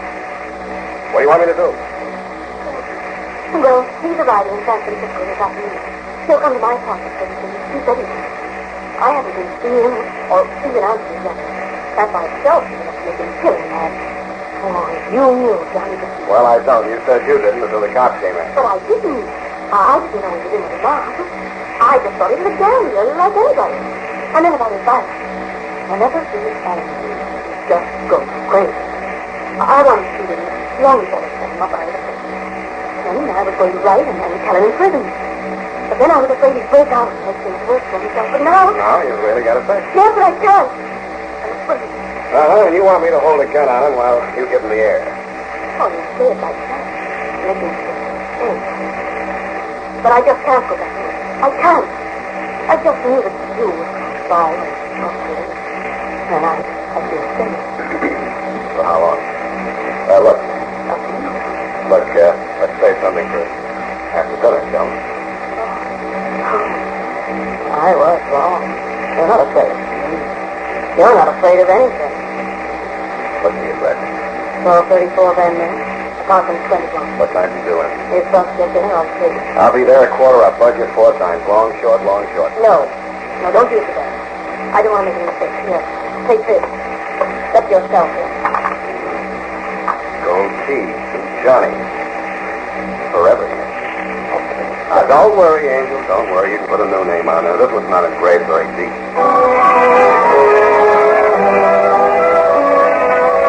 After she'd gone, a heavy fragrance clung to everything she touched. The chair she sat in, my glass with her lipstick on it for $300, even the gold key. I rubbed it up against my coat sleeve. The name didn't come off. It only shone brighter. I threw it across the room just to see if it would bounce. It did. And when I walked over to pick it up, there were 2 keys, or at least 1 1/2. The gold shank had been hollowed out, and the key that fitted inside it was wrong again, Dundee. Not a glass key, a brass key with a number on it, 322, nothing else. I wondered if Johnny Batiste had been living a double life, or at least 1 1/2. I was still wondering when I slipped the brass key back into its hiding place and used the gold one to unlock the door of Wanda's apartment. The room was full of her perfume, but she wasn't there. Johnny Batiste was. He was cleaning the prison dirt out of his fingernails with a shiny new spring blade knife. Get that key. What for? You're in. Where's Wanda? She changed her mind. She don't want to see you. Who changed it for? I did. I told her she shouldn't ought to marry into the wrong set. So give me that key and blow. Where is she, in here? I told you to blow. She don't want to see you. You don't mix me yourself. You're stir-happy. Listen, Spade. I didn't rot in that state hotel 3 years to get pushed around. Why do you think I took that rap? You took it for her. You're crazy. She was through with you before you went up. I didn't go on talking like that. Go on. I'll cut you. I'll cut you real bad, Copper. Sick, Johnny. I don't want to hurt you, so don't try. Good night, Johnny. Come on. Copper, no. The first thing thing you ought to learn about civilian life, Johnny, is don't jump somebody until you know what it's all about. What did she tell you? Oh, forget it. She'll get this cheaper than I did. But she's 3 years older. So am I. Listen, Johnny, here's my card. If there's any way I can help you, let me know, will you? I mean it. You got a heart, sister. They gave me $50 when they pushed me out the gate, but I dropped it in a poker game down at Sixth Mission. Right off the bus. Sucker. Johnny Figg. You need some dough, John? No, nothing that ain't mine. Hey, the key is mine. My name's on it. They couldn't do nothing to me if I hopped that, could they? Not with 10 or 15. That's solid gold. They would give me a place to flop until I get my feet under me again. Yeah, like you say, your name's on it. Here, take it. You can have your knife, too. You're an all right guy. I'm sorry for them things I said. Hey, wait a minute. Where's Wanda? I don't know. I haven't seen her. And I don't want to see her. So long, sucker.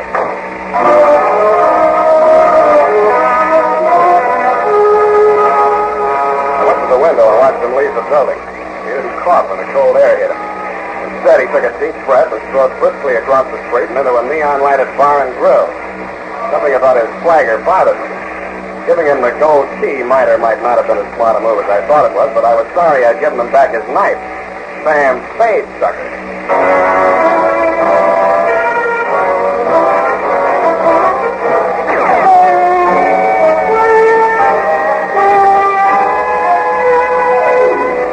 About here, Denny, I decided to start acting like a detective for a change. I took a chance on Johnny Batiste being thirsty enough after 3 years to keep his elbow crooked at the bar long enough for me to frisk Wanda's apartment. I didn't think I'd find her body there, but I did. I deduced that it was in the clothes closet from the feeble cries and puffings I heard as I walked into the bedroom.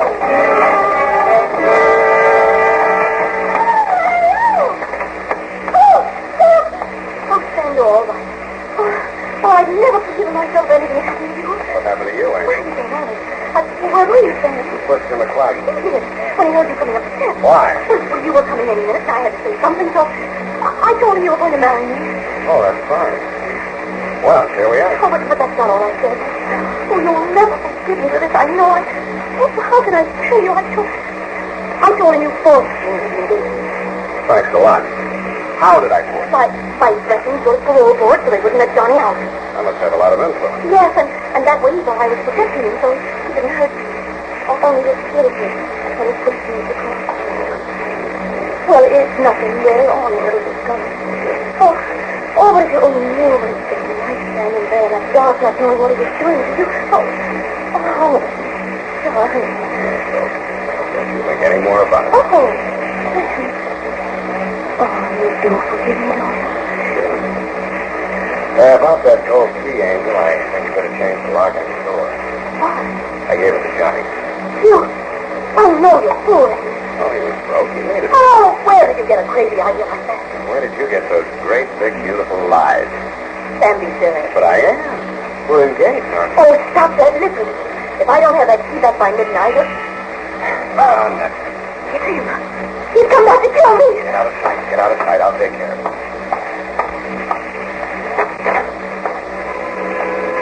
There were two of them. Neither one was Johnny Batiste. They brushed past me and entered the room without a word and stood there with their faces hanging out. While we were giving each other the silent treatment, I sized them up. The larger size I recognized from newspaper pictures. He was a big sand and gravel man, and rumor had it that a stretch of paving outside the town contained the bodies of 18 other sand and gravel men who had bid against him for the contract and stumbled into a rock crusher. Name? Mike Malloy. The musician with him put his viola case down on the sofa and opened it up. No. This isn't the man, David. What's that what he's doing here? Why don't you sit down and finish that comic book I bought for you? Okay, wrong question. Mr. Spade, I told Miss Farr to hire you. Had any trouble? Not yet. Good. I brought along my bodyguard here just in case. Where is Miss Farr? I sent her to the movies.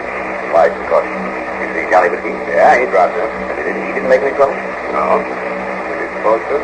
There's no point in our talking in circles, Mr. Spade. Johnny Batiste used to work for me. Maybe was here with one of his men, wasn't he? Right for him, now. You see? Things have changed. Johnny isn't the man he used to be. But I've always taken care of those certainly loyally. I thought we weren't talking in circles. Believe me, Mr. Spade, I only want to save Johnny from himself. Is he threatening to jump into one of your rock sections? Watch that boy. He's got a sense of humor. I'm sorry, I may have been. I was misinformed about you, Mr. Spade. I was led to believe that you were the man to help my fiancée and myself out of this embarrassing situation. Your fiancée? Wanda? Miss Fox? Yes? Yes, it's fiancé. I'll be absolutely frank with you, Spade. I had hoped by bringing you and Johnny Peace together under circumstances that you might be forced to kill him in self-defense, or my apologies. It would have been the merciful way out for Johnny, and it would have saved many lives. I know Johnny Peace. He will try to get back on top. He'll stop at nothing.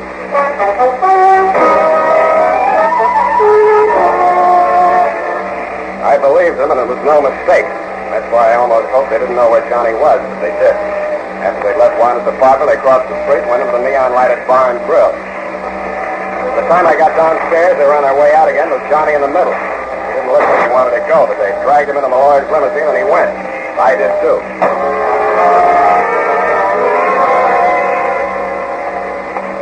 The trail ended on the Embarcadero at the Harbor View Hotel. By the time I got into the lobby, Johnny and his two guards had disappeared up a ratty-looking flight of stairs.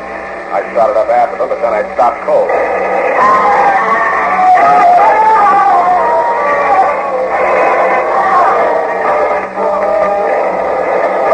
When I got to the top of the stairs, I saw where the number one burst had gone. It had raked the ceiling and taken every light bulb in the corridor. I could see the flashes from the Tommy gun, and somebody backed into the hall from one of the rooms, still pumping lead. I'm gonna die! Hurry up and die! I'm gonna get out of here! Hey! Hey, who's that? Who's that? He either saw or heard me. I flopped down on my belly and tried to work my way into the 10th of an inch nap in the crummy carpet. I made like I'd been hit, but I couldn't quite manage the death rattle. When I heard the gunman run down the hall toward the rear of the building, I rose courageously to my hands and knees and crawled the rest of the way down the corridor and looked into the smoke-filled room. The air tasted like burned powder, but it smelled like blood. I swallowed my insides and went in. There were 8 of them. I'll spare you the details, Sunday. You saw them after they were cleaned up. I needed some fresh air, and I needed it quick.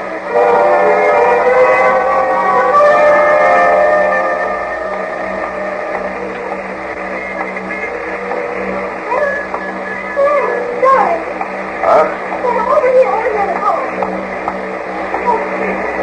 Sam, what's the matter with you? Sick? Oh, poor darling.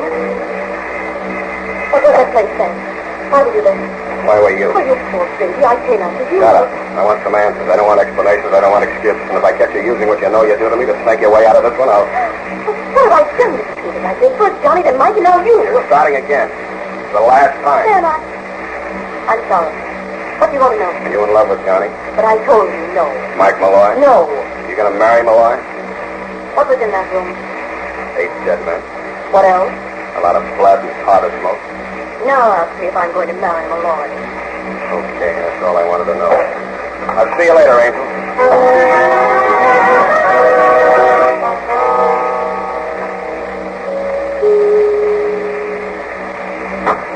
Oh, say, I was just leaving.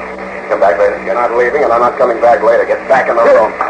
Now, listen here, Spade. I hired you as a bodyguard for my fiancée, Miss Farr. What do you come off pushing your way in here with a gun like this?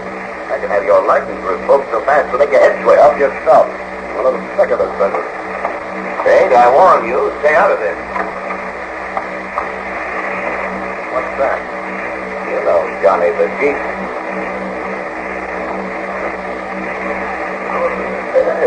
Hello, Johnny. I gave you a working over. Can you talk? What's this for, Malloy? Ask Johnny. He knows. All right, I will. You move over here where I can watch you. Keep your hands behind your neck. Relax. This is going to cost you more than your life. Shut up! Johnny, listen to me. This is important. Move your right hand to yes. You framed yourself in the breaking and entry wrap to cool off from a big one, right? Okay, I see, Johnny. Murder? No. Robbery? Mm-hmm. How big? 5,000, 50? 500,000. That payroll job. Bakersfield, December 1944. That right, Johnny? If I go through with this farce, I can give it to you. If you think it'll do you any good, I promise you it won't. Johnny got himself set up on that 3 to 5 year rap, partly for the reason you say, and partly because he didn't want to deal with the rest of the boys. He cooked up this transfer scheme of his, that gold key, that hotel room to throw us off the track. Make us think the loot was hidden there. You sure it is? Positive. I bought that hotel and ripped it to pieces, room by room. So you cooked up a couple of pretty crude schemes of your own to sweat it out of Johnny. First, you thought you could goad him into killing me. When that didn't work, you had your boy Naples knock off the opposition boys into the peace mob so you could hold a whole massacre over his head. Who do you think you could settle that? Oh, excuse me. I think I'll start with you. Maybe you'll laugh until you feel better, Johnny. Don't get jumpy. And I know it's me. I'll talk to him in the other room.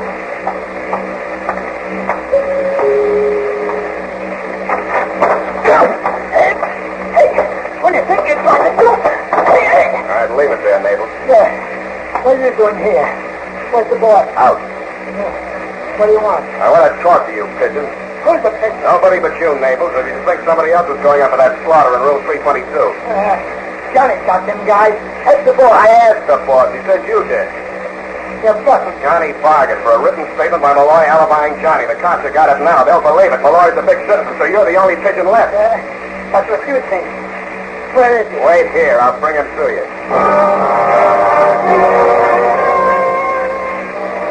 I left Naples standing there in the vestibule waiting for Malloy. Then I hoisted Johnny out of my back and left Malloy waiting for Naples. He went out the back way. I rang for the freight elevator and watched the floor indicator moving around.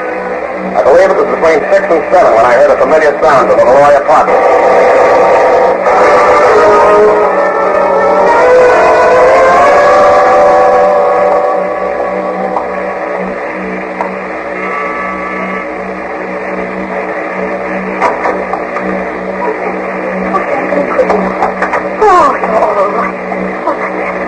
I've been worried sick. What about? Malloy, Johnny, me, with a half minute. Johnny, did Malloy find it? Malloy's dead. Johnny? Johnny can't talk. He's in the hospital. Can't talk? No, but I can. Sam, you didn't have anything to do with Malloy dying. As much as anybody. But you seem so... Oh, no, I don't think you. You're rather with Malloy? I think in the beast. Oh, just have to see him. Oh, it's so long since you wore me. Johnny, when I think of all you've been through for me, I wonder if I was. I wonder. But you and everything, and the moon, too.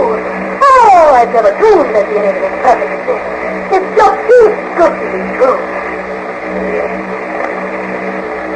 Yeah, you're so right, sweetheart. You're so exactly right.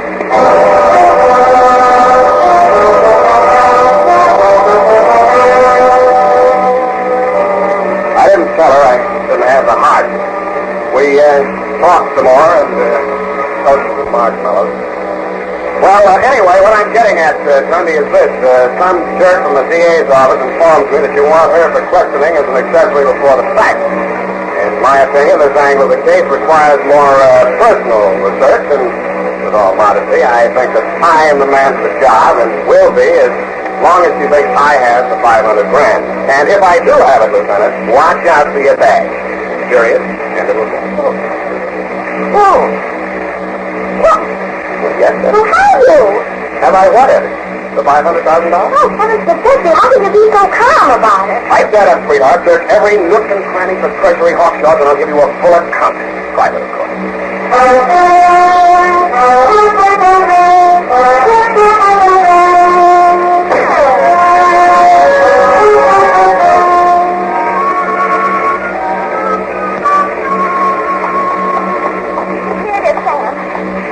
This is a mess, and it's all your fault. I'm just a mess of nerves worrying about that money. How could you explain it to Mother and Mr. Bogtaw at the bank? Hey, Mr. Baxter. Besides, Sam, it's not ours, and I don't think we should keep it. And if that girl loves you, just for your money. Worry no more, my sweet. Happy. Can you see the ticket? You're giving it back already? Oh, of course you would. On the rat. Then who did? Where is it, Sam? Listen, my dear, and you can hear. There never was any $500 grand as far as Johnny Batiste. He didn't have anything to do with that robbery. He invented the whole caper, including the hocus pocus about the gold key. Now you ask me why? Why? The key. Thanks a lot. To keep himself out of Malloy's block crushing, you see. Well, he was resting safely for 3 years in San Quentin. Malloy was driving himself crazy, following that gold key and trying to dig up $500,000 that wasn't even there. He figured by the time he got out, Malloy would be crazy enough to overplay his hand. And he was right. What's left of it? Well, Sam, if you ask me, it wasn't the gold key that drove Malloy crazy. Oh. I better not say it. It's not my place to fight.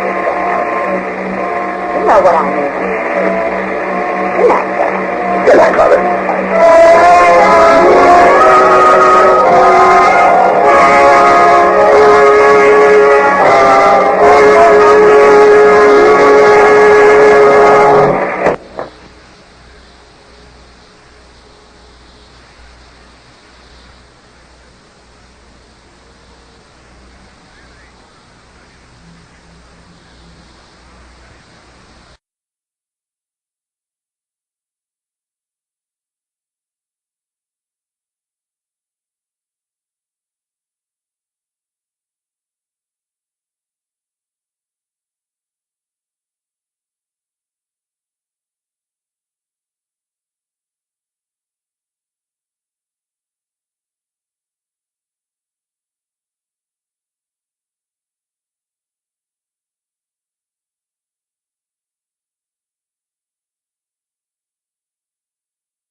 by transcription.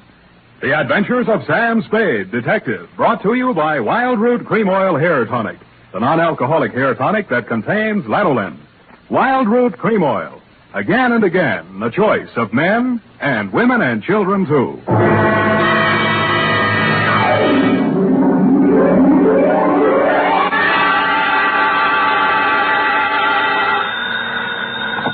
Sam Spade Detective Agency? Hey, sweetheart. Sam, where have you been? I've been tasting the bitter with the sweet at Miss Wigginson's School for Girls, sort of a special course in homicidal apiculture. Apiculture? Mm-hmm. There were apes involved? Effie, where is your Latin? Apis, apianus, of or pertaining to bees. Oh, bees, of course. It was a bee caper? It was a beekeeper caper. Oh, that's funny, Sam. That's a honey. Effie, put these words down in your little book. Honey, sweetness, hives, combs, etc. Never mention them again. What? Keep things humming, sweetheart, and I'll be right down to drone my way through my report on the queen bee caper.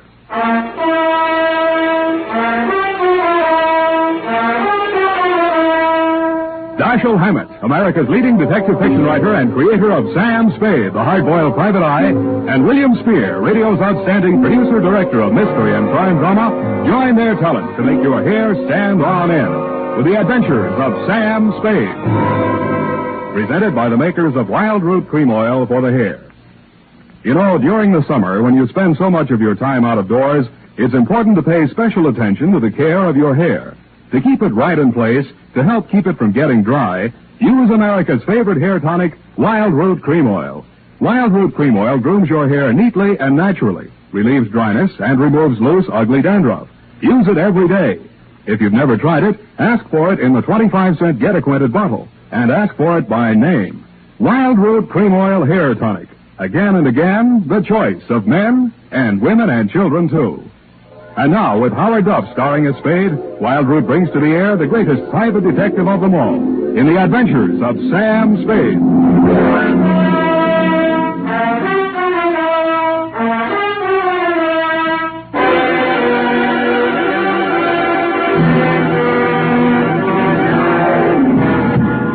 To be or not to be? Oh, hello, Sam. Hiya, Sam. How's Tricks? Oh, Effie, really, this jargon, this patois. Don't you think it's about time we spoke like educated people? You know best, Sam. Every time I visit one of our institutions of learning, I find out something I didn't know. Oh, Sam, that's incredulous. You just know everything. Yeah, I guess I do when you come right down to it. The bee, for instance. Bees are a genus of insects of the Hymenopterus order. What? Hymenopterus. Living in societies composed of one queen, or perfect female, a few males, or drones, and an indefinite number of undeveloped females, or neuters, which are the workers. That's me, I suppose. A neuter. Well, that's for you to say. Of course. And you know what else about the bee? That, Sam? Confidentially, it stings. Date, July 10th, 1949, to Miss Elizabeth Cowley, Miss Wigginson's School for Girls, Seacliff Drive, San Francisco. I wonder about girls sometimes. And that's bad, Effie. Bad. Oh. From Samuel Spade, license number 137596. Subject, the Queen Bee Caper. Dear Miss Cowley. I was singing a medley of sorority drinking songs as I opened the wrought iron gate, walked up the garden path, past those cast iron deer, and presented myself at the big brass bell pull beside that massive paneled door that stands guard between the outside world and your sheltered inmates.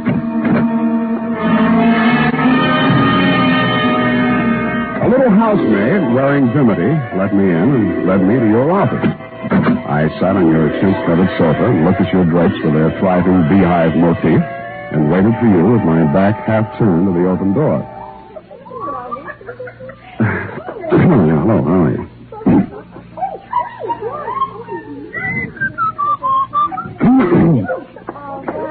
All right, girls. Break it up. Break it up now. Go on. Haven't you ever seen a man before? Run along now. You'll be late for physical ed. Go on, quick. Miss Cowley? No, I'm not Miss Cowley. Oh, no, of course not. No, I was just hoping. You're Mrs. Spade, aren't you? Laurie Thomas. I'm Miss Cowley's assistant. A nice day. Yes. Mm-hmm. Don't bother to move. I'll lean over you. Put this report on the desk. Sure. Miss Colley will be here in just a minute. Thanks. It's so warm in here. Next time, wear a mailman's uniform and a 50-year-old stoop. You'll find the temperature's exactly right. Yeah. I mean, yes, ma'am. See that you do, then. Oh, Dory, there seems to have been a misplacement of some coffee. Would you check on it, please? Oh, surely. Nice to meet you, Mrs. Spade. I'm Elizabeth Cowley. You may sit down. Yes, ma'am. Mr. Spade, I'll be painfully frank with you. A thief is at large in my school. Oh? Well, you probably have a good answer, but I'll ask it anyway. Why not call in the police? I have a good answer, Mr. Spade. My girls come from San Francisco's finest and wealthiest families. Miss Wigginson's has had an untarnished reputation for more than 3 generations. I'm sure. As headmistress, I must handle this matter with the utmost discretion. Frankly, I already know the thief. Are there any questions? Well, only one timid one. Who is it? I regret to say a faculty member is to blame. Glory Thomas. She was in here a minute or 2 ago. Oh, really? Well, why, Miss Thomas, you find any of the loot stashed away in her room? Well, no, not exactly. I haven't recovered any of the stolen articles, but I'm sure Glory's responsible. I'm certain she's the thief. You're just sure? I thought perhaps you might establish definite proof against Glory. You mean you want me to frame her? Oh, no, Mr. Spade. You misunderstand me. I don't think so, Miss Cowley. Oh, dear, I was afraid this would happen. I told Ursula. But then... All right, I'll ask. Who's Ursula? Mr. Spade, I think I can trust you. It was Ursula who instructed me to call you. Ursula Cavanaugh. You know the name. The Ursula Cavanaugh inherited all the real estate, lives in Cavanaugh Towers penthouse, hasn't set foot out of there in 20 years? Yes. Miss Cavanaugh is our school's benefactress. She is, of course, on the board of trustees. She is, moreover, a dear personal friend. Oh, I see. Oh, yes. We were classmates together here many years ago. Ursula's quite unlike myself. Married well. Though widow now. Rather aggressive. Frankly, she wishes to have Glory Thomas discharged. But her connection with the dismissal must not be known. Now, I don't suppose I can ask you to take the assignment now. I'm a detective, Miss Cowley, not a frame-up artist.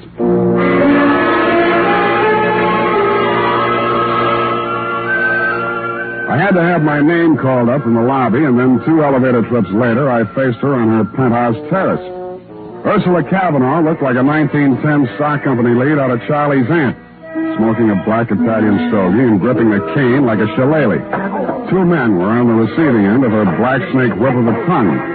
A youngish guy, stockbroker type, and an individual in a morning coat who looked practically nude without a butterfly net. Oh, you're a fool and a nincompoop, Jelinek. I lost all patience with you ages ago. Not only are you incompetent, but you're also dishonest. Don't mind telling you that when the board of directors meets on Thursday, I intend to instruct them to have... Mr. Cavanaugh, I've tried not to discommode you in any way. I endeavor in every detail to fulfill my responsibilities as manager of this... Don't interrupt me. Auntie, I think you've got Jelinek and me all wrong. Now, the truth is... The truth is, Gerald, you're both a pair of thieving scoundrels. Now, get out, Jelinek, before your weasel face ruins my digestion. Very well, madam. I remain at your service. Ah, no backbone, no spunk. And as for you, my dear nephew... I think I'll toddle along, Auntie. I ought to get back to the office. Control your little impulses, Gerald. I admire a little larceny in any man, but not at my expense. I was beginning to think I'd become invisible in that rarefied penthouse atmosphere. She hadn't even blinked at me while Jelinek slinked back to the lobby and Gerald toddled along to his office. The terrace was a riot of bloom. I don't know much about flowers, but she must have had them all there. Off to one side, a little man in a blue smock puttered around a wooden structure on a stand. I'd become aware of bees humming amidst the flowers when she finally spoke to me. You're Sam Spade, aren't you? Sam, ma'am, the fun-loving Spade. Take your photograph out of the other detectives. Looked like you got skunked. Why'd you come here? Curiosity. I met Glory Thomas out at Miss Wigginson's. I liked her. I wanted to see the type that would strong-arm her out of a job from a safe distance. Spunky. Come over here, Mr. Spade. I want to show you something. Take it. Yes, ma'am. That'll do for now. Work at the other end of the garden for the time being. Yes, ma'am. Oh, Pigott, my gardener and beekeeper. Most taciturn individual. You know what this is? Well, I didn't, but now I can see it's a beehive. Yes, my own beehive. Fresh honey from a tea and fruitcake every afternoon. Fine old tradition. Observe this hive, young man. Honeybees are the most intelligent of all insects, surpassing even the ants. And why? Because one female controls a community of many, many thousands. I'm against it. Yes, Mr. Spade. The queen bee reigns supreme. The males are drones, quite useless.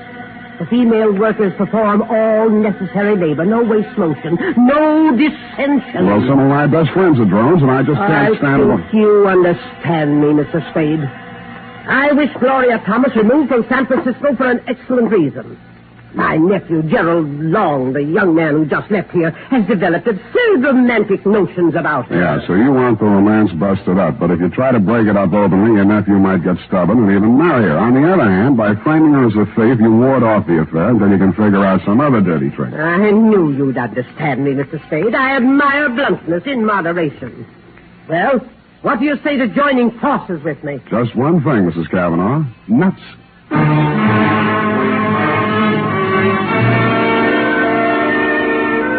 Next morning, I put through a call to Miss Wigginson's School for Girls.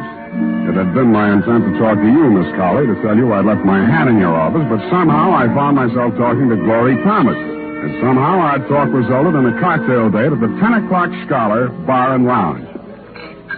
I shouldn't have come, of course. Oh, exam papers to grade, no doubt? Stacks and stacks? Soft velvet-type hands. Well, what's this on them? Stain. I teach our girls chemistry, among other things. I'll be taking on a night school class for the other thing. You're crazy. You don't need any education. Well, I can always use a postgraduate course. You're really crazy, Sam. I needed this. We'll make a night of it. Maybe. Gerald won't object, huh? What's that mean? Who have you been talking to? That hateful old woman? Mrs. Cavanaugh wants to put the boots to you, Glory. She called me in to frame you. I could kill her. Oh, easy now, Glory. Don't talk to me. I thought I could take it. I thought I could be patient and wait while Jerry ironed everything out. But not now, though. I hate that selfish, domineering old woman. I hate her nephew, and I hate you. Well, that'll do to start with, honey. Now let's go down my list. I hate... Oh, let me go. I've had all I can take for one night. Wait a minute, Glory. Hey, you forgot your bag. Hey!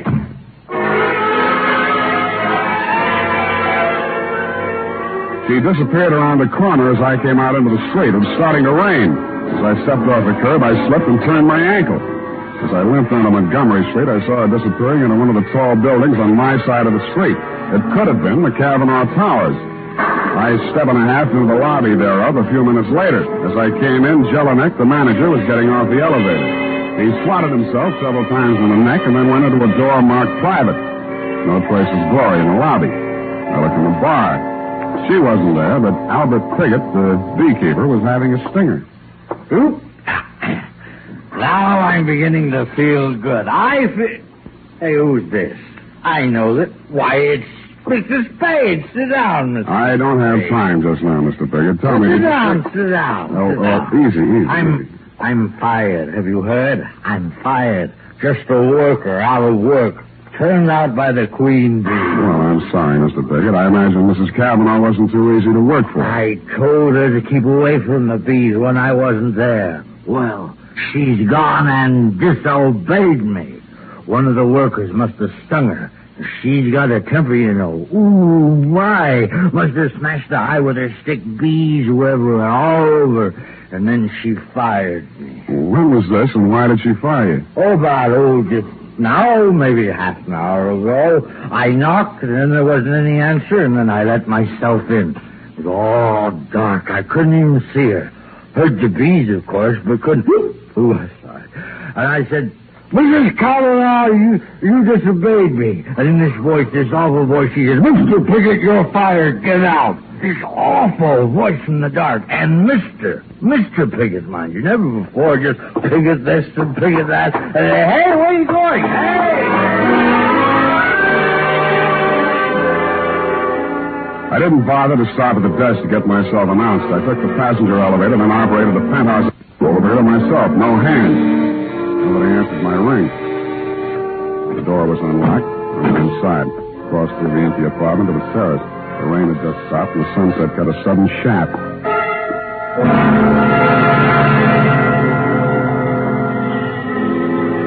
First I heard it, the humming of swarming bees.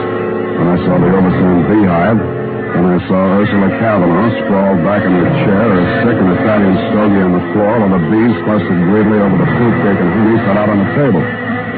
I wondered if those most intelligent of all insects had the answer to Shakespeare's question, "O death, where is thy sting?"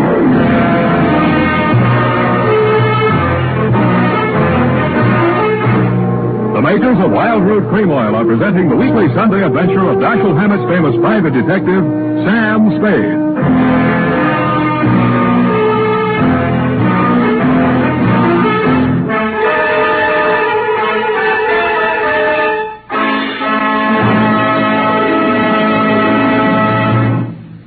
Now, here's important news on good grooming. If you want the well-groomed look that helps you get ahead, socially and on the job, listen. Recently, thousands of people from coast to coast who bought Wild Root Cream Oil for the first time were asked, how does Wild Root Cream Oil compare with the hair tonic you previously used? The results were amazing. Better than 4 out of 5 who replied said they preferred Wild Root Cream Oil. Remember, non-alcoholic Wild Root Cream Oil contains lanolin. It grooms the hair naturally, relieves dryness, and removes loose, ugly dandruff. So if you want your hair to be more attractive than ever before, get the generous new 25-cent size of Wild Root Cream Oil, America's leading hair tonic, on sale at all drug and toilet goods counters. It's also available in larger economy bottles and the handy new tube. By the way, smart girls use Wild Root Cream Oil too, and mothers say it's grand for training children's hair. Get Wild Root Cream Oil. Again and again, the choice of men and women and children too.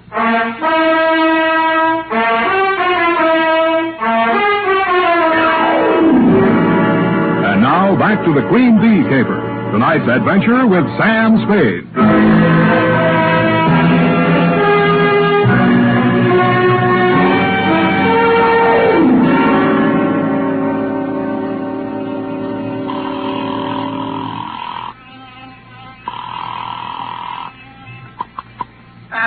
Miss Wigginson, Miss Cowley speaking. Sam Spade. Oh, yes. You shouldn't have gone to see Mrs. Cavanaugh. I didn't make any promises, ma'am. Ursula was quite upset by your visit. Called me after you left her. Quite angry about it, Mr. Spade. Oh? She wanted to see me today. Our weekly half-day holiday, you know. But I simply couldn't face her. I'm sorry if I sound like... Finally managed to doze off after everyone left for the afternoon. Have you called before? No, this is the first time. I'm at Mrs. Cavanaugh's place right now. Indeed. Does Ursula wish to talk to me? She can't. I beg your pardon? It might be a good idea if you'd come over here, Miss Cowley. Mrs. Cavanaugh's dead. What was that? Mrs. Cavanaugh's dead. And since you're her oldest and closest friend... Yes, Mrs. Spade. I will come immediately.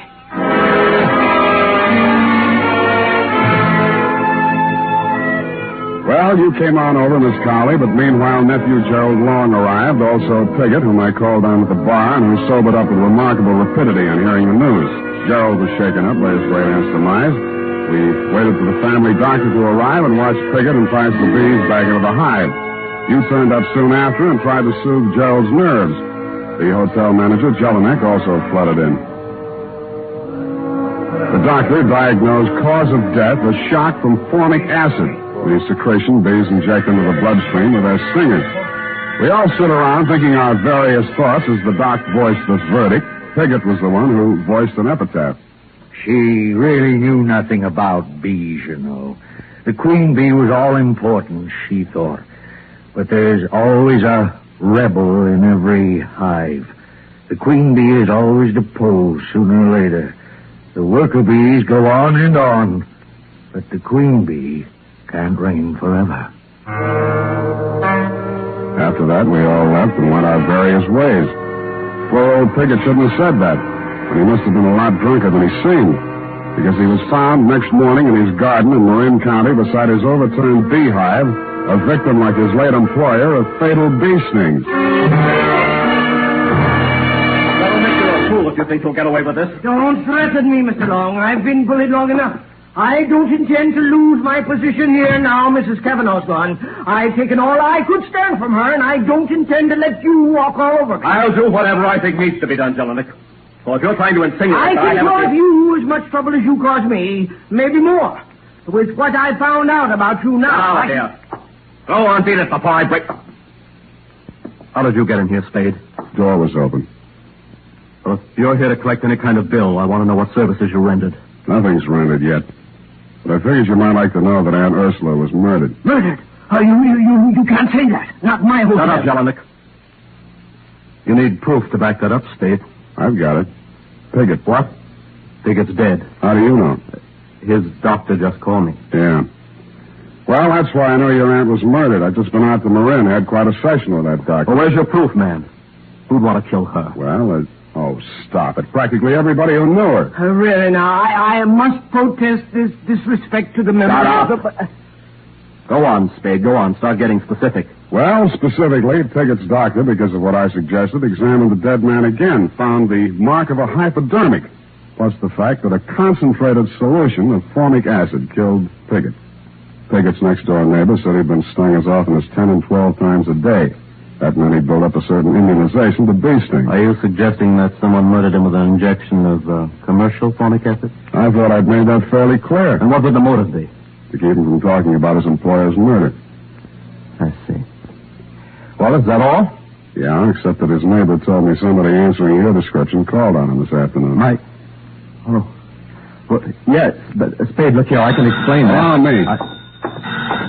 Hello. Yeah, hello, darling. I'll be through in about an hour. Just got to check supplies in the chem lab, and then I'll be home and show you what a cook I am. You better be pretty I'm sorry, just a second. Here's Gerald. To you, Gerald, your wife. Oh. Hold on a second, honey. Spade, look here now. You can't drag her into this thing. When did you get married? Yesterday afternoon. Husband and wife. No testifying, huh? Well, I don't think I'll need your testimony.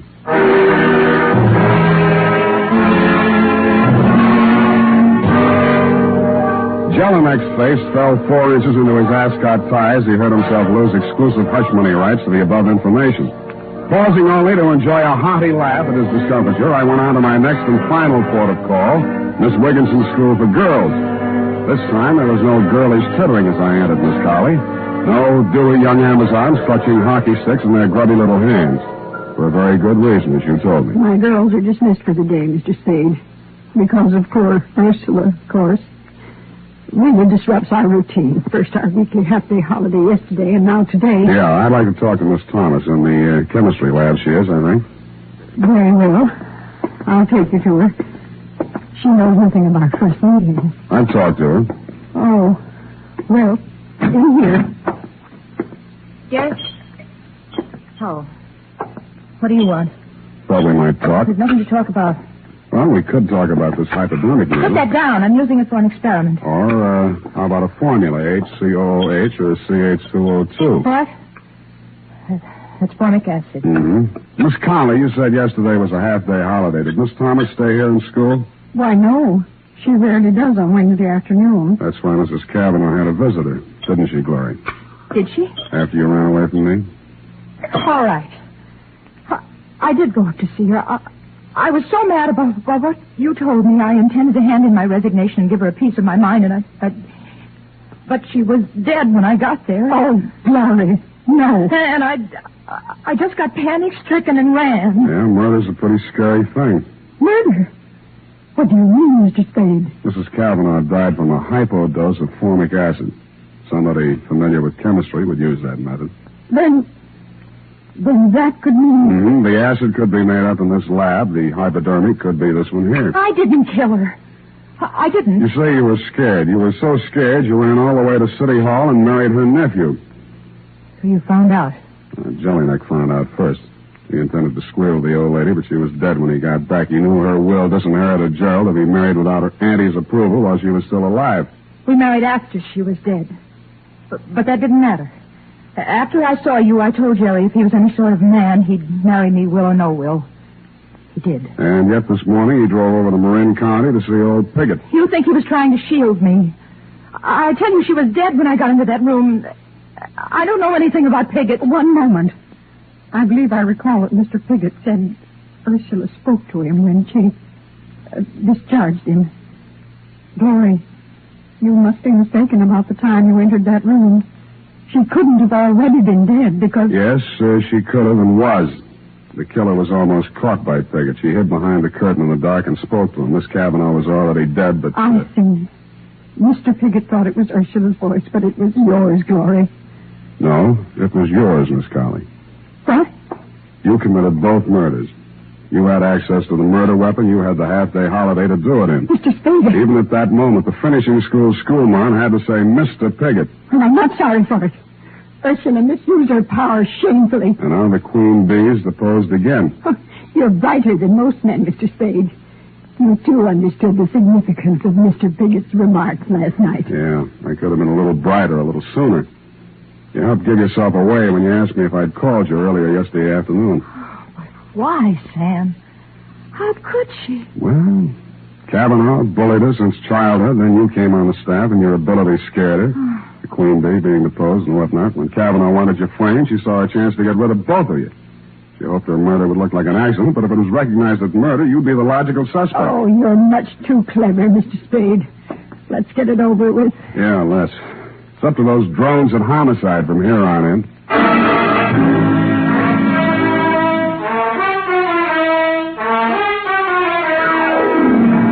Period and a report. Sam? Yes, Evie?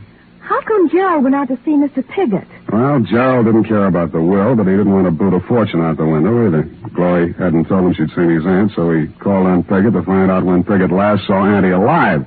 Go type that up. I am completely well, and when you return, we shall Indian wrestle.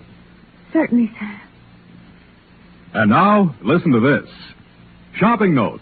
Tonight or tomorrow, get a family-sized bottle or handy tube of Wild Root Cream Oil, America's favorite hair tonic. Good night, sweetheart.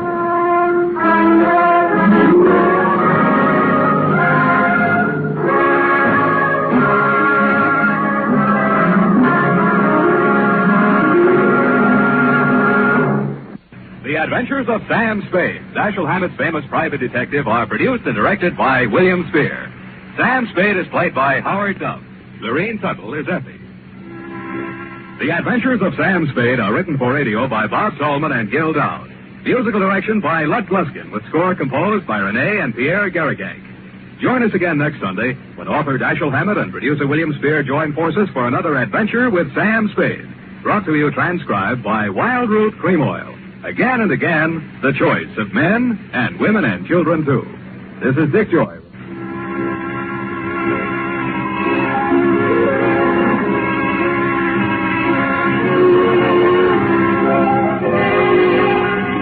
This is CBS, the Columbia Broadcasting System.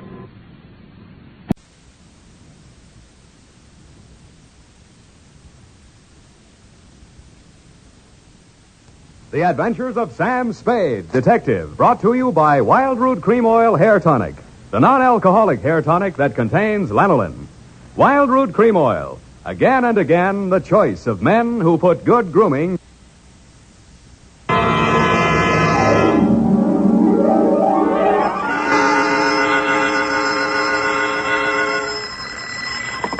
Sam Spade Detective Agency. Me, sweetheart. Oh, Sam, I got it. Got what, my pet? A bank book, Sam. Well, you must advertise in the Lost and Found right away, Effie, and find the owner. There might be sickness in the family. Oh, but it's your bank book, Sam. What? Uh-huh, it has your name on it. Samuel Spade, account number 4. It's a forgery. Somebody's trying to pin something on me. Lock it up and don't touch it until I get there. Oh, all right.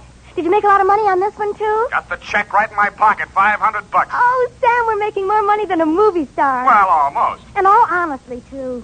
600 last week and 500 this week. Yeah, how about that? And life gives a 3-page spread to I Spy Molten. But we mustn't let it turn our heads, Effie. No. We gotta stay in there pitching. I'll be right down to pitch my report on the Figg Caper.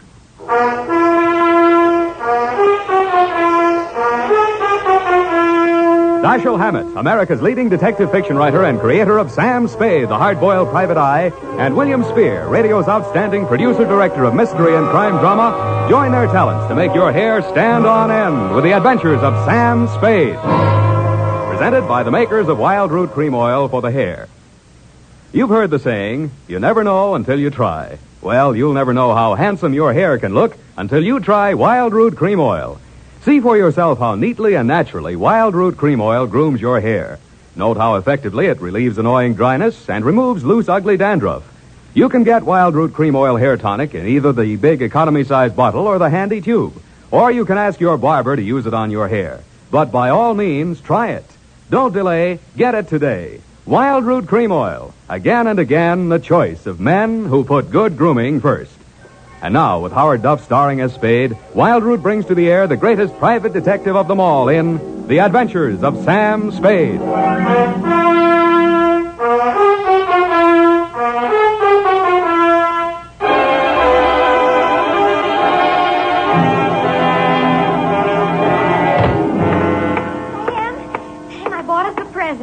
Oh, you're going to love it. Well, we got to watch these expenses, Effie. There's always something. Yes, but this will be saving. It saves confusion. It saves fretting. Mm-hmm. Now, this gadget here, what is it? It's a Minirobot. A what-a-bot? It's for busy men like yourself, Sam, so you don't have to burden your mind with petty details. You see, it has this dial on it, right here. And you drop these little cards in this slot. Mm-hmm. You don't have to worry about that. That's for me to take care of. Oh, good. Then, when you come into the office, and supposing you have an appointment with Mr. Jones at 2 o'clock, and you forgot about it, you just dial 2 o'clock, and the little card pops out. And it says Mr. Jones on it. How do I remember to dial 2 o'clock? Oh, well, maybe it's in the instruction book. But anyway, now go ahead, Sam, please. The card's right in there. Now, dial 2 o'clock. Go on, Sam. Well, let's see. Just like a telephone, Sam. Now what do I do? Well, give it time, Sam. It's thinking.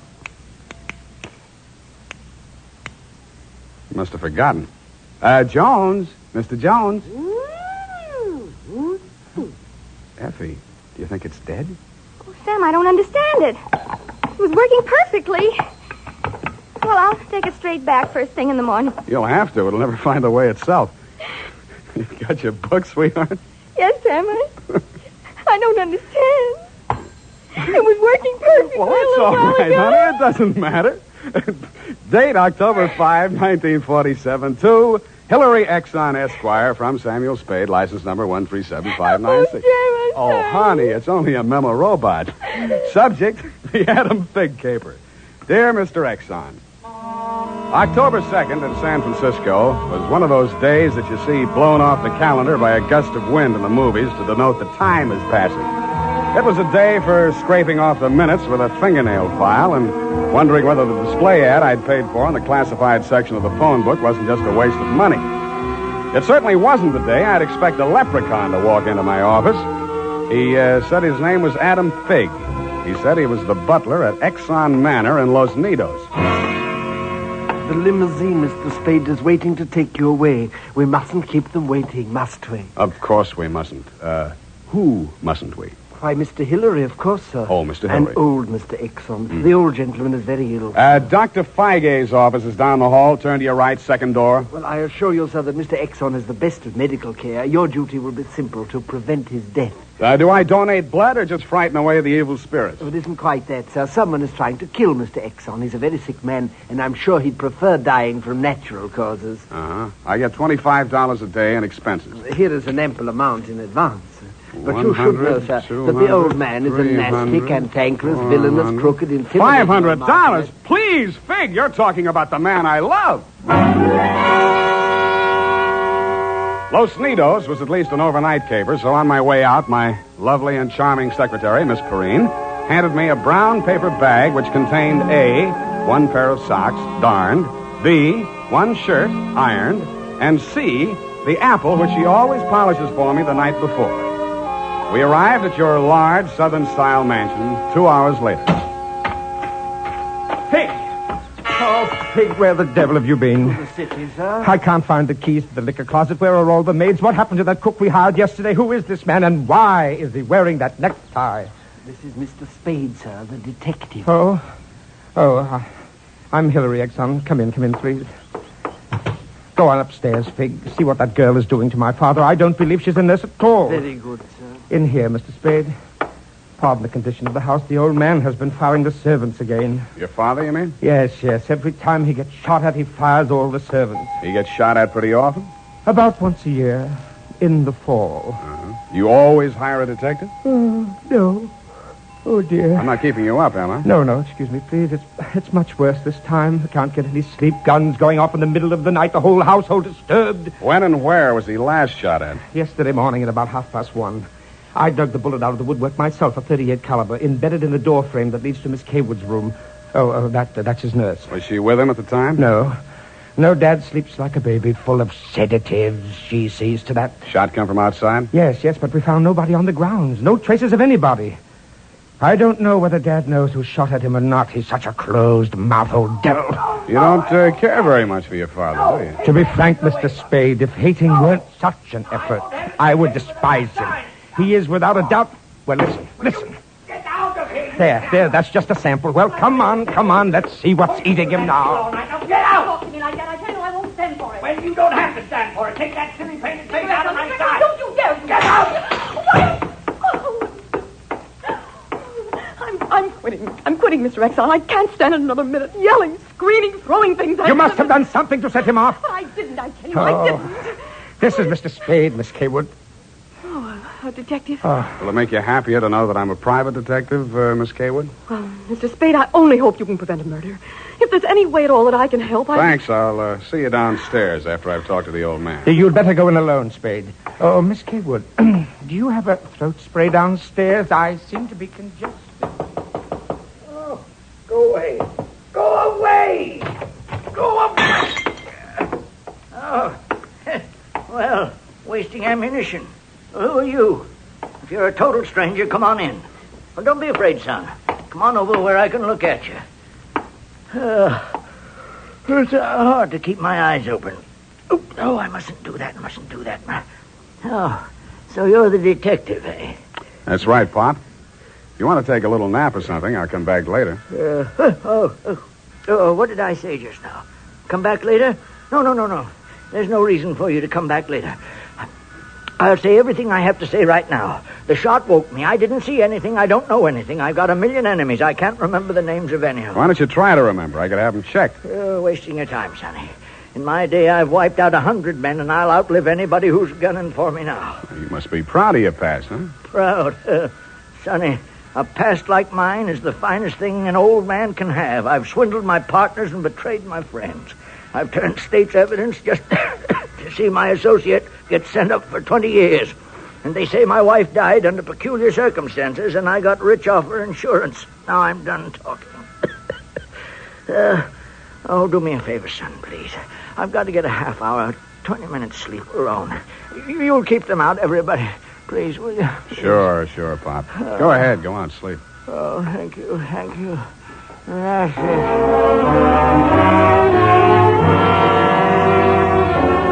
He closed his eyes, rolled over, and fell into a heavy sleep. I stood there a moment, looking down at the frail, wasted old body. Then I cased the room. In digging the bullet out of the door, Hillary had done a good job of ruining any chance there might have been of proving the direction it had come from. I strolled out on the balcony. It was a pretty night. I lit a cigarette and took it in. Then I heard a door open and close softly behind me. Nurse Kaywood was at your father's bedside.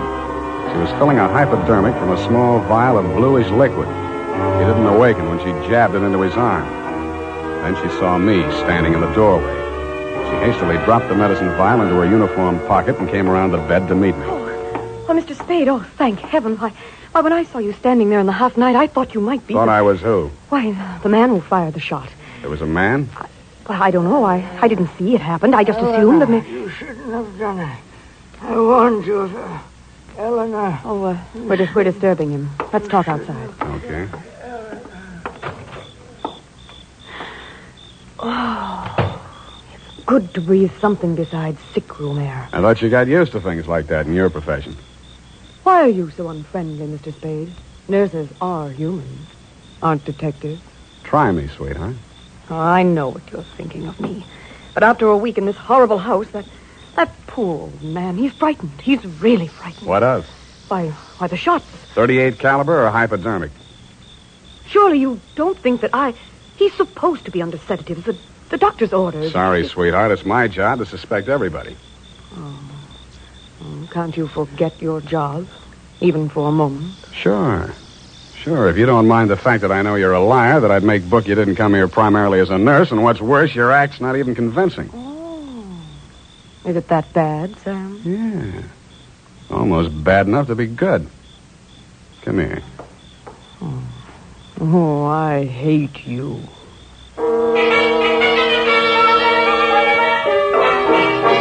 It was a very satisfactory love scene for both of us. For reasons of her own, Barbara wanted to keep me out of that sick room for a while, and she did. For reasons of my own, I wanted to get that medicine vial out of her uniform pocket, and I did. Then, as suddenly as we had fallen into love, we fell out again. After she'd gone to her room, I went back to my sentry duty around the house. Under a light on the front veranda, I examined the bottle from which Barbara had taken the injection for your father. It was labeled sodium thanatol and had been dispensed by a firm called Ibis Chemicals Limited in Cairo, Egypt. A scream filled the house, high and frenzied. I started running toward Barbara Kaywood's room. I slammed the terrace door open and found the light switch. Barbara was sitting upright in the center of a bed. Her face jerked up so abruptly that it seemed her neck had snapped. She clutched both hands to her chest and fell face down among the bedclothes, staining them with her blood.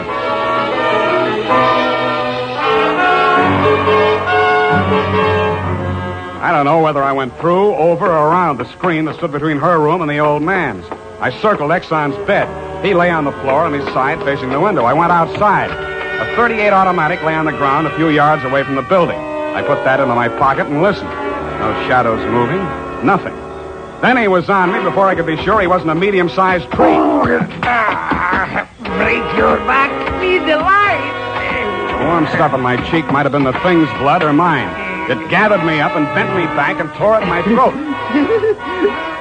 Then I remembered that hands are stronger than fingers. I started with his thumbs.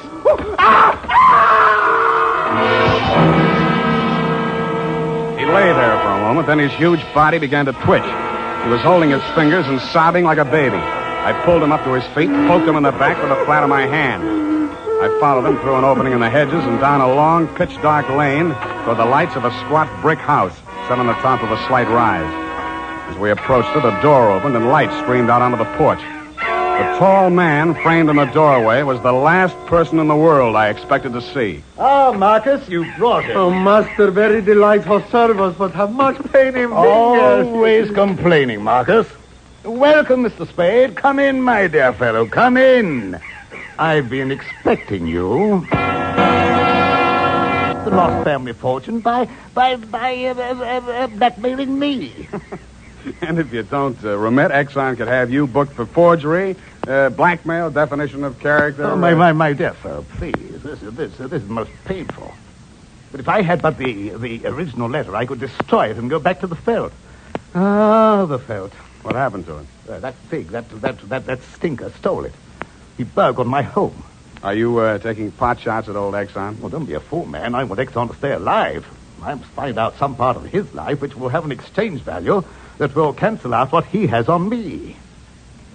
By the way, old thing, you met Miss Kaywood. Mm-hmm. At the present moment, she's milking me for $150 a day. Oh? She's supposed to goad the old man by whatever means necessary into talking about his past. And that information she is to bring to me. Well, that ought to be easy. Exxon brags about his past. Now, so far, I've learned that Hillary Exxon stole 2 heifers at the livestock show in Abilene in 1906. I feel for you, Captain. That wouldn't get much on the current market, would it? My dear fellow, I've a proposition to make to you. Should you ferret out anything that would be of value to me, I'll reward you handsomely. Well, maybe something can be arranged, Captain. Good, excellent. May I have your word on that? Well, there isn't much time, Captain. I'd better trot on back. I'll show you to the door, sir. And let me warn you, Mr. Spade, for your own good, should you ever hear the thrum of Ibis wings, run, flee. I assured him that I would heed his warning, bade him good night, and started back down the lane in the direction of Action Manor. Business was going on as usual. There were no shots this time, only the scream. When I got to Barbara's room, you and Adam were standing at a bedside trying to quiet her down. Well, Mr. Spade, is this the way you guard the house against intruders? Where have you been? Ask Adam. What does he mean by that, Figg? I'm sure I don't know, sir. I've not left the house, sir. What happened here? Oh, she woke up screaming. She said someone had come into the room and torn off her bandages. A nightmare, of course. Please, I want to talk to Mr. Spade alone. Oh, please go. Adam, you go too. Please, Hillary, you go too. Good. Some questions I want to ask you, sweetheart, alone. But look here, Spade, look here. She just had a terrific shock. She shouldn't be questioned. Well, the code of detective transcends that of the medical, Mr. Hillary. Perhaps he should have a few minutes alone with Miss Cawood. Oh, very well, Figg. I suppose you know best. Remember what the doctor said, Miss Barbara. Not too much exertion. What happened, Barbara? Oh, it could have been a dream. Somebody was standing over me in the darkness and peering down at me. And then he started to rip off my bandages, and I screamed. And when Figg came into the room and he turned on the lights, he was gone. It could have been a dream, Sam, and I could have been clawing at the bandages myself in my sleep. But you weren't. It wasn't a dream. I've been talking to Captain Sherry. And then I thought... well, how much do you know? That you've been feeding the old man truth serum to get him to talk in his sleep. Oh, How much talking has he done? well, plenty. How much you told Sherry? Well, just as little as possible. Why? Because, Sam, if we can keep that old man alive and out of jail long enough to sell what we know to Sherry for what it's really worth, we'd be fools not to do it. What makes you so sure you'll stay alive long enough to collect, sweetheart? Well, because you're going to help me, aren't you, Sam?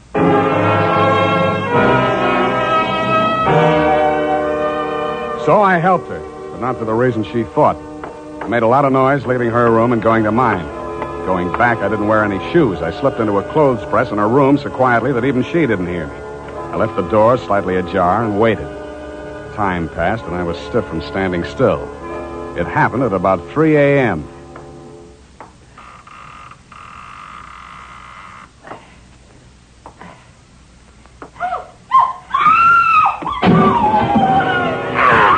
The crazy, feverish glare of his eyes told me that the threat of the gun in my hands meant nothing to him.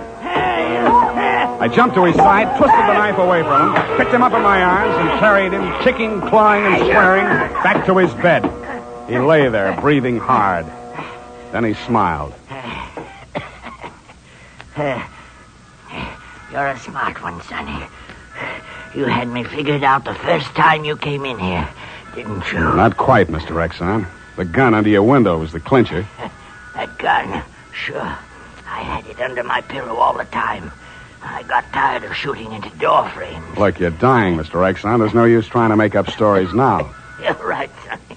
I knew that nurse would sit up in bed after I fired tonight. And then I let her have it right through the screen. Why? You know why well enough. She was doping me up and sneaking in here at night, listening to what I was babbling about. Maybe you weren't saying anything important, Mr. Exxon. I might have, Sonny. I might have. 14 years ago, I killed my wife. I wanted to carry the secret to my grave.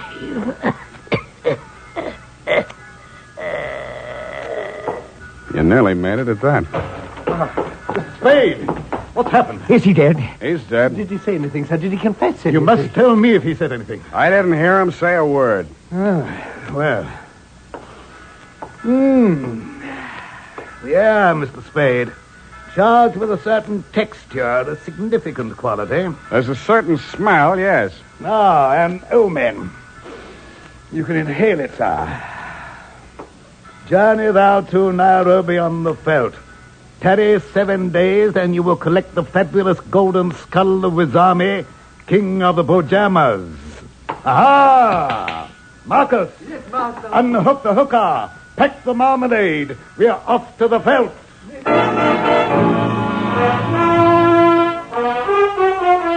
Just then, a flock of birds broke across the horizon, screaming. There must have been thousands of them, but not ibis, Mr. Exxon. Vultures. I suppose if you're going to pay any attention to omens, it's a good thing to know your birds. Period. End of report.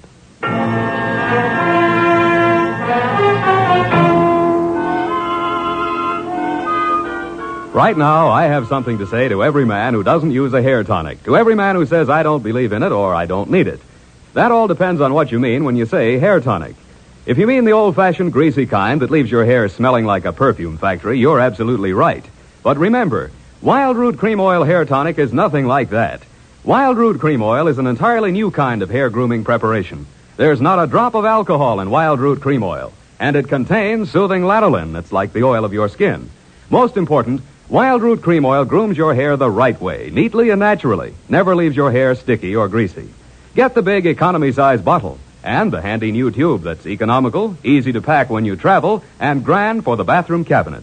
Don't delay, get it today. Wild Root Cream Oil Hair Tonic. Again and again, the choice of men who put good grooming first.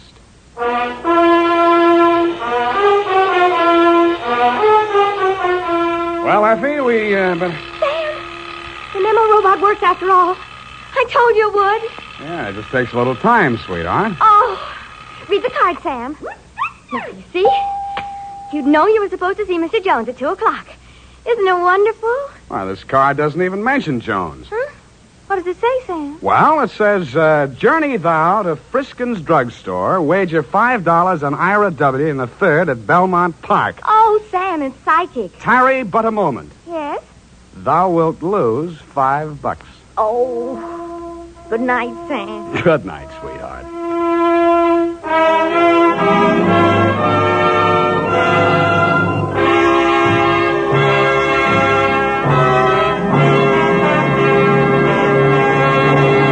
The Adventures of Sam Spade, Dashiell Hammett's famous private detective, are produced and directed by William Spier. Sam Spade is played by Howard Duff. Lorene Tuttle is Effie. The Adventures of Sam Spade are written for radio by Bob Tallman and Gil Dowd with musical direction by Lud Gluskin. This is Dick Joy reminding you that next Sunday, author Dashiell Hammett and producer William Spier join forces for another adventure with Sam Spade, brought to you by Wild Root Cream Oil. Again and again, the choice of men who put good grooming first. Smart girls use Wild Root Cream Oil, too, for quick, good grooming and to relieve dryness between permanents. Mothers say it's grand for training children's hair.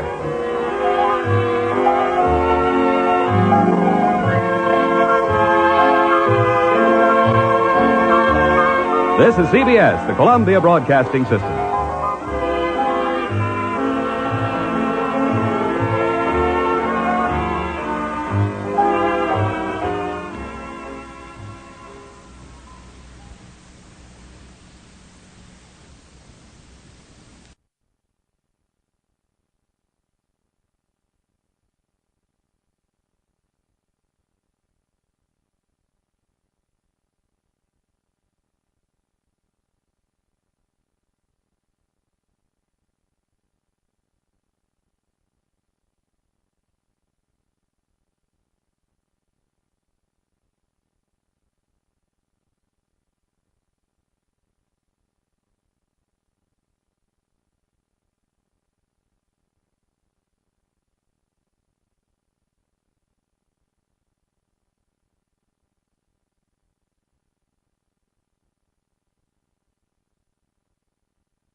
sweetheart? Sam! Most of the day is gone and you haven't even come into the office. I slept in, Effie. Did you have a busy night? Rather. Didn't you read the papers today? What? Oh, I've given up reading the papers. They're so full of bad news lately. Well, they're especially full of bad news today, Eff. What happened? Oh. Did your bowling team lose again? Effie, I'll thank you not to mention my bowling team in public. It's just a matter of getting a little exercise. And it didn't lose, it won, even without me. It only seems to win when you don't play on it, Sam. Effie, don't forget your position. Sorry, Sam. Anyway, how do we get on this bowling kick? We're supposed to be talking about something else. About last night. Oh, yes. Well, this one has more than local complications. Intrigue, foreign correspondence, dirty work on a grand scale. It's international in scope. You'll chill with me, you'll thrill with me, half rogue and half renegade. It's Sam Spade in the Red Caper.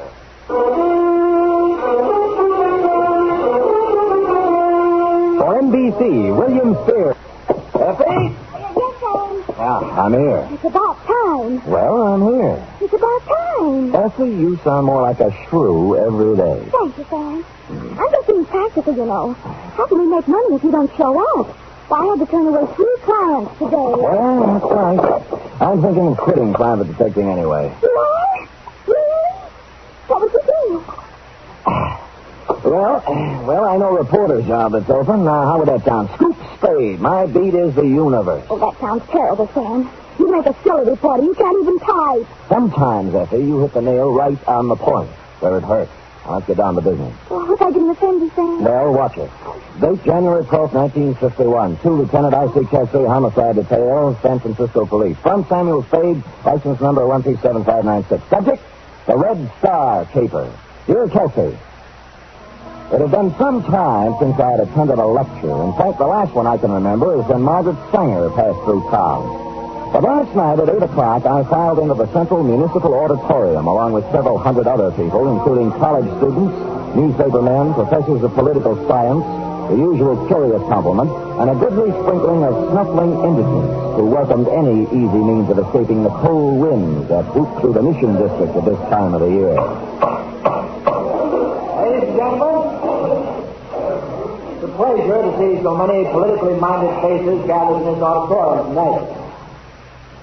To let the world know that so many of us are trying to keep abreast of the fast-moving and sometimes confusing events of our troubled days serves as a graphic example to those who would try to take our liberties away from us, that we are ever alert and that we will continue to defend those liberties.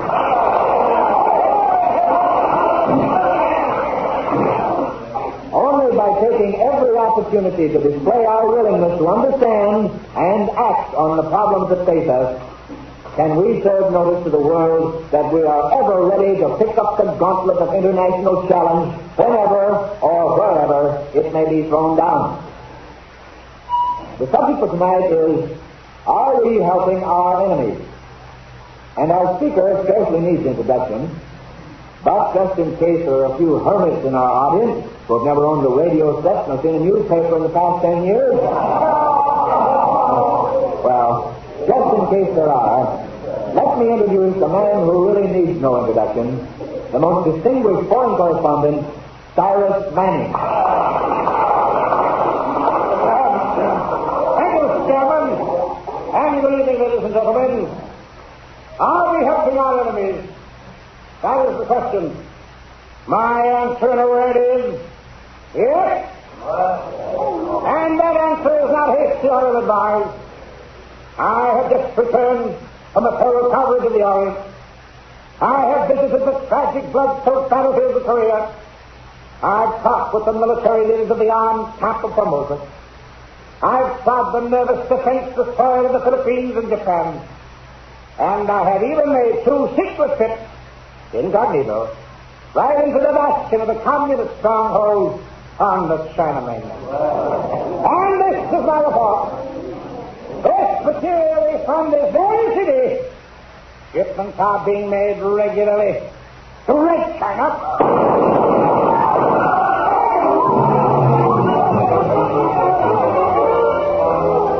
I was sitting halfway up the hall when the lights went out. I cut for a side aisle and raced for the stage. Someone was running for a back exit, and I followed. I was too late. The car had roared out of the back alley and was gone.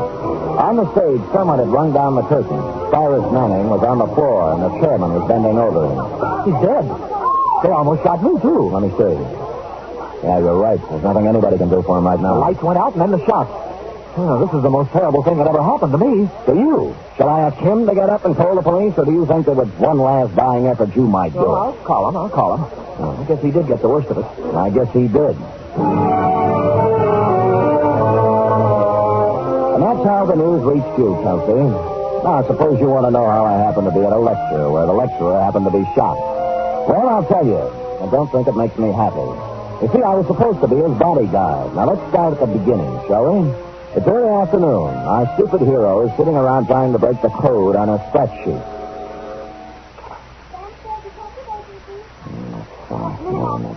Sam, are you in? Only the client, Seth. Who is it? Dick Davis, foreign news editor on the Tribune. Well, he probably has me confused with Mr. X, but I'll take it. Yeah, Dick? You ever hear of Cyrus Manning, Sam? A foreign correspondent? Yeah, that's the one. He's in town. He got here yesterday. Well, what is it, a benefit? You want me to do card tricks or something? He's a bodyguard. I don't know anybody else who'd be crazy enough to take the job, so I called you. Oh, gee, thanks. Read the letters to the editor column tomorrow for my reply. I didn't know whether you'd take the job, but I sent him over to see you anyway. Who does he want to be bodyguarded against? Well, I'll let him tell you about it, Sam, but I'll give you a clue. Their home base runs west from the center of Berlin, east to slightly below the 38th parallel. Oh, those people, huh? Well, there are only 200 or 300 million of them. I shouldn't have any trouble. Then you'll take the job, Sam? Who's paying? We are, 50 a day. 60. Haven't you heard of the cost of living index? Yeah, all right, it's a deal. Good. Just one thing, Sam. If you have a good picture of yourself, taken recently, kid, we'd appreciate a copy. Why? Probable. That is, possible obituary. Davis, what are you saying? If I don't see you again, Sam, good luck. I quit. I won't take the job. Davis! Effie! Yes, I'm here. I'm leaving town for a few days. Look, throw some things in my suitcase in the closet. All right, then. But wait, there's someone here to see you. I don't suppose his name is Cyrus Manning. Did you ever see Sam? Oh, it was easy. I just thought of the name of a man I would least like to see. Send him in. Sam, sometimes I just can't understand you. I have the same trouble, I'll send him in and forget about the suitcase. I am not going to succumb to hysteria. Are you sure you're all right? Of course I am. On these troubled times, we must keep our heads cool and our powder dry. Well, I try to. I'll send him in. All right. You may come in now, Mr. Manning. Thank you. How do you do, Spade? Sit down. Oh, thank you, old man. Could you lift up your hat brim so I could see your face and maybe even take off your trim? Yeah, I never take them off, Spade. Oh? They're the mark of my profession. Oh. Well, I'm a foreign correspondent. This is old, you know. I might be whisked off to Berlin or Siberia in a matter of minutes. Sometimes I even sleep in these clothes. Well, you know best. I wore this trench coat when I interviewed Hitler. When I stood knee-deep in water on the shores of the Philippines. Next to MacArthur. Why, the commandant of the prison camp didn't dare take it off of me when I was captured by the Chinese guerrillas. And when Mussolini... Would you care for a drink? Yeah. Well, thank you, sir. I see you pouring deep. Well, here's the crime. No, Spade, no. Just a minute. I never drink without first offering special toast. Offer. Oh, may the great white wings of the thunderbird brush lightly over your grave. A little translation of an old Tibetan toast. Swell. Of course, you'll probably lose something in the translation. It's good to get back to the States where they have real liquor. I'm getting tired of sake and Korean moonshine. I didn't know they had time to make it. Well, let's get down to business, Spade. This is my problem. I have been no respecter of censorship or official red tape. That's why I've scored some of my biggest news beats. I take it you're working on one now. Oh, the biggest. Did you know that material is being shipped out of San Francisco to the Chinese Communist forces? Stuff that they're even now using against us on the battlefield? Well, no, I didn't, but I could believe it. Well, for weeks now I have been tracking down the truth, documenting the facts, ferreting out the cover-ups, the lies, the falsehoods. Oh, good for you. Tonight I'm giving a lecture at the Central Municipal Auditorium. Press representatives from every newspaper and syndicate will be there. Of course. I'll give the general outline of my revelations, and it'll hit every newspaper in the country. Then, when the public's appetite is whetted, I'll publish the specific details in the Tribune the following day, and we'll score a clean scoop. I see, and you feel somebody's gunning for you. I know they are. Anybody specific? I'm not at liberty to name any names just now. Oh. But after I give my first lecture tonight, it might be tricky for me. Well, the Tribune's hired me, and I'll do my best. I've been in tight spots before, Spade, but my duty is clear before me, and I'll not shirk it. I won't need you before the lecture, but immediately after your services will be appreciated. Well, why don't I stick with the starting right now? Doc, after the lecture will be 2 minutes. You know best? They think I'm afraid to talk, but I guess I'm going to give them a surprise, huh? Yeah? One that they can read in their morning newspapers, huh, Spade? Yeah? Yeah?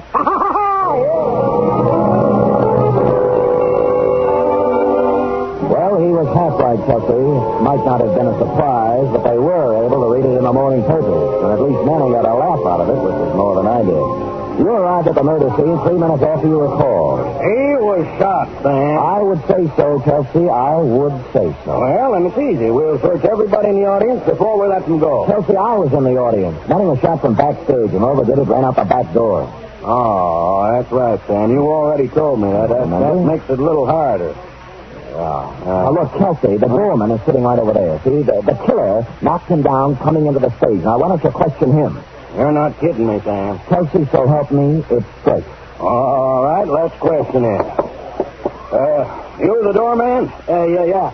He hit me right in the jaw. Just like that. Oh, no, you Kelsey, for heaven's sake, get up. He's a police officer. I'll have you arrested. I'm sorry, officer. I'm terribly sorry it was an accident. I was just showing you how he hit me. Oh, all right. But when you come to the shooting part, you be careful.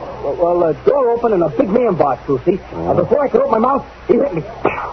And I fell flat on my back. Have you got a good look at him? No, all I saw was a tattoo on the back of his hand. It was a red star. You mean he stood there and shot Manning and you didn't see him? As soon as he knocked me down, he put out the light. And then he run out. I started to get up and saw the car pull away. What kind of a car? It was a light blue convertible. And you remember anything else? Absolutely nothing else. Are you sure? Absolutely sure. I don't suppose it's worth much, but the license number was 4N75323. No, I don't think. Oh, yeah. After you recovered from your apoplexy, Kelsey, and checked the license number, we were more confused than ever. Along to Cyrus Manning himself. While you were calling headquarters, I searched Manning, and the notes from which he was speaking were gone. I reasoned that he might have had a carbon copy or handwritten notes in his hotel room or wherever he lived. The Tribune supplied his address to Congress on Fillmore above Van Ness, room 612. Coming out of the elevator, I bumped into a tall, handsome brunette hurrying in. Excuse me. It was my fault. If you go to the right, I'll go to the left. All right, ready? Sure. Going down. Hurry, please. She was nice, but I had other things to worry about. No one answered Manning's door when I knocked just to see what might happen, so I let myself in. Before I even had time to look for any notes, I knew it wasn't any use, because lying on the floor with his skull fractured was Dick Davis, late of the Tribune.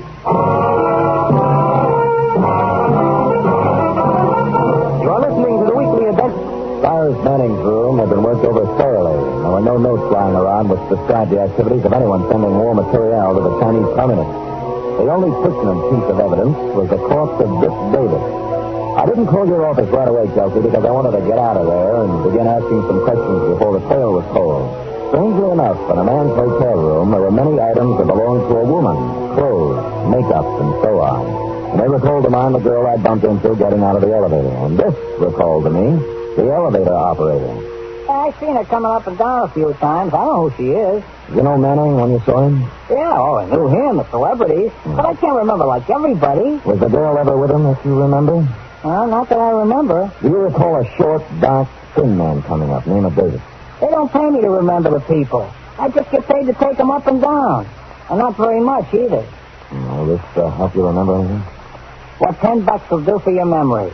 A thin, dark man went up about 8:30. Didn't see him come down, though. He was alone. Good memory. Did anyone else in the elevator tonight stick in your mind? The only guy I can remember is one who didn't look like he belonged here. Figg. Had a pockmarked face. Huh? Oh, and on the back of one hand, he had a red star tattooed. Manning was going to reveal something about material being shipped to China. Shipped was the word I'd overlooked. And someone tattooed who looked as if he didn't belong in a good hotel and had the smell of a waterfront on him. So I splashed myself with cologne and went looking for the man who knows most about the strange smells of the waterfront. In fact, he's one of them. He's an indescribably low man, a fungus on the tree trunk of honesty, a spider in the lunch pail of lawfulness. Porky Grouse, a stool pigeon, so low he has to climb down a ladder to tie his shoelaces. I found him at the Blue Lantern bar, took a capsule to settle my stomach, ordered a bottle and 2 glasses, and somehow forced myself to wave. Well, if it ain't my old buddy, my old Jacob pal, good time Charlie Spade. Buddy. You pouring, Sam? Porky, the other side of the table, please. I might need room in case of fire. I like it on this side, Sam. I can keep my eye on the window. All right, I'll move. Oh, Sam, you're too far away. I can hardly see you. Talk loud. Now, look, tell me something, Porky. Do you know anybody who's shipping stuff to China from here, or someone with a red star tattooed on his hand? Honey, search your heart. I don't think I could speak a word out of it. All right, here's one. Oh, you're Prince Sam. Please. Still kind of dry, Sam. Okay. Oh, there's nobody like you, Sam. You're beautiful. Others way. Where was he? Who was that stool around? Usually me, but if you can't think of anything else, try to remember where these drinks came from and talk accordingly. What do you want to talk about, Sam?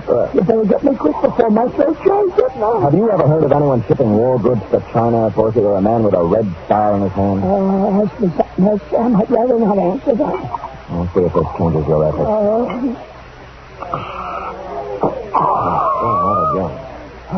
You're a prince, Sam. Now, let me see. I heard about somebody shipping goods to the heathen Chinese. Yeah? But Sam, I gotta get going. I'll see you. Rob, come back here. I'm sorry, Sam. I just remembered I left something home on the stove. You don't have a home. I turned around to watch him scuttle out the door, and I saw for the first time what must have caused his hate. A face as evil as any I've seen these days outside of yours, Kelsey, was staring through the dirty window. The face moved for the door and entered, perched upon a big body under a suit cap. His arms were shoved into a pea jacket and his legs hit the floor like slow jackhammers as he walked toward me.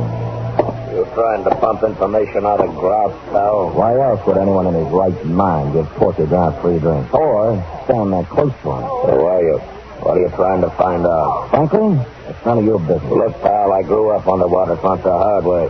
I've knocked guys like you all over every port in the world. Now, don't make me mad. Why don't you make it easy and tell me who you are and what you want? I never answer questions. I just do the asking. Oh? Are you going to tell me something, or am I going to beat it out of you? Well, I guess it's going to have to be the hard way. Okay, pal. But just remember this. After I get through with you, I don't want never to see you down around here again. Because you bother me.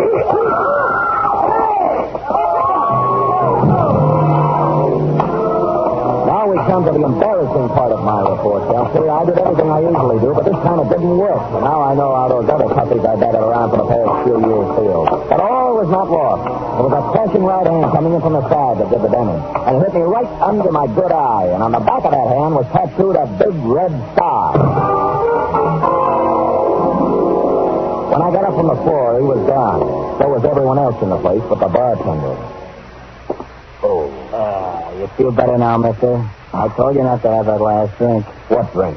Who was the guy who did it? Did what? Knock me down. What do you think? Oh, brother, you really got one on. I didn't see anybody knock you down. You didn't see a big red-headed guy in a pea jacket take a swing at me? Look, have a drink on the house. Maybe you'll feel better, huh? Don't give me that lost weekend routine. Who was it? Let go of me. I don't know what you're talking about. What happened to all those other people who were drinking here? Now, look, mister, you can believe it or not, the only 2 people I've served in here tonight have been you and Porky Grouse. And as for a guy knocking you down, well, you must have hallucinations. Threats, money, nothing worked. And I knew nothing would either because the sign had been put on them. So before anything more serious happened, I got out of there. And by there, I mean both the bar and the neighborhood. It was not that I was scared, but I'd long ago learned the value of an orderly retreat. Or, as they used to say in my neighborhood when I was a kid, he who hits and runs away lives to hit another day. I decided to go at things from another angle, like who owned the woman's things that I saw in Cyrus Manning's room? They belong to Mr. Manning's wife. Ghost, are you sure Manning had a wife? Well, they registered as man and wife, Mr. Spade. What did she look like? Tall, good-looking brunette. Uh-huh. You know, now that we're talking about her, there was something strange in their relationship. What? She never stayed here at night. She only came in the morning and left in the afternoon. Do you know her first name or anything else about her? No, Mr. Spade, not another thing. Well, it was a start at least. She was obviously the girl I'd met on the elevator. I looked up a number of Manning's friends, but the first 3 or 4 couldn't help me. But the fifth said that Manning had married about 6 months ago, and he'd never seen the wife. Her name, as he remembered, was Figg, and her father was a ship captain. I ran down the name Kearney over at the maritime office and discovered that he owned 3 ships, 2 of which were in port. On the first ship, the Downwind, they told me Kearney lived on the other one. It was the Western Sun at Pier 92. I went up the gangplank to the forward housing where the captain's cabin normally was located.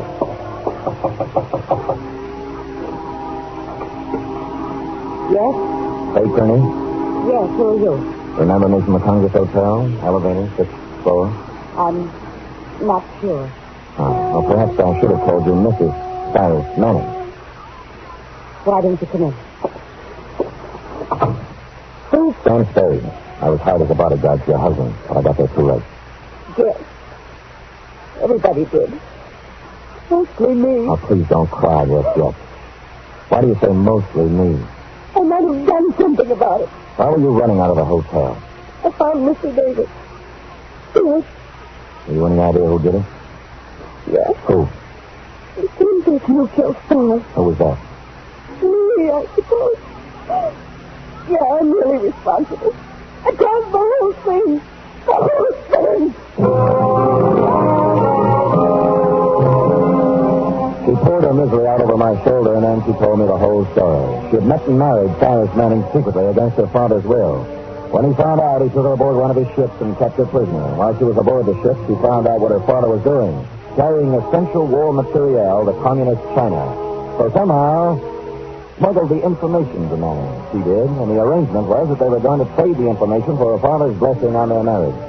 But once Manning got the information, he wanted to shoot more than he did his wife. That's when the trouble started. Here he comes, Sam. Here he comes. You get out of the way. If he comes, he's here. Get in the back room.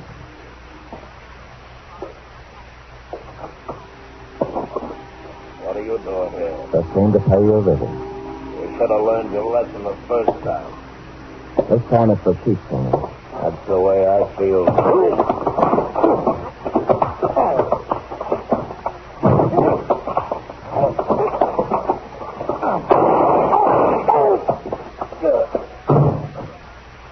I couldn't let him kill again.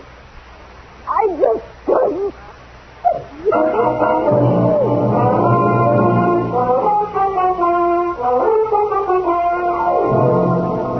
Third end of report. Did he die, Sam? It was a matter of seconds, Beth. Oh, Sam.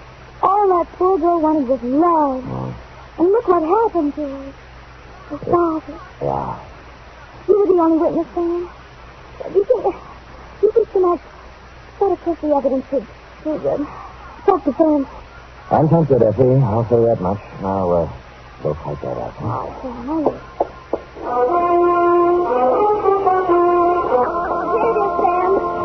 Believe me, I didn't enjoy typing it at all. I didn't expect that you would, F. As a matter of fact, it surprised me that you enjoy any of them. Oh, I never liked the killing part, Sam. Oh? But sometimes, the funniest people for clients, and when I write down the things they say, I can't help but laugh. Well, if it makes you happy, I'll try to get more comedians for clients. In the meantime, you'll have to suffer along on whatever dregs of humanity the winds of fate blow into my office. Oh, that was absolutely poetic. The winds of fate. Oh, it's nothing. I expect to appear in the next edition of Bartlett's Familiar Quotations. Now, would you like to hear one of my longer attempts at poetic phrasing? Oh, yes, Sam, I'd love to hear it. Oh, good. This is called cigar. A cigar isn't far from a large cigarette in the raw material it employs, but the smoke is no joke, if you haven't learned yet, for it weeds out the men from the boys. Oh, Sam, that's wonderful. Yes, You ought to be able to sell that to someone. Effie, I can't even sell me. Give me another one, Sam. All right. There was a young girl with a heart as big as the wheels on a cart. At the end of the day, she always would say... Good night, Sam. No. Good night, sweetheart. Oh, Sam, you're wonderful.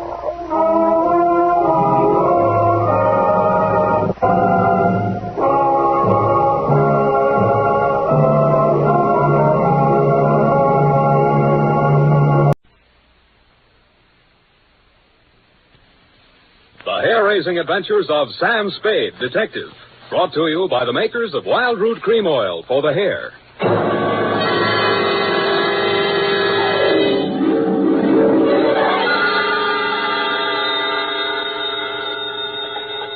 Sam Spade, Detective Agency. It's me, Effie. Oh, Sam, I've been worried about you. Sid Weiss was just on the phone, and he says digging up a corpse without a permit is against the law. It's all right, Effie. I just dug him up to say hello and put him back again. Oh, Sam. I'll be down in a couple of minutes to dictate my report, sweetheart. If I get lost on the way, you'll find me in City Hospital, the Psycho Ward, third straitjacket from the left.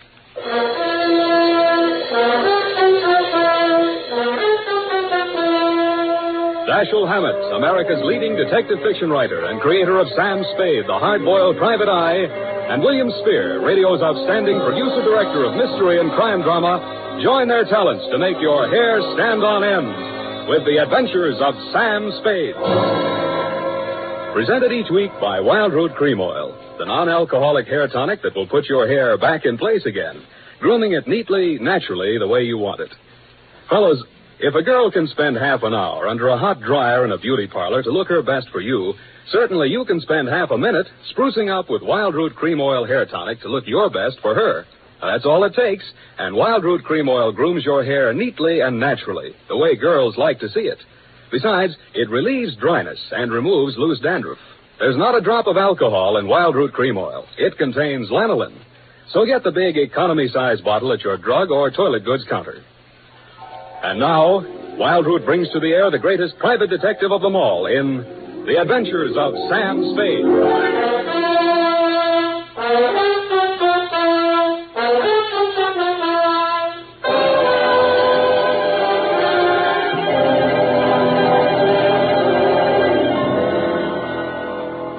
Date, August 2nd, 1946. To Mrs. Gregory Denov. Subject, death of Dr. Denov.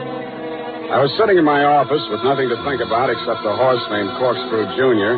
My secretary, Effie Perrine, came in and said there was someone outside. I didn't look up from the dope sheet, so she said it again. Someone outside, Sam. What's he look like? Blue double-breasted custom-made suit, Countess Mara tie, hand-tailored shirt, English shoes, hand-trimmed Van Dyke. Get me a blank check and send him in. Okay, Sam. Please come in. Mr. Spade will see you now, sir. Thank you. You are Mr. Spade, Sam Spade. What can I do for you? I'm Dr. Gregory Denov, a psychoanalyst. I need your help. Lie down, doctor, and tell me all about it. I see you might also be noted for your sense of humor as well as your discretion. Who told you I was discreet? A man named Nicolaitis. Well, you tell Nicolaitis I think he's cute, too. What else does he say about me? That I can trust you with $10,000. Oh. Is this Mr. Nicolaitis one of your patients? No, he isn't. As a matter of fact, he's gotten possession of some private records of mine. Well, it's rather involved. Nicolaitis is shaking you down, and he picked me as the middleman, is that it? This is not an ordinary case of blackmail. Blackmail is blackmail, even if you do it in Technicolor. Well, as you may know, a psychoanalyst keeps a faithful transcript, a detailed record of everything a patient says during consultation, no matter how intimate or shocking. Yeah? This man, Nicolaitis, has managed to gain possession of a copy of one of these case histories. The patient is a very celebrated person, and should this material be divulged, it may have very serious consequences for both my patient and for me. Doctor, your best bet's the San Francisco Police Department. No, that's out of the question. Then I'm afraid I can't help you. Why not? Nicolaitis said I'm a private detective. When I take on a client, I take on his troubles. My job is to protect him, not to stand by and see him milked. If you want to hire me on that basis, I'll listen. Oh, I'm so tired. I must trust somebody.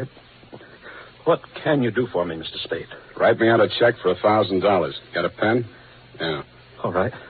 You see, Nicolaitis figures that if I'm getting a cut, I'll have to keep my mouth shut. I'll spend it all the same. Here you are. Thanks. Now, what was the last thing Nicolaitis told you? That he would pick up the $10,000 here and deliver to you this file in question. Can you reach him? Yes. Call him. Tell him you've seen me. Tell him I won't do that kind of business in my office. Tell him to come to your house. I'll be there. What if he refuses? He won't. Tell him I have the whole $10,000. What time? How about in an hour? No, I'm sorry. We'll have to make it around 3 or... Oh, goodness, I'm late now. I really... That's a beautiful watch, Mr. Denov. Yes. Foreign? Yes. May I see it? My watch? Why, really, Mr. Spade, I'm very late. I have so many things to do, and I have to be at the Majestic Theater well before the matinee starts at 2:30. How are you going to see me at 3 o'clock if you're going to the theater? Oh, I'm not going to stay for the performance. Well, Mr. Spade, till 3 o'clock then. Oh, my office is in my apartment. The address is here on my card. It's the penthouse. Penthouse, huh? Okay, Doctor, I'll come formal. I'll wear the top to my bathing suit.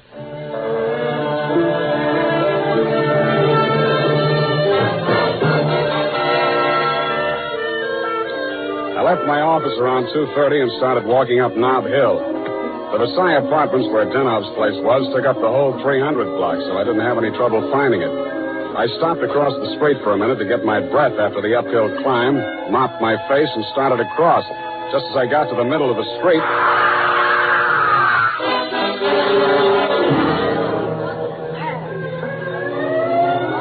The crowd was packed in so close around I couldn't see who'd done the Brody, but I had a pretty good idea. The cops had the sidewalk roped off and guards posted at the building entrance. It took me maybe 20 minutes to elbow my way through and show my credentials. Sergeant Levine had the front door, so they let me in. Lieutenant Dundee of Homicide met me at the door of the penthouse. Hiya, Sam. What do you want? I want to see Dr. Denov. The doctor's dead. Dead? Yeah. He's my client. They can't do this to me. How? Hit a Brody out the window. What are you here for? To see his wife. Okay with you? Why not? She's inside. Thanks. Mrs. Daniel, please. With all due respect for your grief, I must have the keys to the cabinet where Gregory kept his confidential files. You realize that he wished me to take charge of his patients and that I am responsible. All this police and so on. We must get those files out of here as soon as possible. Yes? My name is Spade. I am Dr. Zoya. I was poor Dr. Denov's oldest friend. If there's anything... I'd like to see you, Mrs. Denov, alone. But you police have already asked her so many questions. You see, she's not in the... I'm not with the police. I'm a private detective. I was working for Dr. Denov. A private detective? He was in trouble, you see. You see, Dr. Sawyer, the police won't believe me. Mr. Spade, you'll tell them. You'll tell them he didn't commit suicide. Well, Mrs. Denov, I guess that takes care of everything here. It's clearly suicide. Oh, idiots. Blind, stupid idiots. Suicide. My husband, he treated suicides. He would never... No, please. It will be all right, my dear. I'm sorry. She's hysterical. If I had the time, I would... Tell them. Please, Mrs. Daniel. The undertaker has been arranged for burial at 7 o'clock, Beit Israel Cemetery.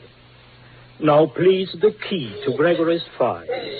Here, take it and go. Go ahead, all of you. Okay, we'll call you now. Oh, I'm so sorry, gentlemen. This hysteria, a simple traumatic condition. If I only had the time. Who can I turn to? Who'll help me? You think it's pleasant? You think my husband would rest if they said I committed suicide? What shall I do? What shall I do? What shall I do? Oh, you... Dr. Zoya didn't have the time, neither have I. You think it's murder? Who do you think killed your husband? To name someone. That's a very serious charge, Mr. Spade. Goodbye, Mrs. Denov. Constance Brent. You mean Constance Brent, the actress? Yes. Yes, she was his last patient this morning. She had threatened to kill him before. How do you know? My husband said so. To you? Well, he'd written it down on his notes on her case. Once before, she'd almost pushed him from that same window. How about your husband and Miss Brent? Oh, I knew she was falling in love with my husband. That always happens. They call it a transference. But in this Your case... husband told me Miss Brent was acting in a play this afternoon over at the Majestic. Yes, Midsummer Night's Dream. But she was here. I know she was here. Miss Ray, the receptionist, was coming back from lunch when she heard voices arguing inside. And she was sure it was Miss Brent's voice. Show me the doctor's case history on Miss Brent. I can't. It's missing. As soon as it happened, I went to the files. I meant to show it to the police. Who could have taken it? Constance Brent was the last one in that room before he died. Yeah. When did you see Nicolaitis last? Nick, who? Skip it. Where can I reach you in case... For the next couple of hours, I'll be at the Majestic Theater. I want to see how good an actress this Constance Brent is.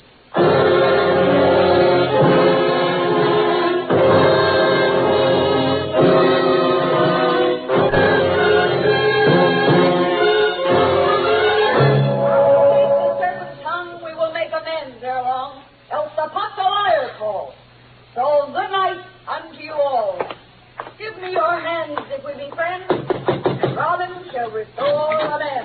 Yes? Miss Constance Brent's dressing room? What do you want? I want to talk to Miss Brent. Well, you can talk to me. I'm her husband. So you're Mr. Brent. I'm Jonathan Wallace. She's Mrs. Wallace. Now, what do you want with my wife? I've come to tell her that Dr. Denov is dead. Are you sure? You tried falling from a 12th floor window sometime. Well, that's the best news I've heard this year. But I'm afraid it will be a shock for Constance. Maybe, maybe not. She was the last person to see him alive, as far as anybody can make out. Are you from the police? No, I'm from the insurance company. Claims investigator. What do you want to see Constance for? The policy wasn't made out to her, was it? No, made out to his widow. But she can't collect. Police say it was suicide.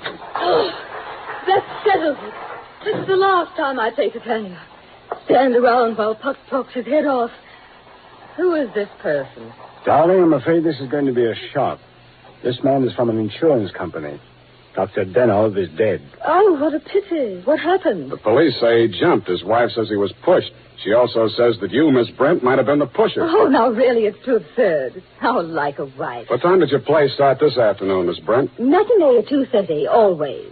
Always. And the late lamented Dr. Denov jumped at 3 o'clock. I didn't say he did. Doesn't this news, shock you? But of course. Do you think good psychoanalysts are easy to find? Looks like your next doctor will have to start from scratch. Your case history seems to be missing from Dr. Denov's files. Missing? No. What is it? Has a man named Nicolaitis been in touch with you? I've never heard of him. Chances are you will. Does he have Dr. Denov's notes on my case? Could be. This is frightful. Hot reading, huh? You seem to know this person, Nicolaitis. Get that file for me, and I'll pay you well for it. Just a minute, my lovely Titania. We don't know who this man really is. He might even be Nicolaitis himself. Let me see your company credentials. Now, what do you know? Somebody picked my pocket. My wallet's gone. I thought so. All right, you tell me who you are. I'll call the police. Oh, no, Jonathan. No police. Let's get off the merry-go-round. My name is Spade. You'll find me in the phone book under S. My office is open until 6 o'clock. And if a man answers, don't hang up. It'll be me.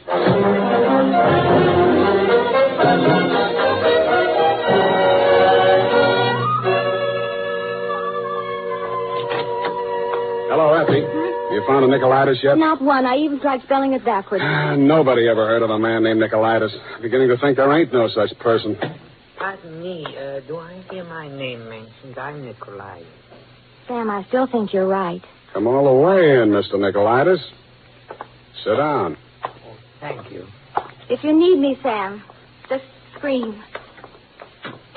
What can I do for you? Oh, I've come for my money. What money? Oh, the $10,000. You remember the $10,000? Refresh my memory. Oh, Dr. Denov, the gentleman who visited you this morning? Oh, that $10,000. Oh, you see, you remember now. Yeah, it all comes back to me now. You were supposed to deliver something for the money. Since Dr. Denov is dead, that is no longer important. You will give me the money, please, and I will not disturb your afternoon any further. Suppose I refuse? Oh, that would grieve me. In my grief, there is no telling what I might do. Dr. Denov's dead. There's nothing more you can do to hurt him. Oh, never would I attempt to hurt poor Dr. Denov, but in my sorrow, it would be so great if I should be forced to hurt the woman he loved. After all, as Titania says, these are the forgeries of jealousy. Titania, huh? Ah, yes. Midsummer Night's Dream. Act 1, Scene 18. I'm a little rusty on my Shakespeare. Oh, you are indeed, Mr. Spade. Titania doesn't appear until well into Act 2. She doesn't, huh? Yeah, that's right. Yeah. I guess she isn't on for 40 minutes or so. Yes, indeed, Mr. Spade, but I didn't come here to discuss drama. What else have you got to discuss? When Dr. Denov died, your market died with him. That is a very unprogressive view, Mr. Spade. There's always a gentleman named Jonathan Wallace. Why, you fiend. You don't mean you've sold to both of us. Mr. Spade, how can you have such a low opinion of me? I will prove my integrity. I will give you the material. You give me the money. Hand it over. In the Levant, Mr. Spade, we have a saying. He who goes too close to the bear soon loses his beard. I have left my beard at home. Okay, I'll meet you anywhere you say, anytime you say. Excellent. At 7 in your apartment? Won't that be walking into the bear's cave? In the Levant, Mr. Spade, we have a saying. Private dicks do not kill people in their own apartment.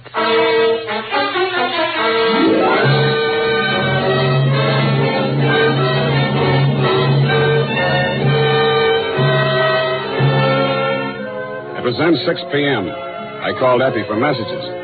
She told me that you had been phoning frantically, Mrs. Stenov. I still had maybe 30 minutes before Nicolaitis was due at my apartment, so I breezed on up to your place on the hill. We had a very interesting chat.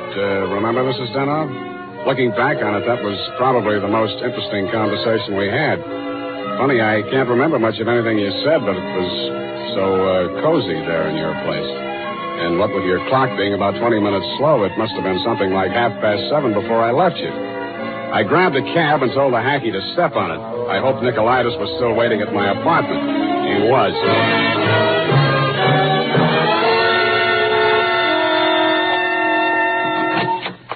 Mr. Nicolaitis, I'm sorry to be late.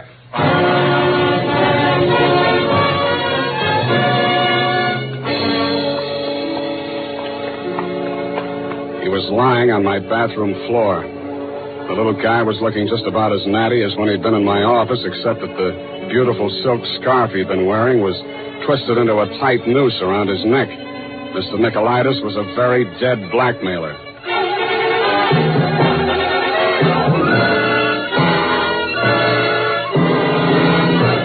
The makers of Wild Root Cream Oil are presenting the fourth in a new series of programs bringing to the air for the first time the adventures of Dashiell Hammett's famous private detective, Sam Spade.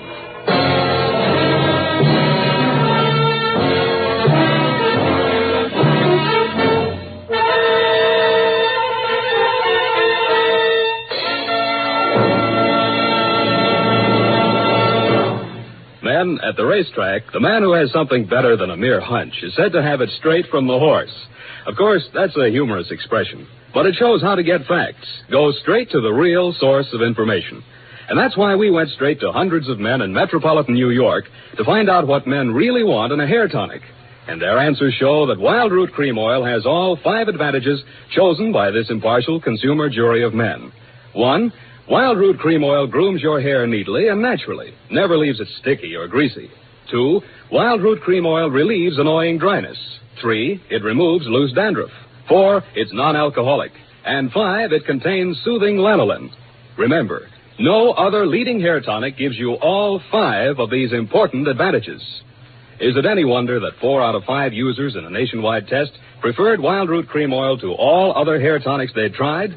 So next time you visit your barber, ask for Wild Root Cream Oil and get the big economy-size bottle of Wild Root Cream Oil at your drug or toilet goods counter.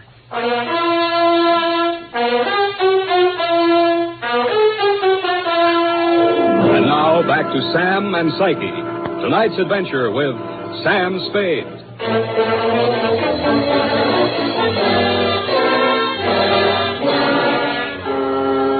His eyes were open, and he seemed to be looking right at me as I bent over him. The finger marks in his throat were too blotchy to be of any use. Pretty soon, Lieutenant Dundee and Sergeant Polhouse came in and walked over behind me. We all stood there for a second, and then Polhouse bent down and closed those eyes. You know him, Sam? His name is Nicolaitis. That's all I know about him. What did he come here to your place for? I don't know. You invited him? I wouldn't have been surprised to find him here, but not like this. You boys got a smear on him yet? Sure. He's an old customer of mine. Runs a photo lab. Photostats, microfilm. Microfilm. Nobody makes any sense. They're all screwballs, psychos, neurotics. What am I doing in the middle of this anyway? Sam, don't scream at us. We're just doing a job. Oh, I'm sorry, boys. This Dr. Deno was my client. Mental expert. That Deno probably had a screw loose somewhere and needed a psychoanalyst himself. Say, maybe he was... Yeah. Hey, look, Dundee. I'm going out of here now. Do I call Sid Weiss and we go through all that again, or are you going to let me walk? Why, Sam, you can go. I know where you sleep. I'll wake you when I'm ready for you.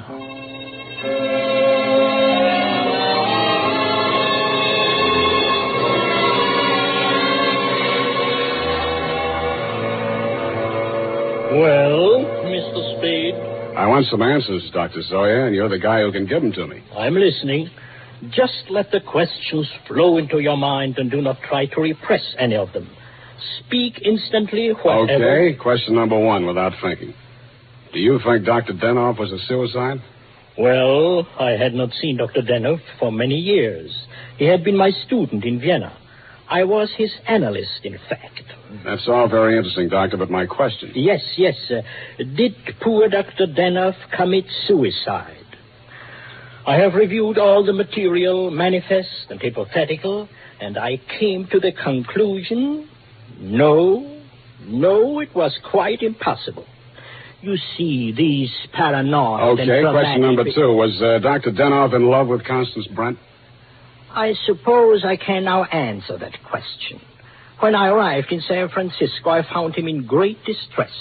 He told me he feared he was losing his objectivity towards this patient. In other words, he was in love with her? Yes.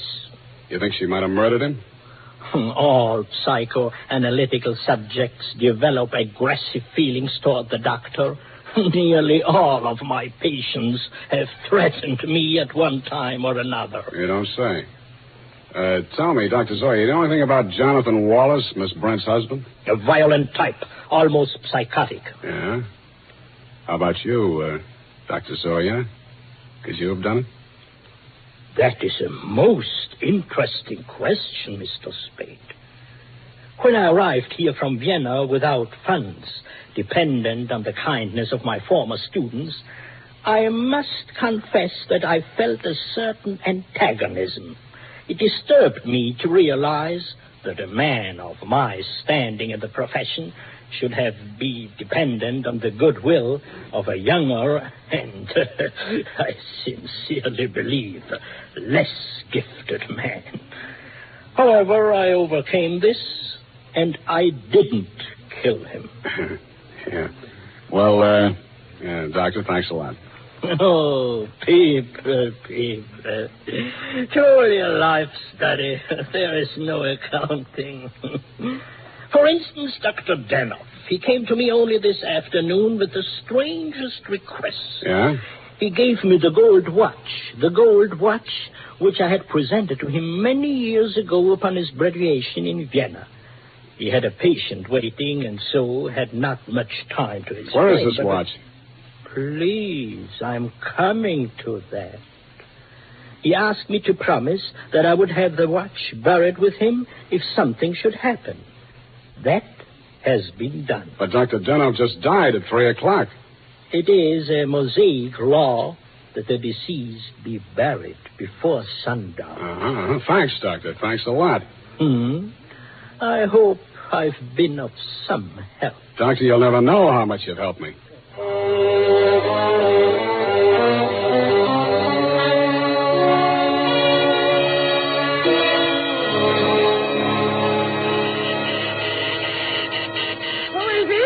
Spade.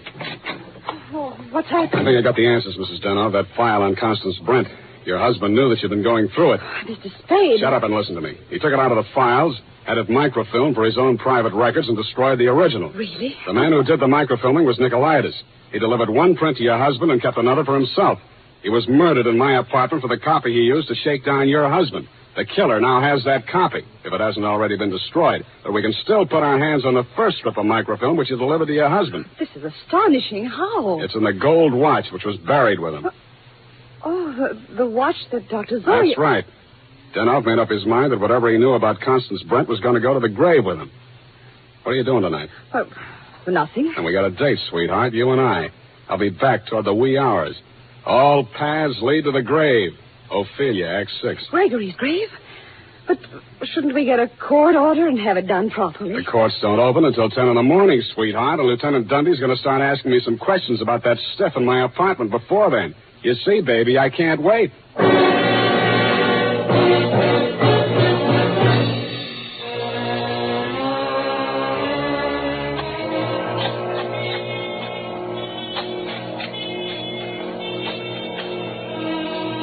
Mr. Spade, we shouldn't be doing this. If I'm wrong this time, it won't be wasted effort. I'll crawl into the grave myself and pull it in after me. Here. I struck it. Give me that crowbar, Mrs. Denno, quick. Oh, dear. Oh, dear. Put that flashlight in here, sweetheart. You look the other way. Yeah, here it is. Look. What, Mr. Speed? What have you got? The watch. Here, put the flash on it while I open it. Here's my nail file. Pry off the back. Thanks. That does it. Here's the film. All right, Mr. Spade. Give me that film. Well, if it isn't the second gravedigger from Hamlet, Mr. Constance Brent. Stop clowning and hand it up to me. You better do as he says, Mr. Spade. We've both got guns. I was expecting that. Took you a long time to get here, Mr. Wallace. How did dear Constance make out as Lady Macbeth? Just give me that film. Stop being an idiot, Wallace. The cemetery is crawling with cops. Put that gun away before you drop it and break your foot. Come up out of that grave, Spade, or you'll stay there forever. Okay, Dundee. All right. Get those hands up, everybody. Go ahead, Dundee. Make the pinch. Okay. Sam Spade, I arrest you for body snatching, violation of graves under the Civil Code number... No, you fool. You're supposed to arrest Mrs. Gregory Denov and Jonathan Wallace for the murder of Gregory Denov and Pericles Nicolaitis. But I... Oh, yeah. No, you don't.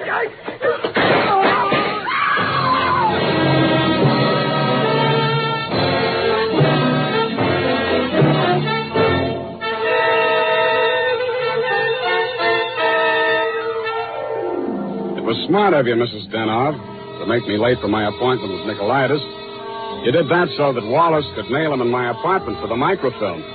You thought you could use that film to pin Denov's murder on Constance Brent. But after your late husband caught you tampering with his files, he added a few well-chosen words to it so that the film put the finger on you and your boyfriend, Mr. Wallace, in case anything happened to the doctor. So Wallace had to kill Nicolaitis. You weren't smart to push your husband out the window. That looked like suicide. You might have gotten away with it, Mrs. Denov, if you'd bashed your husband's head in with a bottle. That reminds me, Effie, pour me a drink. That all? Sign it, put a special delivery on it, and send it care of the matron to Hatchapee Prison. Go on, have one yourself. Oh, thank you. Here's how. Oh. You'll get used to it. Good night, Sam. Good night, sweetheart.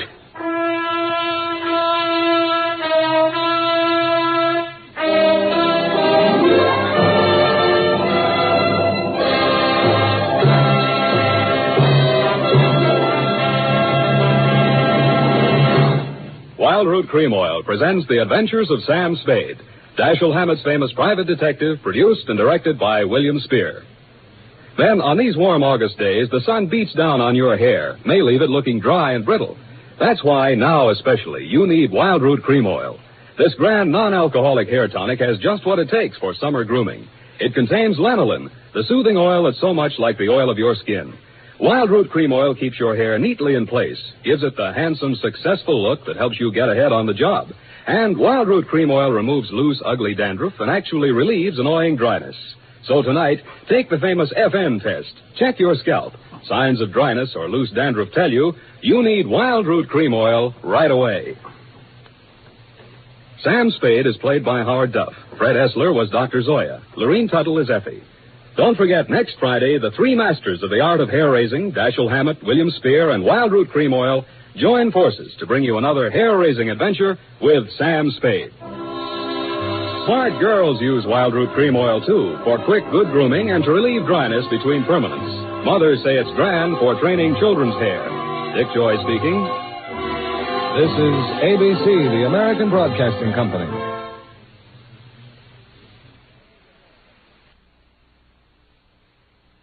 The National Broadcasting Company presents The Adventures of Sam Spade, Detective.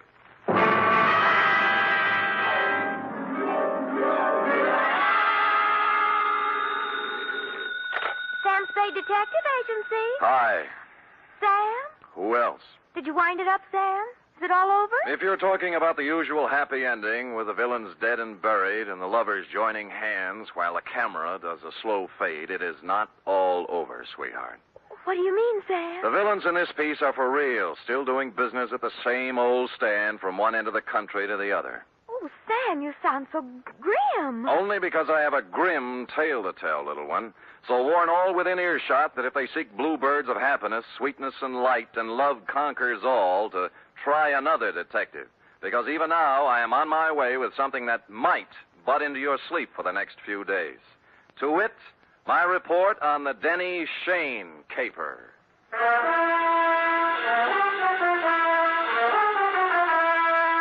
For NBC, William Spear, radio's outstanding producer-director of mystery and crime drama, brings you the greatest private detective of them all, starring Stephen Dunn in The Adventures of Sam Spade.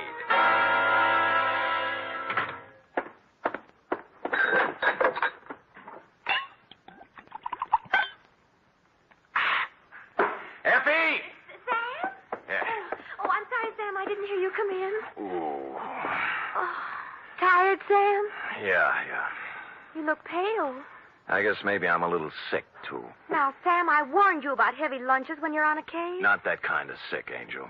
This kind starts at your shoe tops, runs up your backbone, and kicks around in your head till you're... Where's the book? Right here, Sam. Okay. The date, fill it in. To John Q. Public. From Samuel Spade, license number 1375596. Subject, the Denny Shane Caper. Dear John Q. She was sprawled in the corner chair when I got back from lunch. A kid of 16 or so, complete with bobby socks, hair ribbons, and shoulder bag. The kind you see every afternoon in the drugstore near the high school, making jive talk over a soda. But she looked up as I walked in, and the eyes didn't look like jive talk at all. There was trouble in them. You're Mr. Spade? Yep. The detective? Well, according to some people. Fine. I need a detective. You're sure now? Mm-hmm. Positive. What would you be doing with a detective? Your ad in the classified section said you find people. Well, sometimes. They're not too badly lost, that is. Who do you want to find? Did you ever hear of Denny Shane? You don't really want to find Denny Shane, do you? Why not? Well, most people want to lose him. Then you do know him. I'm glad. Here's $20. Now, wait a minute. Hold it, honey. Don't get anxious. What's the matter? Don't you want to be paid for this? Not if I don't do it. What do you mean? Let's talk about you. What's your name? Mary Johnson. Does it make any difference? Mm-hmm. Mary Johnson. Where do you live, Mary? Well, I've never been in San Francisco before. I just got in yesterday. Staying with a friend out in the marina. My home's in Denver. Denver, Colorado. 2028 14th Street. Okay. Here you are. You want to sign the contract? Oh, all right. Where do I sign? On the line here. Oh. No. The right name. Sally Joan Michaels. How did you know that? Next time you use an alias, leave the identification bracelet home. Oh. Don't tell people you're fresh out of Denver when your coat label says it's fresh out of Rouge Brothers, San Francisco. Now, let's try it again, huh? What about Denny Shane? Well, I want to find him, that's all. Well, that's a lot. Why? I'd rather not say. Well, in that case, Sally, I recommend another detective. You'll find there's an ad in the classified section just below mine. You mean you won't do it? Sally, if I may get pontifical for just a moment, Denny Shane is not the kind of character I would pick out for a kid like you. He has a reputation for booking horses, which is illegal, and welching his bets, which is worse. He is associated at one time or another with almost everyone in the files of the Kefauver Committee. And as for the girls he runs around Stop with... it, will you?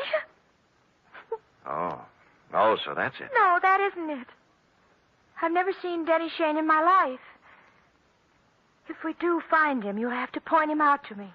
Really? He's been good to me. You see, all my life he's been good to me. Mm-hmm. And you've never seen him? No. Denny Shane is my brother, Mr. Spade. My mother died when I was born. I was adopted, but Denny went to an orphanage, and I guess he sort of ran wild after he got out. Yeah. What do you mean he's been good to you? Sent me money on birthdays and Christmases, sometimes in between. He always said if I needed help to tell him, but I never knew where to find him. We need help right now, Mr. Spade. My stepmother has to have an operation, and I know Denny will give me the money if I can find him. Why did you tell me all those black lies? I was afraid you'd call my folks. They'd be horrified if they found out. Oh. Mm-hmm. This is the truth now. Girl Scouts honor. Yes, Mr. Spade. Okay, you run home and study your algebra, and I'll look up Shane in court. No, I've got to talk to Denny myself. You're sure you want to come along? Oh, yes. Okay, but I'm going to have to leave you outside while I talk to his friends. Let's go.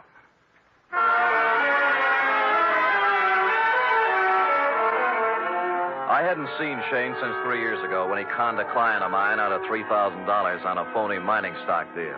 I knew it was waste motion, but I checked the hotel where he was living then and found he was long gone.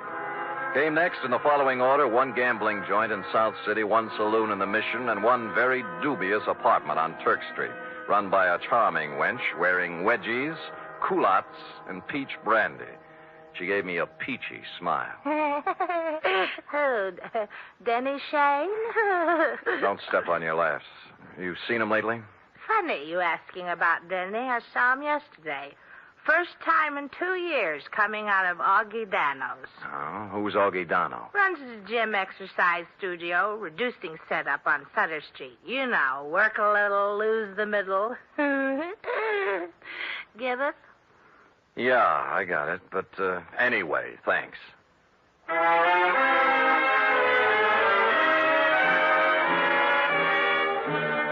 So we took off for Augie Dano's. We'd been together 2.5 hours so far and exchanged maybe 2.5 sentences.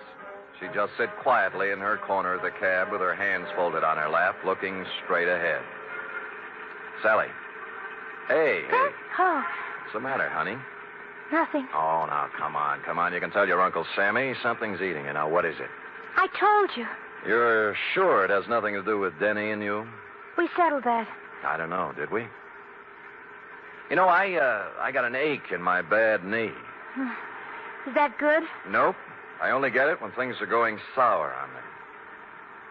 Well, here's Augie Dano's. Come on, you can go in, too. This place looks respectable for a change. The gold lettering on the door said Augustine Dano, Masseur, Scientific Reducing.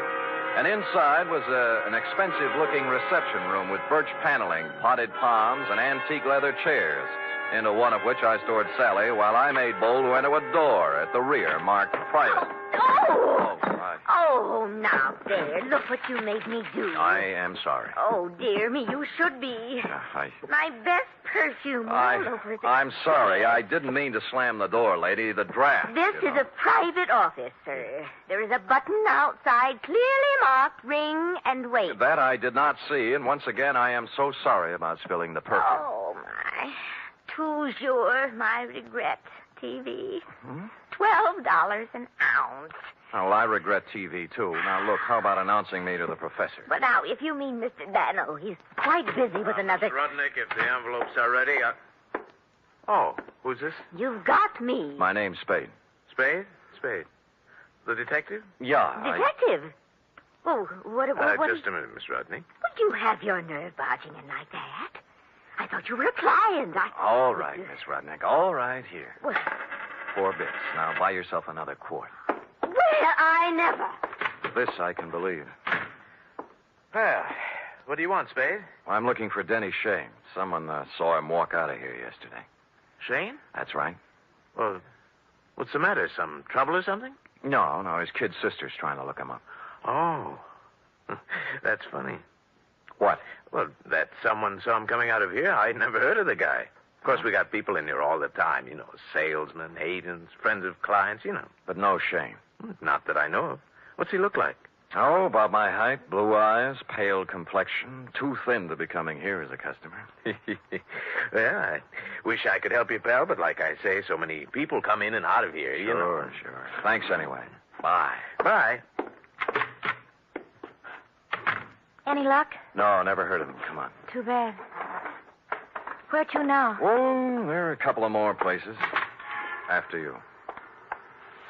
Cab's gone. When I told him not to wait, I thought we might have something to eat across the street. I'm not hungry, thanks. Look, you better call your parents. No, don't. I told him I was spending the night with a girlfriend so they wouldn't worry. That's another big black lie. Look, I'm tired of playing this way. I want it all. I told you. You're eating your heart out over something, and it's not Mama's operation. It's something bigger, and it hurts worse. And don't tell me any different because it's written all over your face. Please don't ask me any more, please. Oh, skip it. Where's the cab? Don't take me home. That's just where you're going, honey. Well. What's the matter? Look, coming up the street. Is that... Yeah, Denny Shane. You're sure? Of course I'm sure. I've got to be positive. I'll prove it to you. Denny? See? Yes. Denny, come here a minute. Oh, Sam Spade, isn't it? Yeah. Well, you recognize the kid? No. She's your little sister. Sister? What are you talking about? I haven't...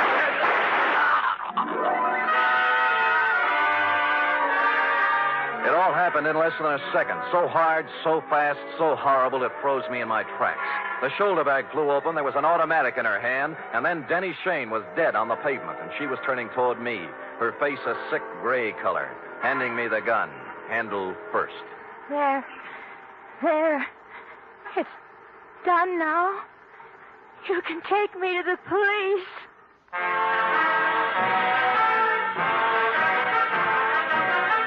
You are listening to the weekly adventure of radio's most famous detective, Sam Spade.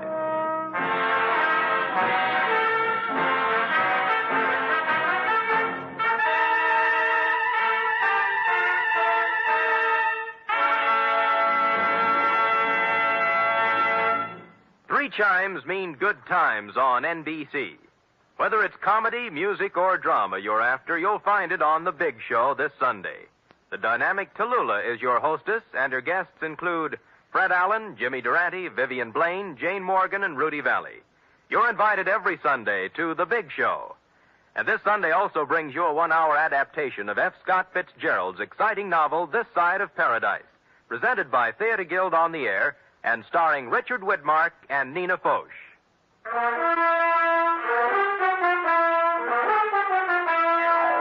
And now back to the Denny Shane Caper, tonight's adventure with Sam Spade.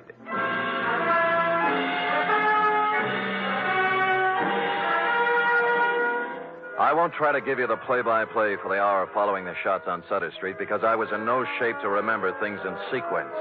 In less than a minute, we were in the center of a milling crowd. Cars jammed up. Horns began to blow. Then the morgue wagon and a squad of homicide dicks and flashbulbs going off like firecrackers. And Sally standing them all off with a frozen gray expression on her face that never changed. While I stood at her elbow, me, Sam Spade, who'd seen Lord knows how many murders, with rubber in my knees and a feeling in my stomach like I was going to be sick. Finally, the squad car picked us up and headed for Dundee's office. Mr. Spade? Yeah? I've been waiting for you to ask me why I did it. I thought I'd leave that for the professionals. It won't do any good to ask me, Mr. Spade. Please tell him that, will you? It'll save all of us a lot of trouble. Everything I told you was a lie. I had to make you take me to him some way because I didn't know what he looked like. I hope you know what kind of a stew you jumped into, Sally, because from here on it's going to be pretty tough. I don't care what they do to me. I've had nothing to live for a long time now. What do you mean? Sounds stupid, doesn't it? 16 years old and nothing to live for. Ah, Sally. Tell them not to ask me any questions. Tell them I'm guilty. Sentence me or do whatever they do. I'll never tell them why. I'll never tell them why.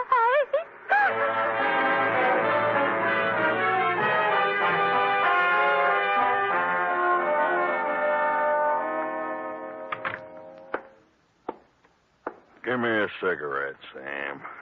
Yeah. Why did I have to grow up to be a homicide, Dick? No dice, Lieutenant? No dice. It's her old man's gun. Hooked it out of his drawer this morning before she left for school. I still think she's mixed up with Shane somewhere. Dundee, believe me, that's one thing I can guarantee. She didn't know Shane from Hopalong Cassidy. Well, I'm only falling back on the standard answer to this kind of a clam bake, Sam. This is not a standard clam bake. You're telling me. You know, Sam, it kind of scares you. What the Sam hell's happening to our kids? A 16-year-old girl still in high school walking up to someone on the street? Shut up, Dundee. Oh, I'm sorry. It's got me, too. She's resting on the couch in there. Stick around till I get back. I gotta go down and wait for her folks.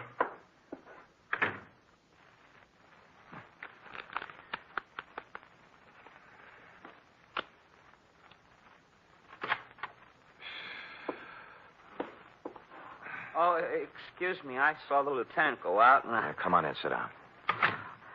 I'm a friend of Sally's. Do you think I could talk to her for a minute? Well, I don't think she feels like talking. Look, I got to, mister. I got to talk to her. What's your name? Eddie Tucker. I go to school with Sally. I've been waiting for 3 hours outside for a chance to talk to her. Can't I, please? What's it about? It's kind of personal. Okay, through the door there. Oh, thanks. And leave it open. Yes, sir. The minute he went in, I slid along the wall into a corner between the door jamb and a file case. And through the doorway, I could see them both in a mirror on the far wall of the inner office. Sally, What are you doing here? I had to see you, Sally. I heard about it, and I had to see you, that's all. You're wasting your time, Eddie. It's all over and you know it.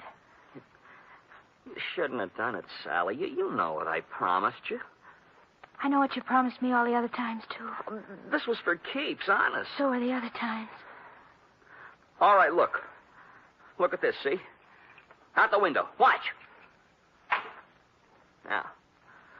Now do you believe me?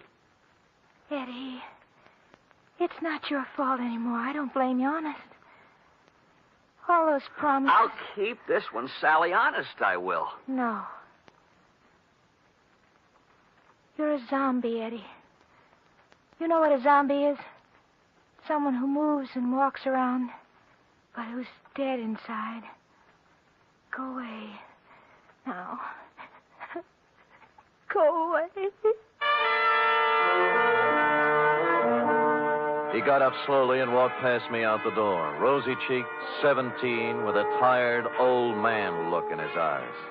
A few minutes later, the matron came by, and I left her with Sally. The window in Dundee's office opened onto a second-floor roof below, and directly beneath it, I picked up what Eddie had tossed out. A set of car keys in a leather case, plus a third one that looked like it belonged to a school locker with the number 339 on it. And written in ink on the leather inside, like a memo, was Denny Shane, 778 Turk Street, apartment 4.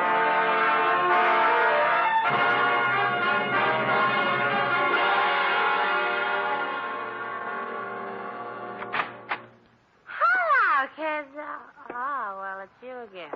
Yeah. Well, hold it, Jack. Aren't you going to wait for an invitation? You done me wrong this morning, honey. About Denny? Yeah. Said you hadn't seen him in 2 years. I told you about Guiana, didn't I? Anyone told you about Denny Shane? No great loss. Pax for biscuit. Oh, would you like a drink? Thank you, no.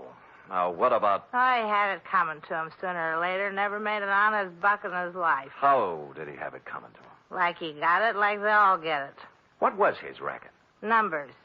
You know how it works? You buy a number. Yeah. How do you know all this? Curiosity. Intellectual curiosity. I want to know things. All the time I want to know things. Follow? So one day, when Denny leaves his suit to be cleaned and I find a book in his pocket, I ask the questions in What book? His numbers book, stupid. What's that? Oh, you know, with the names and numbers of all his customers. You wouldn't know where it is, would you? Oh, perhaps. Oh, yes. How does $5 look? Bourbon is awful high. Yeah, you probably drink it straight. 10. Better. Come on. I think it's in his top drawer. Let me see now. Pies. There you are. That little black book. See? All the names, all the numbers. All the names, all the numbers, and one other feature. It was divided into sections, labeled Galileo, Balboa, Lowell, George Washington, and a couple of more fellows who passed on long before the numbers racket was invented.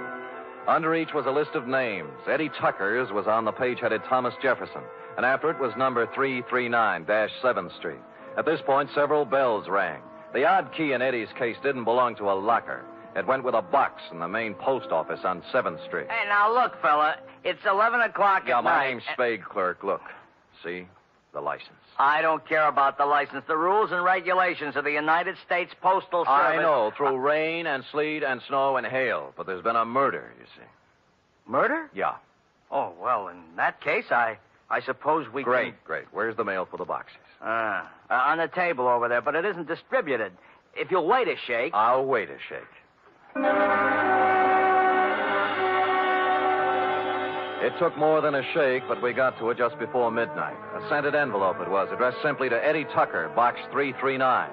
And in it was the answer to everything. The tired old man eyes on the kid Eddie, the zombie. And Sally, who figured her life was over at 16 because Eddie was through.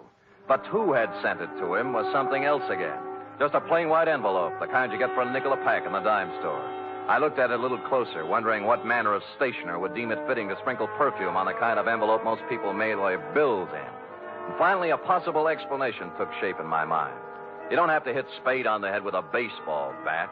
Any large-sized mallet will do. Now, just a minute, Spade. I deserve an explanation. You'll get it, Augie. I'm in bed asleep. Where do you get off buzzing my bell this time of night? Patience. But look, You're alone? Yeah. Good. Yeah. Well, what are you taking your coat off for? Just relax, Augie. Yeah, there's the coat. Tie. And now the shoulder holster. Shoulder holster? There we are. Wait a minute now. What is all this? Well, you know the old saw, Augie. Work a little, lose the middle. What I need is exercise. Great. All right, you come around to the studio sometime. Hey, what's the matter with you? Are you crazy? Yeah, get up. I want to try it with the right hand. Look, Spade, They got ground rules over at headquarters now, Augie. No white lights, no rubber hoses, but they don't apply to private dicks. Get up! Listen, if you're looking for trouble, The right's even better. Okay, up you go now. Come on! Up against the wall. Now. Hey, let go of me, Spade. Let's talk, huh? Talk? Yeah, about Denny Shane, about the kids he smeared with his filthy hands. High school kids from Balboa High and Lowell and George Washington. Good kids, straight kids. I don't know nothing about... Your outside man, wasn't it? Your roper. Turning up in drugstores and jive joints with those dirty little packets of heroin he passed out as headache powders. No, I don't know nothing about... So they got him hooked hard, huh? Hey, off. There was no more, and then they got a mailbox number and a key. Then they raised money any way they could. I got nothing to do with it. My studio. Yeah, your studio's a front. Does the dame down there know what's in those envelopes she mails every day, or does she think they're statements? Come on, talk, Donald. Talk! Talk!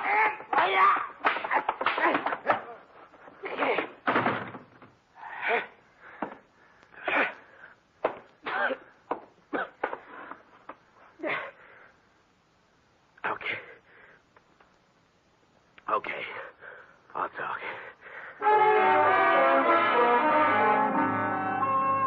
Which he did, a full hour's worth in Dundee's office, and a harrowing tale it was. I felt like printing up 1 million copies and mailing it out to every father and mother in the country. They'd taken him downstairs when I happened to glance out of Dundee's window, and down on the second floor roof, a point of light was moving back and forth slowly from one end to the other.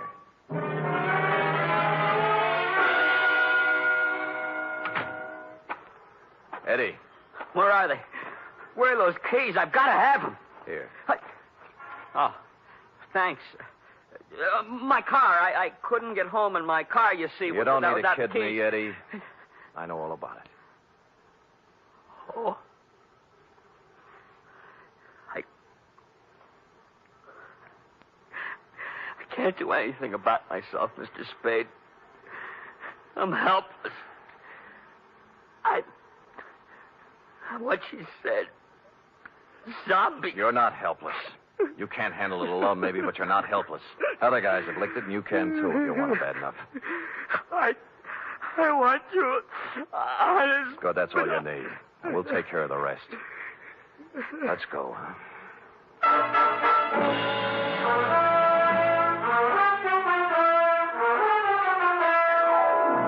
Like I said, this one doesn't have bluebirds at the end. Not yet, anyway. The bold fact is that Sally Joan Michaels is facing the juvenile version of a murder rap. However, the best criminal lawyer in town has volunteered to defend her, and the state will be represented by the most half-hearted prosecution that ever set foot in the courtroom. Eddie Tucker's entering a sanitarium tomorrow, making him luckier than some of the other kids in that little black book. What about yours, John Q? Period. End of report. Well? Oh, I I don't know what to say, Sam. I feel so awful. I guess I'd better not make any comments at all. Me too, sweetheart.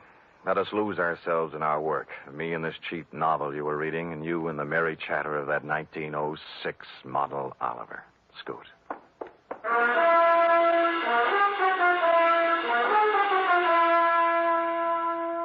Three chimes mean good times on NBC.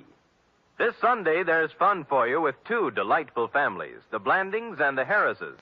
Mr. and Mrs. Blanding stars Cary Grant and Betsy Drake as the troubled but proud owners of the famous Dream House. And the Phil Harris-Alice Faye Show brings you Phil and Alice, plus Brother William, darling child Julius, and the ever-present Frankie Remley.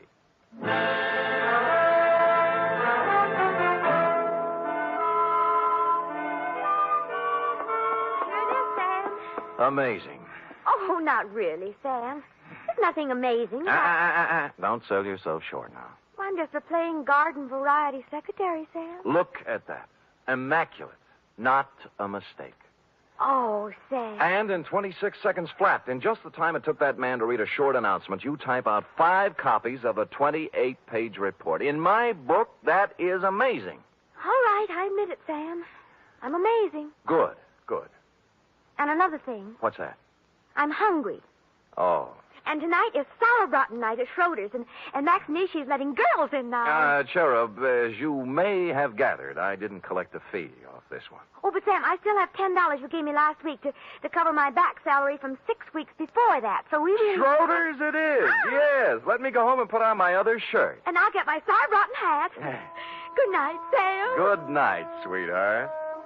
She is amazing.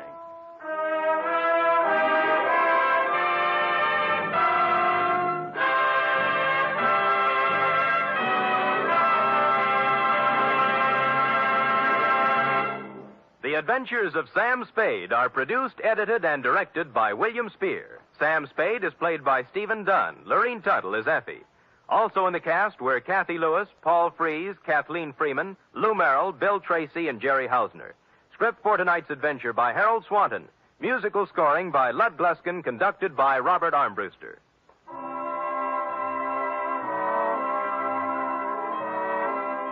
Join us again next week, same time, for another adventure with Sam Spade. You can help in the fight to conquer cancer. Strike back at cancer by joining the 1951 Cancer Crusade of the American Cancer Society. Help science help you. Give generously to your local unit by mailing your contribution to Cancer, care of your local post office. Cancer is a major problem, and the fight against it deserves major support. Laugh with the magnificent Montague and Duffy's Tavern each Friday. The Adventures of Sam Spade, Detective.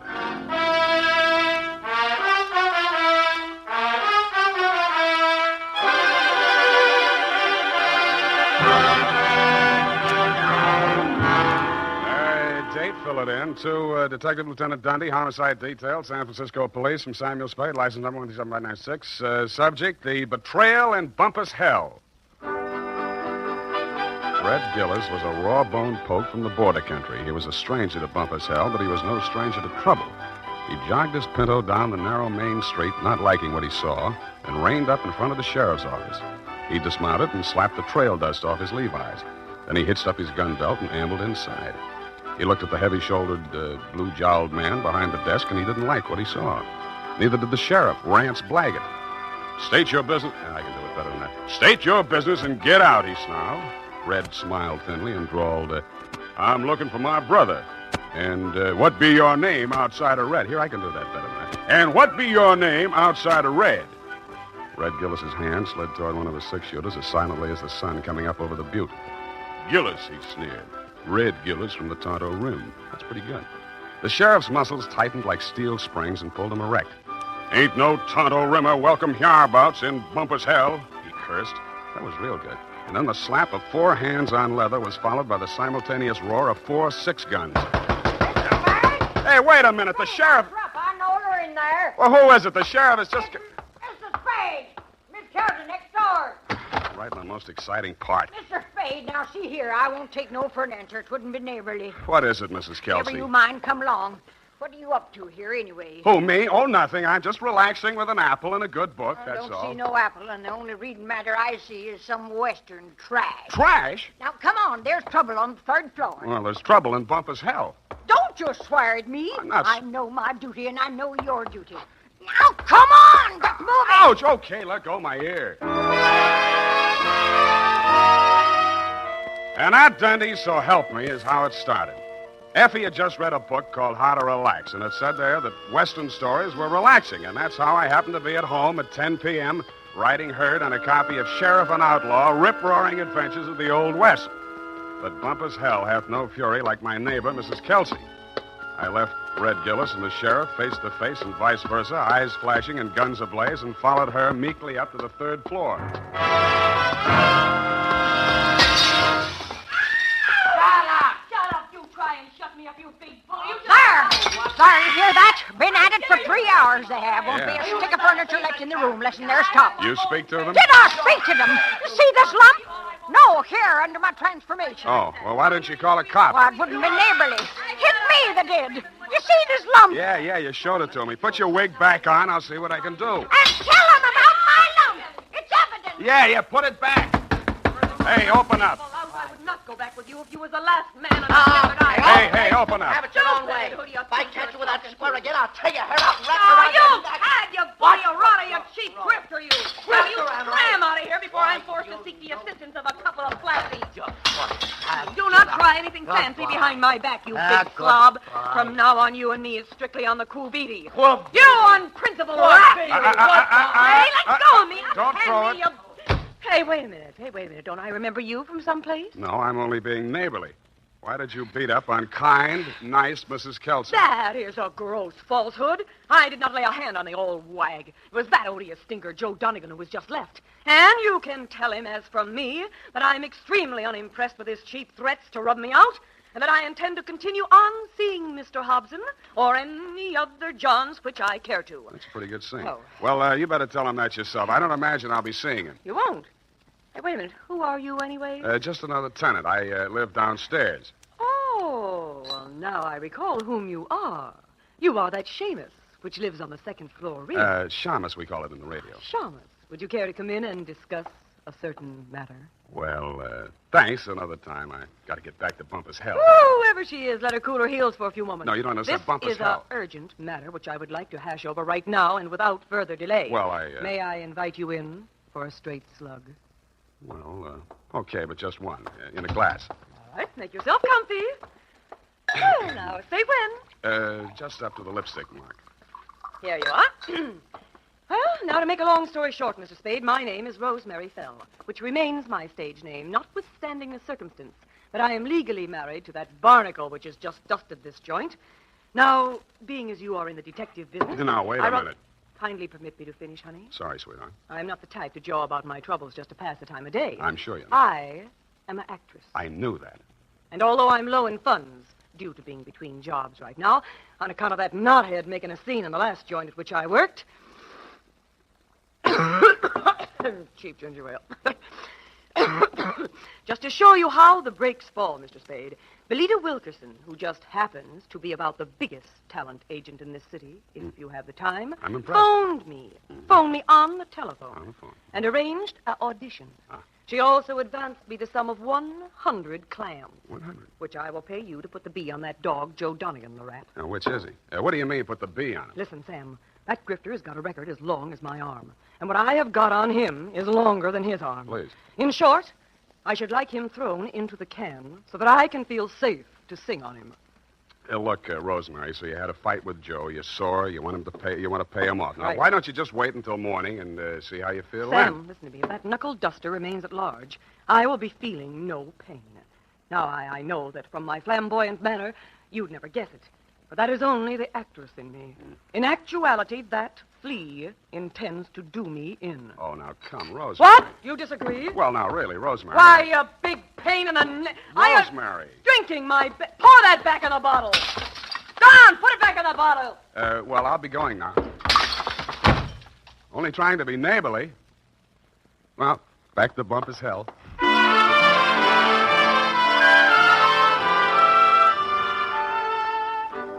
Rance Blaggett, the smoking Colt still gripped in his hairy fists, suddenly pitched forward like a fallen Joshua tree at Red Gillis's feet.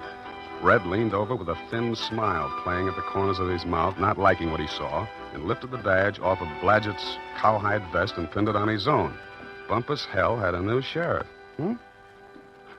Hey.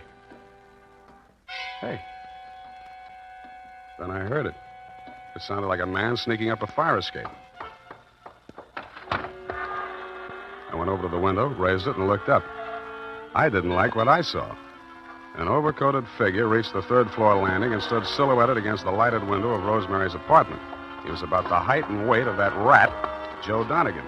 By the time I'd rolled out the window onto the fire escape, his right hand had come out of his coat pocket. Donegan! Donegan, watch it!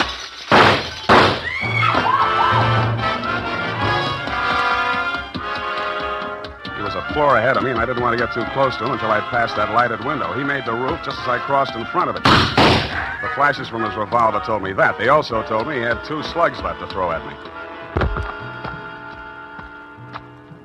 The only light up there was a feeble glow from the skylight, dead center. I headed for the cover of a brick chimney just to the left of it. I had 2 things in mind. The skylight was his most logical avenue of escape, and I hoped I could tease him into emptying his gun at me. It didn't work. I stuck my head out. No shots. But he did use his gun. Ooh. I should have stood in Bumpus Hell. The United States Armed Forces Radio Service is presenting the weekly adventure of Dashiell Hammett's famous private detective, Sam Spade.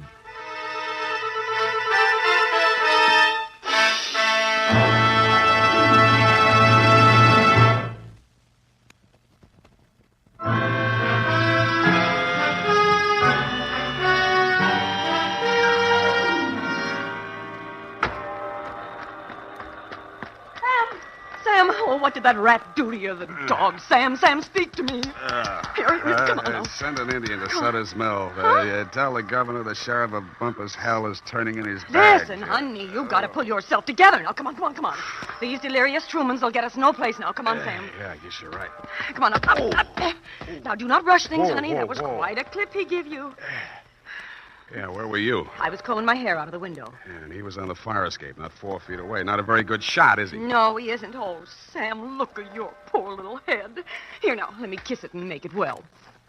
Wild root. Yeah, see how it gets me ahead socially and on the job? Well, now, what next, Sam? Rosemary, I am going to the top now. My dander is up. Let's have a moment of silence while I put through a call to Lieutenant Thomas Dundee of Homicide. It took your boys less than an hour to locate Joe Donegan and haul him in, Lieutenant. Rosemary's charges were not enough to hold him on attempted murder, and all I could identify was the back of his neck. But you were good enough to bag him anyway, so Rosemary and I could relax. I went downstairs to bed and started Chapter 4. Aha. Red Gillis didn't trust Curly Mallard, the foreman of the Crooked S. Aha.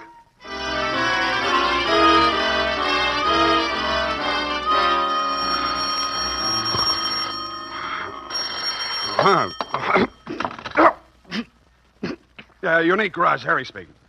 Sam, this is Dundee. Yeah, Dundee. What time is it? 8:30. In the morning? Yeah. Huh? Oh, yeah, it's daylight. Say, about that, what was his name? Donegan? Anyway, that fellow we booked last night on your say-so. Well, what about him? That was a bad beef, Sam. How come? You better tell me. Man was alibied, Sam. When did that happen? Well, a fellow named, got it written down. Hobson. Warner Hobson says Donegan was with him at the time. Who else says so? Well, Hobson's word's good enough for the commissioner. Ran for assembly once. Did you know he also ran for Donegan's wife? You don't say. Well, that's a real puzzler, Sam. The human mind is unpredictable, Dundee. Huh? Oh, yeah. Well, I hope you figure it out, Sam.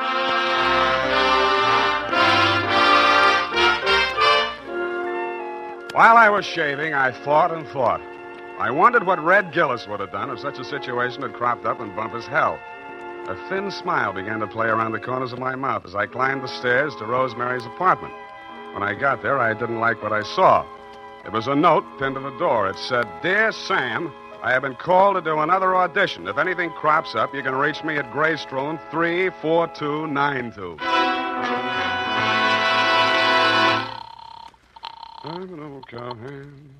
The Belita Wilkerson Talent Agency. I want to speak to Rosemary Fell. Hello? Yes, I'm still on the line. Who's calling, please? Sam Spade. I'm sorry, Mr. Spade. Miss Fell can't come to the phone. Who's in charge there? This is Miss Wilkerson speaking. Yeah, well, why can't she come to the phone? She's in the middle of her audition. Well. Is there any message? Yeah. Tell her Donegan's out and it's Hobson's choice.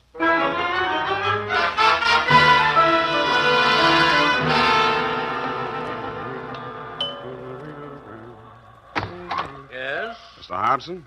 Yes? My name is Spade. Oh, yes, Mr. Spade. Come in. Why did you phony up that alibi for Rosemary's husband, Mr. Hobson? Huh? Oh, because I knew he's not the man who fired those shots at her. Were you there? Yes, as a matter of fact, I was. Would you like to hear about it? I would. Well, first, I'd better tell you a little about myself.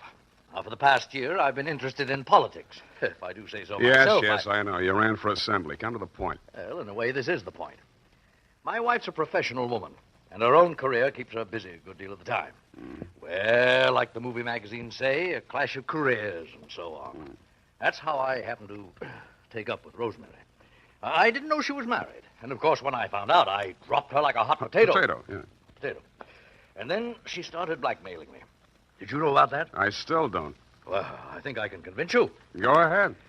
Well, I received this series of threatening phone calls from Rosemary. And I finally decided to go to Donegan and tell him the whole story. Oh, he was as mad as a wet hen. Wet hen? Well, he said he'd stop her. And I believed he was the right man to do it. Mm-hmm. Well, last night he phoned me. He said he'd had a little caucus meeting with her and assured me I'd have no more trouble. But no sooner had I hung up that phone when she called again, making another outrageous demand. I decided then and there to take things into my own hands. So happens I'm a crack shot. And I knew that I could come close enough to frighten her without actually hurting her. You were laboring under a false impression. Huh? Oh, yes. Well, you believe me now? Up to a point. Well, I'm afraid that's all I have for you, Mr. Spade. Well, I have something for you. What's that? Look up here. You see this bruise on my head? Oh. Well, all in the game, you know. Touché. Now, hold it. I only... Lie still. I'll get it. Yeah? This is Rosemary again. Listen, now, I want to talk... To me, you cheap ward healer. If you don't have that dough for me tonight, I will have no other recourse but to smear your fat puss all over the front pages. Yeah, look, Rosemary... And I am just the individual to do that. You may think you are a wolf in sheep's clothing, but in my opinion, you are nothing but a worm. Yeah, well, look... Goodbye, you rat. And rat. Hey, Rosemary. Hello. Nuts. Oh, wait a minute, Spade. Well, what did she say? You're going to read it in my report, along with a bill for my services.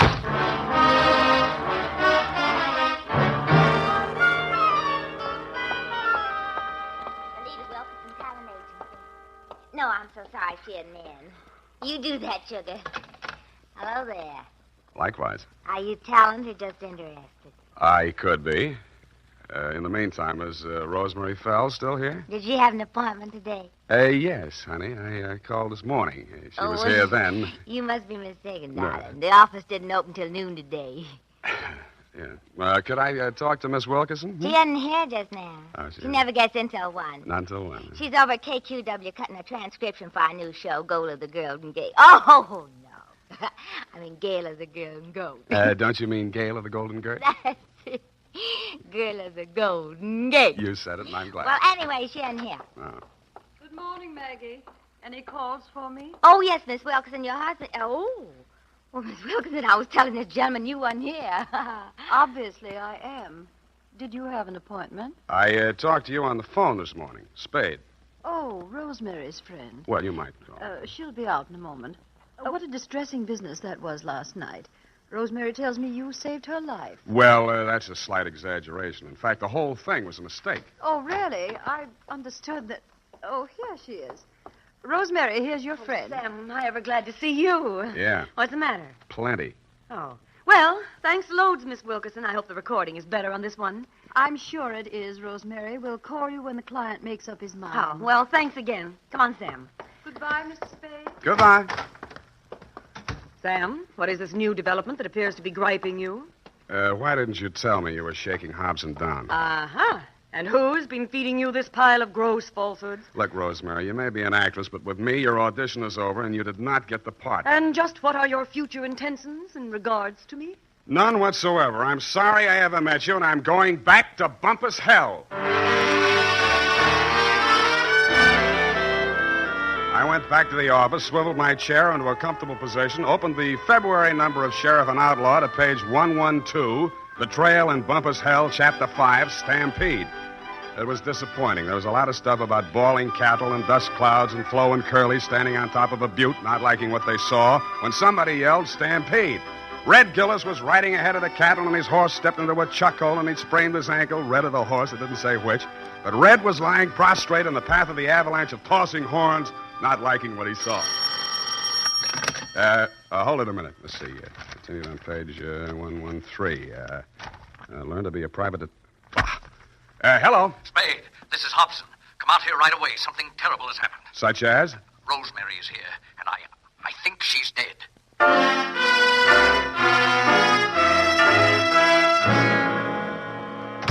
Yes. In here, Spade. Oh, I don't know how she got in. Oh, yes, I do remember I must have left the door unlocked. Where were you? Why, I just stepped out to get some cigarettes. Can you prove it? Why, no, I'm afraid not. I got halfway and found I didn't have any money and came back. You came back, walked through this room, went in the bedroom, and didn't see the body until you started back? Well, yes, the lights were off. I stumbled over it. This is the gun? Yes. She did it with my own gun. Oh, I never dreamed her love for me would drive her to self-destruction. Of course, now it's clear what really lay behind her poor, clumsy effort to blackmail me. It was a desperate move to get me back. Oh, I'll never forgive myself for driving that poor girl to this. Don't worry about that, Hobson. This isn't suicide. Murder? Oh, great heavens. What will Belita say? Belita? Yes, my wife. Belita Wilkerson? Professional name, you know. I was explaining to you before that... Oh, that's my wife now. What in the world will I tell her? Never mind. I'll get it. Hello? This is Rosemary for the last time. And Who? I'm just calling to tell you that you have stalled around too long. I have talked to your wife and told her the whole sordid pitch. Why she wants you back, I will never know. But I sold you cheap, and you weren't worth a cent more. I am a girl who does not like to do things halfway, but you were just too late. Goodbye, you fathead. Yeah, Rosemary, I guess we were all too late.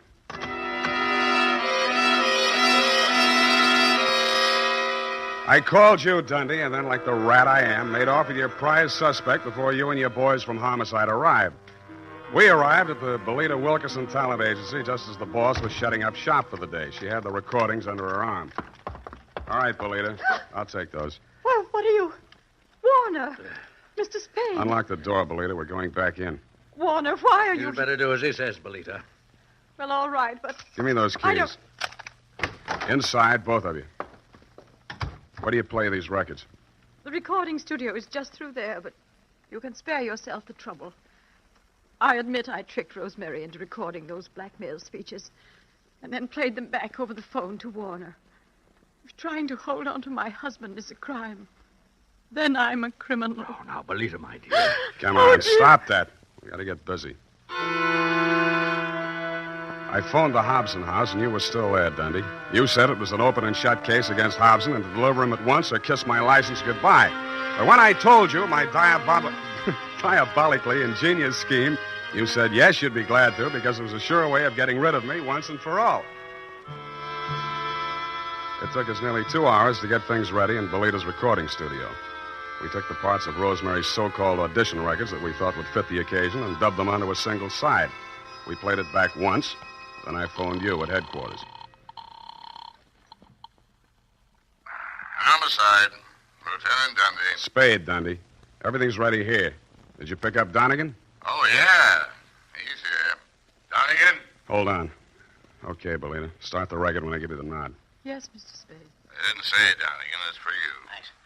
Yeah, who's this? This is Rosemary. Huh? I forgive you for everything, but there are some things I cannot forget. You Rosemary, lied. it sounds like We have you. meant a lot to each other, but after what you have done to me, it is time you paid through the nose. Rosemary, You I didn't mean it when I followed you to his house We and you have went meant a lot right in to like each you other, lived but there. after I what just you went have nuts. done to me, it is time you paid through the nose, you rat. I am a girl who does Listen, not like to do things halfway. Listen, honey, but you're you not were going to just throw the too book late. at me, are you? And I Honest, am I'm just glad the to hear your individual, voice. I too. thought you were We dead. have meant a lot to Okay, each other. kill it. Rosemary, are you listening? Rosemary. Hey, no, she's still on the line. I want to talk to her. Take him, Polehouse. Wait a minute. Take him. Sam, Yeah, Dundee. congratulations. That was a brilliant piece of work. Hey, Sam, you still on the line? Yeah, I'll be all right, Dundee. I just fainted temporarily. Say it again, will you, pal? Yeah, as I was saying, congratulations on a brilliant piece of work. Well. But I have never in all my years on the force heard of such a wild, insane, illegal, unethical, and downright cruel method of extorting a confession. Thank you, Dundee. I feel better already.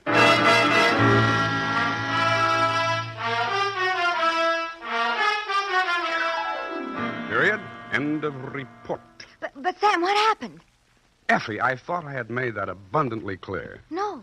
In order to discredit her husband's paramour, Belita gave her a come-on about an audition and had her play the part of a blackmailer reading lines from a script which she, Belita, had prepared, and thereupon proceeded to play said records over the telephone, well knowing that her husband would erroneously believe Rosemary to be a blackmailer in fact and would drop her like a hot spud. No, Sam, no, I don't mean Don't that. interrupt. Oh. It was my inspiration, I, Sam Spade, to use Belita's fiendish device for a higher purpose. No, Sam, no, Yes. that is what I'm... No, Sam, I meant the Western story. Betrayal in Bumpus Creek. It is not Crick, Effie. You can't say H over the radio, Sam. Oh, yes, you can. Bumpus Hell is the post office designation of a hamlet right here in California. It is? Mm-hmm. Well, anyway, what happened? Did Red Gillis ever find his brother? I didn't quite finish, Ev. Go type that up, and I shall.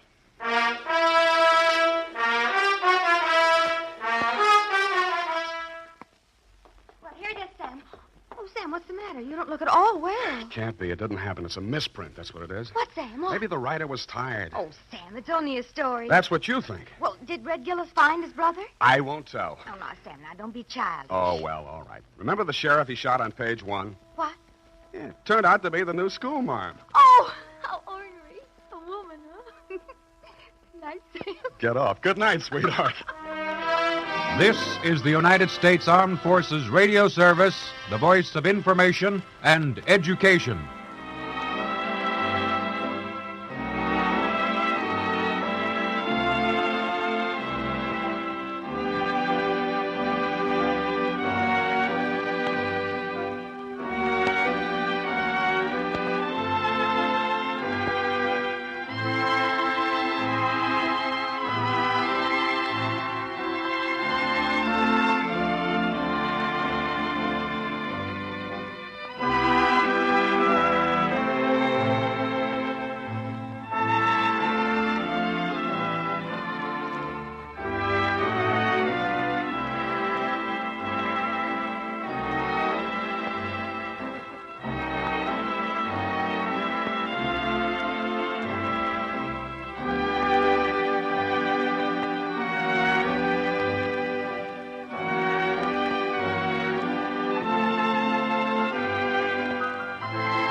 The National Broadcasting Company presents The Adventures of Sam Spade, Detective.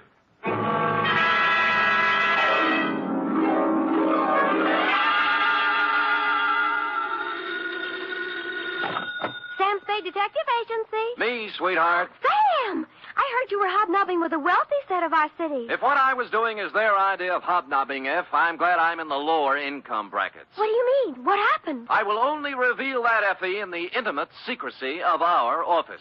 Was it that bad? Worse, F, emotions ran amok. Passions were strewn from Fisherman's Wharf to the peninsula. Hatreds festooned the very air. And there was jealousy, too. My. It was positively lurid, as they say. Well, do you think it's all right for me to hear it? Well, I'll expurgate it a little, F. I'll water it down to your strength. I'll use monosyllabic instead of polysyllabic words, and so on. Now, Sam, I want you to tell me everything you think I should hear. And then Just a little more. It's a deal, F. Prepare yourself for listening, and I will shortly make my entrance with a saga of society skullduggery, the lowdown on the uptown and all that. Now, if we need a name for it, why not call it the Vendetta Caper or the Revenge of Monte Cristo?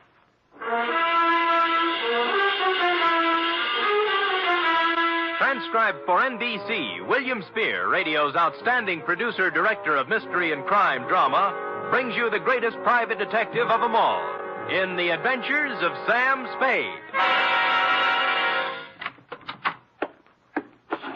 You don't have to call, Sam. I'm right here. Let me take your coat. Well, Effie, isn't this sufficient of you? Now be quiet and give me your coat. All right. Thank you. Now, I've oiled your chair so it won't squeak. Sit down. Well, you make me feel like an emotional invalid, but it's wonderful. And here. Oh, will miracles never cease? A double. Well. It's 8-year-old stuff. I had Friskin's drugstore send it up. Applejack, it's called. Applejack. Well, what brought it on, F? Why this particular polishing of the Applejack? Well, Come on, out with it. no, I just thought, well, you've been working with the rich people, and maybe you were handsomely compensated. Hmm? And, my back salary? You're not mad, Sam? Well, as it happens, I did make a few dollars, and yours will be the first account settled. Oh, Sam! So, it wasn't me. It was the money all the time. No, Sam, no, I just... I accept your apology. To Lieutenant J.F. Randall, San Francisco Police Department, from Samuel Spade, license number 137596. Subject, The Revenge of Monte Cristo. Monte Cristo? Is this a historical drama? Christoph. Cristoff. Monty. Monty. And it's still a historical drama. Dear Lieutenant, revenge is an old-fashioned motive, but when you get it raw and distilled, as in the Gosden affair, it's new all over again.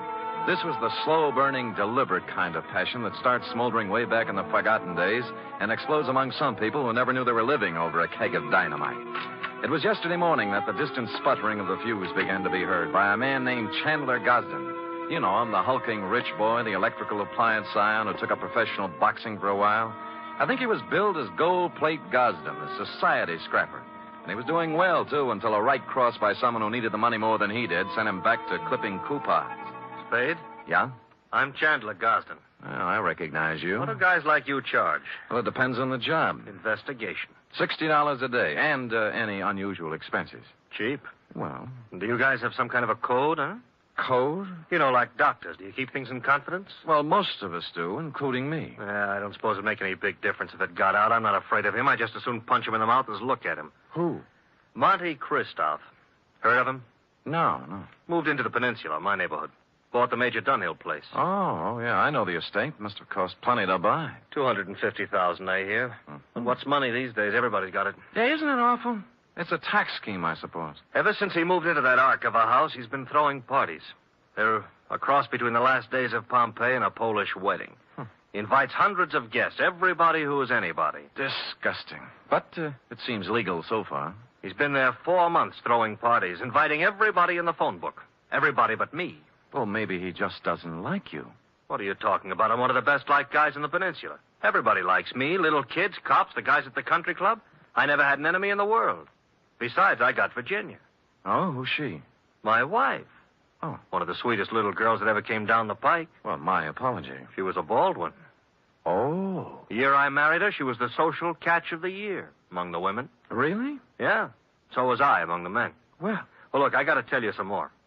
A month ago, one of my company warehouses burned down. Somebody slipped up and the fire insurance hadn't been renewed. I lost $350,000. Guess who had lunch with my insurance man a week before the fire? Monte Cristo. You got it. Next thing is, the rumor gets around that the Gosden Electrical Company is on the verge of bankruptcy. No, of course it isn't. Absolutely not.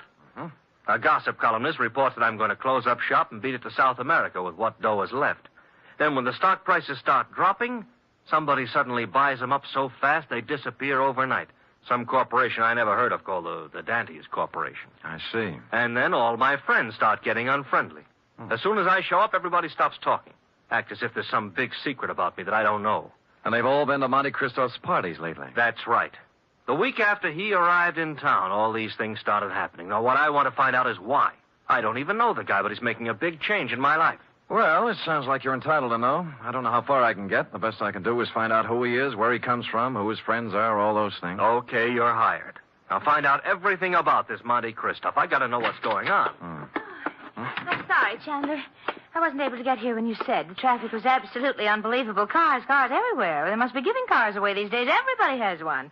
I think we should get a helicopter. Mr. Spade, my wife, Ginny. Well, how do you do, Mrs. Gosden? Chan, I hope you haven't lost your head and blabbed everything to him. I told you these sort of men weren't trustworthy. I beg your pardon, madam? Look, Ginny, I told him, and he's a good guy. Well, if you just want to go around giving your life secrets... Oh, shut up, will you? I'm the man of the house. Really? And I suppose I count for nothing? Oh, no, forget it. Spade, I'm depending on you. Don't let me down. You wouldn't think a millionaire would be hard to biograph, but I came up with very little information on Mr. Monte Cristo. He'd arrived in town 4 months ago, stayed 10 days at the St. Mark Hotel, then bought his house. He had a bank deposit running into 7 figures. He had no known business connections, just money. The register at the St. Mark said he came from Chicago, and an airline company verified that he'd been a passenger aboard one of their ships from the Windy City. This was as far as I'd delved when my place of business was entered by a man in powder blue livery. You Spade? The same. Mr. Monte Cristo sent me to pick you up. I see. Up for where? For his mansion on the peninsula. Oh. He said he knew what a rough time you must be having at your present job and that he'd be glad to make the whole thing simple to you. Oh, he really said that? That's what he said. Oh. But I don't know what it means exactly. Well, I don't know what it means exactly either, but there's one good way to find out. Home, James? My name is Bertuccio, sir. Bertuccio? I see. How long have they been calling you that? Well, let me see. It's about... Oh, what do you mean? I mean, it's my name. All right. We'll talk it over in the car.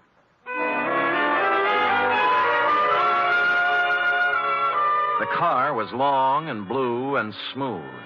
I'm as democratic as the next guy, and I would just as soon have ridden up front with Bertuccio, but no, he wouldn't hear of it. I had to ride in a back seat with a window of bulletproof glass separating us. And thus we rode down to the peninsula. We glided down elm-shaded streets and finally through the gate of Monte Cristo's estate. The driveway was lined with spring green poplars. The mansion door was opened by a rear admiral, and I was ushered in. I wouldn't want to say that the living room was large, but I coughed once, and it was a full minute before the echo came back. A door opened somewhere, and a tan, hard-bodied man walked in across the marble floor with an outstretched hand. It was tougher than whalebone. I appreciate your coming, Mr. Spade. Mr. Christoph. Did you have a drink?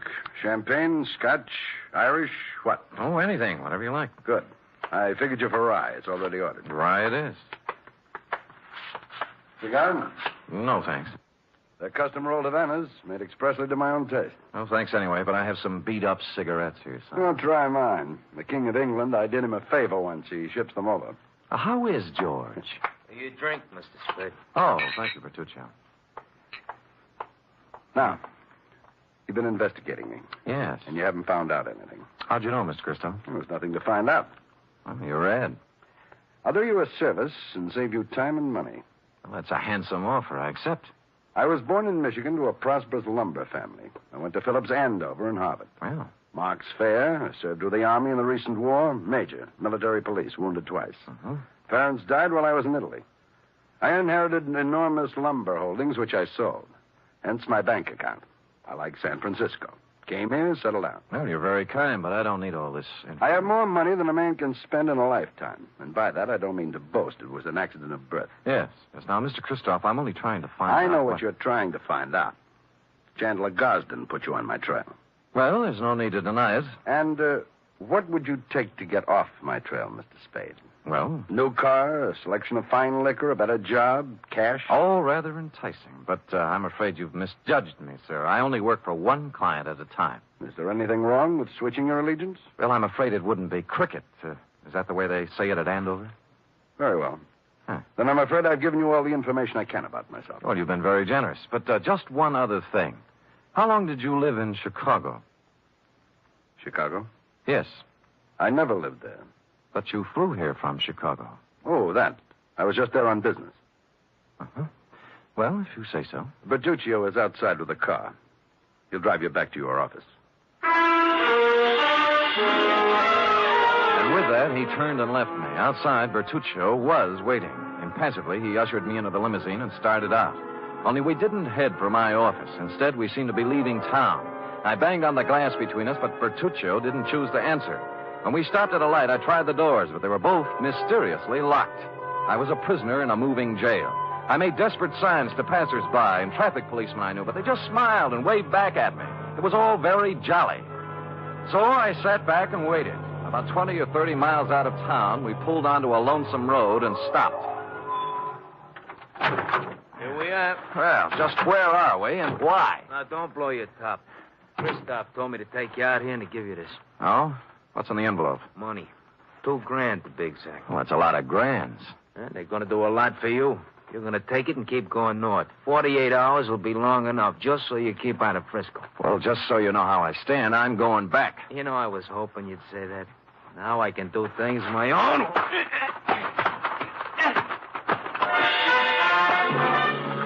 He pulled out a long black sap and started wielding it. The first cut just grazed my head and smashed into my shoulder. I blocked his second blow and moved in for some close work. The third time he swung at me, his arm caught an overhead tree branch, and that was his undoing. He took 4 or 5 and then went down and out.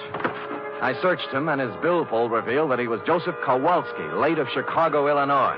The cards and addresses it contained left little doubt that Kowalski was in the rackets. I threw him in the car and drove back to town and police headquarters. He was awake by then, and I had to drag him into the hall. You want him locked up, Sam? What for? Assault and battery, assault with a deadly weapon, assault with intent to murder, mayhem, anything. You can't lock me up. I didn't do any of those things. Anyway, if I did do them, it was in San Martin County, not Frisco. Well, Sam, I don't know what I can do. He's got to do something in our jurisdiction. Sure, see? All right, he picked my pocket on the way into town. Here, Kowalski. What? See, look, he's got my wallet in his hand right now. Why, of all the brazen lawbreakers, you going to let him get away with this, walking right into headquarters with the evidence in his hand? Oh, wait a minute. Come on, Kowalski. We go pretty hard on pickpockets in this town. I'm being claimed. I want a lawyer. Get me a telephone. He was dragged away, protesting. He got no sympathy from me. He started. Lieutenant Randall then teletyped Chicago to find out more about him. In about an hour, the report came back. I won't read his whole record, Sam, but he's paid for everything, they say. He's clean. Huh? However, it does say he was the bodyguard for a man named Barney Moffat. It says Moffat was a shady business operator. Picked up several times, but nothing hung on him. He left town about the same time Kowalski did. He's listed as undesirable, but he's not wanted. Oh, thanks, Lieutenant. If a man named Barney Moffat had a hood named Joseph Kowalski as a bodyguard, and they both disappeared from Chicago at the same time, the obvious conclusion was conclusively obvious. I drove the limousine back to Christoph's estate. But as I parked the car, my headlights hit another car. There was someone getting into it, Mrs. Chandler Gosling. Oh, you, what do you think you're doing? Remember me, Sam Spade? Oh, detective. Yes. What are you following me for? What were you doing in Christoph's house? I thought he wasn't a friend of yours, or your husband. Mr. Spade, get in, please. Let's talk. Okay, spill it. It's none of your business what I was doing in there. But whatever it was, I want you to forget you ever saw me. That'll be pretty hard to do. Would money help you? In this case, no. What do you care what happens to my life, or Chan's, or Christoph's? Because your husband's paying me to worry. All right. But if I were you, I'd just forget that you ever met any of us. Because this mess we're in is so bad that nothing you or anybody else can do is going to get us out of trouble. With that, she burst out crying. I couldn't get anything else out of her, so I let her go, and she drove off. I walked up to Christoph's house, knocked on the door, and a servant opened it. I took a couple of steps inside when 6 pairs of arms grabbed me. Some of them had fists on them. The struggle was just getting lively when Christoph appeared. All right, let him go. Well, I don't appreciate this kind of treatment, Christoph. You weren't hurt, Spade. All right, men, take a walk. Now, what's it all about? It was my orders if you ever showed up here again. Why'd you soften? I just heard about Kowalski. You managed that very well. I admire resourcefulness. How would you like to work for me? No thanks, Moffat. Moffat? Barney Moffat, late of Chicago and the rackets. So you know, huh? Well, I wasn't sure until just now, but you cleared up the doubt. How much do you know? Very little. Just that you were a shady operator, but nobody's looking for you or anything. Spade, I did a lot of things. Several years at tightrope walking with the law. But I never did anything they could jail me for. I have an idea you're considering doing something in the near future. What makes you say that? Well, it's a vendetta, isn't it? Monte Christoph and Bertuccio the Steward and the Dentist Corporation. You couldn't resist the drama, could you? All from Dumas' novel. But why? Why do you want to play the Count of Monte Cristo? What did Gosden do to you to merit all this revenge? Tomorrow. It'll be over tomorrow. And with that, he clutched at his heart and fell forward at my feet.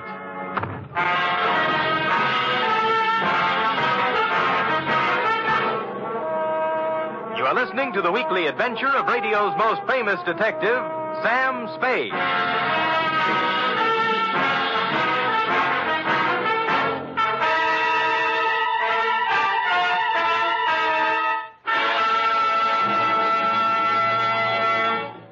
Three chimes mean good times on NBC. If you've been searching for mystery on Saturday night, put away your magnifying glass and follow these clues.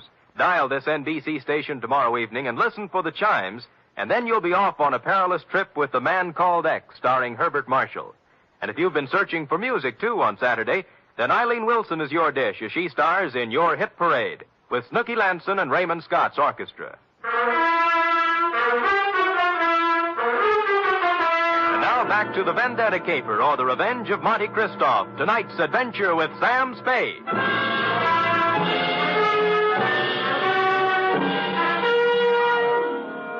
I bent over and listened to his heart. It was okay. Monte Christoph had just keeled over, apparently, from a crescendo of emotion. He blacked out. I didn't want to be held up by his henchmen, so I left the room and walked out of the house without calling anybody. I walked down the road, and good luck, there was an empty cab cruising along. At Chandler Gosden's, I found him pacing the living room in a state of physical and mental disorder. I told him what I knew. Vendetta? Why? I never heard of him. I never did anything to the man. Why would your wife go and see him? I don't know. Why don't you ask her? Because she hasn't been home all day, and here it is 1 o'clock in the morning. She's still listening. Tell me, is there something special happening tomorrow? Christoph seemed to think that everything would be settled tomorrow. It's our annual corporation election, just a matter of form. I'm elected president. A few other people voted into office, always the same people. Well, then he must plan to swing the election his way. Maybe put you in office. Got a fat chance of that. I don't care how much stock he buys. Ginny owns 10%. I own 41. That's 51%. If he bought 49% in the open market, that still wouldn't be enough. We could still outvote him. You're sure you've got the stock in your possession? Sure. I saw it last week when I was down in the hall looking for my birth certificate. Stupid me. Forgot I don't have a birth certificate. Huh? No, that must be Edson, my lawyer. Called and said he had something on his mind. Chandler, I have bad news for you. It can wait. No, it can't. This is Sam Spade, Ralph Edson. How do you do? Spade. Now, Chan, listen to me. All right, what's biting you? Just this. We're liable to lose that election tomorrow. What are you talking about? We can't. I just found out that Monte Christoph has 59% of the voting stock in Gosden Electric. 15? He can't have it. Oh, look, wait a minute. If my wife sold her stock, he could have 59, couldn't he? He could. Spade. Huh? Are you positive you saw her coming out of Christoph's house? I'm afraid I did. I'm going to find her. And if she sold any of her stock to Christoph, I'll kill her. I tried to dissuade him, but he brushed me and the lawyer aside and ran out of the house. I called the police and told them to try and find Virginia Gosden before her husband did. Then I went looking myself. The first place I tried was Monte Christoph's mansion. There were lights on, so I entered, gun in hand. I didn't have any time to dicker with servants and bodyguards. Christoph appeared in a matter of seconds. All right, Spade, what is it you want now? Virginia Gosden. She hasn't been here since the last time you saw her. You know where she is? I haven't any idea. Well, if you know, tell me. Her husband's looking for her with homicide in his eyes. I can't say I'm sorry. Well, that's a nice sentiment. She sold you her stock in the Gosden Company, didn't she? Since you seem to know about it, yes. Why? She in love with you? I think maybe she is. And you're in love with her? She's a stupid, empty-headed nothing. I can't stand the sight of her. I hate her. Now, hold it now. You'll knock yourself out again. Yes. Come over here.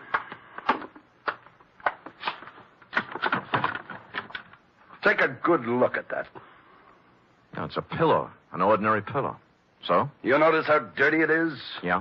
Notice that it isn't even stuffed with feathers. They were too good. It's stuffed with dirty cotton rags. Well? My father's head was lying on that pillow when he died. I've kept it ever since as a reminder of who killed him. Who did? A man named Elwood Gosden. A man who cheated and lied and stole everything he had in his life. Chandler's father, huh? Yes. My father and Elwood Gosden had a hardware store once. My father invented an electric iron. Ever heard of the Gosden iron? Yeah. It should have been the Moffat iron. Elwood Gosden stole the plans from my father, registered them first, and then drove my father out of business. He made a fortune out of it, and then went into other electrical appliances.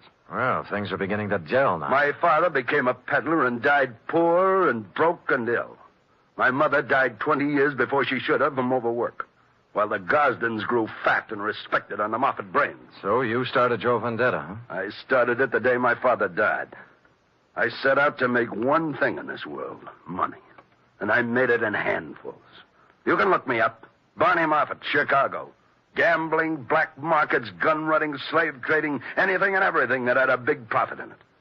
And then I set out for San Francisco to break that Creighton son of Elwood's and his whole family. And on the way, you lost a guy named Barney Moffat. What difference? Huh. Look, you've got money now and everything you need. Why go on with it? I don't care anything about money. I only want to use it against them. Do you know why I had all those parties? To buy stock from people. Yes. Stock in the Gosden Company. I paid twice, 3 times what the shares were worth. But right now, I own 59% of the Gosden Enterprises. And tomorrow morning, when the two of us meet at the stockholders' meeting, I'm going to vote him out of office and take over the company. And then, I'm going to drive it right into bankruptcy. And you got Mrs. Gosden's stock by making her fall in love with you. I had to. Don't let's talk about it anymore.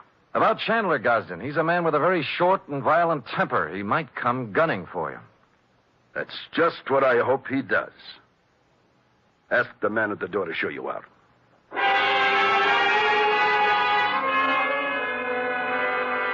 I spent most of the night trying to find Virginia Gosden with no luck. Chandler didn't return to his house, so I didn't know what he was up to. It was early the following day when I got my first report.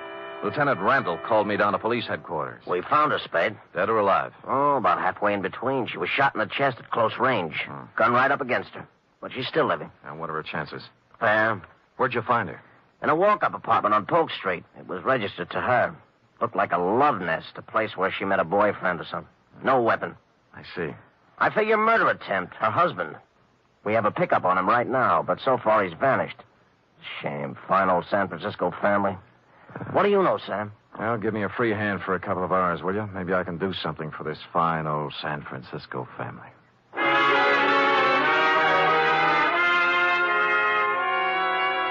I had no more idea than the police where Chandler Gosden was at the moment, but I had a good idea where he might be later in the morning. I put a call into Ralph Edson, his lawyer. Stockholders' meeting of the Gosden Company was to be held at 11 o'clock at their executive offices. Edson got me in, and at 5 minutes to 11, Monty Christoph walked in. There were 3 of us. None of us spoke. We just sat around a long, polished table, alternately watching the clock and the door. At 11:03, the door opened. Chandler Gosden stood there, rumpled, red-eyed, vicious. He had a gun. The first man who moves is going to get a bullet right in the face. Chandler, for heaven's sake. Shut up. Is that the gun you tried to kill your wife with? It's the gun, but I didn't try to kill her. She did it herself because he drove her to it. Me? Yeah, you, Christoph. You were meeting her in an apartment. Don't think I've been dumb. Put that gun away and let's get down to business. Are you kidding? I got the same gun she used on herself, and I'm going to use it on you. Well, stop talking and get it over with. You act as if you want me to do it. All right. Edson, Spade, clear out of here. Gosden, use your head. I said get out of here. Now go on. Okay, but don't take your eye off him. He's got a gun in his pocket. Don't worry, I won't. You were working for him. Working for him all along. Everybody was. No, now listen to me. He wanted you to kill him. He doesn't care about himself. He just wanted you to be put away for murder. Spade, this is our affair, not yours. Now, look, both of you shut up and listen. This is a tough thing to try to settle something that's been boiling up in you, Moffat, ever since you can remember. You spent all of your grown-up life trying to get back at the wrong man. It appealed to some ironical sense of yours to carry out the Monte Cristo revenge story. Now, let me ask you this. You remember all about Monte Cristo and how he ruined the people who had ruined his life and how his father died heartbroken. But do you remember the end of that book? Go on. He found that he couldn't bring himself to revenge the wrongdoings of families on their innocent children. That reads good in a book, but I don't feel that way. Well, maybe you will when you hear this. What? This man right here that you spent 20 years getting ready to ruin is not even a Gosden. Huh? What? He's an adopted son. Mr. Elwood Spade, Gosden adopted him from an Oakland orphanage on October 11th, 1907. I got the records to prove it this morning. I don't believe it. I would have known. Mr. Edson, you've always been the family lawyer. Isn't this true? was a long chance that Edson would play along with it. But to bring it off, it needed the final clincher. Lawyer Edson looked at me, then looked at Chandler Gosden. He gulped and licked his lips. It's true. It's true, Chandler. Adopted? Your father never wanted you to know. Chandler didn't move. He just stood there stunned. But Barney Moffett sank down into a chair and buried his head in his hands. Edson and I looked at each other and waited. And finally, Christoph looked up and spoke. Start the meeting. Mr. Edson? I hereby declare the annual stockholders' meeting of the Gosden Company open. Mr. Gosden? I don't care what happens now. I bow to the majority stockholder. Oh. Mr. Christopher... I beg your pardon, Mr. Moffett? As the majority stockholder, I vote that the chairmanship of the Gosden Electrical Corporation remain as it has for the past 20 years with Chandler Gosden.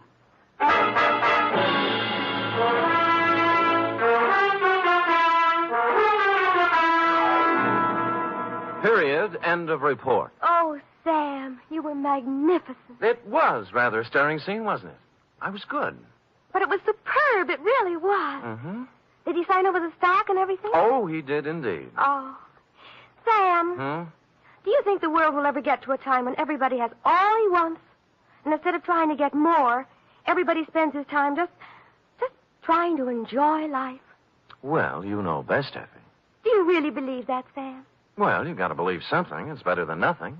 I guess. I have a theory, too, Sam. Well, spout it out. Well, if everybody in the world picks somebody else to be nice to, there'll never be any more trouble anywhere.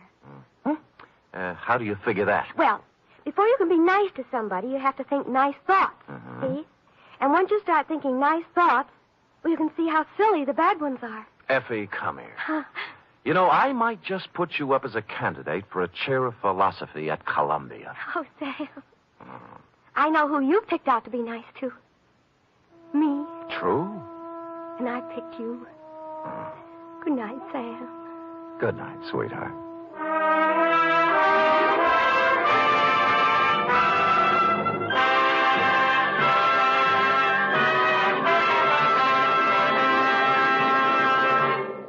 Tonight's transcribed adventure of Sam Spade was produced, edited, and directed by William Spear. Sam Spade was played by Stephen Dunn. Lorene Tuttle as Effie. Script for tonight's adventure by John Michael Hayes. Musical scoring by Lud Gluskin, conducted by Robert Armbruster. Join us again next week, same time, for another adventure with Sam Spade.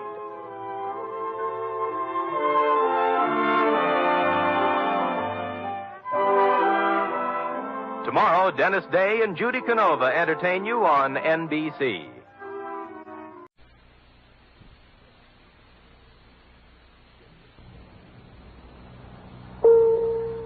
The Adventures of Sam Spade, Detective. Brought to you transcribed by Wild Root Cream Oil Hair Tonic, the non-alcoholic hair tonic that contains lanolin. Wild Root Cream Oil. Again and again, the choice of men and women and children, too.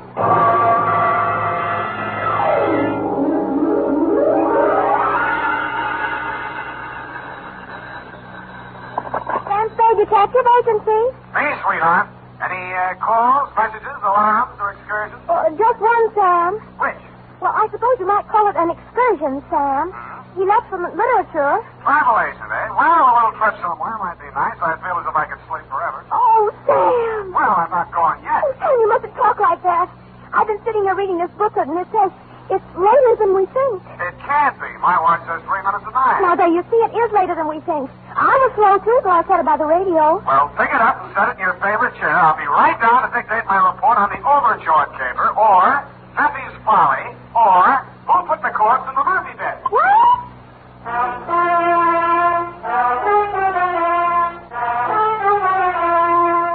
Dashiell Hammett, America's leading detective fiction writer and creator of Sam Spade, the hard-boiled private eye, and William Spear, radio's outstanding producer-director of mystery and crime drama, join their talents to make your hair stand on end with the adventures of Sam Spade. Presented by the makers of Wild Root Cream Oil for the hair. June, the month of vacations for all the family. Here's hoping you've planned yourself a good one. And that you'll remember to take along plenty of Wild Root Cream Oil Hair Tonic. In spite of heat and winds, Wild Root Cream Oil grooms your hair neatly and naturally, relieves annoying dryness, removes loose, ugly dandruff. Ask for it in a big, economical family-size bottle and handy tube that's easy to pack in your suitcase. Be sure to ask for it by name. Wild Root Cream Oil Hair Tonic. Again and again, the choice of men and women and children, too. And now, with Howard Duff starring as Spade, Wild Root brings to the air the greatest private detective of them all in the adventures of Sam Spade.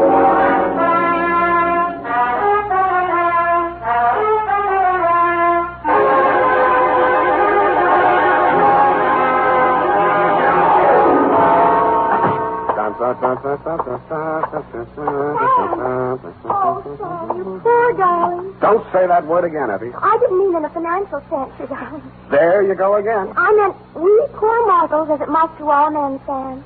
We're all clay-footed, after all, merely leaving footprints in the sands of time. You need a vacation, Eff. Maybe you better take that excursion. No. Now, don't act like that. I'll hardly miss you. Oh, Sam. Now, come on. Let's see those travel photos. Where are they? Oh, Here we are. Plan now for that long, long journey. Our carefree layaway plan relieves the burdens of those left behind. Well, nice of them to think of me. Luxurious accommodations. Funny-looking stateroom. Why does that bunk have a lid on it? Let's see if I'll explain here somewhere. Our special nylon-tufted, couch-type model with chrome-plated magnesium handles and lightweight alloy liner has been called by many satisfied customers the pallbearer's friend. Well, who brought this into my office? His name was Converse Etheridge. What? He's with the Dardanella Mortuary. Don't mention his name in my presence. That man has no live friend. Now, Sam, don't be too rash on him. After all, it's his living. He is a worm in the apple of contentment, a roadblock in the highway of life, a meter in the taxicab of happiness. Are you ready, Sam? No! I already have the date, Sam. To whom is this addressed to? To Mrs. Joy Overjord. No, you better make that George Overjoyed. Mrs. I make up your mind, Sam. I said Mrs. Yes, sir. But is it Joy Overjord?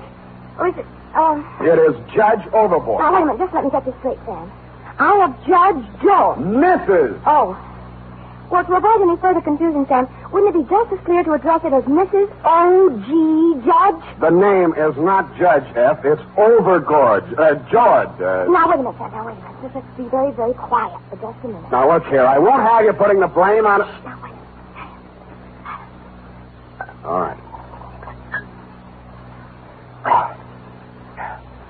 Mrs. George Overjord. Hyphen.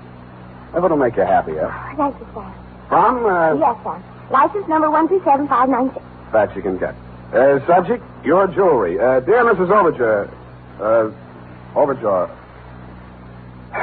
Enclosed, you will find my statement for services rendered, which you will no doubt be as surprised to receive as I am to be sending it.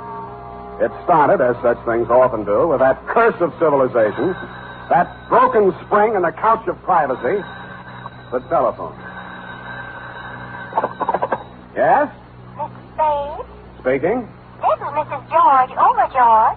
That's Overjord. I have it. I'm staying at the Hotel Belvedere, Mr. Spade.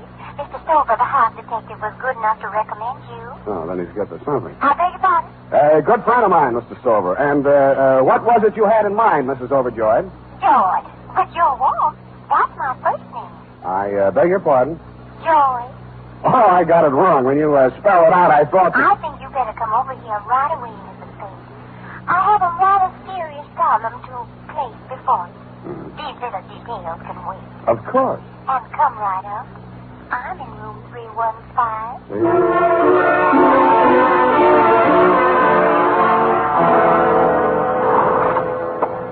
Oh, mysterious women with strange sounding names. Blow the man down. 315. 315. It's better. Knock. Who's there? Mr. Spade. Just a moment. Come in. Oh, pardon me. Come on in, Mr. Spade. Whatever you say. Sit over here, won't you, please? Oh, yeah, sure. I'll just bring this... Oh, don't bother with the chair. I'll make room here. Oh. Thanks. Here. Now. Isn't that nice? Yeah. Oh, don't worry about George. He's on a gray line tour and won't be back for hours. George? Yes, poor dear, he's my husband. Oh, well, Mrs. Overjord. You're sweet. Call me George. I feel that since you're a detective, you'll know my secret sooner or later. So why hide anything? Well, what are these? Feathers? Tickle. Sort of. No. Now listen, Sam. To begin with, my husband must never know. Yeah, well, all right then. Yeah. About the jewels. Oh. You see, he gave me the money for a floater policy on the necklace, and I was naughty. You were. I sank it in a wild mood. Sam, are you listening? Yeah. Mm-hmm. Sure, yeah. You sank some of these mink. Tell me, what did you want to do with me like that? No, Sam. I sank the floater. So now it isn't insured and it's gone. Ran away, huh? Not the mink, Sam, the necklace. What shall I do? Yeah. It was $30,000. At least. But what about your husband? He'll be awfully angry. He's an absolute bug on insurance. And he'd be very upset if he knew I was not fully covered. What time did you say that gray line bus gets back? Sam, we just can't while away precious hours. We've got to find that necklace. My husband... Oh, darling, you're not comfy. My husband... Who? What? But, darling, George Overjord is the richest man in the state of Wisconsin. He'd be very hard to replace. You're absolutely right. Husbands should be kept in that place. Sam, if you don't take more interest in this problem, I'll just have to get another detective. Huh? Oh, no. Hey, don't do that. Now, what? What are you looking for? The telephone. I want to check those gray line bus schedules.